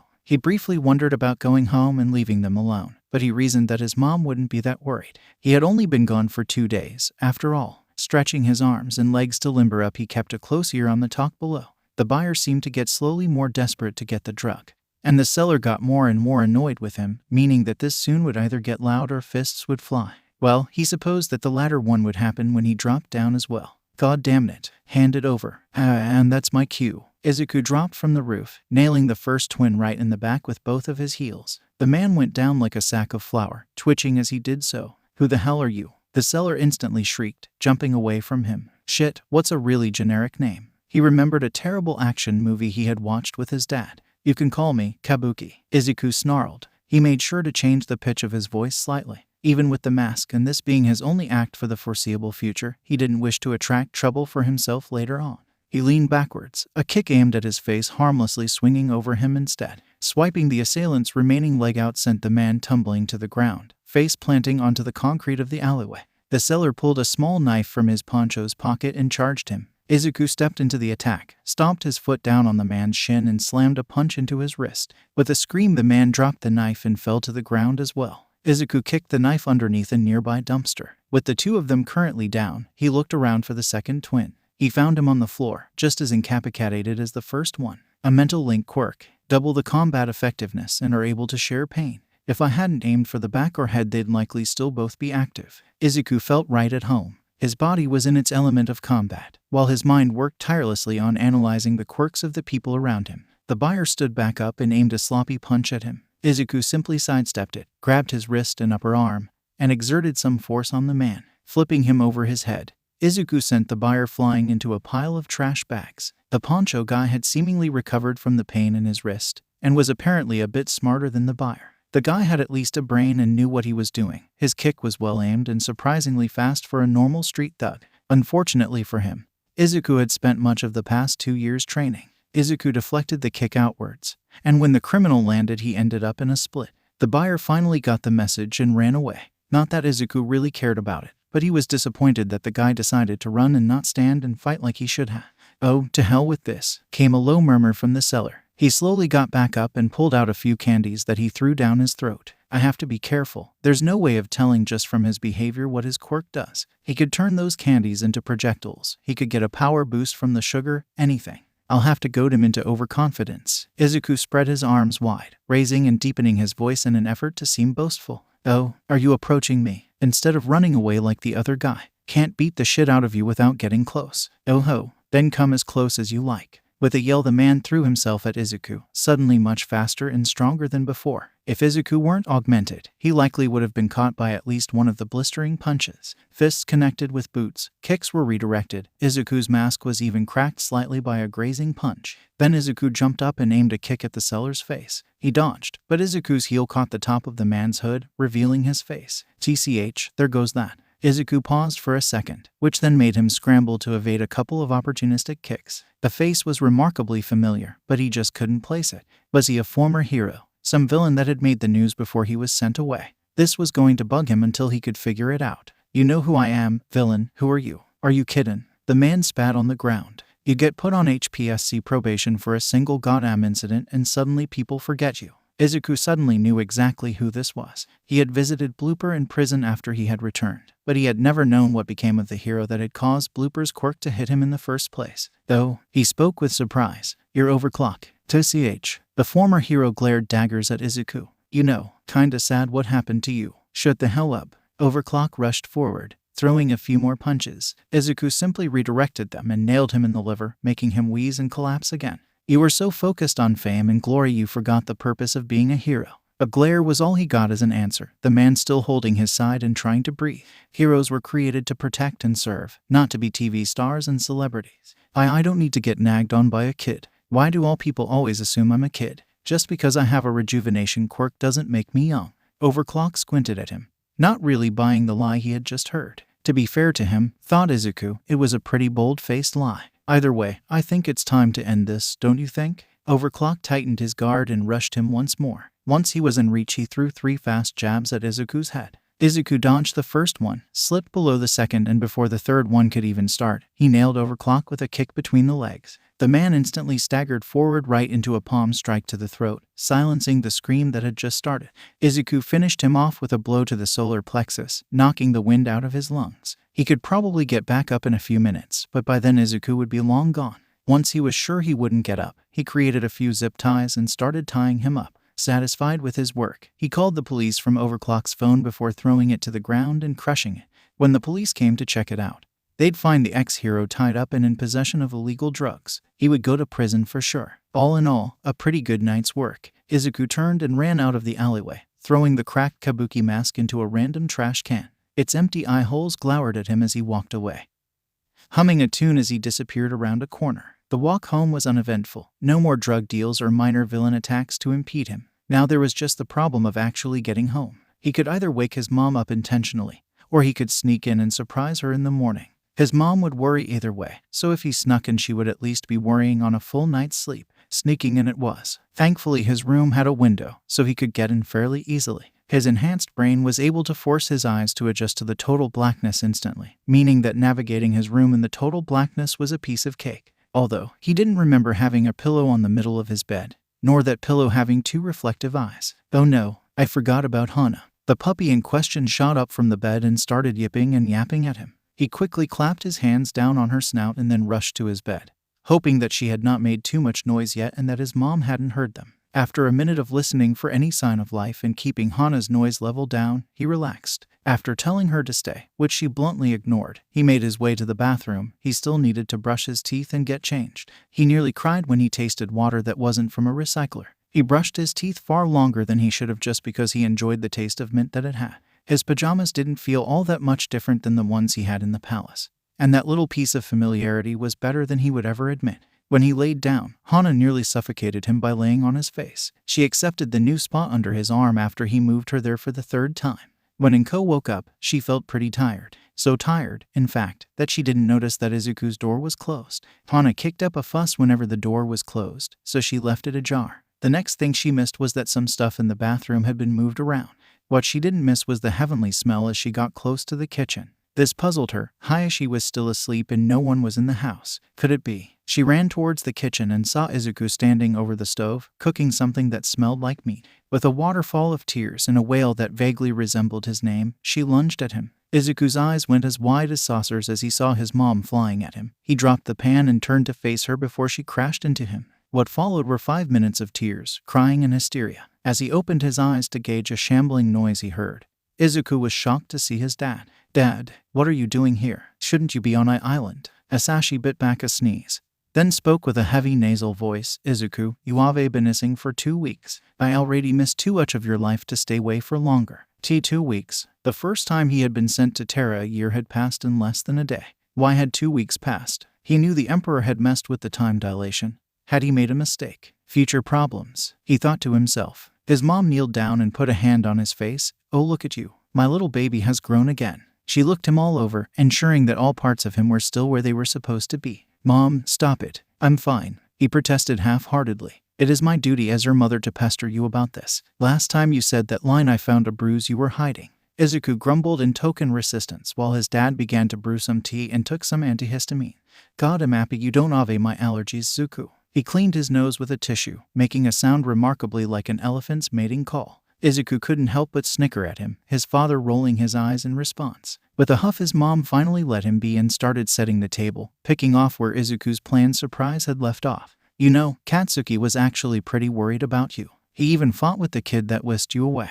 Things got so bad that they called Mitsuki to pick him up. She looked at him with a fleck of tears still in her eyes. We were all worried about you so much. And when a day came and went and you still hadn't shown up again, she calmed herself, but Izuku saw the raging sea of emotion beneath her surface. She wasn't nearly as good at keeping it under wraps as Sire Calidus. Izuku blinked at her. He knew that Kaken was aggressive and possessive, but getting into that much trouble was unusual. Ever since they had rekindled their friendship, he had become more directed with his anger. It had been a long time since he had physically fought with someone that wasn't during their training sessions. He didn't hurt him too much, did he? Izuku did feel a bit bad about that, even if it wasn't his fault. Oh no, just a few bruises and a black eye. Nothing that time won't heal, but he should have known better than to use his quirk all willy-nilly. Izuku felt relieved about it, then gasped in realization. Oh no, I'm in so much trouble once he knows I'm back. Hasashi and Inko paused for a second, then erupted in laughter. He already knows. We sent a text to Mitsuki and Masaru. The door slammed open, followed by an angry scream of D-E-K-K-U-U-U.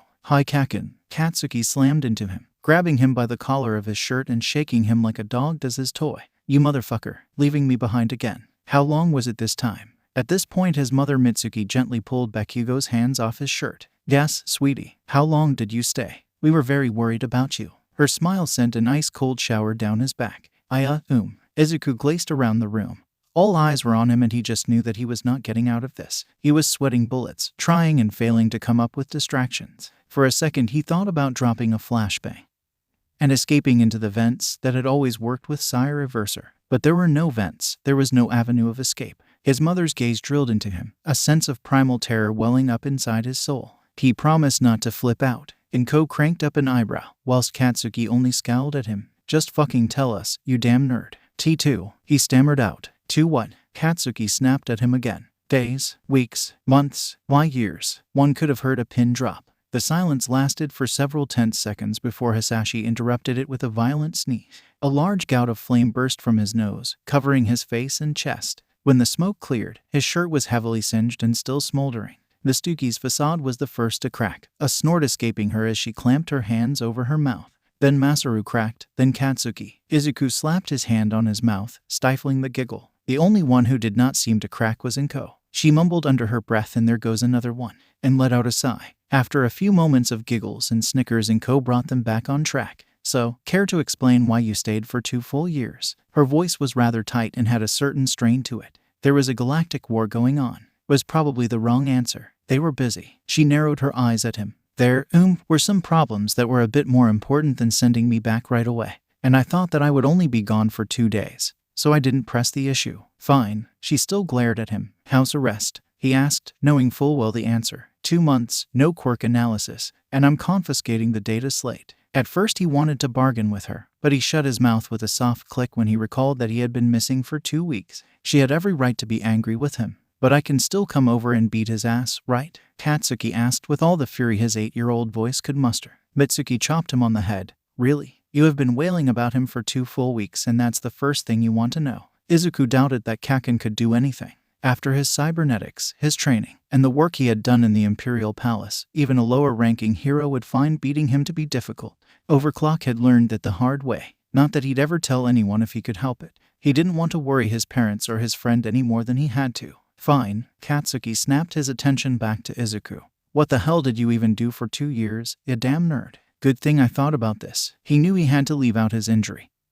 His training, the war, the death of 2 of his brothers. Everything cool. Well, almost everything cool. Nothing would take their minds off of his disappearance quite like his second family. I got adopted by the Emperor. Inko spat out the drink of water she had just taken. Hasashi hiccuped a gout of flame in surprise, and Katsuki's hands started sparking in exasperation. Yeah, and I got to meet a couple of his kids. Hang on, Katsuki interrupted, waving his hands in front of him. The 4-meter-tall glowing golden guy has kids. Izuku's honed hearing picked up how would it even fit. From the Bakugo matriarch. It took much of his considerable willpower not to turn into a blushing tomato.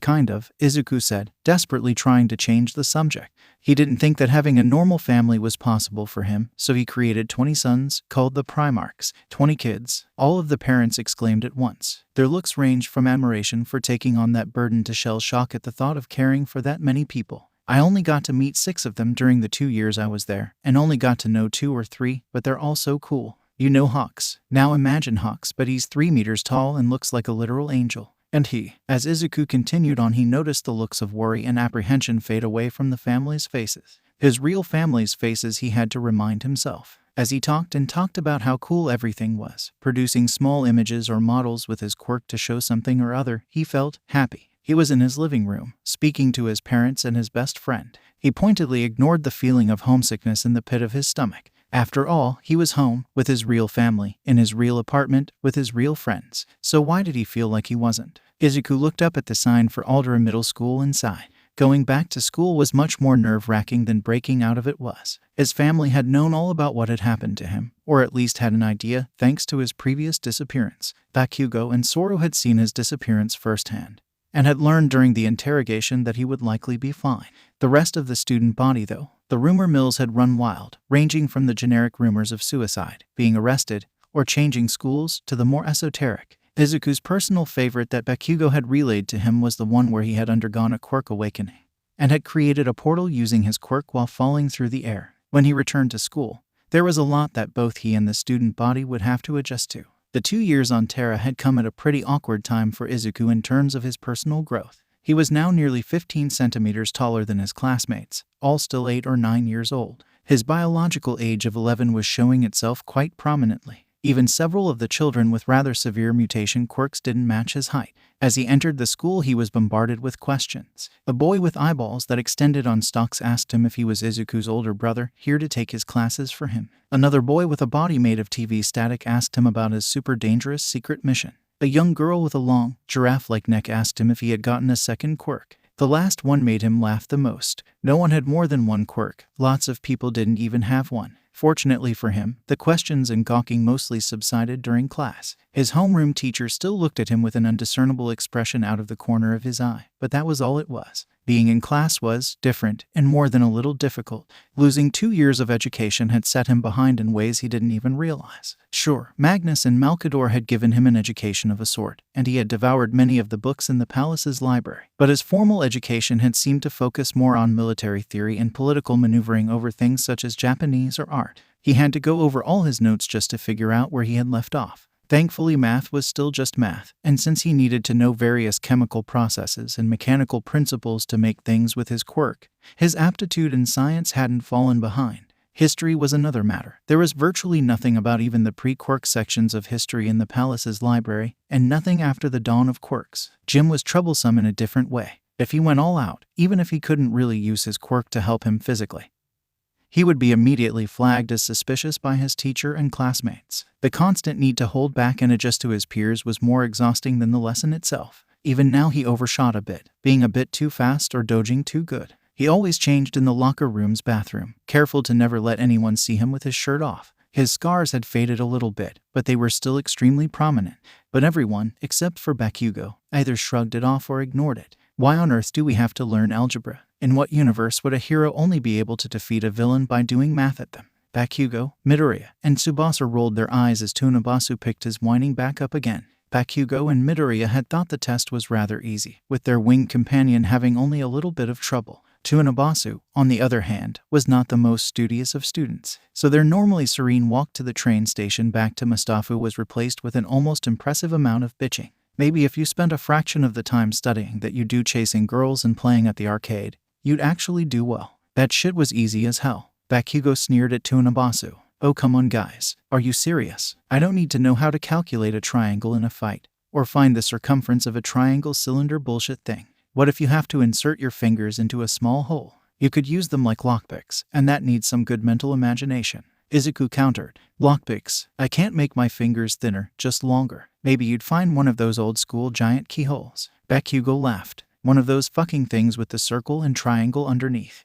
Tsubasa stepped in, spreading his wings as a visible barrier between the two boys. I don't know about you, but I didn't think it was that hard to solve. Personally, I thought that a sudden harsh gust of wind blew into their faces, catching on Tsubasa's wings and carrying the slightly plump boy directly onto the road. Izuku's brain kicked into overdrive as he saw a delivery truck bearing down the road at the group. His eyes picked out the look of sheer terror on the driver's face. He was far too close to even begin slowing down. Tsubasa was still in the air, his wings weren't suited to swiftly dodging, and he'd likely not be able to get out of the way in time. Izuku didn't even think. The world slowed to an absolute crawl as his body kicked into overdrive. His shoes were the first victim. The sheer force with which he pushed off had cracked the sidewalk and crushed the soles of his shoes like a hydraulic press. His backpack was the next one, or rather the straps. He had made them similar to the quick-release capes worn by many heroes, including All Might. It hadn't even hit the ground before he was off like a speeding bullet. All he needed to do was take 5 steps to reach his friend and then another 4 to get both of them to safety. From his training in the palace, Izuku knew that the first 3 steps would be the hardest and slowest. Going from a dead stop to a sprint, unless you were one of the Astartes or Custodes, took at least that many steps. The next 2 were now critical. He could just slam full force into Tsubasa, but that would do nearly as much damage as the truck would. Thus, he was forced to slow down, carefully grab him under one arm and reach for his belt with the other, lifting at 2 points to ensure he wouldn't break his bones. Tsubasa would likely get some mild injury, but that was better than turning into a red smear on the street. The tires of the truck were only now screaming and starting to break after covering more than half the distance between them. There hadn't been a large distance at the start, and it was even smaller now. Picking up the still dazed Tsubasa, Izuku pitched him like a baseball to the other side of the street without stopping or slowing his stride. 1 step, 2, 3. At step number 4 he felt the rush of wind as the braking truck sped by barely centimeters from his back foot. Tsubasa was still flying through the air, eyes now wide in terror as he registered the truck and the subsequent pain of the impact THST would follow. It quickly morphed into a grimace of clenched eyes and gritted teeth, preparing for pain that would not come. Now was the problem of stopping him. If he were to just grab him out of the air, his organs would shred themselves on his own bones, or his brain could bounce around inside his skull like a ping-pong ball. He held him again like he had before and then slowly came to a stop right before walking into a wall. The world sped back up to its normal speed, and with it came the cacophony of noise. Onlookers screamed, the truck's tires squealed, the abs clearly working at its limit. A car horn went off at the sudden stop of the truck. It took 3 or 4 seconds for Tsubasa to react.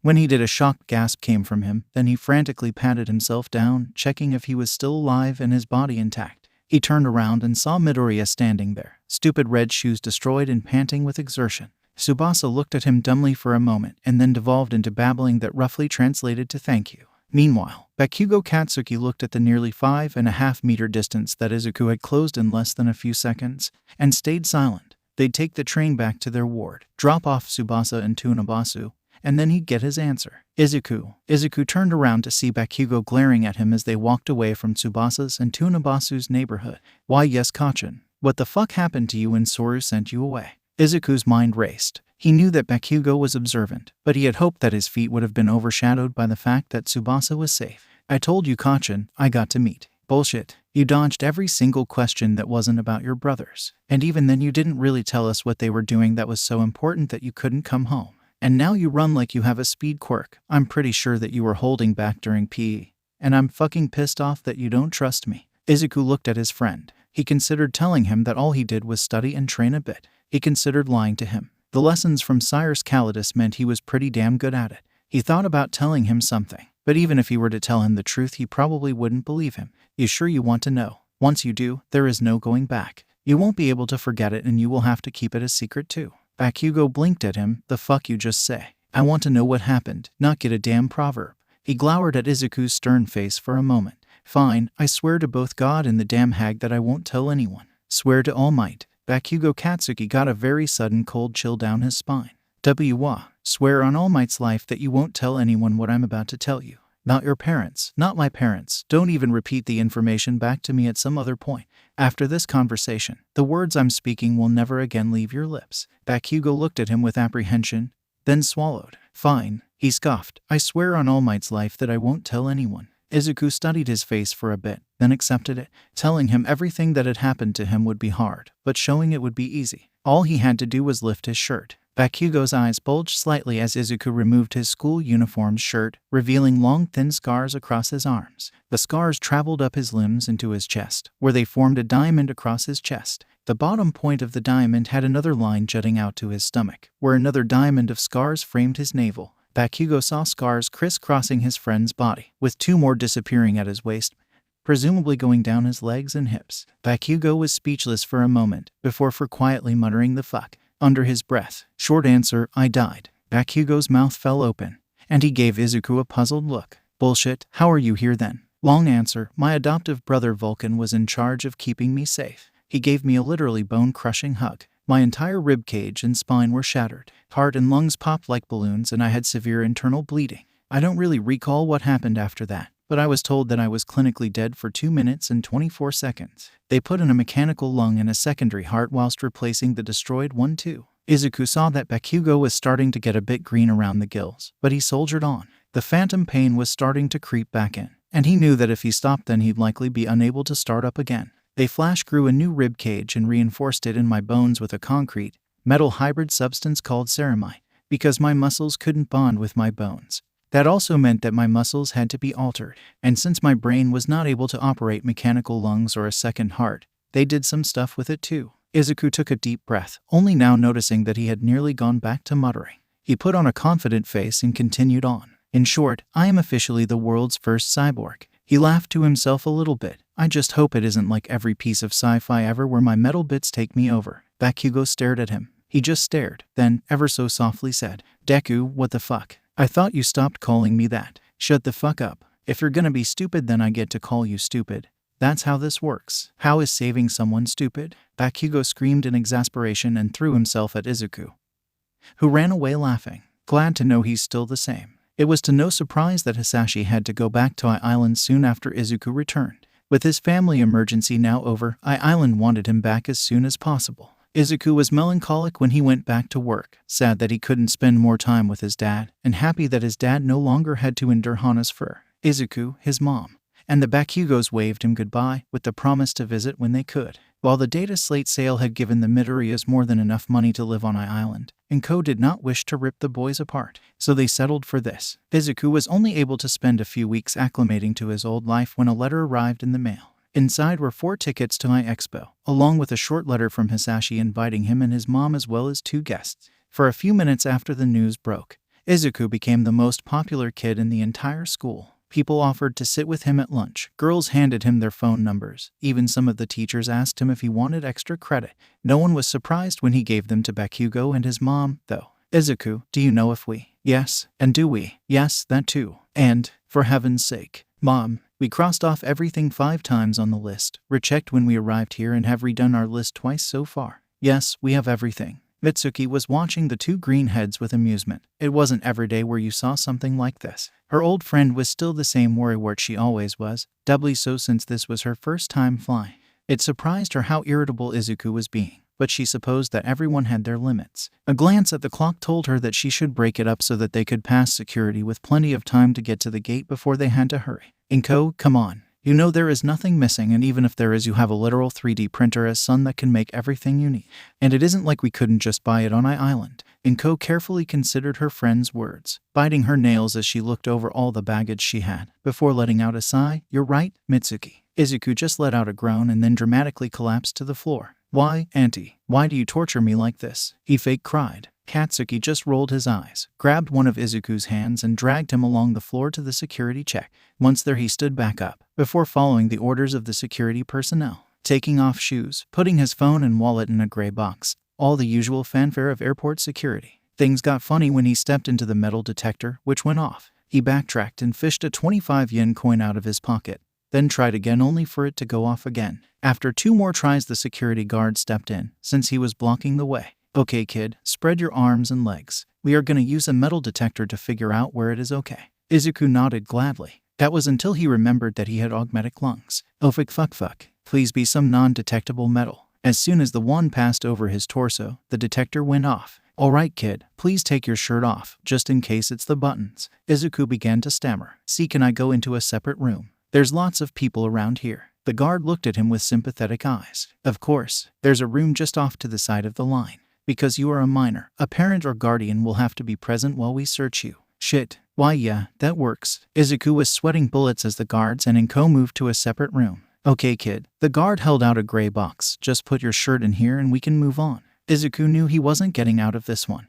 And he was sure that the guards would react to his scars one way or another, meaning that his mom would see them too. He had told his mom that he didn't get hurt.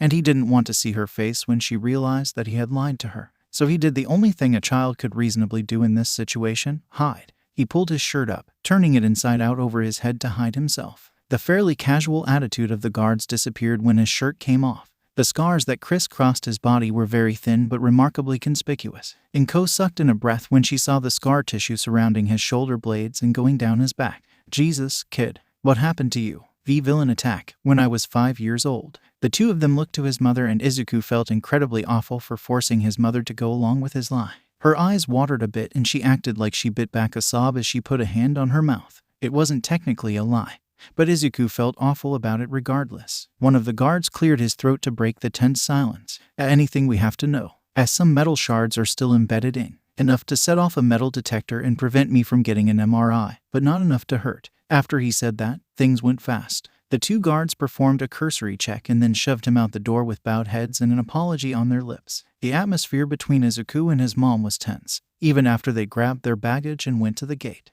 After a while of waiting, Katsuki got bored and started to wander off, prompting Mitsuki to follow him so that he didn't break anything or get them on a no-fly list. After an awkward silence, Inko finally spoke up. Izuku, why yes, why did you lie to them? And to me? I didn't want you to worry any more than you were. When I found out I was gone for 2 weeks, I thought you finding out that I got hurt would destroy you. I only told Kachin a few weeks ago. Izuku, I'm your mother, it's my job to worry about you. Izuku looked at his mother and saw that she looked like she was going to cry. No matter how old you are, I will always be worried about you. You could become an office manager or the next #1 hero, and I would still be worried about you. Izuku's twin hearts felt heavy in his chest. He knew logically that his mother would find out eventually.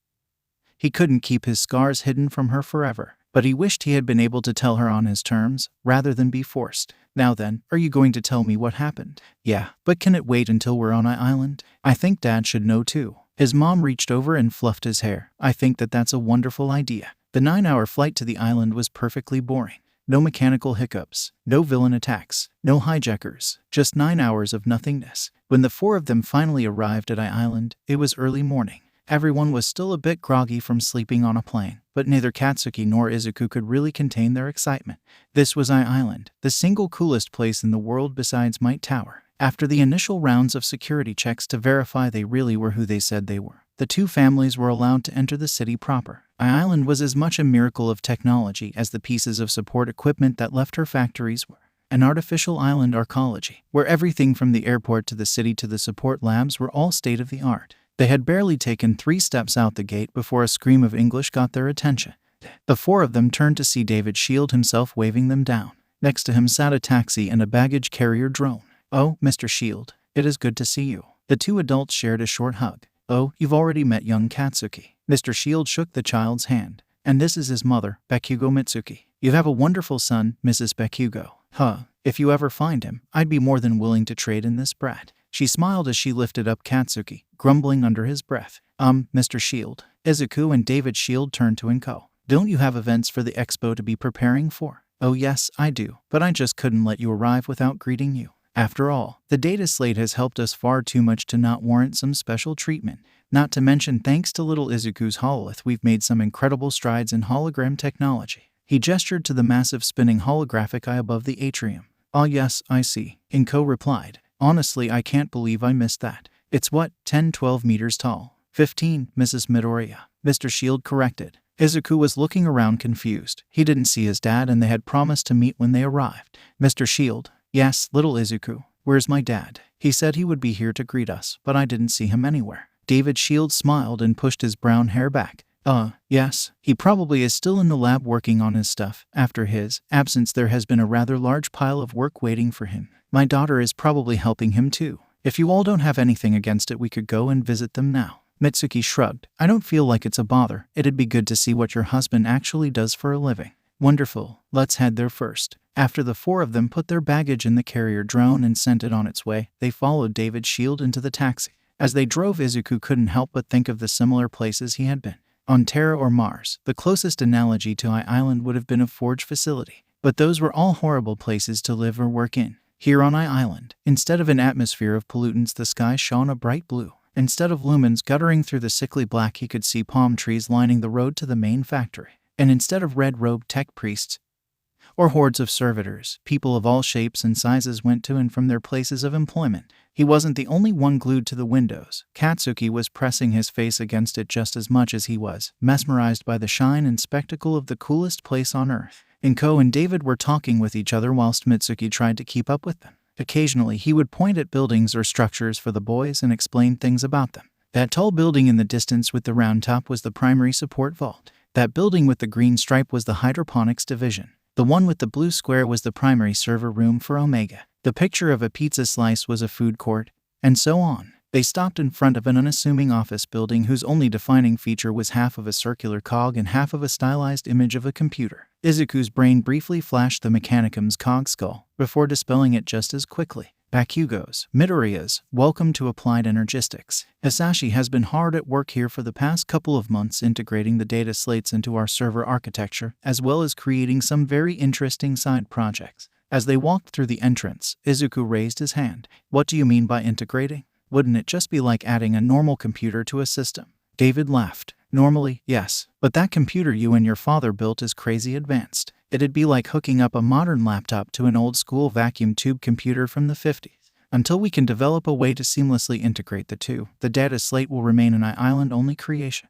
Maybe loaned out to our fellow support companies to see if they can take a crack at it.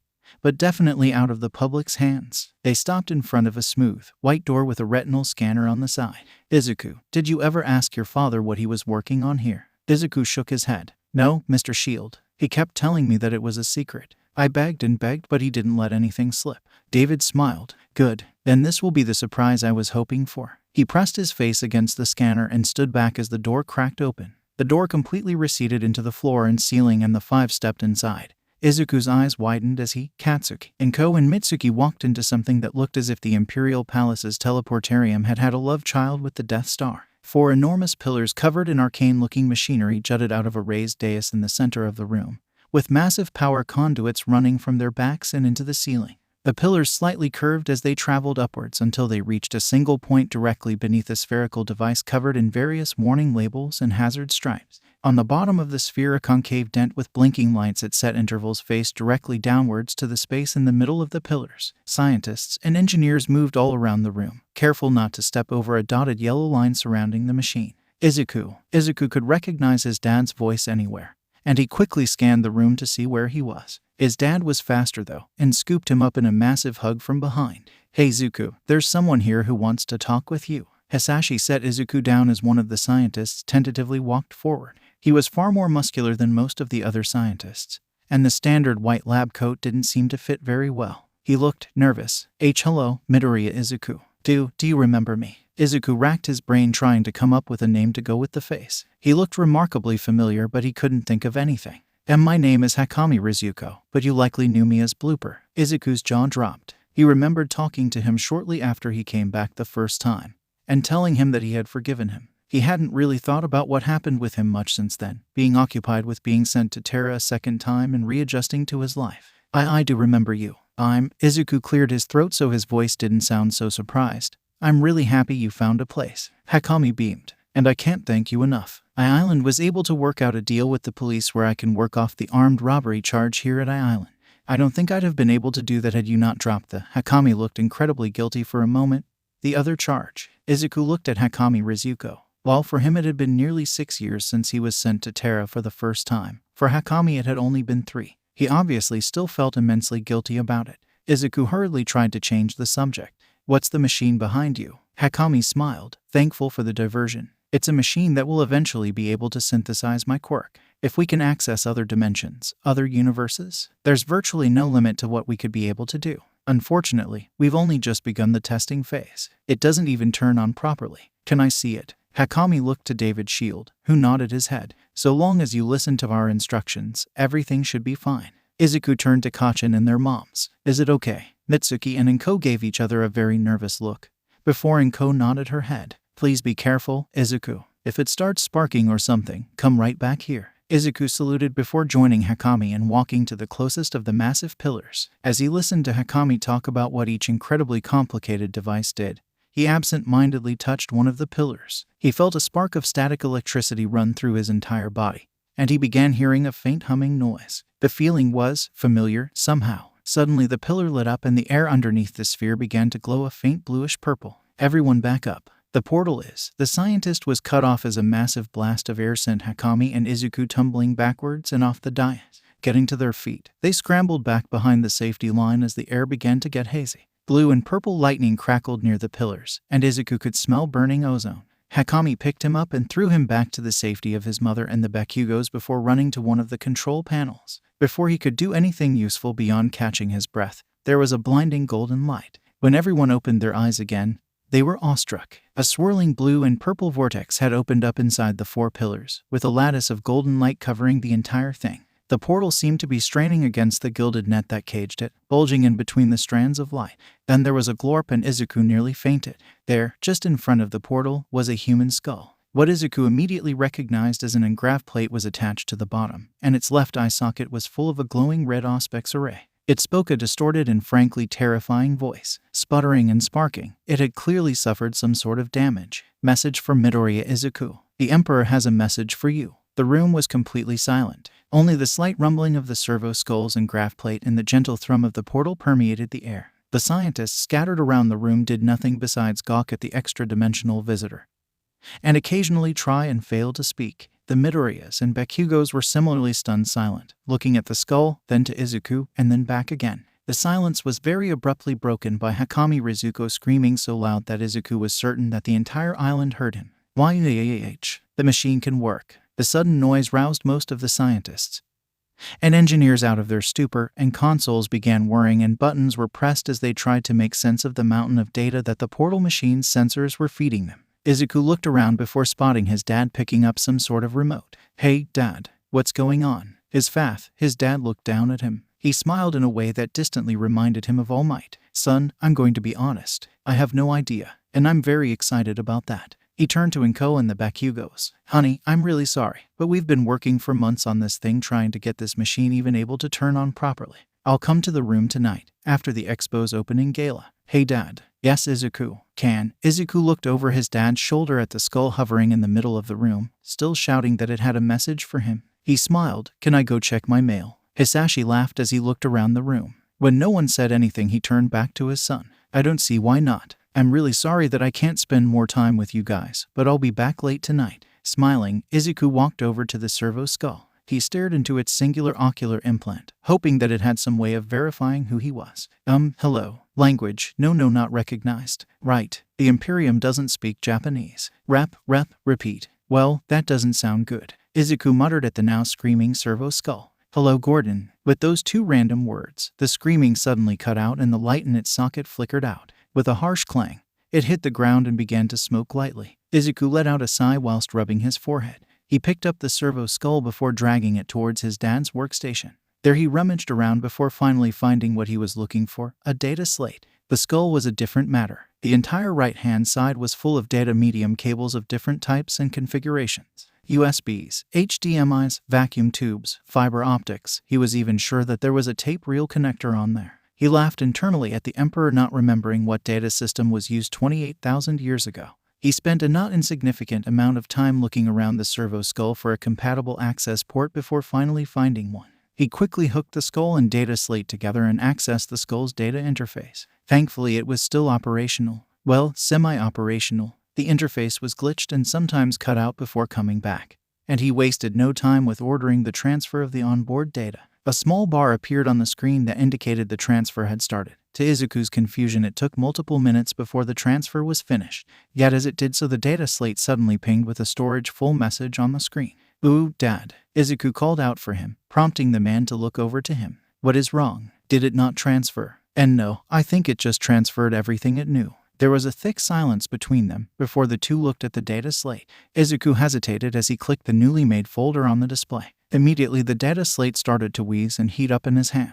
Even its advanced systems are being taxed by the volume of data. Izuku had a mild case of déjà vu as it did so, recalling the moment when he was 5 and the same happened with the first one he ever held. The total history of Terra and the Imperium had taken nearly 8 hours to fully load up. But that was far more data and on a much more advanced model, so he was unsure how to compare the two. When it finally displayed the data, Hasashi nearly coughed up a lung. Apparently, when Izuku had told the skull to transfer data, it had spat out its entire operational history. And this one had been in service for nearly 150 years. Blueprints of buildings it had delivered messages throughout, recordings of Vox messages it had broadcast, the cryptographic ciphers of coded messages it had carried. It even had its own technical specifications loaded onto it. Izuku felt a bit green around the gills when he scrolled past the brief paragraph detailing the service record of the Imperial Army sergeant whose skull was used for the honor. Izuku was very nervous when he clicked on the message addressed to him. His dad was next to him, still trying to breathe correctly. The message was, thankfully, uncorrupted and barely had suffered any form of damage, which was surprising considering the skull had possibly traveled through the warp to arrive here. He still wasn't sure exactly what happened to him when he went back and forth, let alone an inanimate object.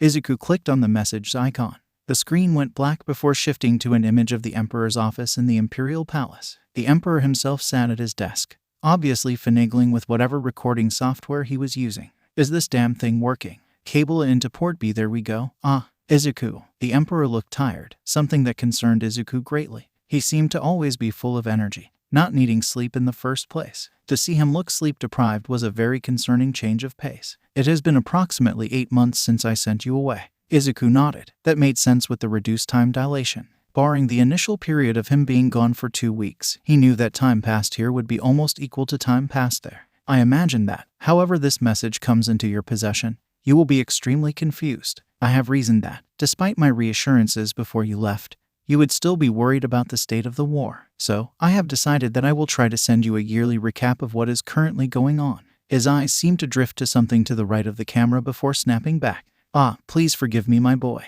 I have a lot on my mind. I'll attach some of the records in their entirety so I don't end up making these messages several days long. I may be immortal, but time is of the essence now." Izuku made a mental note to go through the file list. "Additionally, Sire Averser convinced me to send you the necessary recipes for the drugs your body will require during puberty in order to function regularly." He called it an interesting diversion from the war preparations. A mischievous smile snuck to the Emperor's face. "Don't worry, they won't sterilize you, but you might notice a dip in your libido at some point. It will eventually recover, so you can have children in the future if you desire to do so." Izuku's face and ears were bright red when he heard that. He thanked whatever deity was out there that no one spoke Gothic on Earth, or he would have died of embarrassment. Kelber Hal had thrown his lot in with Horus and his fellow traitors. Fortunately, with the advance warning from Magnus, we were able to predict his scrap code attack and neutralize many of his assets. He fled the battle with several STC cores in tow, which the Martian defenses were unwilling to destroy alongside him. But his supporters have been driven into the red sands of Mars. Izuku didn't quite know how to react to that. Kelber Hal had been an oddity, for sure, and most definitely scared him. But he was also one of the first people that he had met when he went to Terra the first time. He was oddly comforting, Kelber Hal's abject weirdness ironically making Izuku feel less out of place. Other than that, there isn't much to tell. Some loyalist Iron Warriors have made their way to us, under the command of former warsmith Barbarous Dantiok. Dantiok himself is still fighting his parent legion, but I'm unsure how long they can hold out with only a handful of soldiers. The Emperor got a wicked smile. "Then there is the last thing, and likely the most important to you. You remember how the rescue mission to Isstvan III was set to recover loyal survivors of the traitor legion? Well, we've organized them into a pseudo-legion of mixed-gen alliance. And every legion needs a Primarch, right?" As Izuku registered the implications of that, the recording of the Emperor laughed. "Oh, how I wish I could see your face now, young Midoriya. I named them the Almighty, after that hero you always were telling me about. I even gave their color scheme the same green as her hair. You'll know them from a kilometer away." If Izuku's jaw could have hit the floor, it would have. A legion's starts under his command. When, or rather, if, he returns to Terra. His vision swam and he nearly dropped the data slate. A steady hand settled on his shoulder brought him back. "Hey Zuku, are you alright? I can't tell what he's saying, but you don't look too good. Something the matter?" Katsuki was behind him. His hand was warm and grounding him. and their moms were behind him. And no, Jay, just something I didn't expect to be told. And that would be, Izuku tried to figure out a way to word this without giving his dad a heart attack. You know the Primarchs, and how they are like the generals of the Imperium. Yes, and you know how I got adopted into their family. Izuku, where is this going? I'm getting nervous. I'm technically a general as well, and he just told me he named my army after All Might. There was a moment of silence as the four contemplated exactly what that meant. Katsuki broke the silence by laughing so loud it nearly startled Izuku out of his seat. Inko and Hasashi just looked concerned for their son, and doubted the parenting abilities of this emperor respectively. Mitsuki was just confused. Inko spoke up first. Young man, promise me you aren't going to travel through that portal and join the army. Mom, promise me. Inko's stern voice had come out, and Izuku knew better than to argue. I promise, Mom. With that he turned back to the message and hit play again. That's everything, I believe. If you received this message, then the next one should arrive in around the same area in approximately a year. I will make sure I send one each year until we either win or, the Emperor trailed off before clearing his throat. Each year until we win. Magnus, Corvus, Vulcan, and Malkador all send their regards. I'm sure Sanguinius would as well if he weren't an Ultramar. Take care, young Midoriya. And with that, the message ended. Izuku kept staring at the data slate, as if he wanted it to play more of the message. He didn't want to think about his friends and adoptive family dying without him knowing what was going on. But he knew that he could count on the Emperor. He was immortal, right? The Imperium was in safe hands. He briefly contemplated hitting replay on the message just so that he could hear his voice again, but decided against it. Instead, he exited the subfolder and scanned the labels of the other folders. He marked the ones that were junk or useless, such as codes and access keys for buildings as well as cryptography ciphers and person of interest dossiers. He then highlighted the important ones, or at least the ones which he knew Island would be interested in. Blueprints of buildings and machines, code that was used to build, or chants that were needed to keep the machine spirits happy. Even if they didn't actually do anything here, they'd be interesting from a sociological point of view. Generally speaking, everything that had to do with the Mechanicum was highlighted, whilst everything else was dependent on their content.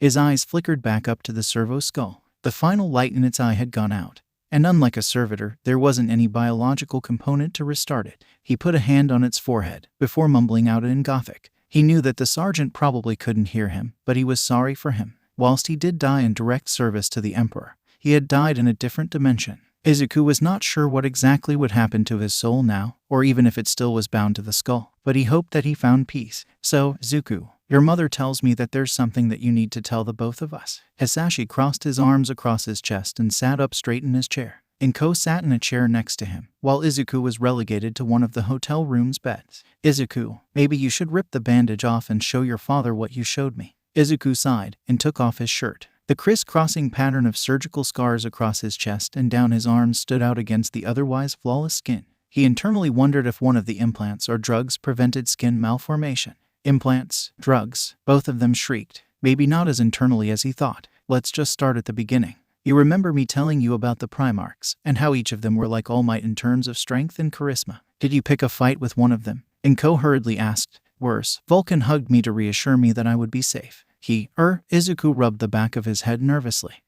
Sorta, forgot that I'm just a normal human, and not like his brothers. Is that where the scars came from? Izuku winced. No, that is from the reconstructive and augmentative surgeries I got immediately afterwards. Hasashi raised his hand. What do you mean augmentative surgeries? To prevent something like this happening again, I was given a bunch of improvements. My muscles were enhanced and my bones were strengthened. That's what the scars on my limbs are from. But those muscles and bones need more blood, so I was given a secondary heart attached to my new primary one since the old one was pulp. Inko looked as if she would faint when Izuku continued. My lungs had popped, so I have a new augmetic pair, which is what actually set off the metal detector on the way here. I can breathe in toxic atmospheres for up to 3 minutes with no rebreather. Then they needed to augment my brain to be able to use my augmetic lungs as well as communicate with my second heart. He pulled his hair back, revealing the scars around his head. They needed to implant some chips for that. But some of the chips have toxic side effects, so they had detox glands attached to my liver and spleen. And then Izuku trailed off as he saw both of his parents staring at him. You are getting therapy, Inko said with a stern voice, leaving no room for argumentation.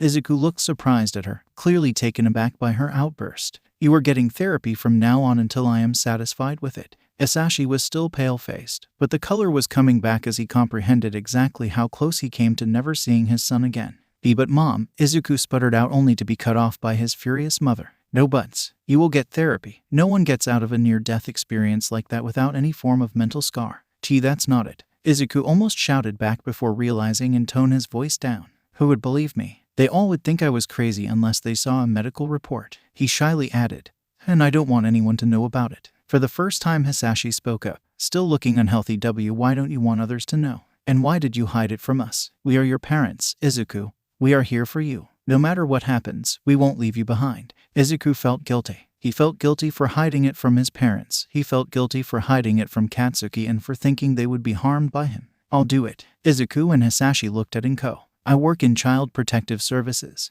I can help, even if only a little bit. If you're so concerned about someone not believing you, then I'll help until we find someone who will. Inko got up and hugged Izuku, with Hasashi following close behind. We love you, Izuku, more than life itself. And if you ever think we won't believe you, just trust us. We've watched you go to a different dimension twice. If you think anything can hold a candle to that strangeness, then you have another thing coming. Izuku couldn't help but burst out in tears. He knew that they loved him. To hear it said aloud was more than he could take. The three of them stayed like that for several long minutes, feeling the warmth of their mutual embrace. Eventually, the emotional drain left them exhausted, and the three of them drifted off to sleep. Izuku and Hasashi walked back towards the building with the portal. Hasashi hadn't said anything about what they were going to do, other than the fact that he legally can't say anything outside an island facility. Izuku was slightly nervous, but the previous night had left him with a skip in his step. As the door slid open, the first thing that caught his eye was the fact that while the machine was still operational, the portal was gone. The team of engineers was rushing around like headless chickens at various control panels and terminals. Midoriya's David's shield waved the two of them over to an observation deck at the far end of the room. As they walked, Izuku noticed that some of the engineers and scientists were looking at him out of the corner of their eyes. He did hope that this didn't become another blessed child thing. Once was more than enough. When the two of them entered through the blast door, they saw David and a short blonde girl who looked to be about Izuku's age. Biologically, at least. Izuku was still a bit confused as to how old he should say. He was in different situations.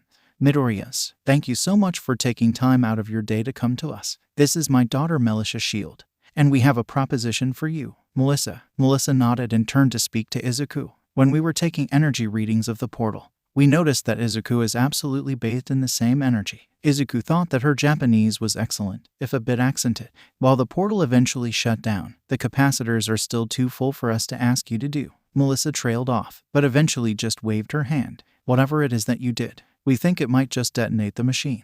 But if you come back in a year and do it, we'd be able to make some significant breakthroughs. Izuku's eyes widened and leapt on the opportunity. I can come here once a year every year around this time, on the condition that I get the other messages that are coming through. Now David's eyes took the opportunity to go wide. There are more. Izuku nodded. The Emperor said that he'd be sending one message every single year around this time to this general area. I imagine that the portal would be wherever they end up. If you can give me them, then we have a deal. He raised his hand to David's shield. After thinking for a moment, David took Izuku's hand and shook it. We have a deal, young Midoriya. Izuku's face soured. Please don't call me that. You can just call me Izuku if my dad is here.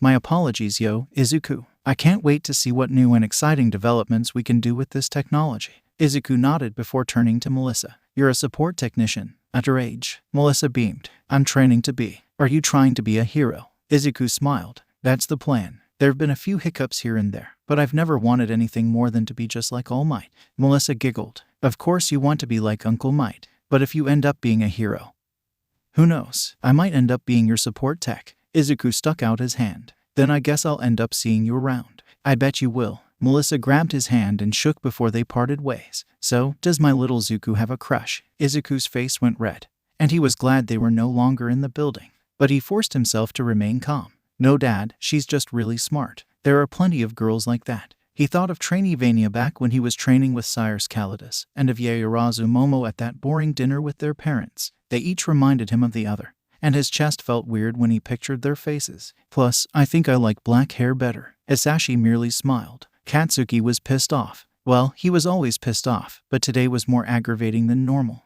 It had been several weeks since I Expo, and he still hadn't gotten around to thanking Izuku for giving him and his mom the extra ticket. He finally quashed the feelings, telling him to put it off for longer and to just try and get it over with. The only problem was that now that he was looking for Izuku, he couldn't fucking find him. Immediately after school he had dipped, and in the time it took him to shake the extras who followed him and get into the street, he was gone. Katsuki silently cursed whatever doctor in that other world had decided to give the wily fucker super speed, as he turned to an alleyway that he knew that Izuku liked to take to get home early. He suddenly found himself on the ground and gasping for air. A heavy weight was pressing on his back, and he was so shocked that he hadn't even attempted to move. Damn, Katsuki, when we're heroes, you're gonna have to have better situational awareness than that. I wasn't even hiding all that hard. Fucking Deku, get off of me. I was going to thank you for the tickets, but now you're not fucking getting shit from me. What the hell are you even doing? Combat training, Izuku said sheepishly as he got off and helped Katsuki up. Combat training? We aren't heroes. We aren't even in hero school yet. What the fuck are you training for? It's not for hero school, he mumbled out, avoiding eye contact with him. That made Katsuki pause. Well then, what the fuck is it for? Are you going to join the army, immigrate to America and become part of the Marines or something? What the fuck would you need combat training for if not being a hero? As he looked at Izuku, he noticed his friend's eyes unfocused slightly. He seemed sad, almost like he was remembering something important. Eventually his eyes focused on Katsuki's own, and he felt just a tiny bit nervous at the fire inside them. I made a promise, and I intend to keep it.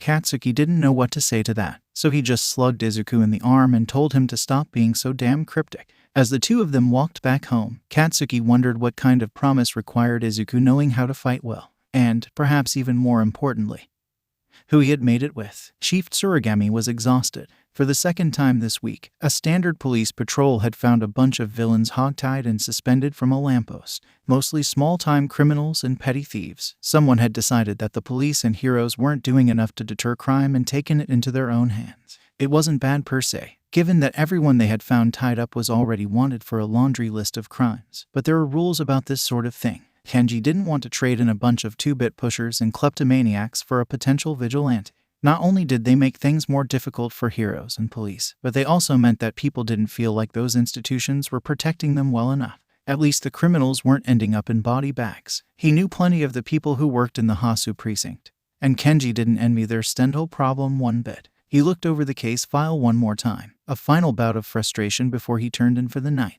What fragments of CCTV footage existed combined with the multiple villain testimonies to form a pretty decent picture of who this was. Based on how strong he was, they could determine that it was either an older teenager or young adult of average height and muscular build. Green hair could be seen behind the various masks that he wore, but with how varied appearances could be, that wasn't very useful information. His quirk was a different matter to discern. He seemed to have no obvious combat benefits beyond the extra muscle and faster reflexes that he could have also obtained through training.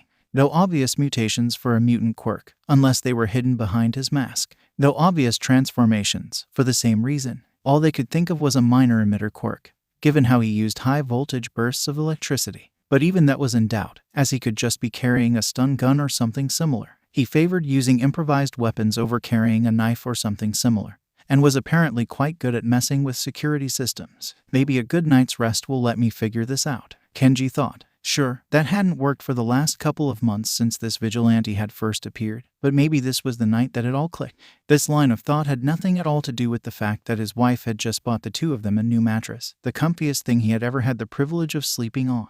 Nothing at all. What the hell is going on with all these trigger dealers? Izuku peered out from behind a large AC unit on the top of a building, looking across the road. Dozens of people going about their lives walked beneath him, a colorful smorgasbord of humanity in all its shapes and sizes. The sea of different hair colors, mutant quirks, and an occasional low-level hero on patrol made the street seem to burst with energy and life. Even now, in the dead of night, the street lamps shone brightly, and right below him, unnoticed by everyone else, was a very strung-out-looking man talking with someone who looked like he had never grown out of his emo phase from middle school. Trenchcoat, spiked gloves, dark black eye makeup, the works. Either his quirk made him difficult to notice or he was so obvious that no one suspected him, hiding in plain sight. If it was the former, then all Izuku would have to deal with would be his physical strength. If it was the latter, then he'd have to be extremely careful not to tangle with a potentially unknown quirk. The customer was much less of a threat physically. Trigger overuse as well as various more mundane drugs had left his body an emaciated husk, his skin looking like it was stretched over the bones rather than growing over it. The two people were glancing around near the entrance to one of Mustafa's alleyway systems, not even making an attempt to avoid looking suspicious. When Izuku saw a mother and child walk by them without even a stumble in their steps, he decided that the quirk theory was more likely. Making sure the mask was still snug on his face, Izuku dropped on the emo dude, punching him in the stomach before swinging around behind him. He let out a strangled wheeze as he desperately clawed at Izuku's body. Izuku sent him to the ground with a kick to the back of the knees. The moment he fell unconscious, the people in the street seemed to become aware of the commotion. Skeletor was already running by the time he looked up. He was surprisingly fast for someone so thin. Izuku saw the glint of a hypodermic needle and picked up the pace. He didn't need to deal with a boosted quirk, no matter how mundane it was normally. When he rounded the corner, he stopped dead in his tracks as he saw the man standing with a needle to his neck. He arrows. Can't you just leave me alone? I just want to feel good. Is that so much to ask for? He exclaimed as he shoved the needle into his neck and hit the plunger. A powerful quirk is the best feeling in the world. My bone armor can actually protect me. The man's skin began bubbling and shifting as bony growths began emerging all across his body. The ones on his arms were thin and sharp looking, while the rest looked more like large white warts of bone breaking through his skin. His shirt ripped open as his chest was encased in a massive bony protrusion. Izuku gulped. Hey, kid, you want help? Izuku flinched as he heard a voice from above him. Careful not to take his eyes off of the rapidly shifting man, he nodded. If you're offering, random stranger. Izuku heard rustling as the man jumped down from his perch into the alleyway. The man had a dark outfit with a silver scarf around his neck, yellow goggles covering his eyes, and the demeanor of someone who had pulled far too many all-nighters in a row. Kid, you know vigilantism is illegal, right? More illegal than using trigger. Touché. Izuku heard the faintest of smiles in the hero's voice. Tell you what, if you conveniently aren't here when I have to bring this guy in, I can say that a hero I didn't recognize helped me out. Sounds good to me. Izuku dropped into a fighting stance as the hero did the same.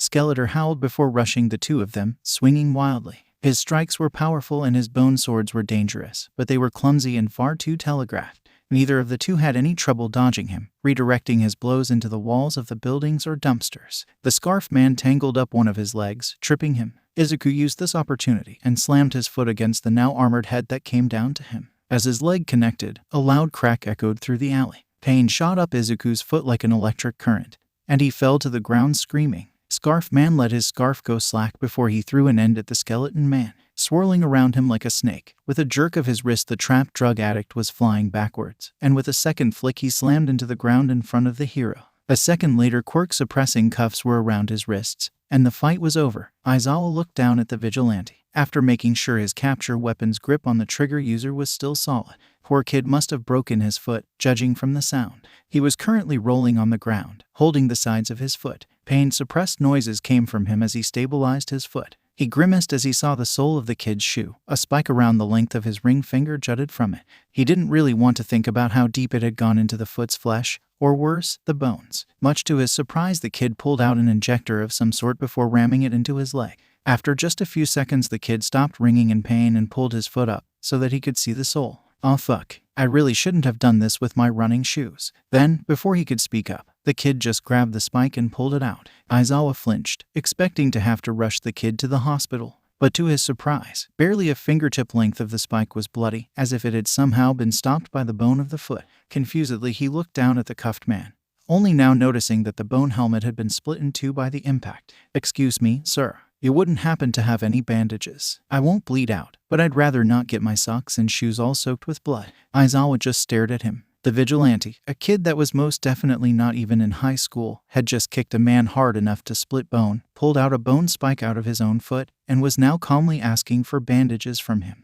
Sir," he asked again. "Kid, what the fuck?" was all he got out. The kid was already taking off his shoe and sock, exposing the wound to examine it. Aizawa had seen many stab wounds in his time as a hero, but this one was odd. He could clearly see into the flesh of the kid's foot, as if the blood vessels had just decided to not bleed. There was still blood all around the wound, for sure, but the actual wound was shockingly clear. "Oh," the vigilante said with surprise in his voice. "So it does stop bleeding. Maybe the compound also accelerates the healing process." He then looked up. "Do you perhaps know how long such things take to heal without a healing quirk?" Aizawa sighed in exasperation. "You have a healing quirk?" "No." "Then how the F?" Aizawa slapped his hand to his face and dragged it across in exasperation. Tonight was just not his night. Normally that'd take a week or two to get to the state it's currently in, with full recovery taking several months. All with man. The voice wasn't like the usual shit I got hurt tone, but more of a disappointed one. What?" He snapped at him, a bit harsher than needed, but the kid didn't even react, more like he was expecting to be snapped at. "You wouldn't mind handing me the backpack behind that dumpster there? Unless, again, you have some bandages yourself." With a sigh, he stood up and looked for the backpack. finding the bright yellow thing was a joke, the same color as his goggles. It stood out like a sore thumb. He was pleasantly surprised to find a plethora of medical supplies in it, as well as some form of duct tape. It was the same that the unknown vigilante was using. You know, if I was any other hero, I'd be obligated to arrest you, right? They wouldn't be able to, he answered with a snort. And why not? You're tougher than the average kid, but you're still not as strong as most of the heroes I know. I haven't broken any laws. Ergo, I can't be arrested. The grin that he had was audible even behind that shitty kabuki mask. Oh really? What about unlicensed quirk usage? A strength quirk to split the helmet, or a durability quirk to avoid the results of kicking a bone shard? Don't have either of them. All I have is an emitter quirk that isn't really much use in a fight. He was currently going over the contents of the backpack, fishing out what looked like a spray bottle before using it on the wound. Aizawa could practically see how it closed up as he pushed the sides of it together. A small bead of blood peppered the bright red line where it should have been, and, after wiping it with a disinfection cloth, even that was gone. Kid, he pointed at the bottle. Where and how do I buy that? He snorted. You can't. At least for now, it's still in the testing phase. I just snagged one for myself when no one was looking.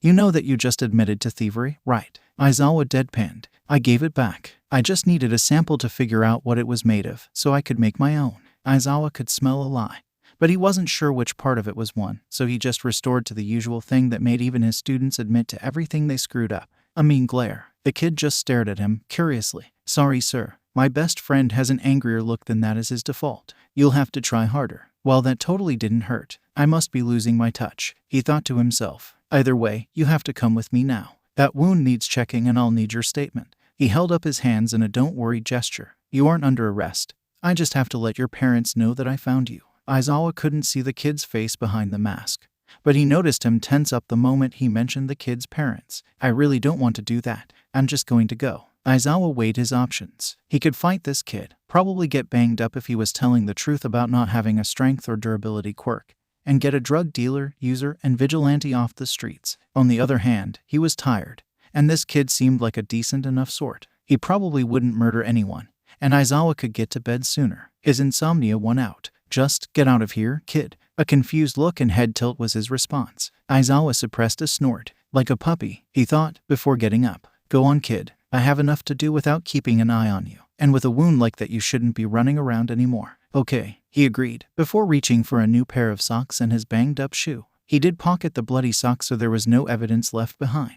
After packing up, he handed him some pills. I don't know if they'll work for you, but whenever my mom can't sleep, she takes these. He popped one in his mouth, just so you know that they aren't poisonous. Aizawa looked down at the small handful of sleeping pills in his hand. He had tried many different sleep medications over his hero career, and he didn't recognize these at all. When he raised his head to ask the vigilante another question, he found himself alone. Aizawa promptly decided that this was his night patrol finished, and called for the cops to pick up the pair of thugs he had arrested. An hour later, he was done with the reports and was about to crawl in bed. After remembering the pills, he decided to give them a go. At worst, he would be tripping his balls off, and at best would have a good night's sleep. Throwing in two and washing them down with water before heading to bed for real was the last he recalled before darkness overtook him. He felt at peace. No nightmares, no waking up in the middle of the night. Everything just seemed to slip away. Izuku bounded across the rooftops, adrenaline and various other chemical compounds pumping through his veins. Not only had he taken out a drug dealer and user, but he had fought alongside a hero. An actual, honest-to-Terra hero. Izuku had so many questions. He wondered what that hero's quirk was. He wondered what their hero name was. Were they an underground hero? Probably, based on the nighttime patrol route and the subdued color of their costume. But then again, there were some limelight heroes that also had those elements incorporated into their images. He felt the sleeping pill he had taken to put the hero at ease trying to work its effects on his system. Trying being the operative word. The various detox glands attached to his spleen and liver meant that the normally powerful sedatives would have about as much effect as a glass of warm milk when it came to putting him to sleep. He just hoped that he'd only take one or half of one at a time. They had worked wonders for his fellow trainees back at the Imperial Palace when they couldn't sleep, but taking too many meant that they would drastically oversleep. Grabbing a light pole and swinging around it like a gymnast, Izuku flung himself across the deserted side road. He was only a kilometer or two from his apartment now, and he had to make sure that he was back in bed before his mom woke up. Hana would be easily bribed with some jerky or something similar, so as long as he remained undetected, he'd be fine. Even though he'd been putting on the kabuki persona for a couple of weeks now, he still got so excited whenever he went out on a late-night walk. fighting villains, keeping people safe. It was like he was getting a head start on becoming a hero. He may not have been able to fight alongside his brothers back on Terra, but keeping his corner of Mustafa was a very close second. This was his neighborhood. These were his classmates and friends. And throne help you if you decide to cause trouble. In the pure blackness of sleep, Aizawa shouted drifted around on a bed of clouds. He had never felt like this before. His normal sleep was fitful and full of nightmares, collapsing buildings, rubble, and an ungodly screeching noise. Blue hair stained with red. Instead, there was nothing. Sweet oblivion had finally arrived. Up. The tiniest of noises stirred him, calling him from very far away, echoing off the canyon walls of his mind before blurring into indistinct noise. He ignored it and remained in his nothingness.